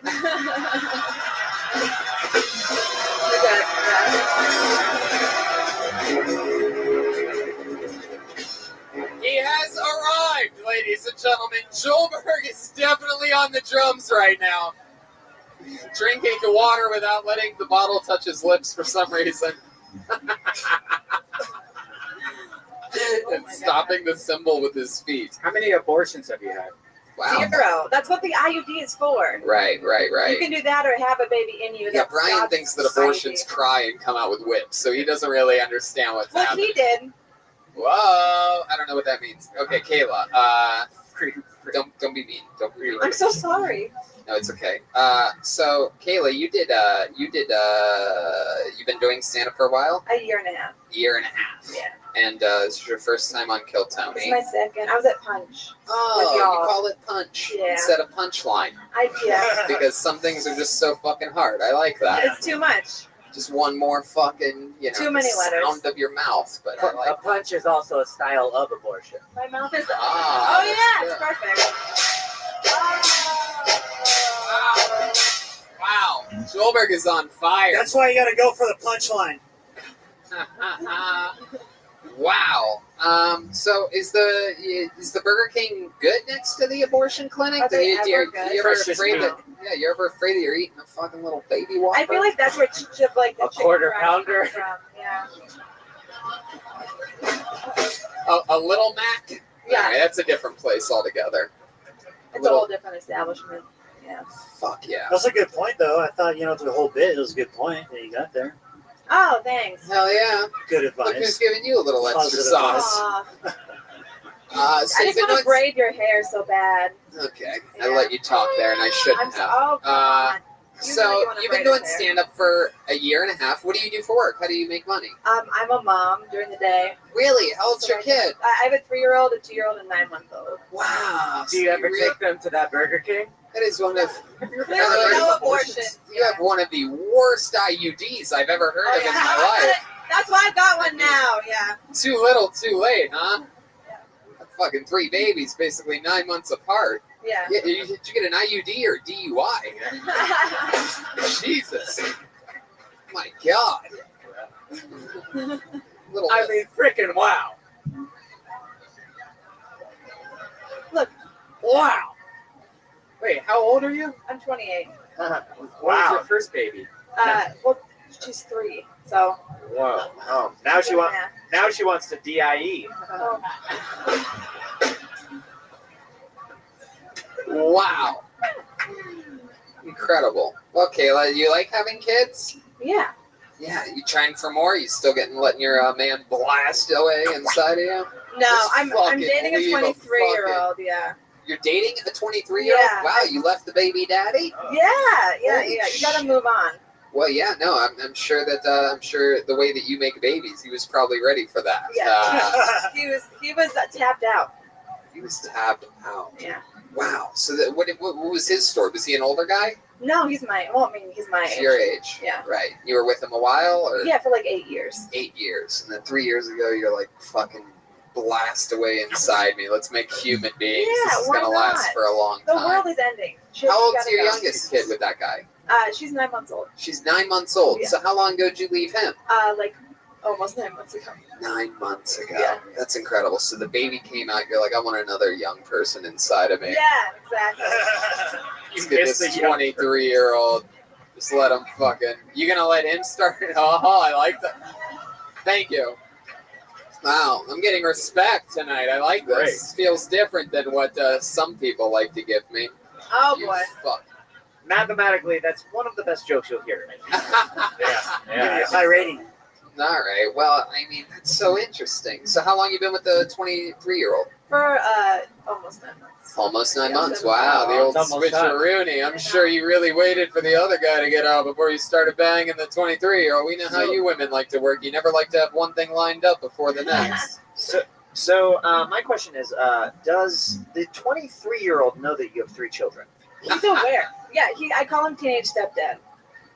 Like I'll go in the room and they're all in the bed together and they're like, we all need snacks. I'm like, you all need snacks? How does one of you make me horny? How does this work? Wow, so you're raising 4 losers.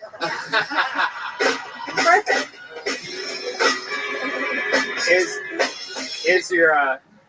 Is your new guy, is he successful? Is he rich? Or He's a comedian. Oh, wow. Yeah. What did I say? Did he sign up tonight? Yeah. Oh, He's here tonight. Wow, where are your 3 kids right now? They're at home with my mom. Oh. She's an indentured servant at this point. Wow. Dude, if you're in here, get a vasectomy tonight, dude. Tie your balls. I feel like this chick just wraps her legs around you when it's time. And she's like, stay in me. Kayla, we got a lot of bucket to get through. It was so nice to meet you. Thank you so much for coming on. There she goes. Kayla Keller.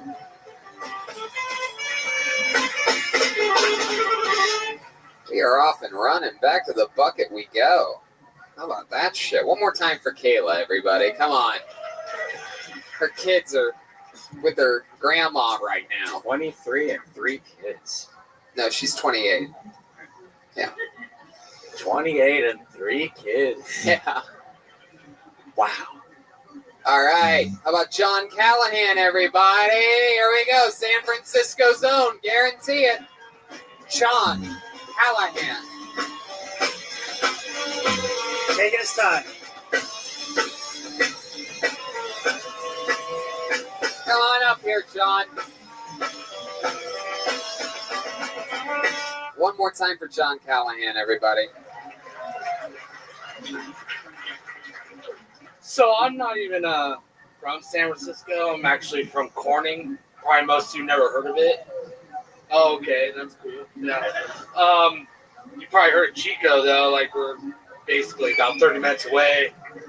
The place I'm from, more like a truck stop, I guess.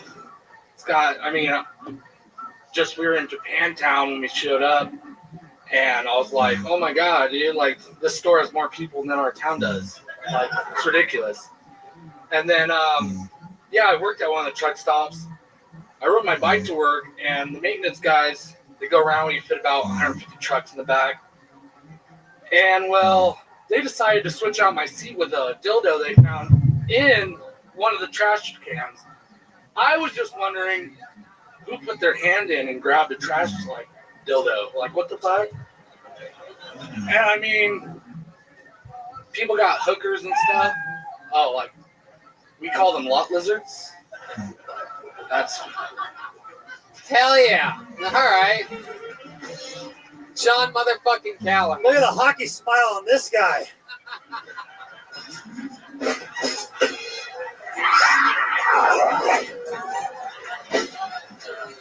Mikey McKernan wasting no time. Fuck yeah, getting right into the fucking man, hitting it right from the beginning. Well, I mean, when you grow up with your parents being like, basically, our family ran like the drug trade in Tehama and Butte.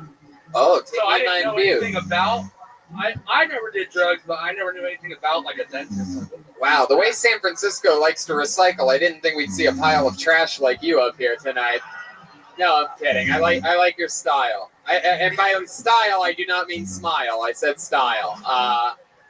You're the funniest picnic blanket we've ever had.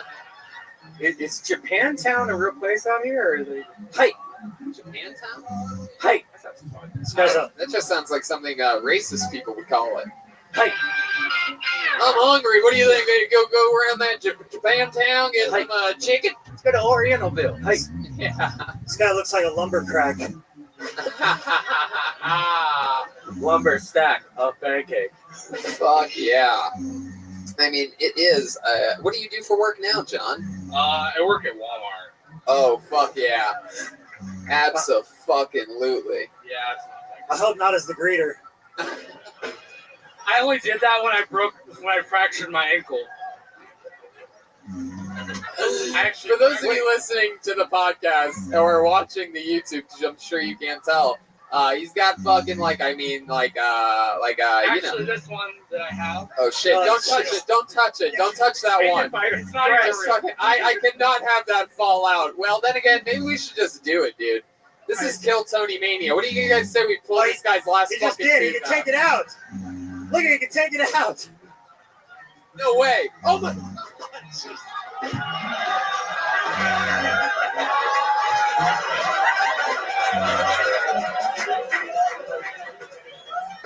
Oh my god! I was fucking kidding, dude.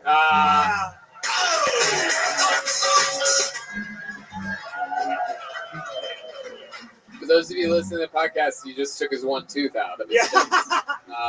Holy fucking spaghetti shit. noodle attack. Are you jealous of the jack-o'-lantern bucket? Oh, what's she got to be like him? Probably work a lot of haunted mazes this time of year, don't you? Yeah. Do people ever come up to and tell you that they love your fucking costume? So realistic. When you go down, and a girl doesn't make it like Parmesan cheese at Olive Garden, like it's just like shredding it. You look like what Conor McGregor would have ended up looking like if there was no referees or security at the event on Saturday. Thank you, fight fans. That's I have to give my. I think that was a fucking great one because he was getting his ass beat. He would have gotten his teeth knocked out. Probably, yeah, for sure. So what do you do for fun, John? I'm so intrigued by you. First of all, let me tell you this. Well, let me ask you this. How long have you been doing stand-up? This is my first time. Wow! I fucking love that, man. I fucking loved it, dude. You fought through it, tooth and nail, mostly tooth. It was, a lot of people come up here the first time. It's like pulling teeth. You know what I mean? And you were able to come down here and really fucking bite down and yeah. And I love that you're talking about your fucking real life. You know what I mean? Like, I loved Kayla's one joke, but for example, like I would have loved to have heard more about like her real thing. She's talked about having an IUD, and it turns out she has 3 fucking kids. You're talking about being garbage the whole time, and guess what? That shit's real. Yeah, I believe you. I mean, like some of the teeth, just bad luck. Yeah. Did you just say some teeth bad luck? Well, I don't know. I guess I should have brushed more a little bit. Yeah, that's more like that. Yeah. Some of them fell out. I have epilepsy, so. Oh, Jesus. Now I feel terrible. I thought you were just fucking white trash from a drug family. Oh, I am. Now it's not fun at all. The epilepsy, Jesus. Yeah, we were hoping for no diseases. Oh, I have, with my epilepsy, I mean, I've always just thought, whatever. I don't care about, like, my friend Arturo that's here with me, he's made fun of my epilepsy since he found out I had it. So. Oh yeah, what does he say about it? What does he say about your epilepsy? Or tell us what like the worst thing that happens to you when you have epilepsy. Like he likes to make fun of the fact that I was like, my whole body goes to right, so I start spinning like this. No fucking way. No fucking way. How do we do this right now?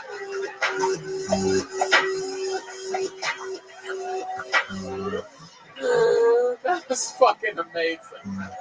Brian Redband.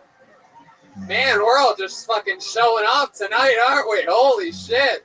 We should do these two shows more often. We came into this fucking warmed up, huh? So the creatures are coming out. Can I see what happens when you have an epileptic attack one more time? Just one more time. It's literally like my eyes and everything. Like I just start feeling like I'm going retarded.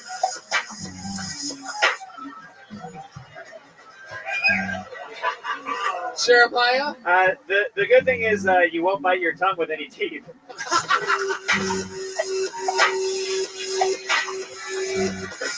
Holy shit. Holy shit. Man.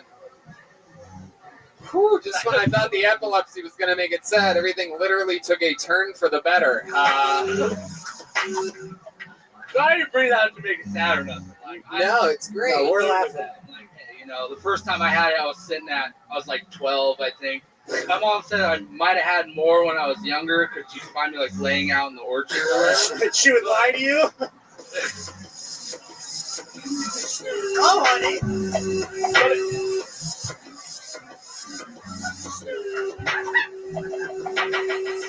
She wouldn't tell you till you were 12?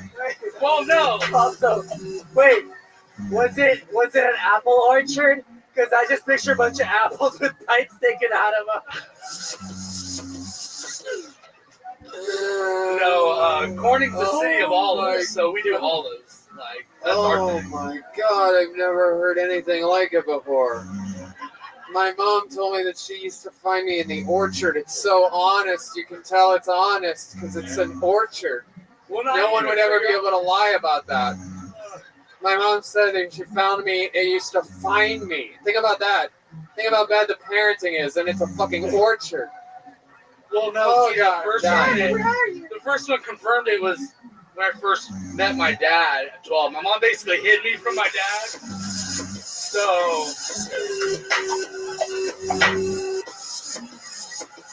You fucking keep this shit up. You're coming back to LA with all of us. There's one seat left. We got one seat left. You fucking keep this shit up. Keep this up, and you will be sleeping on Mikey McKernan's floor tomorrow.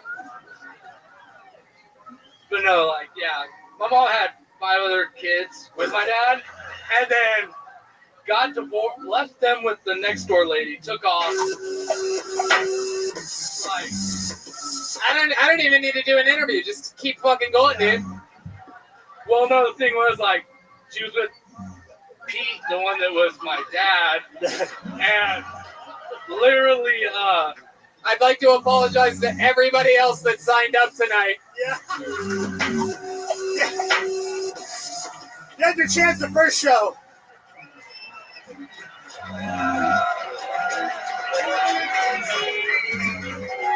But, like, yeah, so that happened, and then they got in a fight.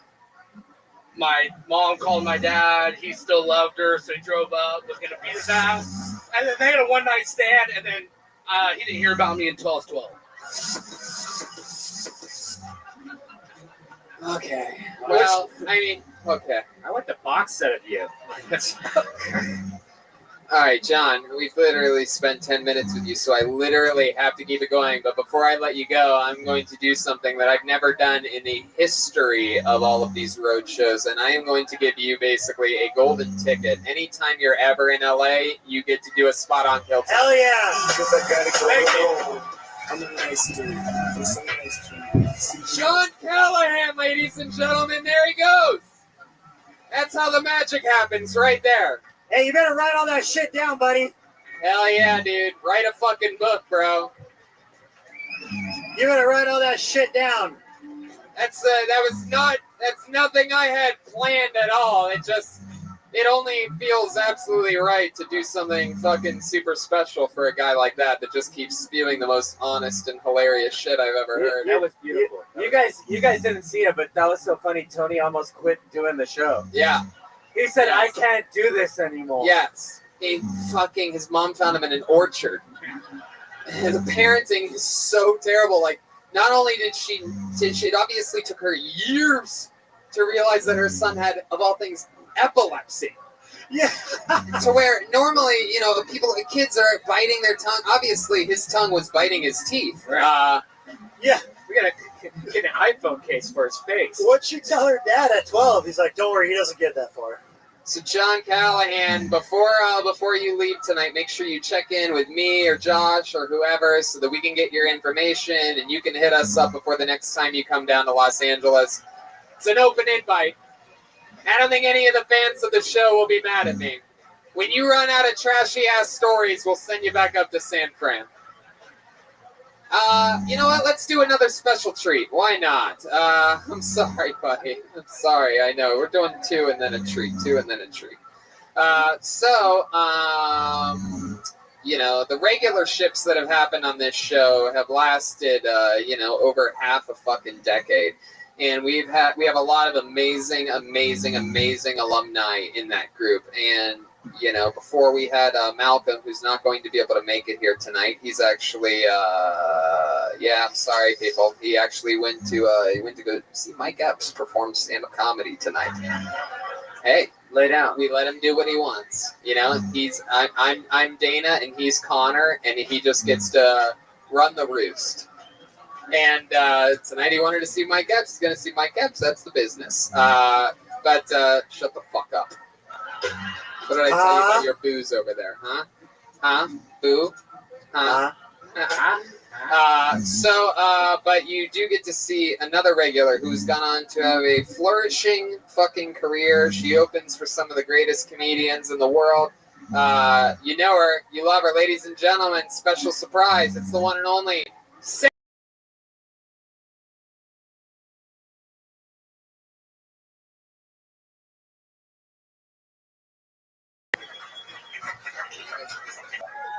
I found a cure for my insomnia recently. Noise app that plays this.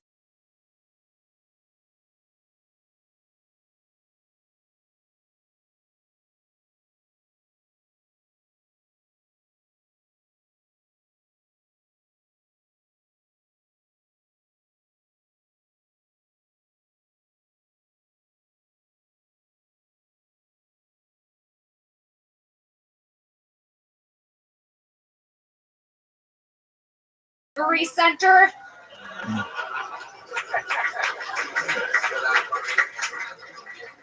I feel like there probably aren't too many murder mystery dinners in Compton. I think kumquat is too vulgar a name for a small orange citrus fruit. Have you ever thought someone was normal until you looked at their toothbrush? It's like, how angry are you? Are you cleaning your grill after a barbecue? Or are you cleaning your grill after a barbecue? Boo! Sarah Weinshank. Sarah, come join the panel. Weinshank's on the panel. Boom, boom, boom, boom, boom. Did I just lose volume here? Do I sound lesser in the back? Okay, it sounds better. Very good. Good set. Yes, good set. Sarah Weinshank, ladies and gentlemen. You've heard her talk about everything if you're a fan of the show. Kitchen utensils, fucking drawer liners. What haven't you covered? Spatulas? Rolodex. Ooh, Rolodex. Look out. Can't wait to see that one. Let's just keep this fun train moving along. We're flying through the San Francisco Ichabod's Bucket of Destiny. By the way, this is the actual bucket. Made it all the way from LA, if you've ever wondered. It even says Ichabod on the side of his own lettering. This is the official bucket. I'll be accepting $2 to pet it later. Give it up for paper straws. Woo! Oh, they have paper straws here. I see what you did there. All right, I pulled another name out of the bucket. Let's make some noise for Nick Snyder. Here he comes. It's Nick Snyder. Walking straight up.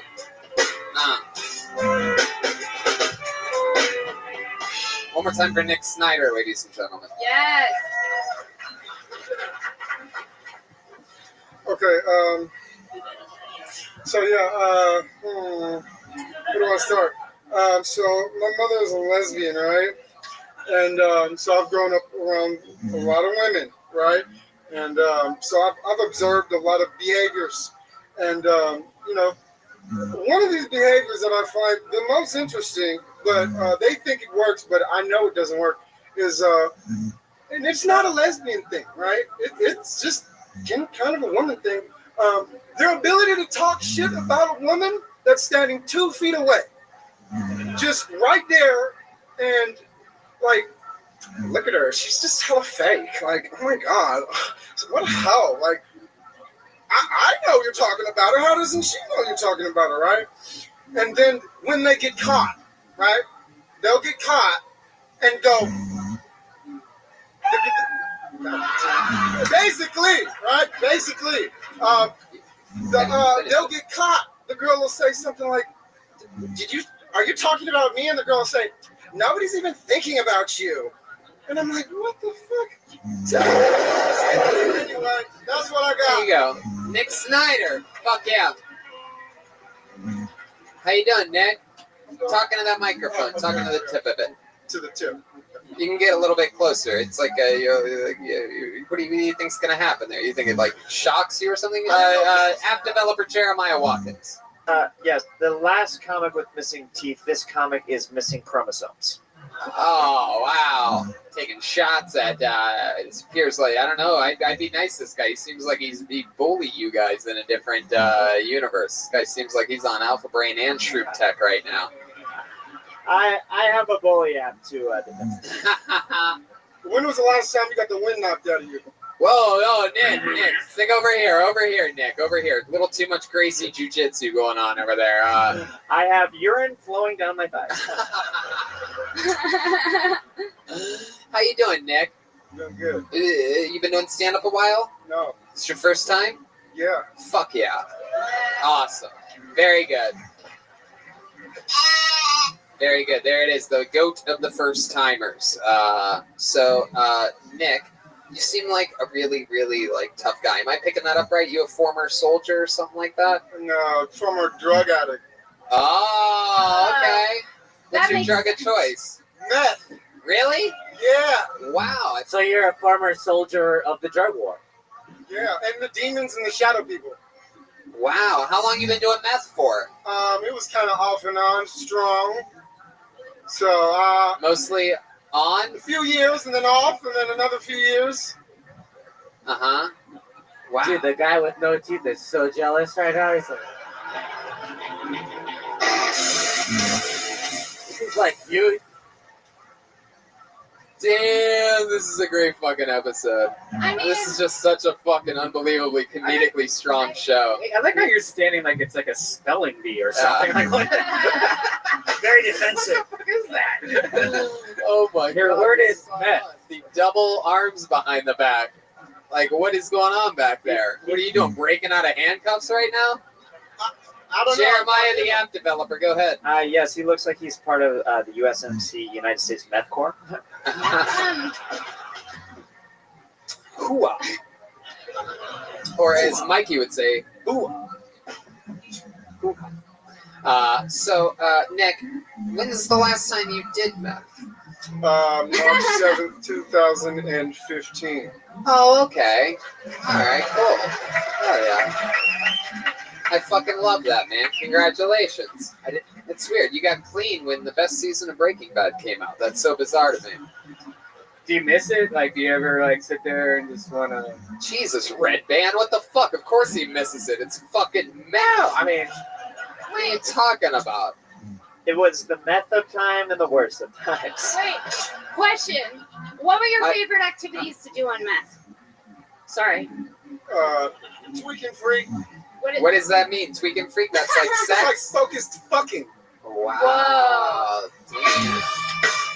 Hell yeah. So Tweak and freak on a leash. that was the first time we saw his hand.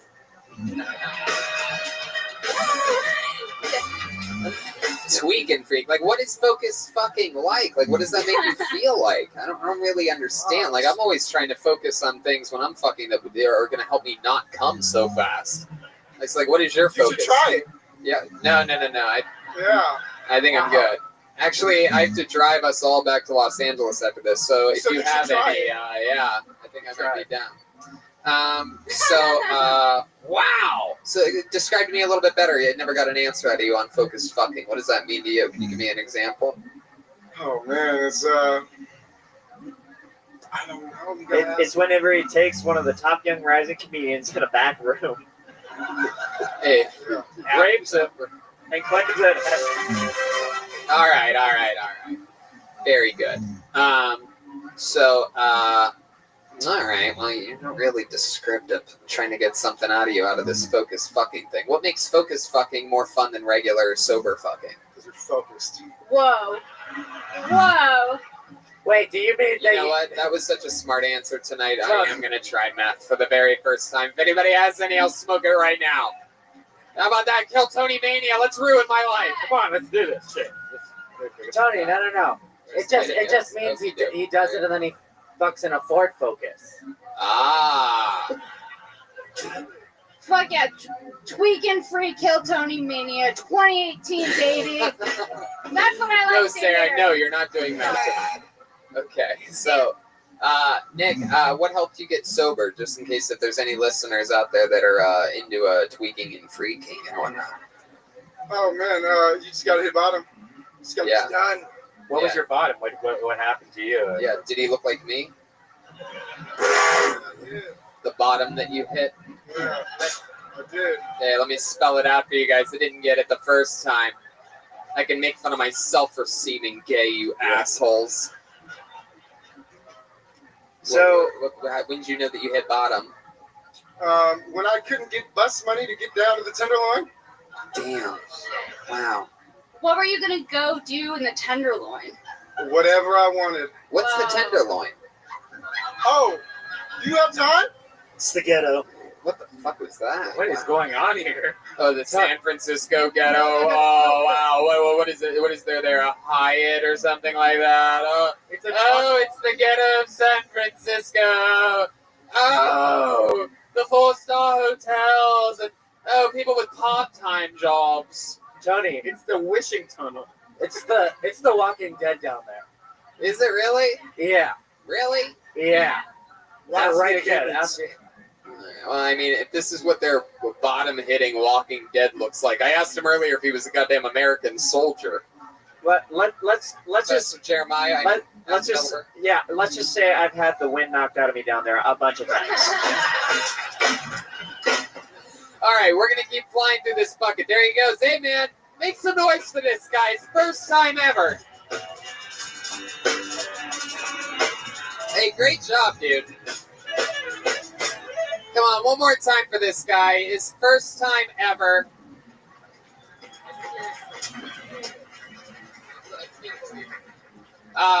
Okay, let's go back to the bucket again. You guys get it, right? You're having fun, right? Come on, I cannot let you guys get away with that. You guys are having fun, right? Let's no shortcuts out there, all right? If we have to use our fucking energy to think of crazy shit, then you guys can yell and scream like animals when I ask you to. Deal, right? Wow, okay, that's ineligible handwriting. I mean, that's just sad. That's No, it's impossible. It's pointless. It looks like Myrtle Beach. Jeremiah can. If you write like that, then you're never gonna get anywhere anyway, so it doesn't matter. Hey, that should be a new rule. We should. No, it never happens. That's the first time ever where there's a name that's just that bad. Yeah. They did it for attention or something. Maybe like they're that. So I'm not gonna give it hieroglyphics. to them anymore, so I'm gonna read another name. Matthew. Make some noise for Sam Stockwell, everybody. Sam Stockwell. Good handwriting. Sam Stockwell.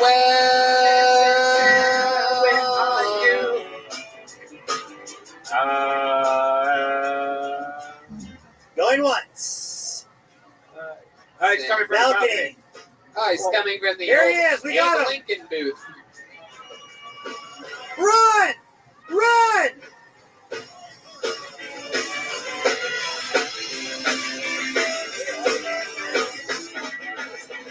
Sam Stockwell, ladies and gentlemen. Woo! Didn't really think this would happen, but what's up, San Francisco? I'm Sam. I'm a white rapper.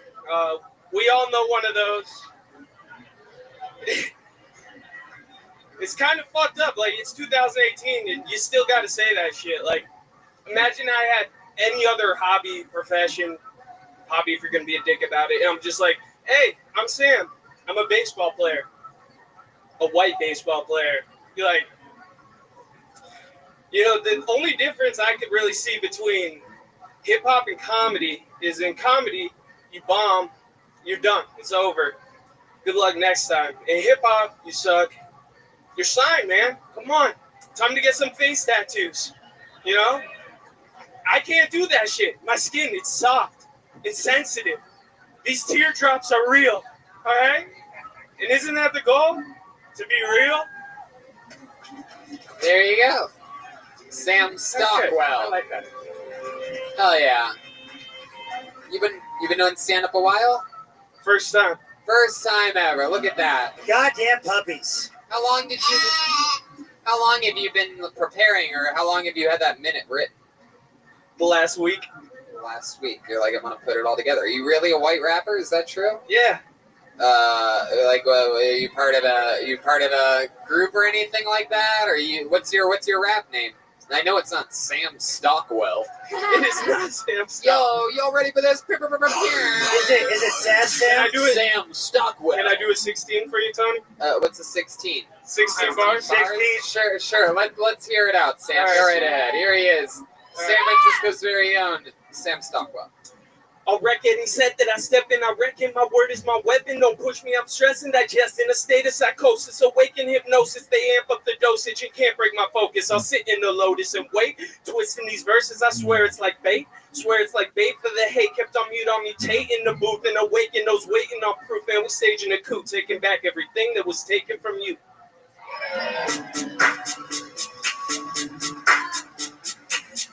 Yo, VIP. Let's kick. Wow, that was pretty fucking incredible.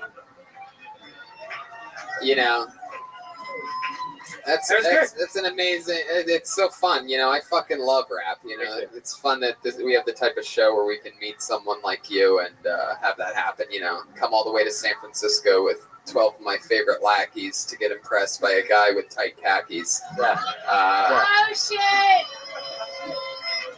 You know, come up here and have fun with my friends on the panel just so that I can look at a white rapper in a flannel.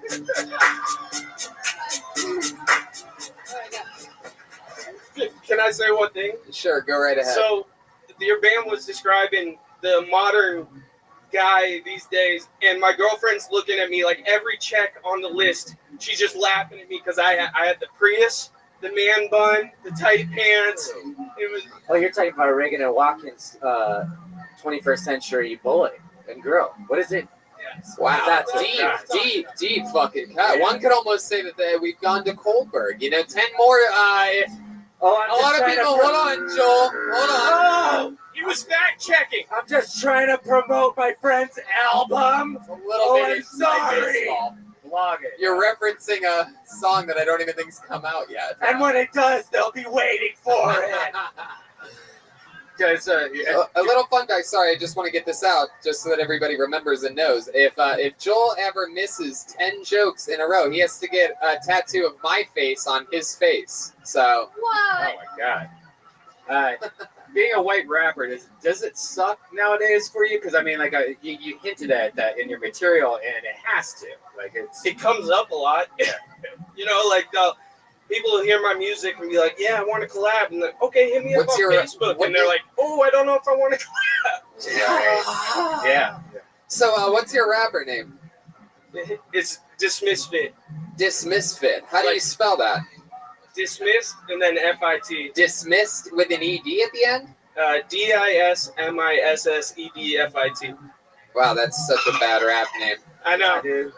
Change your name, dude. What do you? What is that? Is that any of that available on anything or anywhere? Yeah, it's on Spotify. Spotify, Dismiss Fit. I heard 100,000 plays recently on Spotify. That's great. Wow, fuck yeah! You keep that up, you're gonna be performing in Japantown in no time. Japantown. Can't wait. Hell yeah, dude. Well, congratulations on your first time ever on stage, and keep talking about what's fucking real to you, dude. That's it. And I've heard. I'm gonna even give you this one. It's like I've heard a lot of jokes about Tekashi 6ix9ine and things like that, but I really loved how you made it about yourself, and these teardrops are real. And I'm telling you, it's my favorite version of those jokes. And all the other jokes that I heard, by the way, are done by comedians that are getting paid and making money doing that. And that's immediately my favorite white rapper joke. And it came from you on your first night ever, something you wrote this week. Thank you so much. Keep it up. There he goes. Yeah. Sam Stockwell. Yeah. How about another special treat? You guys like special treats? It seems like you do. This young man is truly probably the greatest ever real creation out of Kiltony. I mean, he was doing stand-up and working at the Comedy Store before we even started this podcast. He's hard to follow now, too. Yeah, he's unbelievably hard to follow. I take him on the road a lot and have him feature for me any chance that I can because he's a fucking stone-cold killer. He's gotten open for Joe Rogan. He's part of like a big fucking machine coming up. He's on the same sort of pathway that I was once on of working at the store and then getting people to work with you and fucking killing and building that reputation up to the point to where you have to follow your own fucking last time they saw you. He's a monster. And I'm honored to even have him do 60 seconds on this show. I'm humbly grateful because he's an unbelievable comedian. He opens for Rogan. He opens for everybody. Makes a noise for the great Josh Martin, ladies and gentlemen.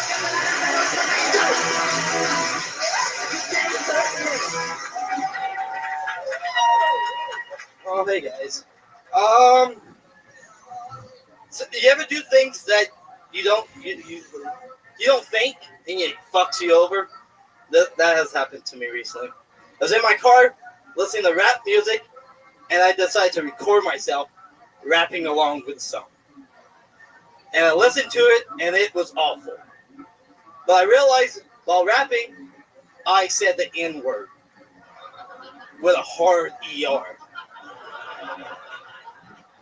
And it was like, oh, fuck.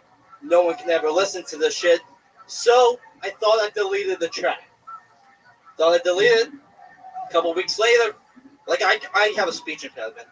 And through part of my therapy is that I send recordings to my therapist of me just talking.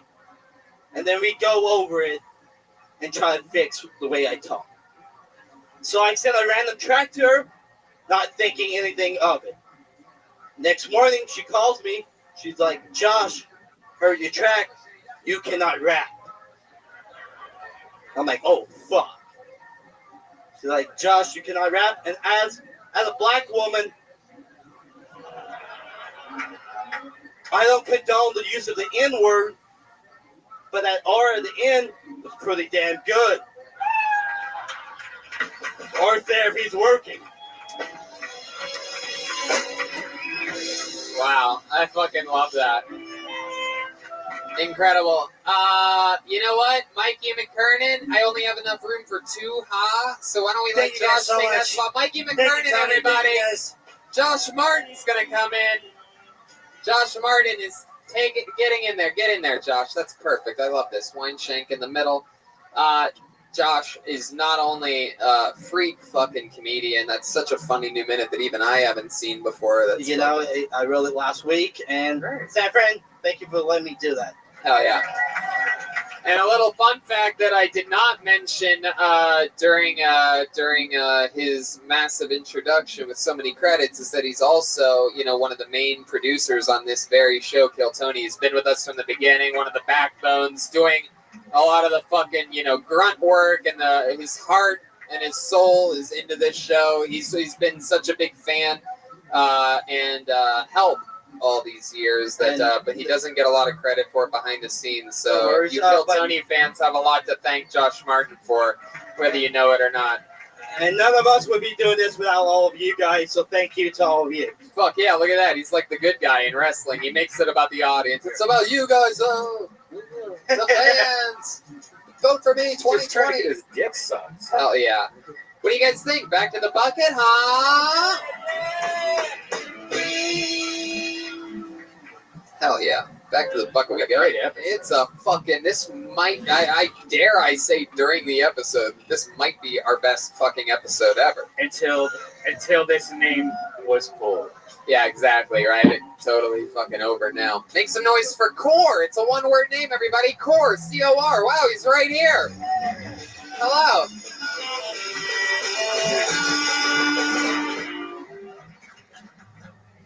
Did you know that for the price of a cup of coffee a day, you could have somebody in the third world raise your child? All right. So there was this rabbi who had a weird thing for fish. He gefilte fish. Right, but he had this more conservative friend, an Orthodox rabbi friend, who gefilte fish through a hole in the sheet.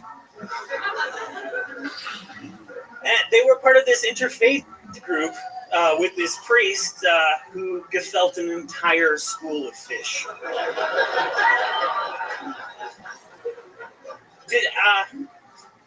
It used to be that ugly girls on dating sites used to work the angles, you know? Where they take a picture from a certain angle, but now they all use filters. Oh my goodness! Oh yeah. All right, Core, how's it going, buddy?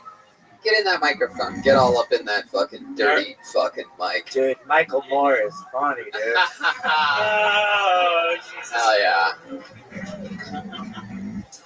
Core, that was interesting. A lot of gefilte fish jokes there. Let's go to our senior Jewish correspondent, Sarah Weinstein. Core, I feel like you were talking a lot to us instead of to them. That's just my note. But Yeah. Yeah. I felt the same exact thing. I really liked your first joke. That was funny take on the whole thing. What was it? What was that again? You donate a cup of coffee, make this kid not die or whatever. Yeah, they raise your baby. You ship your baby out there and you give them a cup of coffee. If you were to expand on that joke, like even just like a couple more tags, that's actually a legit bit. Yeah, I agree with Brian. Keep extending the gefilte fish thing for as long as you can. Are you Jewish? I'm a Gentile. So that means not Jewish. Nazi. Oh, really? I have no idea. Are you PC or are you Mac? Good question. I'm going to make you answer that, Core. Go ahead. Big Mac. I have a MacBook computer, but I have an Android phone. Wow. Why? It's not exactly PC, but I'm not all Mac. I'm saying. PC means pussy catcher, dude. Core, is that true? Do you get laid a lot? You seem like the kind of guy that. I get laid occasionally. Yeah. You have a girlfriend? I do. How long have you been with her? I've been seeing her for about 4 months. Where'd you meet her at? On the interweb. And yeah, where at on the internet? On the OkCupid. OkCupid. Not the Match.com. Why? Why do you say that? Why do you make a point to say nothing? You had them as a sponsor, I think, previously. So. Oh yeah, it's actually way better than that one. Yeah, totally, yeah, absolutely. Now I totally remember what you were talking about. Yeah, there's, I mean, yeah, I don't even want to talk about hours or something. I don't even want to talk about the place you just mentioned. You know what I mean? So, is there anything different about the girl that you've been seeing that was different from her original profile or like description? No, she was pretty honest about it. No, you didn't get the gefilte catfish. I did not. I knew the second I said that this may be our best episode ever. It's just like, my brain's just like, shut down everything. We've done our job here. But I did just come from her husband's birthday party. What? Get the fuck out of here. Really? Side Bay area. Man, there's something fucking fishy going on over here. Wait, dude. so you're the girl's side piece? Yeah. God damn it, I'm jealous. He looks like a main course. Thank you. Hey. I love that. Core's not the core guy. Whatever. Let me just say, Core, the bottom half of your outfit's like business casual, which I like. The top half is like hot topic-y. It's not consistent, but it's interesting nonetheless. I love that you think this bottom half is business. I know. What the fuck is that? I would call that autistic. Yeah, I'd say macaroni cheese. It's autistic casual is what I meant. Core, what do you do for work? Wait. Wait. Fuck that. Hold on. You said that you're fucking a married lady. Wow. So you fucking a husband also? No. No, you're not like the gift. You're not. No. You're not fucking cucking it in the corner. No. It's just no. Wait, this lady that's married, does she have 3 kids, ages 3 to 9 months? Are you the fucking And are no you the 23-year-old? And no teeth. Do you tweak and freak? On a good day. No. Look at how fat I am. I'm not always tweaking and freaking. Are you a guy who's always on top or always on the bottom? I mean, shake it up, man. So shake it up? Short. What are you talking about? Fucking shake and bake? That's right. Do you fuck her at her place or does she go to your place? I mean, I'm not going to go into details and stuff about it. Why? What the fuck? You already said the biggest detail. She's married. What the hell? Who cares? Who cares where you're fucking? But we know it's not in a phone booth or There anything is like that. there is fucking going on in places. Yeah. What kind of places? Yeah. Homes, hotels. So hotels. Has her husband ever been home while you've been doing it? No, but he is home sometimes when I come over to hang out. What? It's not like a secret. It's not like a secret thing. Of course. So you go over there, you hang out with them as like a friend of the couple, and he doesn't know that you're fucking his wife. No, he knows. Wait, what?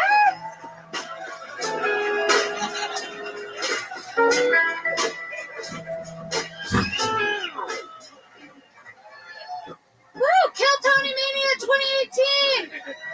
Woo!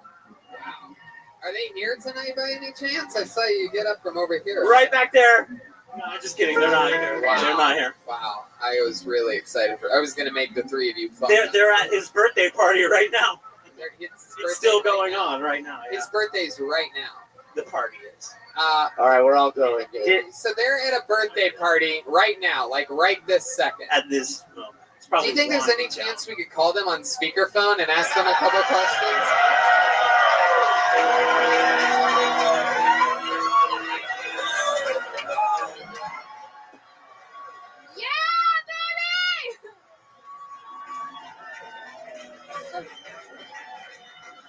All right, if he actually does this, you have to be quiet. Don't laugh or anything. Hold it in.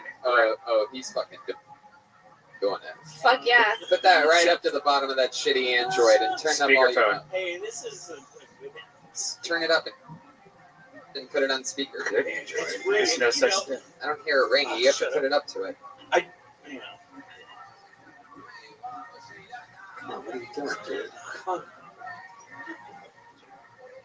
Jeremiah's getting the info. Do you need any help on that? He knows how to use it very well. You want to use my iPhone XS Max? Oh, I just got hard, dude. He has a poor signal right now. We're working on Go it. through. We'll give you the fucking Wi-Fi code for this, buddy. I have some questions for this kinky couple. He has two unread Facebook Messenger messages. Is that, He's just calling it Tally. is that an option for OkCupid? Come on, everybody quiet. Hi, you've reached Adrian. Hi. Who's the eat machine? Okay. I saw the number. It's just a sex hotline. All right, Cora. Well, we gave it our best effort. Thanks for being so honest and cool. And thank you. Did I ask you how long you've been on stand-up? I did 2 open mics in the late 90s. Oh, yeah. There's no... Well, your gefilte fish references are still holding up strong. There he goes. One more time for Cora, ladies and gentlemen. Wait. Hell yeah, dude. Fuck yeah, thank you. 2 open mics in the late 90s. That's amazing. What's their last name? Amazing. Wow. That was fucking incredible. We almost talked to... That would have been great. Yeah, that almost happened. If it wasn't for that goddamn android. We don't fuck him. He just cleans up. Yeah, we would have gotten to the truth. We would have gotten to the core of this whole story. That's his name, Core. Back to the bucket we go. You guys having fun out there? That sounds lovely. Make some noise for Tim Walker, everybody. Here we fucking go. Tim Walker.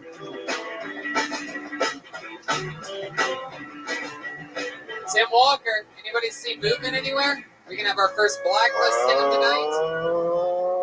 What happened? Do we have our first? Hold on. I won't know if I don't find out. Did you guys see movement up there on that balcony at all? Nope. No. Blacklisted. That's it. First There's no Tim Walker. That's blacklisting. Wow. Back to the bucket we go. That just means somebody else has a chance. Ladies and gentlemen, make some noise for Kiter Bain, Kiter Khan, Bainik. Fucking handwriting in this city's unbelievable. Because everyone Texas out here. If your name is Kiter, Kaider, Wow. Kaider, or anything like that, Babe Bain. If your Wow. Twitter is Umar Khan. Double blacklisted. That's Umar crazy. Khan.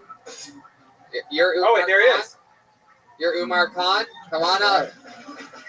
Here he is.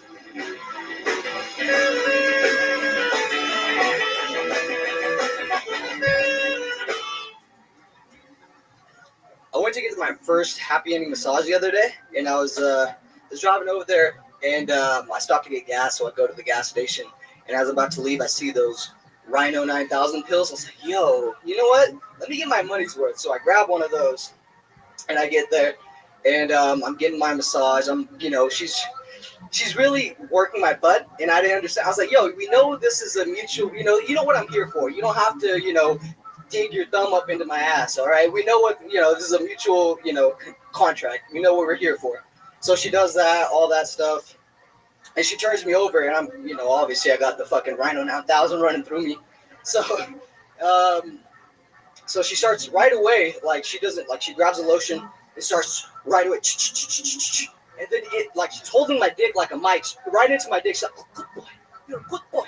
Oh, big cock, I like a big cock. And I'm just like, what? I got the Rhino going through me. I'm not gonna come. I'm just like, all right, go to town, honey. Keep going. I want to hear the finish of this fucking.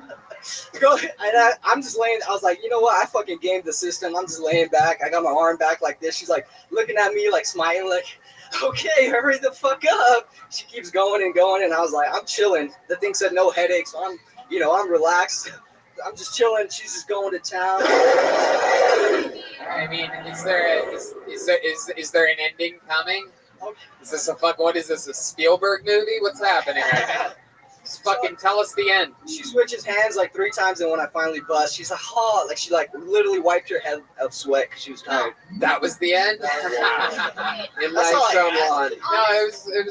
was okay, dude. Is that a true story? Yeah, it is. What ethnicity was the girl that was sucking your dick? She was white, actually. Really? She was Asian. It was hand job. Then why the Asian accent? What ethnicity are you? Pakistan.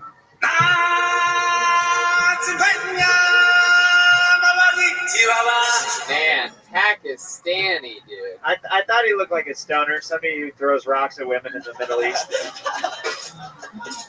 Wow, Pakistani. That is incredible. Like, what was so? Does hate flow through your veins? Honestly, when you came in the white girl's mouth, were you like Happy 9/11? I actually said Allahu Akbar. He's a real Kameo Nanjiani. What? What's that mean? It means no worries. Red Band. I'd rather hear about Core's sex life than this. It's really weird for me because I've been very vocal about rhino boner pills for maybe the last 5 years, about going to massage parlors, The voice of a nation. taking them, and I have a whole bit about it. So it's really weird to see like nobody else is allowed to talk about boner pills. But in when the universe. when you mention the exact brand of boner pills that I've been talking about for 5 years, the most popular. But what I thought, it's not. But what I thought was weird about it is that you kept on mentioning the brand of boner pill, but had nothing to do with the joke. It's just, are you sponsored by Rhino? Because let me ask you something. Let me ask you, instead of using boner pills or anything like that, have you ever thought about rubbing some CBD on it? And because right now you use the code Tony15 and you get 15% off any purchase. InfiniteCBD.com. That's INFINITE CBD.com.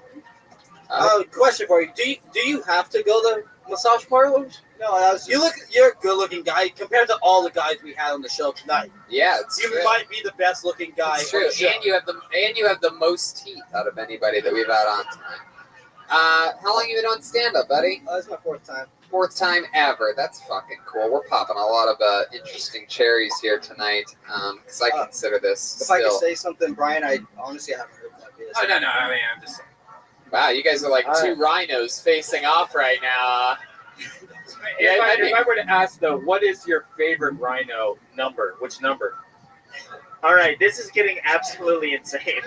I know. I know because I've tasted them all, and I could tell if he's had them or not. It's true. If he says the wrong number, I can attest. Brian has tasted all the boners. I've never taken. Only 75% of them are good. Right. I'm aware there's rhinoceronte, there's double rhino. So you've never had them. I've never had those ones. No. He's never even had rhinos. Oh, okay. Oh, wow. Is it, Man, I've never seen a Pakistani buckle under questioning without a wet towel over his face before. Damn, dude. You fucking broke. Honestly, Broke. By the way, let's get Rhino 7. All right. Get it. Rhino, boner, pee, pee, poop, poop. Let's keep it moving. I thought this guy was Ronda Rousey's boxing coach. Head movement. Oh, come on, Chad. I forgot how fucking great it's one of the greatest comedy things to ever happen accidentally that wasn't ever really supposed to be hilarious. Ronda Rousey's coach telling her to move her head while it's getting punched and kicked relentlessly. Head movement. Yeah, why'd you do that? Greatest shit ever. So much better than most specials on Netflix today. Other than Joe Rogan's. See, now it's weird. See, Netflix has such a fucking leverage hold that now it's like, oh, but we have your friends too. Can't make fun of our specials. The net was a pile of fucking. Anyway, so let's keep it moving along. I don't have any animosity towards Netflix at all. Right now, they're just buying up straight white males that aren't completely famous yet. Anyway, let's keep it moving along here. Let's talk about you. Okay. What do you do for work? I was driving Lyft and Uber while I was still in work. Oh, very Pakistani. Now what do you do? And now you drive a taxi? No, I work at a tobacco store. Oh, wow, you have covered. That is the Pakistani trifecta, my friend. Wow. Tony, it's pronounced hookah. Man, that is incredible. I fucking love it, man. How old are you? 24. 24. Well, let me tell you something, dude. You're out there, you're fucking living your life. You know, I mean, it sucks that you lied about taking a boner pill or whatever. You know what I mean? Like, be more honest, dude. You didn't even really have anything that you were getting at. You're just talking about, you know, boner pill and getting your dick sucked, her having a hard time. And let me tell you something. Talk about your fucking real life. Like, you are Pakistani, dude. You're 24 and you already have the balls to sign up for a show like this. You know, most of these people don't even realize that they even have the balls or want to do something like this until their early 30s, late 30s. I mean, look at Core. What are you, a 41? What are you? 43. Look at that fucking shit. Price is Right, I would have ganked that shit. Wait. My point is, it's like, you know, dude, you're 24. Get better at it. Do more. Fucking when you're at the tobacco store, I mean, other than once your shit's already stocked or whatever the fuck you Pakistanis do, sit down and fucking write some jokes. You know what I mean? Do your work there. Do it when you wake up. Do it when you're fucking squeezing into those pants. Those are some tight pants. Jesus Christ. I was waiting for that to come. I mean, I know for a fact that is the new iPhone in your pocket. It is unbelievable. Look at that fucking thing. He's dressed like Link from Legend of Zelda. I mean, it's an aggressive move to wear that tight of a pant and then talk about getting a happy ending and then the whole thing, man. Yeah. It was a lot, man. Yeah. Are all your pants that tight? Do you like, or like, do you wear like the Adidas track pants sometimes, or like? Usually, yeah. You're dressed like you got adopted by Brendan Schaub as a child. I had a feeling that reference would work. Yeah, you got that right on the head. All right, we gotta keep flying through. There he goes, everybody. I lost that name. Give me that. One more time for Umar Khan. Fuck yeah. There you go, buddy. Yes. I'm waiting for him to like pull a string and just blow up or something like that. Fuck yeah, that would have been crazy. Kill Tony Mania. Kill Tony Mania 2018, baby! We only have enough time to go to the bucket one more time. So shall we, ladies and gentlemen? This is it. Ichabod's Bucket of Destiny will decide our final comedian of the night. And that comedian's name is Rachel D. Rachel D. It sounds familiar. Rachel D. Here we go. Hey, there she is, Rachel D. Hey, yo, I just had a birthday. Hey, yo, I don't know if you guys are with me on this, but I think the only person who should be getting a present on your birthday is your mom. You know, like, here, Mom, sorry for wrecking your vagina. You know, like, maybe here's a male stripper, he'll wreck it better. I know, I'm trying to talk my kid into that one. Yo, now I just had a birthday, and people are telling me now that I should focus on my career, and stop dating married guys. Parent my kid, it's a little much. Like, especially because that's like some 30-year-old shit. And I'm 41, bitches, Yeah, at this point, I'm just hoping that Benjamin Button was based on a true story. Yeah. 40 is a trip, guys. I was listening to some 30-something-year-olds talk about how their sex drive was taking a bit of a nosedive. Go ahead. And I was just thinking, just wait. Because when you're 40, you're horny all the fucking time. Like, all the time, guys. It's like I have an 18-year-old boy inside me. I'd like an 18-year-old boy inside me. I know, that's horrible. There you go. Rachel D, is that true that you're horny all the time? It's horrible, yeah. It is. Really? Yeah, I know, yeah. Wow. Like some rhinos. Did you hear the joke It looks earlier? like the rhino's going to attack the cougar here tonight, huh? Did you hear the joke earlier? Somebody had like the exact same joke on stage. No, I didn't. No. What was the joke? The whole baby coming out, like the three babies. The one girl that had the three babies said kind of the same thing. I don't know. Question for you. Why are you wearing Umar's pants? So Rachel, have you been on this show before? Yeah. How do yeah. I know you? You've done the one at the Punchline?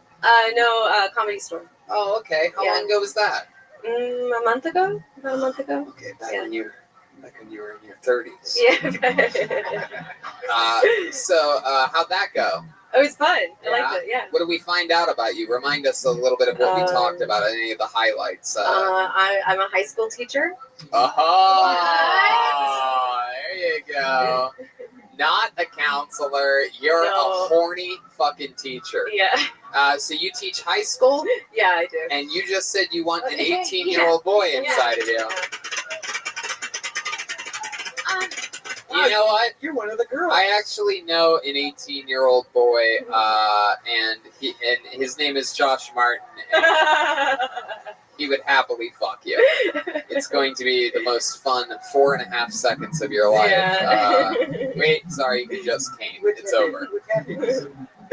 So Rachel, man, my goodness. If I asked you if you've ever hooked up with one of your high school students, you probably wouldn't tell the truth, right? No. Wait, what if we ask her, but she has to get really close? We could look really close into her eyes. No. I teach at an all-girls school, actually. Oh, well, there you go. Ryan's Better for working on everybody. his- Yeah. That's even sexier. Yeah. My hard drive. Are you coming from your boyfriend's birthday? Got it. Check. Do it again. I'll have to visit this moment in a second while I collect myself.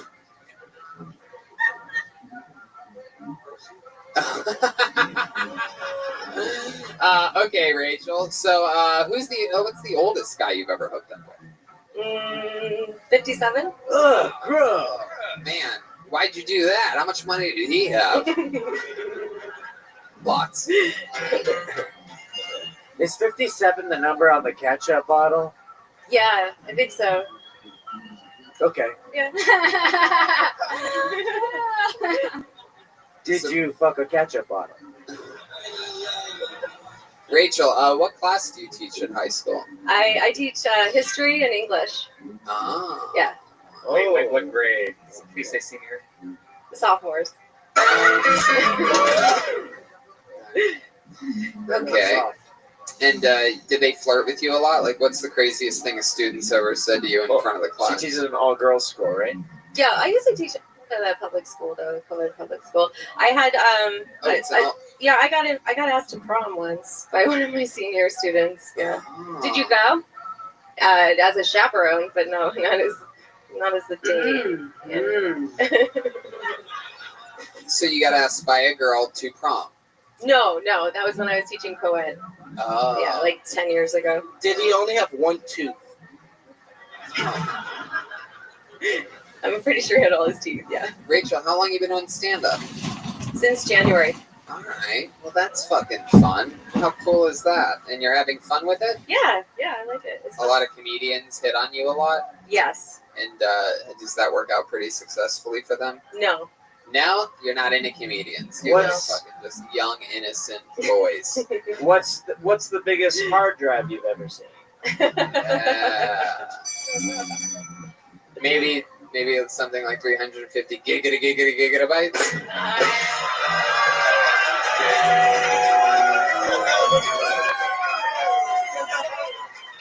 I told you he said it, dude. Legend.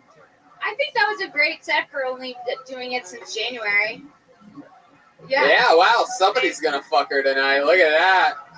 Yeah, it's one of those high school students. I see him working on his homework back there.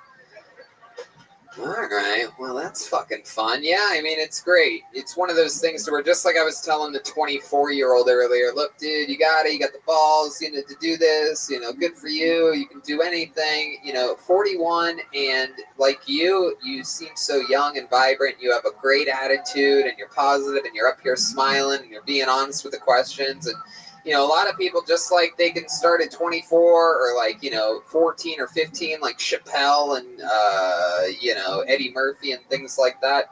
Some people, You start later, and they fucking get great late. And if they have fun doing it, then it's all about you. This is your life, and I'm happy that you found it, and that's fucking awesome that you sign up for this show, and you have the balls to come up here and field these kinds of questions.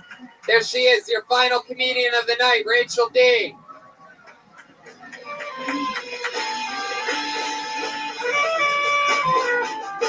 But it might be your final comedian of the night, but I don't necessarily think we should just end it there, right? I think there's one more thing we should do to bring it home tonight, to sing us a little song.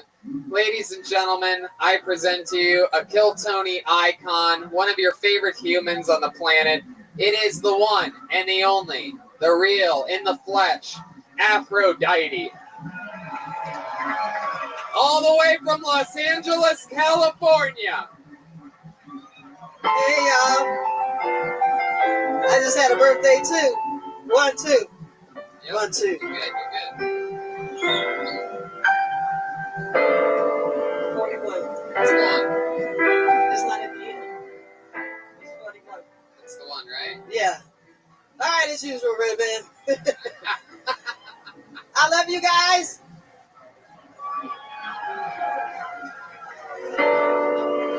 I'm actually tired of these young motherfuckers. I'm 63. Okay, here we go. I left my mind.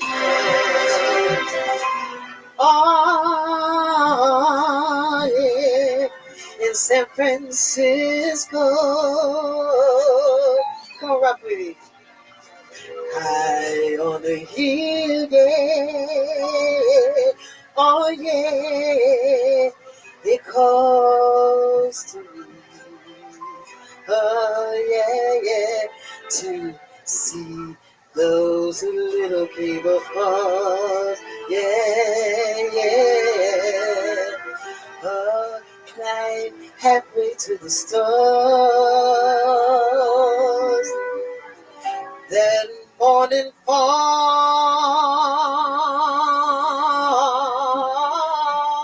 in my chilly air.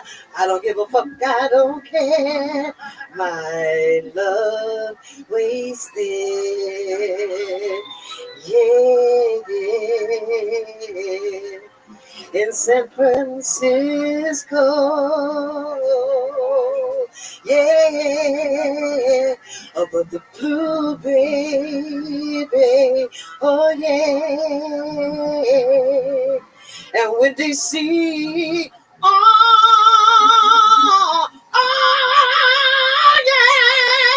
When I come home to you, oh, my darling San Francisco. The sun, oh, it's gonna shine on me. Love you, San Francisco. Yeah. Aphrodite. Thank you. All right. Love you. Come on, 63 fucking years old. Her birthday's this week. Thank you. She came all the way up with us from Los Angeles. It's the great Aphrodite. And that, ladies and gentlemen, is Kill Tony Mania! Sarah Weinshank, Mikey McKernan, Josh Martin. How about one more time for the great and powerful Jeremiah Watkins? Chroma Chris, ladies and gentlemen. One more time for the one and only Joelberg. Look at the drawing from Ryan J. Ebelt himself, tonight's very own print.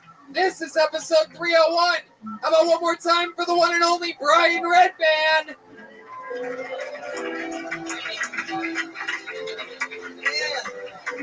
I had so fucking much fun tonight with you guys. This is the first time we've ever done anything like this, and you guys showed us so much love by coming out in the fucking droves. 800 fucking tickets for this crazy shit that not only is it an iconic night for all of us, but it's going to, you guys actually helped us out a lot, taking this show to a whole nother level. And it's you, San Francisco, truly. I'm not pulling a Josh Martin here and just kissing your ass. This show, these shows tonight meant the fucking world to us. So thank you from the bottom of our cold, icy black hearts. Thank you. Good night. See ya.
Coming to you live from the world famous Comedy Store main room for a brand new episode of Kill Tony. Give it up for Tony Hinchcliffe.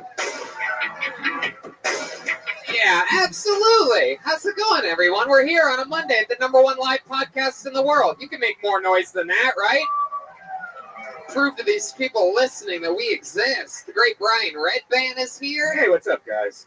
And look, it's Ryan J. Ebel drawing tonight's episode. Just like he was on Friday night when we did 2 episodes of Kill Tony for the first time ever, Kill Tony Mania at Cobb's Comedy Club. Boy, did we have a ton of fun. I saw episode 300 drop today. Yep. And so you could check it out right now. For those of you listening to the live stream, you could just stop watching live and go watch episode 300 if you want. Yeah. I don't know why I would offer that up to you, but there you go. We had so much fun. Special thanks to Cobb's Comedy Club. Alice Hamilton, the artist formerly known as Alice Rose, that's been on the show a few times, took some amazing pictures, and George and Christian Hernandez, and everyone that helped us out. The whole big crazy thing, Vandango or Vandango. If you ever need to rent an unbelievably crazy, awesome van, Vandango. That's an amazing van. Yeah. There was the kids were in the back playing PlayStation on big TVs. The great Aphrodite was with us. Look at her, there she is. Kill Tony legend. Got Kill Tony Mania kick-started by singing the national anthem. Ended it by singing I Left My Heart in San Francisco. So much fun, those shows on the road. And when we're on the road, we don't get to stream live on YouTube like we are right now. Hello to the many, many people watching globally on YouTube. And good news, YouTubers, if you're in Connecticut, I'm going to be there this weekend doing stand-up at Mohegan Sun Casino. And then November 9th, we do another massive Kill Tony in Swansea, Massachusetts at Venus de Milo. Smack dab right in between Boston and Providence. And then there's no sleep till Brooklyn because that next week it is San Antonio, Texas, Kill Tony and a stand-up show. The next day is Austin, Texas, 11/14, 11/15 in Houston, Texas, Kill Tony and a stand-up show. And then the next 2 days after that, we're in Fort Worth, Texas, doing 4 stand-up shows and 1 Kill Tony. Jesus. Yeah. 10 days later, I'm in Baltimore, Maryland. And then New Year's Eve, I do stand-up and stand-up only in Dallas, Texas. All by myself in Dallas on New Year's Eve. That should be fun, right? Oh. But it's fun touring, you know? Yeah. And Kill Tony is coming to you. And it's great when things come directly to you. Mm-hmm. Like Loot Crate. A monthly subscription box delivered direct to your door with exclusive pop culture collectibles, apparel, and gear. Loot Crate designs everything themselves, so you can't find those items anywhere else. No matter what you geek out about, this is for you. Yeah, I'm a man-child. Everyone knows that. And I love toys still as a grown adult. I love Rick and Morty. And it's great. 'Cause every month or even more if you get multiple Loot Crates. Every month you get a box. It's like getting a Christmas present. You open it up and it's just random geek stuff and toys and fun things, clothing, socks. I got a really cool hoodie the other day from Loot Crate. I highly recommend it, especially if you like, anime and video games or wrestling or movies and pop culture. It's perfect for that. Yeah, DC, Marvel, Blizzard, Harry Potter, Nickelodeon, WWE, Fallout, and many more. Loot Crate packs $45 of value into each crate for less than $20 a month. You can't lose. It's literally, like you said, Christmas every month. Subscribe now and give yourself a monthly gift. This crate will sell out. You must order by this week to guarantee yours, as this will sell out. You get the best surprises each month from the largest geek and gaming subscription company. Geek out in style with Loot Crate. Subscribe now by going to lootcrate.com/KillTony and enter our code KillTony to save an exclusive 30% off your subscription. Subscribe now by going to lootcrate.com/KillTony and enter our code KillTony to save an exclusive 30% off your subscription. You guys ready to start this show or what? Money in the bank. I'm so excited about tonight's show. As often happens, it is the return of one of our most popular guests, and we're debuting someone's first appearance as a guest on this show. They are both, as always, two of the best comedians in the world. Make some noise for them. It's the one and only Eric Griffin and Jeff Dye. I guess two and only would be the proper verbiage. It's not the one and only. It's two and only right there. Heck yeah. You could do better than that. Here, get a little bit closer to me, Jeff. And Eric, you scoot down. I don't like how you're fully exposed out there. I want you fully You gotta watch out for some of these. I'm a big man. I gotta sit on the end. You know what I mean? I love it. Welcome back to the show, Eric. You are the host of Riffin' with Griffin. Yes, my new podcast. I'm late to the party, but I'm here. You are basically the cleanup crew for the party. Right. Starting a pod, you started it, last week? Yeah, like a week ago. So I'm talking about nothing yet. You know what I mean? So no guests. It's just me riffing. Yes, riffing with Griffin. I saw a little video clip. Yes, eventually I'll be on there. I should have just brought my stuff with me and just fake did it right now. And then it'll be a little riff with the Hinchcliffe. Yeah. See what I did there? I can rhyme too, motherfucker. Oh. Yeah. What rhymes with Hinchcliffe? I just said riff. Hinchcliffe? Yeah, there's a lot. Yeah. Biff? I don't know. Come on, Spliff. Jump off a cliff. Yeah, it is cliff. Anyway, Brian doesn't know what a rhyme is. Right when I said it, I was like, God damn it. What rhymes with dog? Dog. Jeff Dye is the host of Jeff Dye's Friendship. He told me backstage that he only has friends on as guests, and then that was all that he said. He did not invite me to do it. He didn't say. We always say, "Oh, gonna have you on soon." That's common comedian talk with one another. You on? He just looked at me dead in the eyes. Just, I only have my friends on. I'm like, all right, Jesus. Small circle, no one in, no one out. Catch him on the Tonight Show for his yet another appearance on the legendary Tonight Show on NBC. So those are our guests, and I'm super excited. You were in San Francisco. Yeah. I left my heart there and my butthole. Why look how much he enjoys a stupid butthole joke. I mean, you really are. You really are a man-child. I love it. Kill Tony, the code to exclusively save 30% off. LootCrate.com. We have a band on this show. Every single week, they commit to staying in character. You never know what they're going to do. They were unbelievable in San Francisco as they were Mexicans and app developers. They were for the second episode of the night. My God, was it epic. Mexican app developer? No. Two different episodes on Friday night in San Francisco. Those don't exist. I prefer Mexican. Yeah, I prefer Mexican app developers. That's good. Well, let's see what they're going to be tonight. It's always fun to find out what they're doing. They are, just absolutely hilarious, and they are also the best damn band in the land. It is the Kill Tony Band. Jeremiah Watkins, Joel Jimenez, and Chroma Chris. The Kill Tony Band. What? Wait, what? Oh my God! I believe they're fairies. Flowers. What is it? And Jeremiah is some type of man deer or something like that. So this is what happens to Mexicans when they leave San Francisco. I don't want to sound like an asshole, but I'm a little bit confused on this one. Is Straight it out of Narnia.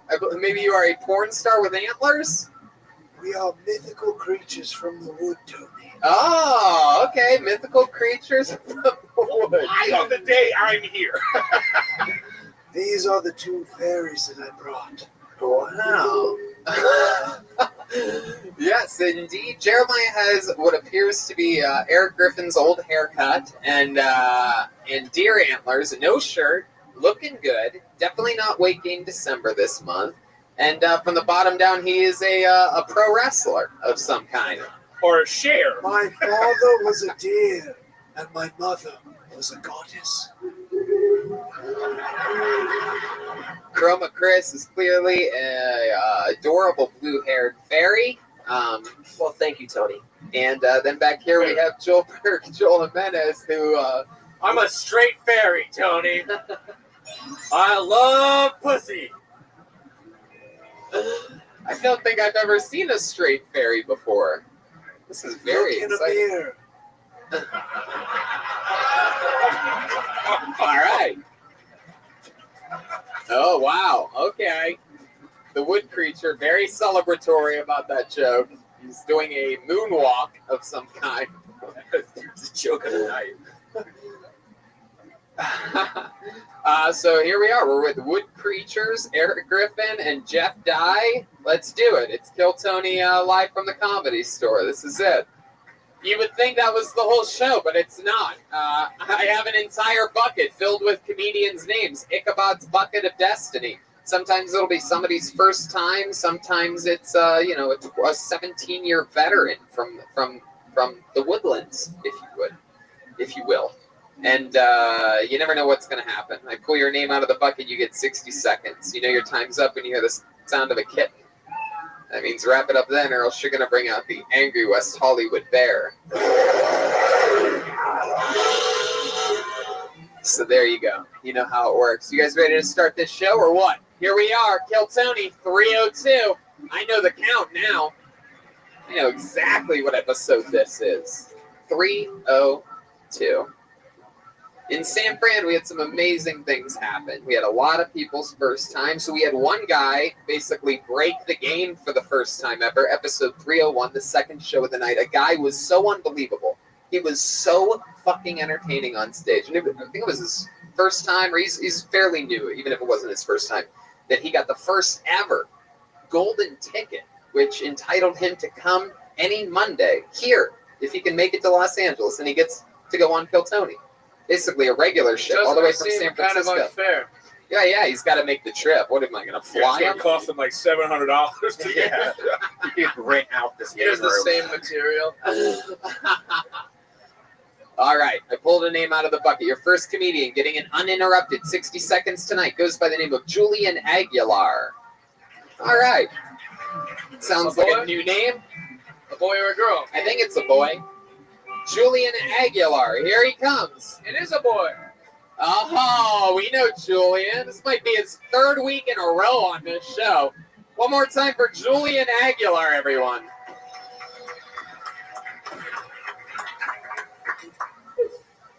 What's up, motherfuckers? How y'all doing? The first time I heard fuck, it was from my mom. She was like, fuck, fuck, fuck, fuck, fuck, yeah.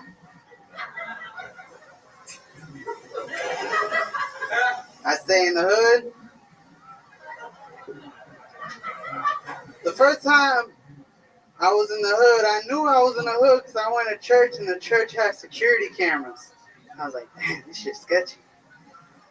I knew I was in the hood because I went back next week and the security cameras were stolen. I was like, shit, these some badass motherfuckers, man. I went back home.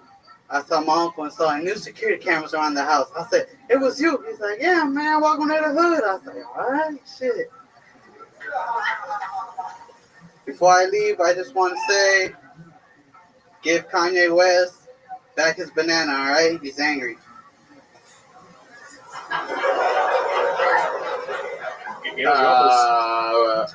Holy shit. What the fuck? Whoa! It's the Apollo 13! Holy shit! Oh my god, my favorite thing in the world. I'll tell you right now. I think it was 3 weeks ago, we met the Apollo 13 for the first time. I think you pretty much already have it figured out. They are representatives for the black people. And I love that you guys are making your second ever appearance. Because what the fuck did you just say? Julian Aguilar? What does that mean? He wants it. Wait, what? What? I don't even want to repeat it. I'm into like loot crate and shit, dude. I can't say that. So no golden ticket? No. Julian, what does that joke mean to you? Just, he's like angry and just saying a lot of shit. So You're glossing over the. Yeah, talk about the banana. You tell us about the banana part. You called him a monkey. And he needed a banana. You inferred it. Isn't that what you were trying to do? Just own it, man. It's okay. All creatures are welcome in the woods.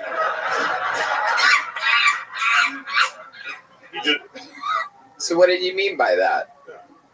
This is where Julian realizes he has to walk by the Apollo 13 to get back to his seat. Tony, the Apollo 13 is from a different forest. They are from the Wish a Motherfucker Woods.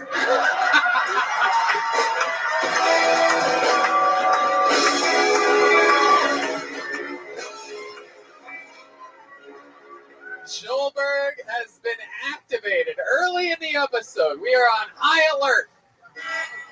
I'm gonna have to borrow this band for riffing with Griffin. No amount of magic that I cast your way will help you from getting your ass beat. For those of you listening to the podcast, Julian's been very lucky lately. It's like your third week in a row on the show or something like that. Yeah, I remember we called your aunt and uncle last week, or we got a hold of your uncle. He said he was proud of you. Did he come out tonight to watch you get your ass beat? No. No? Yeah. The monkey banana part came after the meow.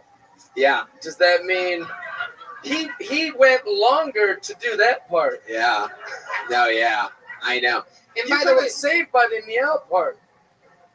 yeah, you could have been like, oh, that's my time. Guess I'm out. I can't do my banana joke. Yeah. But I think I know what you were doing. I think you came to the very honest realization that your church security camera bit was such dog shit that you wanted to clear our memories of it. And you're just like, fuck it, Kanye's a monkey. Good night. Am I close to right about that? Were you try a little Men in Black memory eraser there? Trying to save myself. Yeah. He just holds the mic up. I killed. So, Julian, what kind of hood do you live in? I find it hard to believe you are like for those of you listening, he looks like a fucking 13-year-old little fucking Ernie from Sesame Street. The hood that he's in is white and pointed. These fuckers are on fire right now. Yeah. What part of the hood do you live in, Julian? I'm staying in Compton right now. Really? Yeah. What part of Compton? El Segundo? Or as he calls it, Banana Central. Oh. Dude, you nailed it. Oh my God. I can tell you're super uncomfortable right now. Oh, really? This is you not being uncomfortable? Your neighbor. He's used to this. He lives in Compton. He's used to almost getting ready to be beat up by black people. Oh, yeah. I don't think your neighborhood's gonna like that banana joke at all. No, we have a lot of listeners in Compton.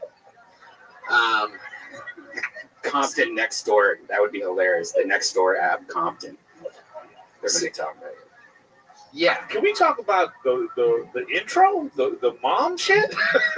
Yeah. What was that? You really forgot about that. Yeah. I mean, there was so much that. What was that about? You listening to your mom fucking? My or? parents used to fuck all the time. And I used to hear them. Well, you are Latino, so.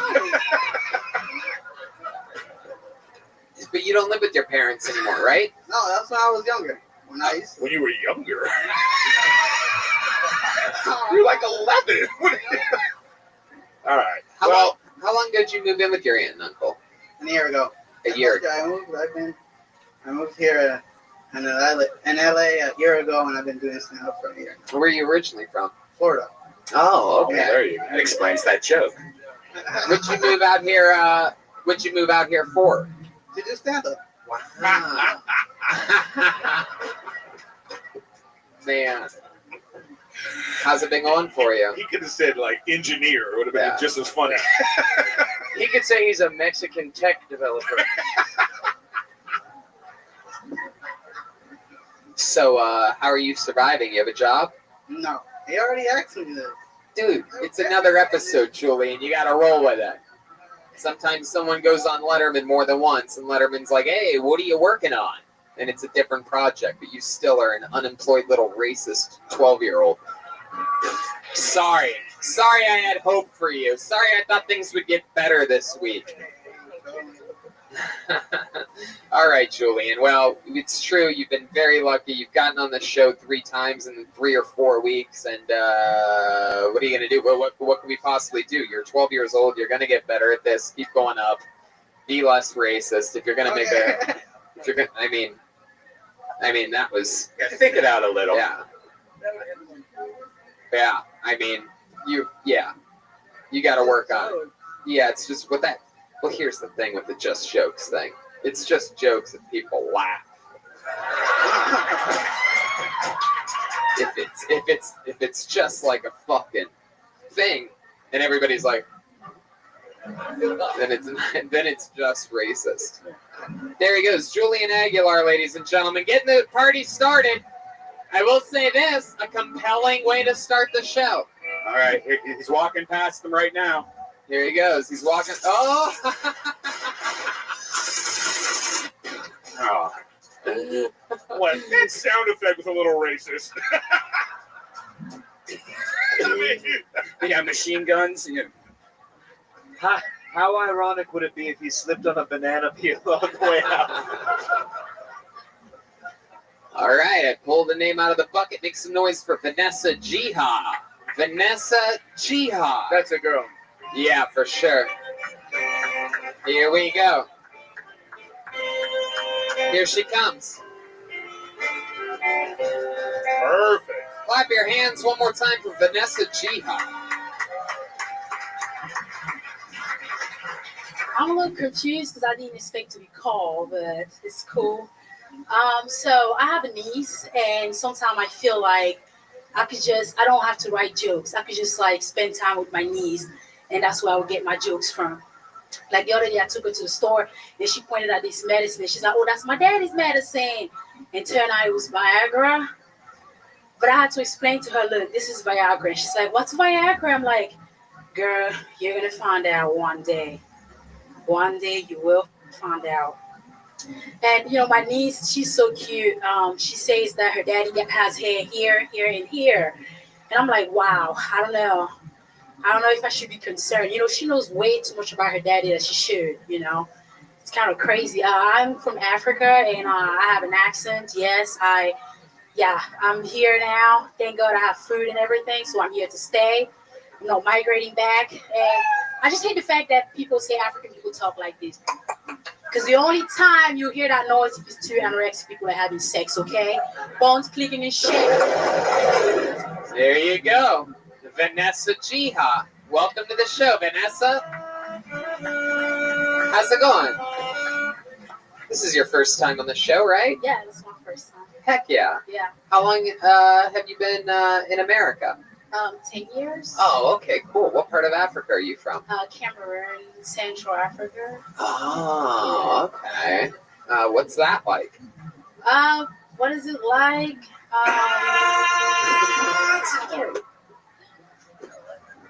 I mean, what is going on down there? Julian Aguilar hit that button. For those of you listening to the podcast, he came up here, went to Bread Band's soundboard. It's chaos. But seriously, what makes Cameroon different than other parts of Africa? Like, is there any fun No fact? white people for sure. No white people. All right. Sounds lovely. Who do you blame your problems on there?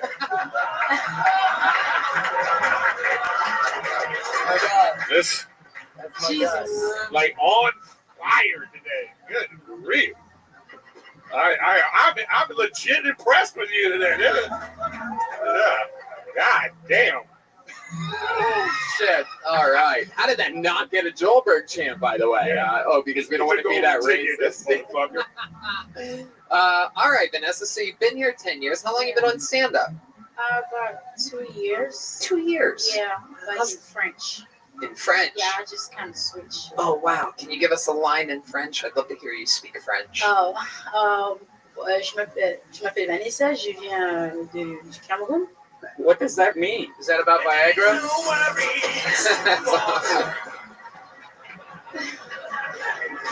I mean, that never gets old. Yeah. This is, anyway,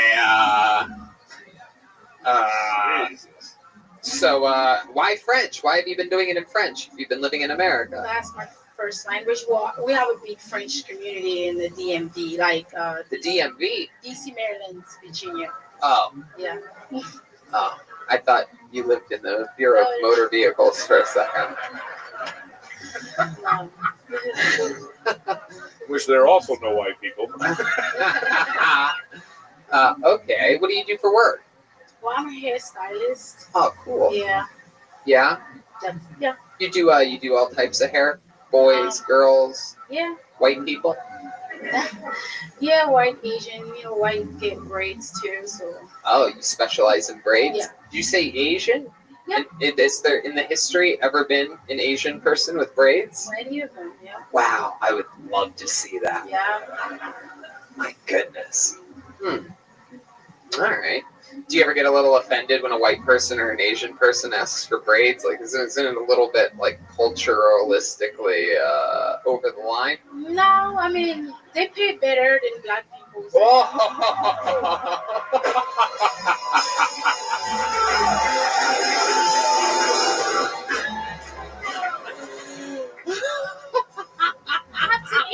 The Apollo 13 is the greatest edition My of this favorite. show She's ever. looking at them like, well, tip, motherfucker, tip. My goodness, they do pay better than. Man, I've never heard a black person say that before about black people. All right, well, that's very honest of you. Apollo 13 was like, Houston, we have a problem. So, all right, Vanessa, what do you do for fun? What does someone from Cameroon in America do for fun? I go to clubs Yeah. and What do you do at the clubs? You dance? yeah, You drink? I do. I dance, I drink. What do you like to drink? Get to know people. Well, I'm black, so Hennessy and Coke. Wow. All right. Seems like you won back your friends over there. Hennessy and Coke. Have you ever shot anyone with one of those darts in the straws? Oh my God, Brian! Have you? Have you ever shot anyone with one of the darts in the straws? What is? She's from Africa. Okay. It's no holds barred over there from Africa. How'd you get to come here? Just out of curiosity. School. I came here in an orb of light. I'm not really sure how I came to be. I don't know how I entered your galaxy or dimension because I was playing with my mother in the woods earlier today.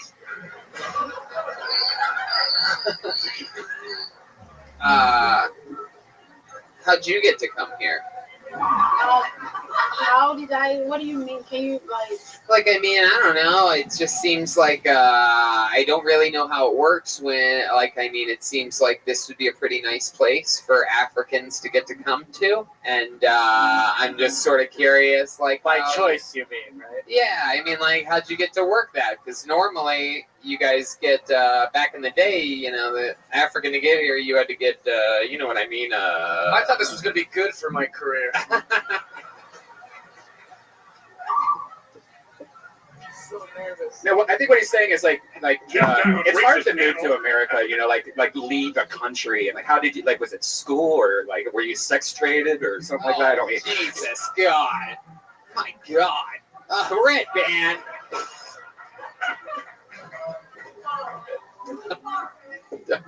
Oh, Brian's getting reamed by Obviously the a Apollo joke. 13. Jesus Yes, we Christ. know you're joking.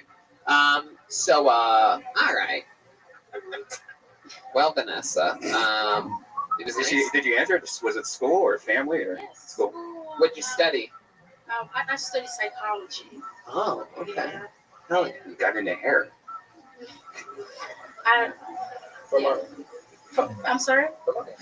Yeah, I mean, What's your favorite part about doing stand-up comedy? What do you love about it? well, I love that I can enlighten people about what Africa really is, because you know, it's like people really think we're like just people don't really have a clear idea of what Africa is. Hell yeah. So my jokes are mostly about like bringing out, telling people, okay, this is what you've been thinking about African, and this is what really African is, and this is how stupid it sounds. You need to really. So I kind of like put that in jokes and stuff. I love that. What part of town do you live in? I live in how do you call that? The jungle? Crenshaw. Ah, Yeah. Crenshaw. Oh. I don't know. That's what people told me when I first. Well, you came, must like- feel very at home there. You're talking about Africa. That's so stupid. This is one of the oddest, most racist starts to any show I've ever seen in my entire life. I live on top of a frozen pond, and if I'm lucky, I will be invited into a groundhog's house with a nice chimney supper. All right. That's someone I would have on Jeff Dye's Friendship podcast. Hey, look at that. You just got booked, woodland creature. Yeah, you seem delightful. I want to work in this business someday. All right, there she goes. Her first time ever on Kill Tony. Vanessa Jiha, everybody. Come on. On Twitter, Vanessa's funny. Let's keep this fun train moving along. Let's get another human up here. Let's see what happens. Is this the first time I'll be like, let's get a white man up here? Make some noise for Steph Wayne. Steph Wayne. Boy or girl? Oh, girl. Okay. Oh. Hey, hello. Where are my quick beers at? Hey, okay, happy National Coming Out Day. I came out to my dad. I was like, Dad, I'm really gay. To which he said, for forever? I was like, I don't know, we'll see how it goes. I'm having this like gay view, which is like a gay debut. It's a time in a queer person's life, you know, when they first come out. And man, I'm just like really excited to go up to my middle school bullies who called me a faggot every day on the bus and finally say to them, you were right. Living the dream. I survived my first lesbian date. I showed up to a bar. This girl, Carrie, introduced me to her like friend Steve. I was like, fuck. I just got Tinder catfished into a threesome. Which like threesomes make me so anxious because it's like, why would I want to cry in front of two people? It's like one is already 10 too many. Okay. There's a lot of stereotypes about lesbians. Okay, cool. We'll get to it later. You want to finish it? You can if you I want. can finish it. A lot yeah. of stereotypes about Okay, lesbians. stereotypes about lesbians. Say lesbians like to U-Haul. I think that's offensive. Because, like, why would I rent to U-Haul when there's so much room in my Subaru? It's like, don't people know that the seats fold down? Okay. There you go, Steph Wayne.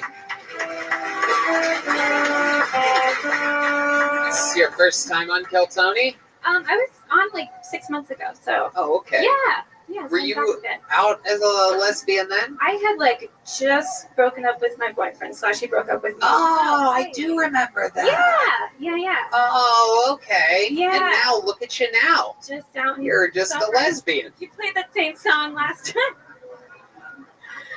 That's like the only lesbian. So how's lesbianism going for you? Terrible, thank you. Is it really? It's so hard. Dating is hard for everyone. But I see her walking alone in the woods quite often.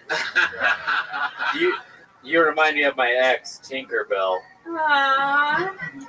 Is it hard because you just can't find somebody, or it's just that women are bitches, or something? Yeah, I think women are No, I don't think women are bitches. I want to date them.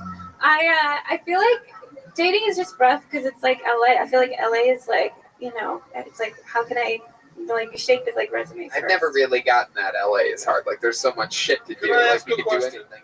By the way, can I step in? Oh yeah, just do it. My question is this the first time that you've gone on stage and said this about yourself? No. Oh, okay. Are you still nervous about doing it? Or were you just nervous about how weird it's been up to this point? Yeah. Oh, okay. Yeah, You seem a little nervous, but I want to commend you on coming up and just being like, I'm going to do it. I'm going to say it, So you say your dating is hard. Is it because dating is hard, or you don't miss men at all?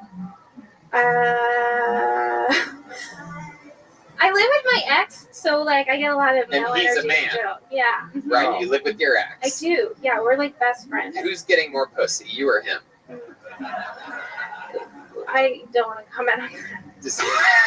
Also, that is he here? That might affect why you're having trouble in the lesbian community if you're living with your ex-boyfriend. We're like, I feel like I tell people we're like the lesbian version of like Will and Grace. Wilma and Grace. But much sadder. Just like drier, I guess. I don't know. What do you do for? Say dryer? Yeah. He's drier. Is that what you said? No, I said it's just drier.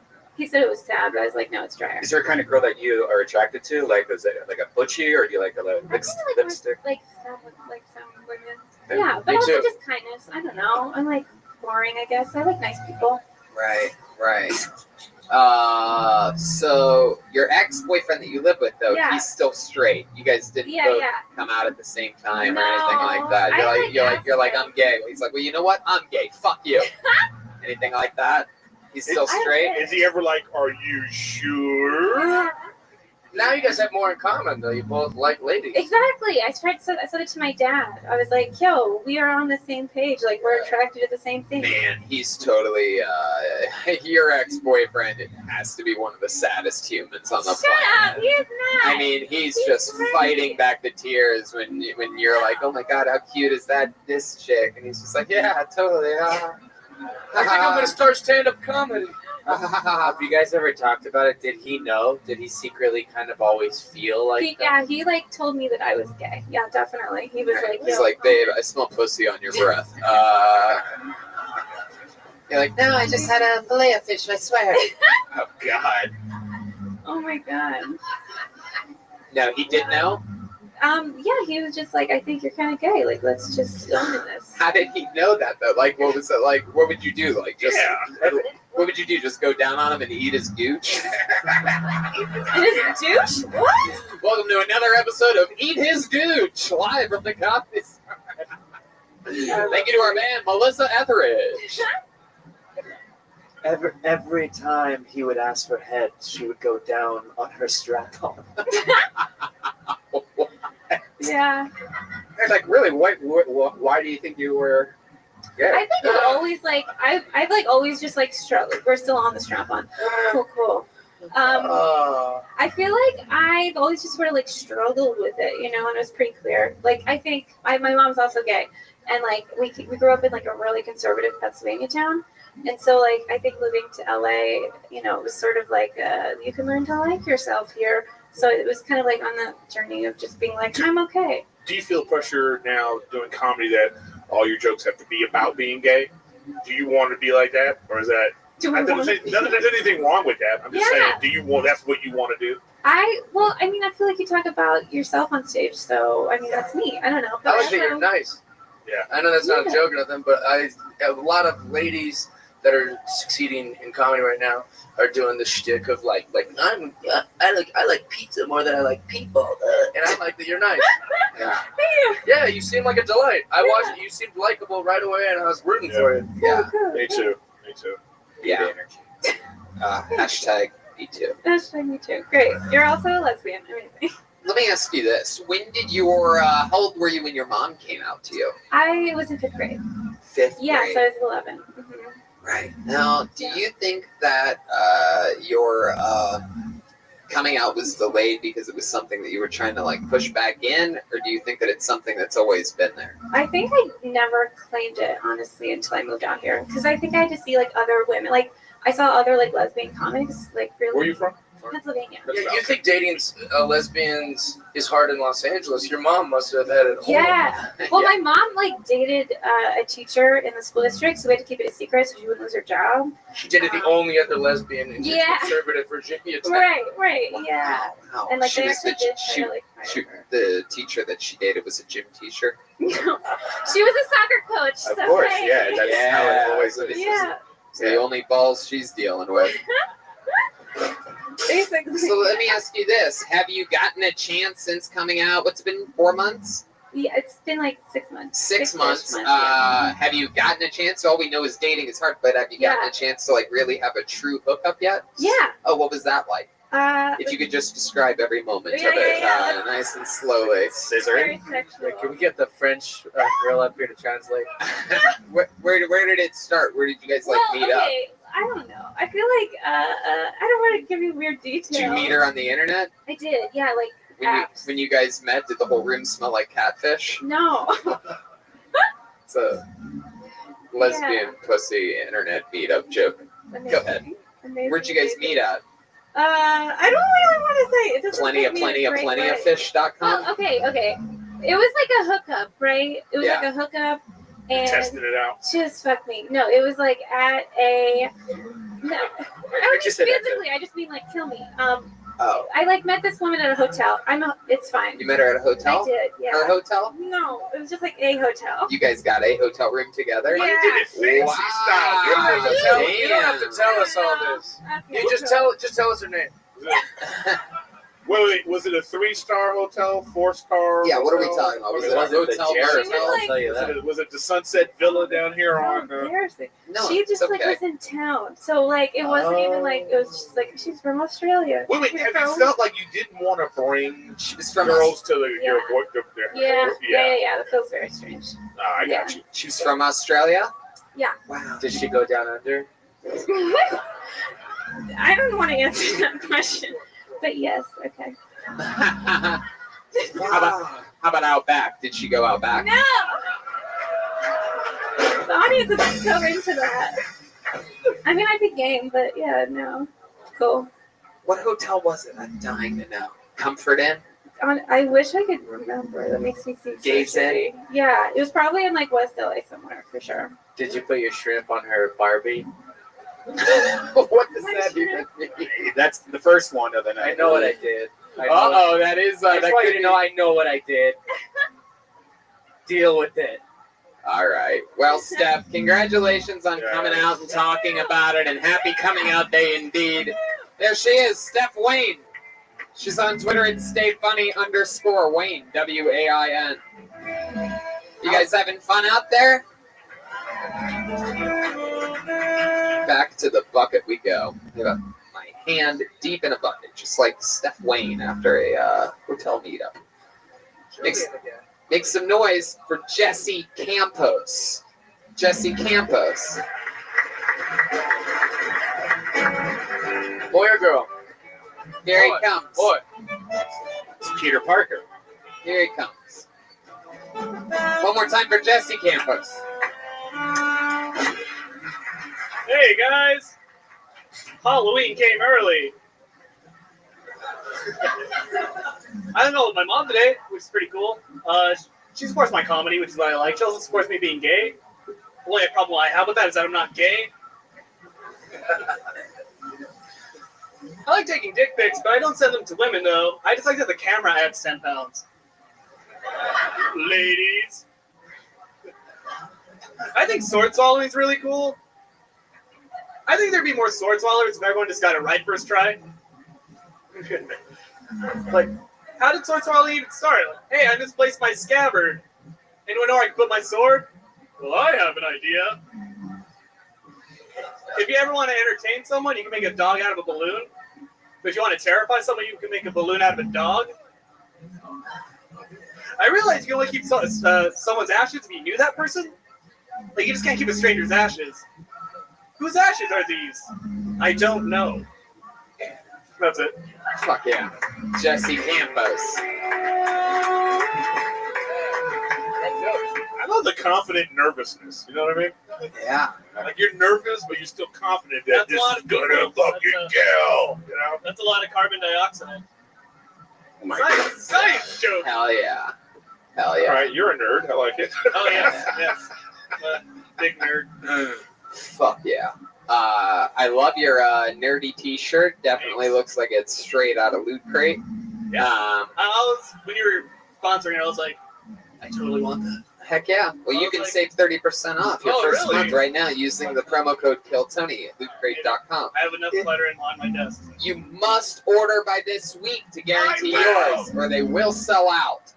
It What's it called? It looks as if he is the accountant for the band My Chemical Romance. Well, what's funny, when I was pulling up to the parking lot, I was actually playing My Chemical Romance. Is that true? Yeah. Wow, Jeremiah's on fire. The Yeah, wood from the creatures Minotaur. He's a Minotaur. I am not a minotaur. My father was a deer and my mother was a goddess. Take that back. You're the offspring of a Minotaur. You'd be a Minotaur. I am not a minotaur. A deer and a goddess? Yes. Jesse, you should know exactly what he is. I'm pretty sure you admitted that you're a wood creature during your set. Oh, okie dokie. That did not get anything at all. That was pretty impressive. A wood creature. I thought that was pretty clear, but I guess not. Jesse, let's get into it. It's your first time on the show, right? Indeed, so. Hell yeah. How long you been doing stand-up? Well, I did my first open mic in 2017 of January. I just worked a lot of night shifts. But that was the weirdest way to say a date. Like, what the? You should have said that in Old English. It would have been better. 2017 of January. Oh, well, it was about a fortnight. I'm trying. I just worked a lot, like last year. So I started beginning the. What do you do for work? What do you do for work? I work 2 jobs. I work in a cafe during the week, and then I work in Duh. and then I work in a dive bar on the weekends.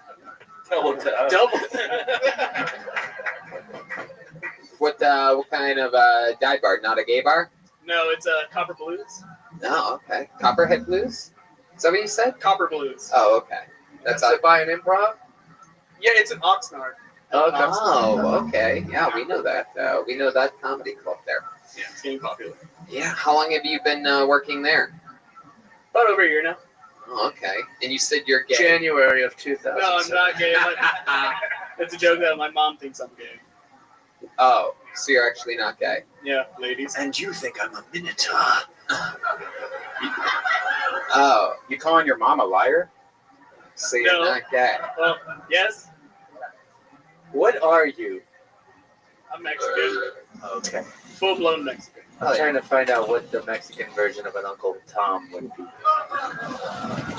Uncle Tomas? How old are you, Jesse? 23. 23. 20 plus 3 years in the glimmer of the moonlight. It's fun. You have a lot of tattoos. You seem, I do. you know, you're pretty much owning a lot of the nerd stuff that's coming at you. What is so nerdy about you? If you could ramble off I some don't know. I things. don't get laid. That might be number one. When's the last time you got laid? Like a year? Like maybe a year? Yeah, what happened there? Was it before the job or? Interesting. Exactly 1 year ago, a fairy was sodomized in the woods. I told you that in confidence, you son of a bitch. Mother. Fuck.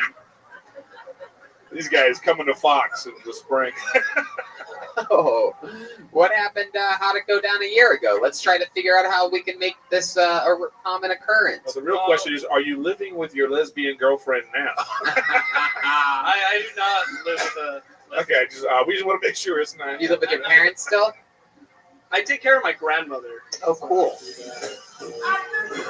I don't think he needs that kind of take care of. Yeah, That's a nice way to say he lives at his grandma's house. Yeah. Well, she's 94. She's like bedridden. Wow. So you were raised by your parents, right? Or no? I was raised by my mom. You were raised by your mom. And when did you move from your mom's to your grandma's? 18? Well, I moved out to like a friend's house like at 18, 19. And then I just lived with like buddies till like I was like 22. I moved back last year. How long have you been living with your grandma? It's been about a year now. All right. So the last time you got laid was just before you moved in with your grandmother. Yeah. Did you fuck your grandmother? No. And you're like, you know, this was so good. I'm moving in, baby. All right. Yeah, all right. Howdy. You don't want to laugh at my wood creature joke? You're punishing them? Yeah, that's what I do. Have you been on dates? Like, are you just not meeting anyone at all, or they're just not into your tight pants, or? I don't know. I'm a big fan of my tight pants. I like the tight pants as well. Also, you work at a great place to meet gal. A dive bar's perfect. Yeah, and we a cafe. have a live band that plays and like DJs, so like I never actually get to like have one-on-one conversations because loud music's playing. Yeah, bands are the worst that way. Man, so have you ever tried to take a girl back to your grandma's place? No, that's just so awkward. Yeah, it's like impossible, right? Yeah. Just smash at work, dude. So what do you like to do for fun? If you're not getting laid and you're you're working 2 jobs, what do you like to do to take a load off? What is it, Fortnite? I hate Fortnite. I don't like Fortnite. Oh yeah. It's a terrible game. Yeah. Okay. What do you do for fun? Well, I drive out to open mics almost every day and out here, so I don't really have a lot of free time. But when I'm not doing open mics, I like playing video games. I skateboarded for 7 years. I don't have much time to do that, but I like doing it still. What are some of your favorite video games? Fallout, WWE, I play Fallout. I like Marvel, Zelda, DC, because those are all available in Loot Crate. I play. Which you get 30% off if you use the code Kill Tony. Kill Tony is the promo code. What's it called? Loot Crate. LOOTCRATE. What is your games though? Oh, Zelda. I mean, on Nintendo. Oh yeah, I like a lot of Nintendo, and I play on PC. I've been playing Monster Hunter. That's a good one. Why would you want to hunt a monster? All right, Jesse. Well, you seem pretty serious about your stand-up. You had what would we call that? A good set? Oh, cool. Yeah.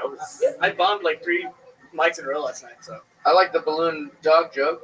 Oh, yeah, I like that one too. Don't scrap that just because they didn't laugh. I thought it was funny. It popped me. I like it. Yeah. There you go. Jesse Campos, ladies and gentlemen, his first time on Kill Tony. Campos! Hell yeah.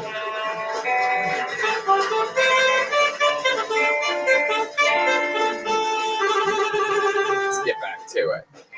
Back to the bucket we go. All right, this looks like an interesting name. Mafundo. M-Fundo? Mafundo? Here we go. Make some noise for Mafundo, everyone. Boy or girl? Boy or girl? Boy. Thank you very much. It is Fundo. I can't watch Game of Thrones with my white friends anymore because I watched it with my black friends and I couldn't go back. No, because once you watch it with black dudes, it's an event. It's like watching Game 7 of the NBA Finals every single Sunday. And you may not know what's happening because everyone's talking throughout the entire episode, but the energy is amazing. The energy is just like, yo, check this shit out. She's about to burn this motherfucker, son. Yo, check it. Yo, shit, you carry this bird, bitch. What did I tell you, son? That's the mother of dragons, bro. As opposed to watching it with white guys who just give you useless trivia. Dude, it's actually like interesting the way they wrote Arya Stark this season. She's like Lady Stoneheart from the book, man. But there's like a divergence though, because she came back and shut the hell up, Andrew. I don't care. Thank you. Fuck yeah. I like it. It was great. Say your name one more time for me. It's Fundo. Well, the full name is Tutom Fundo. Okay, listen. The M is no one knows what the fuck you just said right now. You're going to have to slow that down real slow. Give it to us like it's syllables, because I don't. Fundo. Fundor. Yeah, Fundo. What exactly does that mean? It means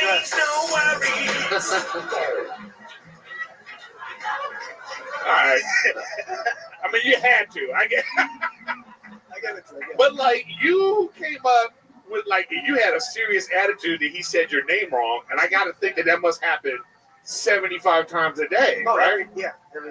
So you were thinking like a nickname, like, you know. Well, so I either go. I mean, the first two letters of your name are MF. I know. For those of you wondering why I called him Mafundo. Yeah, I know. That was the only part I didn't like was you didn't like that. Right. You know, but it's hard. No, I was just correcting. Oh, I okay, wasn't okay. like in a bad way. No, you should have seen your face. My apologies.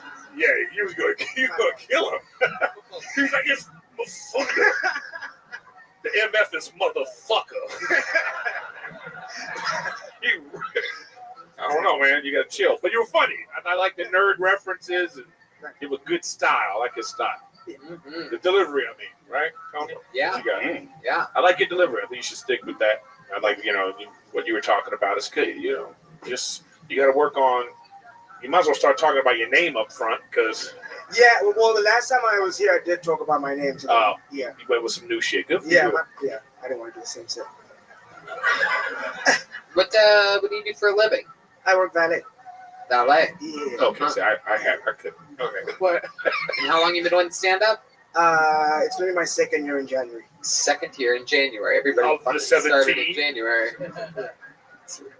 So you started in 2017 of January? Yes. Wow. What are the odds of that? 2 in a row. Was it like a New Year's resolution, or why? Yeah, my birthday is in January, so then I decided to do it for my birthday. The more you do it, do you find you have less fun or more fun?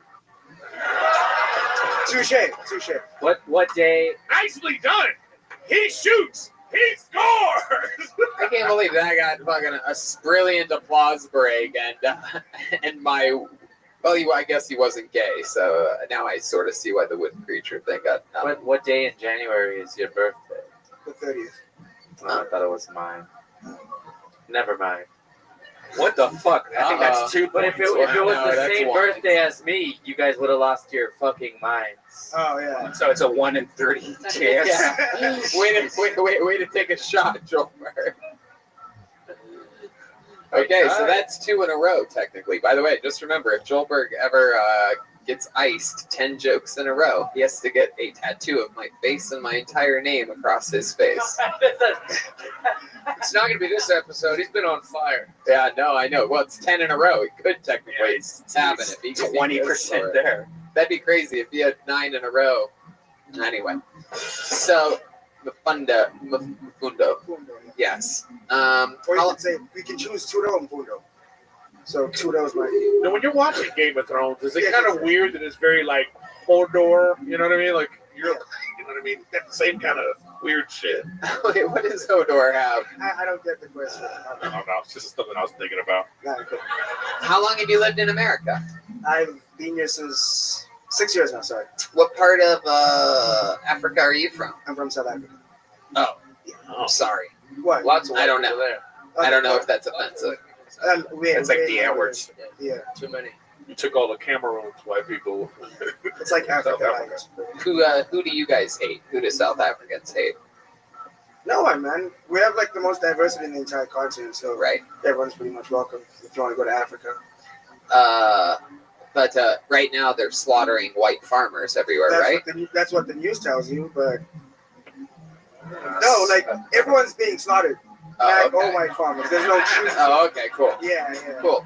Just making sure. Thank God it's. I mean, we all got quiet. Even the Apollo 13 got quiet on that shit. So, like, they stopped talking during that part. That was a very specific. That's a very like that. They let us know. They're killing everybody. Right. It went from we're the most diverse, beautiful place. Oh, they're slaughtering everyone. Well, I think he really meant that the news is making it seem like only white people getting killed, yeah. and a lot of black people getting killed. Yeah. That's what white people do.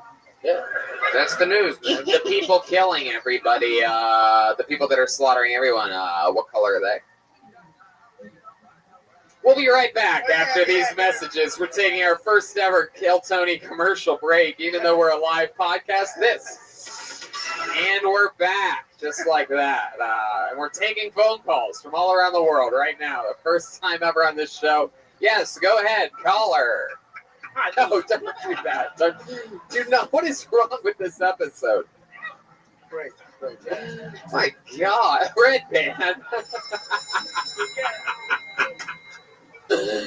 Oh, how did it make you feel? Were you offended earlier when the little tiny boy Julian Aguilar made that Kanye banana joke? How did that make you? Oh no, man, no. No, you felt. I think we've kind of let go of Kanye.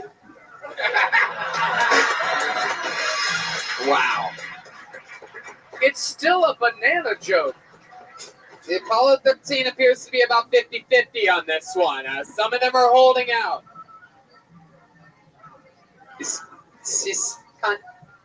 Yeah, Kanye's like Chick-fil-A. I don't care about his politics. The product's good, baby. That's right. I'm with you on that one. The product's still good. That's good. That is really good. That's good.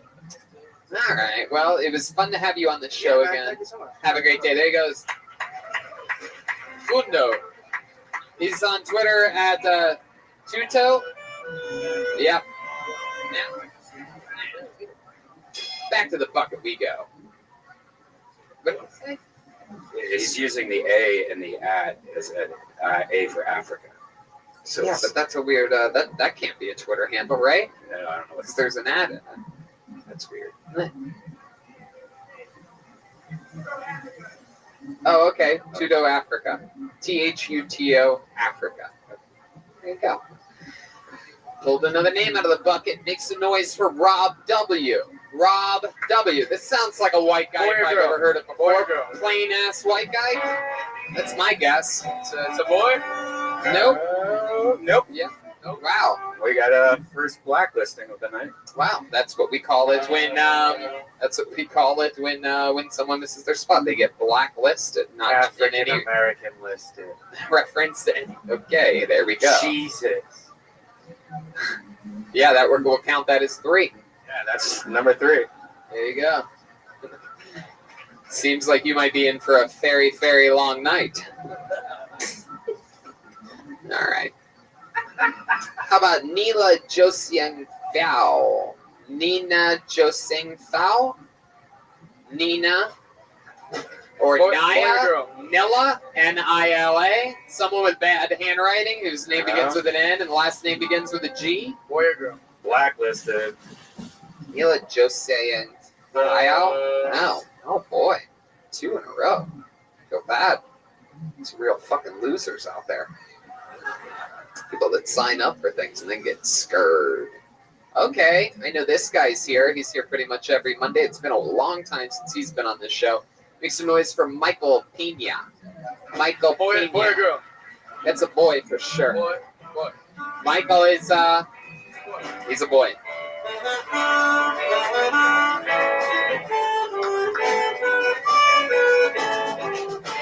One more time for Michael Pena. Well, let's keep up the racism. I'm a Mexican software developer. That was for him. No, I actually grew up in the projects. And in the projects, I learned a lot of things. One of the things I learned, my mother says to me one day, Mijo, if they call you a sissy, just throw rocks at them. So I threw rocks at them. You still call me sissy? I said, Mijo, if they say it again, throw chairs at them. So I threw chairs at them, still worked. So I had to do what a sissy had to do in the projects. I threw my pumps at them. Yeah, that solved that problem, all right. Well, anyways, later on in life, the boys decided they wanted to be in a gangbang. So I thought, wow, West Side Story. I'm going to do this one. Tony Boy's going to be there. I'm going to have some fun. I get there, lo and behold, whips, chains, fists, knives, and I get a scar and I end up in the hospital. My mother goes to me, Mijo, you got to understand as a Mexican boy that if you want to get out of the projects, you have to work 3 shifts, 8 hours a day. So my friends, that's how I became a drag queen. In a business suit, of course. Okay. Thank you very much. That's it. This is a goddamn anomaly here tonight. Either everything's been about being black or being gay, and then you came up being gay, talking about black things. Yet again. No, that's true. Being a gay guy in the hood. I lived in the lived in the projects in Phoenix. And actually did get Wait a second. Phoenix has projects? Yeah, they do. Dupa Villa projects. Yep. So I was born and raised. How old are you, Michael? 57. 57. Yes. You're a gay man. 57. Yep. How long have you been doing stand-up comedy? A year. I started here. A year. You started on Kill Tony? Right. Correct. Wow, that's so cool. And yeah, I've seen you pretty much every week. I feel like since then, right? Yeah, I come here. Okay. All right. What do you do for work again?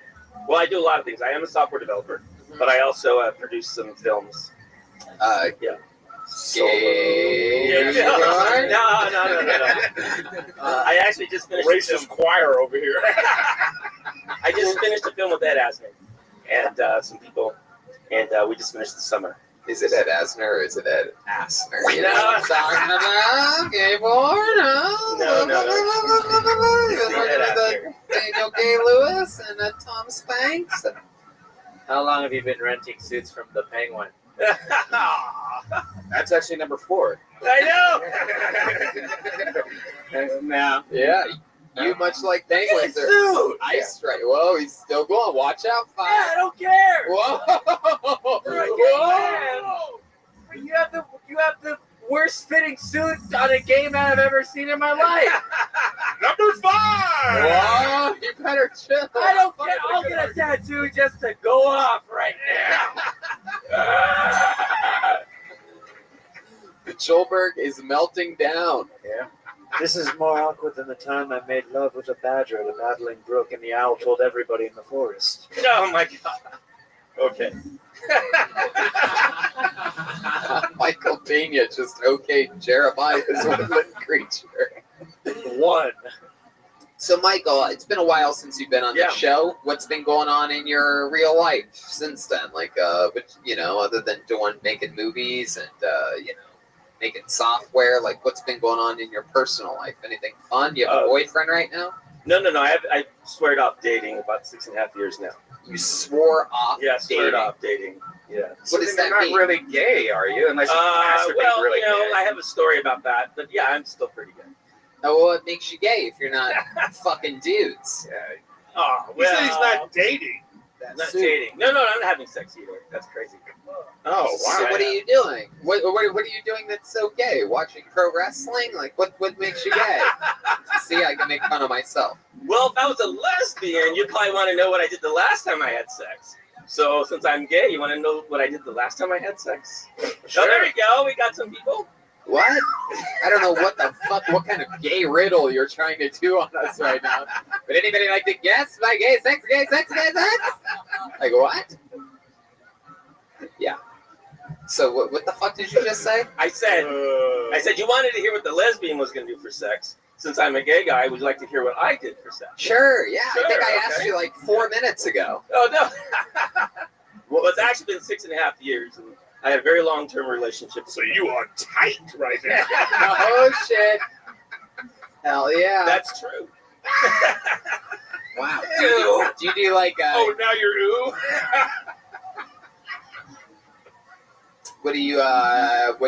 So what made you swear it off 6.5 years ago? What happened? What kind of black cock penetrated you so hard that you're just like, I will never need to get fucked again after this? No. I only dated tall white boys anyway. Whoa.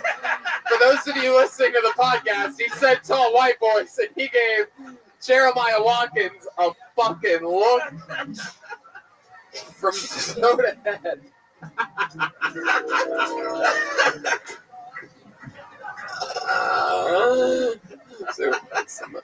Some of the most unstable antlers I've ever seen in my life. So, Michael, what happened 6.5 years ago? I gotta know. Like, no, nothing. I just decided that I wanted a long-term relationship with a guy who wouldn't cheat. Oh shit! Those don't What's even so bad about cheating? Have you been cheated on a lot? Yeah, for the most part. Yeah, gay men are come from different values, I guess. I just wanted a long-term relationship with a guy who didn't. So instead of wow, you are gay. Yes. That is true. That is one of the gayest things I've ever heard in my life.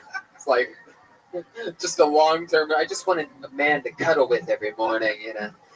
Don't we, ladies? Don't we want that too? I think so. Don't we, ladies? What the fuck is going on in this world right now? How can you say we, lady? I don't know. All right. Wow. So you haven't been on a single date. What if some dude was like, "Hey, dude, I'm gay and I want to fuck you, dude. No date. Let's just go fuck dick and butt right now. No dinner, no nothing. Straight to dicks and butts." What would you say to that? No, thank you. Really? What if he's like, "Hey, dicks and butts right now, nothing before, but afterwards I'm gonna cuddle with you for 1 year." What would you say to that? Definitely not. Definitely not. Okay, how about this? What if he's like, "Dicks and butts right now, no pizza, no appetizers, do not pass go, and I'll cuddle with you forever. I will just lay in your bed forever waiting for you." How about that? How big is your bank account? No, it's not me. No, it's not me, Michael. I'm not no. It's you said okay. You seem like such a great guy, and then you hit us with how big's your I bank was account. just. Oh, it's joke. All right, good. But if there was a guy that was No, I think that the best relationships I've had is somebody who does what I do, and we just end up liking the same subject matters or subject things, and we just hanging out, dating. Yeah, one thing leads to another. That's how dating works for me. I'm an old-fashioned kind of guy. I love it, but it seems like you've cut it off completely. I find that so interesting. Well, I am in Hollywood. So what does that mean? Well, it's complicated, but Hollywood's pretty a weird place, especially for gay people. Yeah, but you got the best gays in the world probably out here, right? Look, get a fitted suit. You'll have a boyfriend by tomorrow. I think it's the clothing, maybe.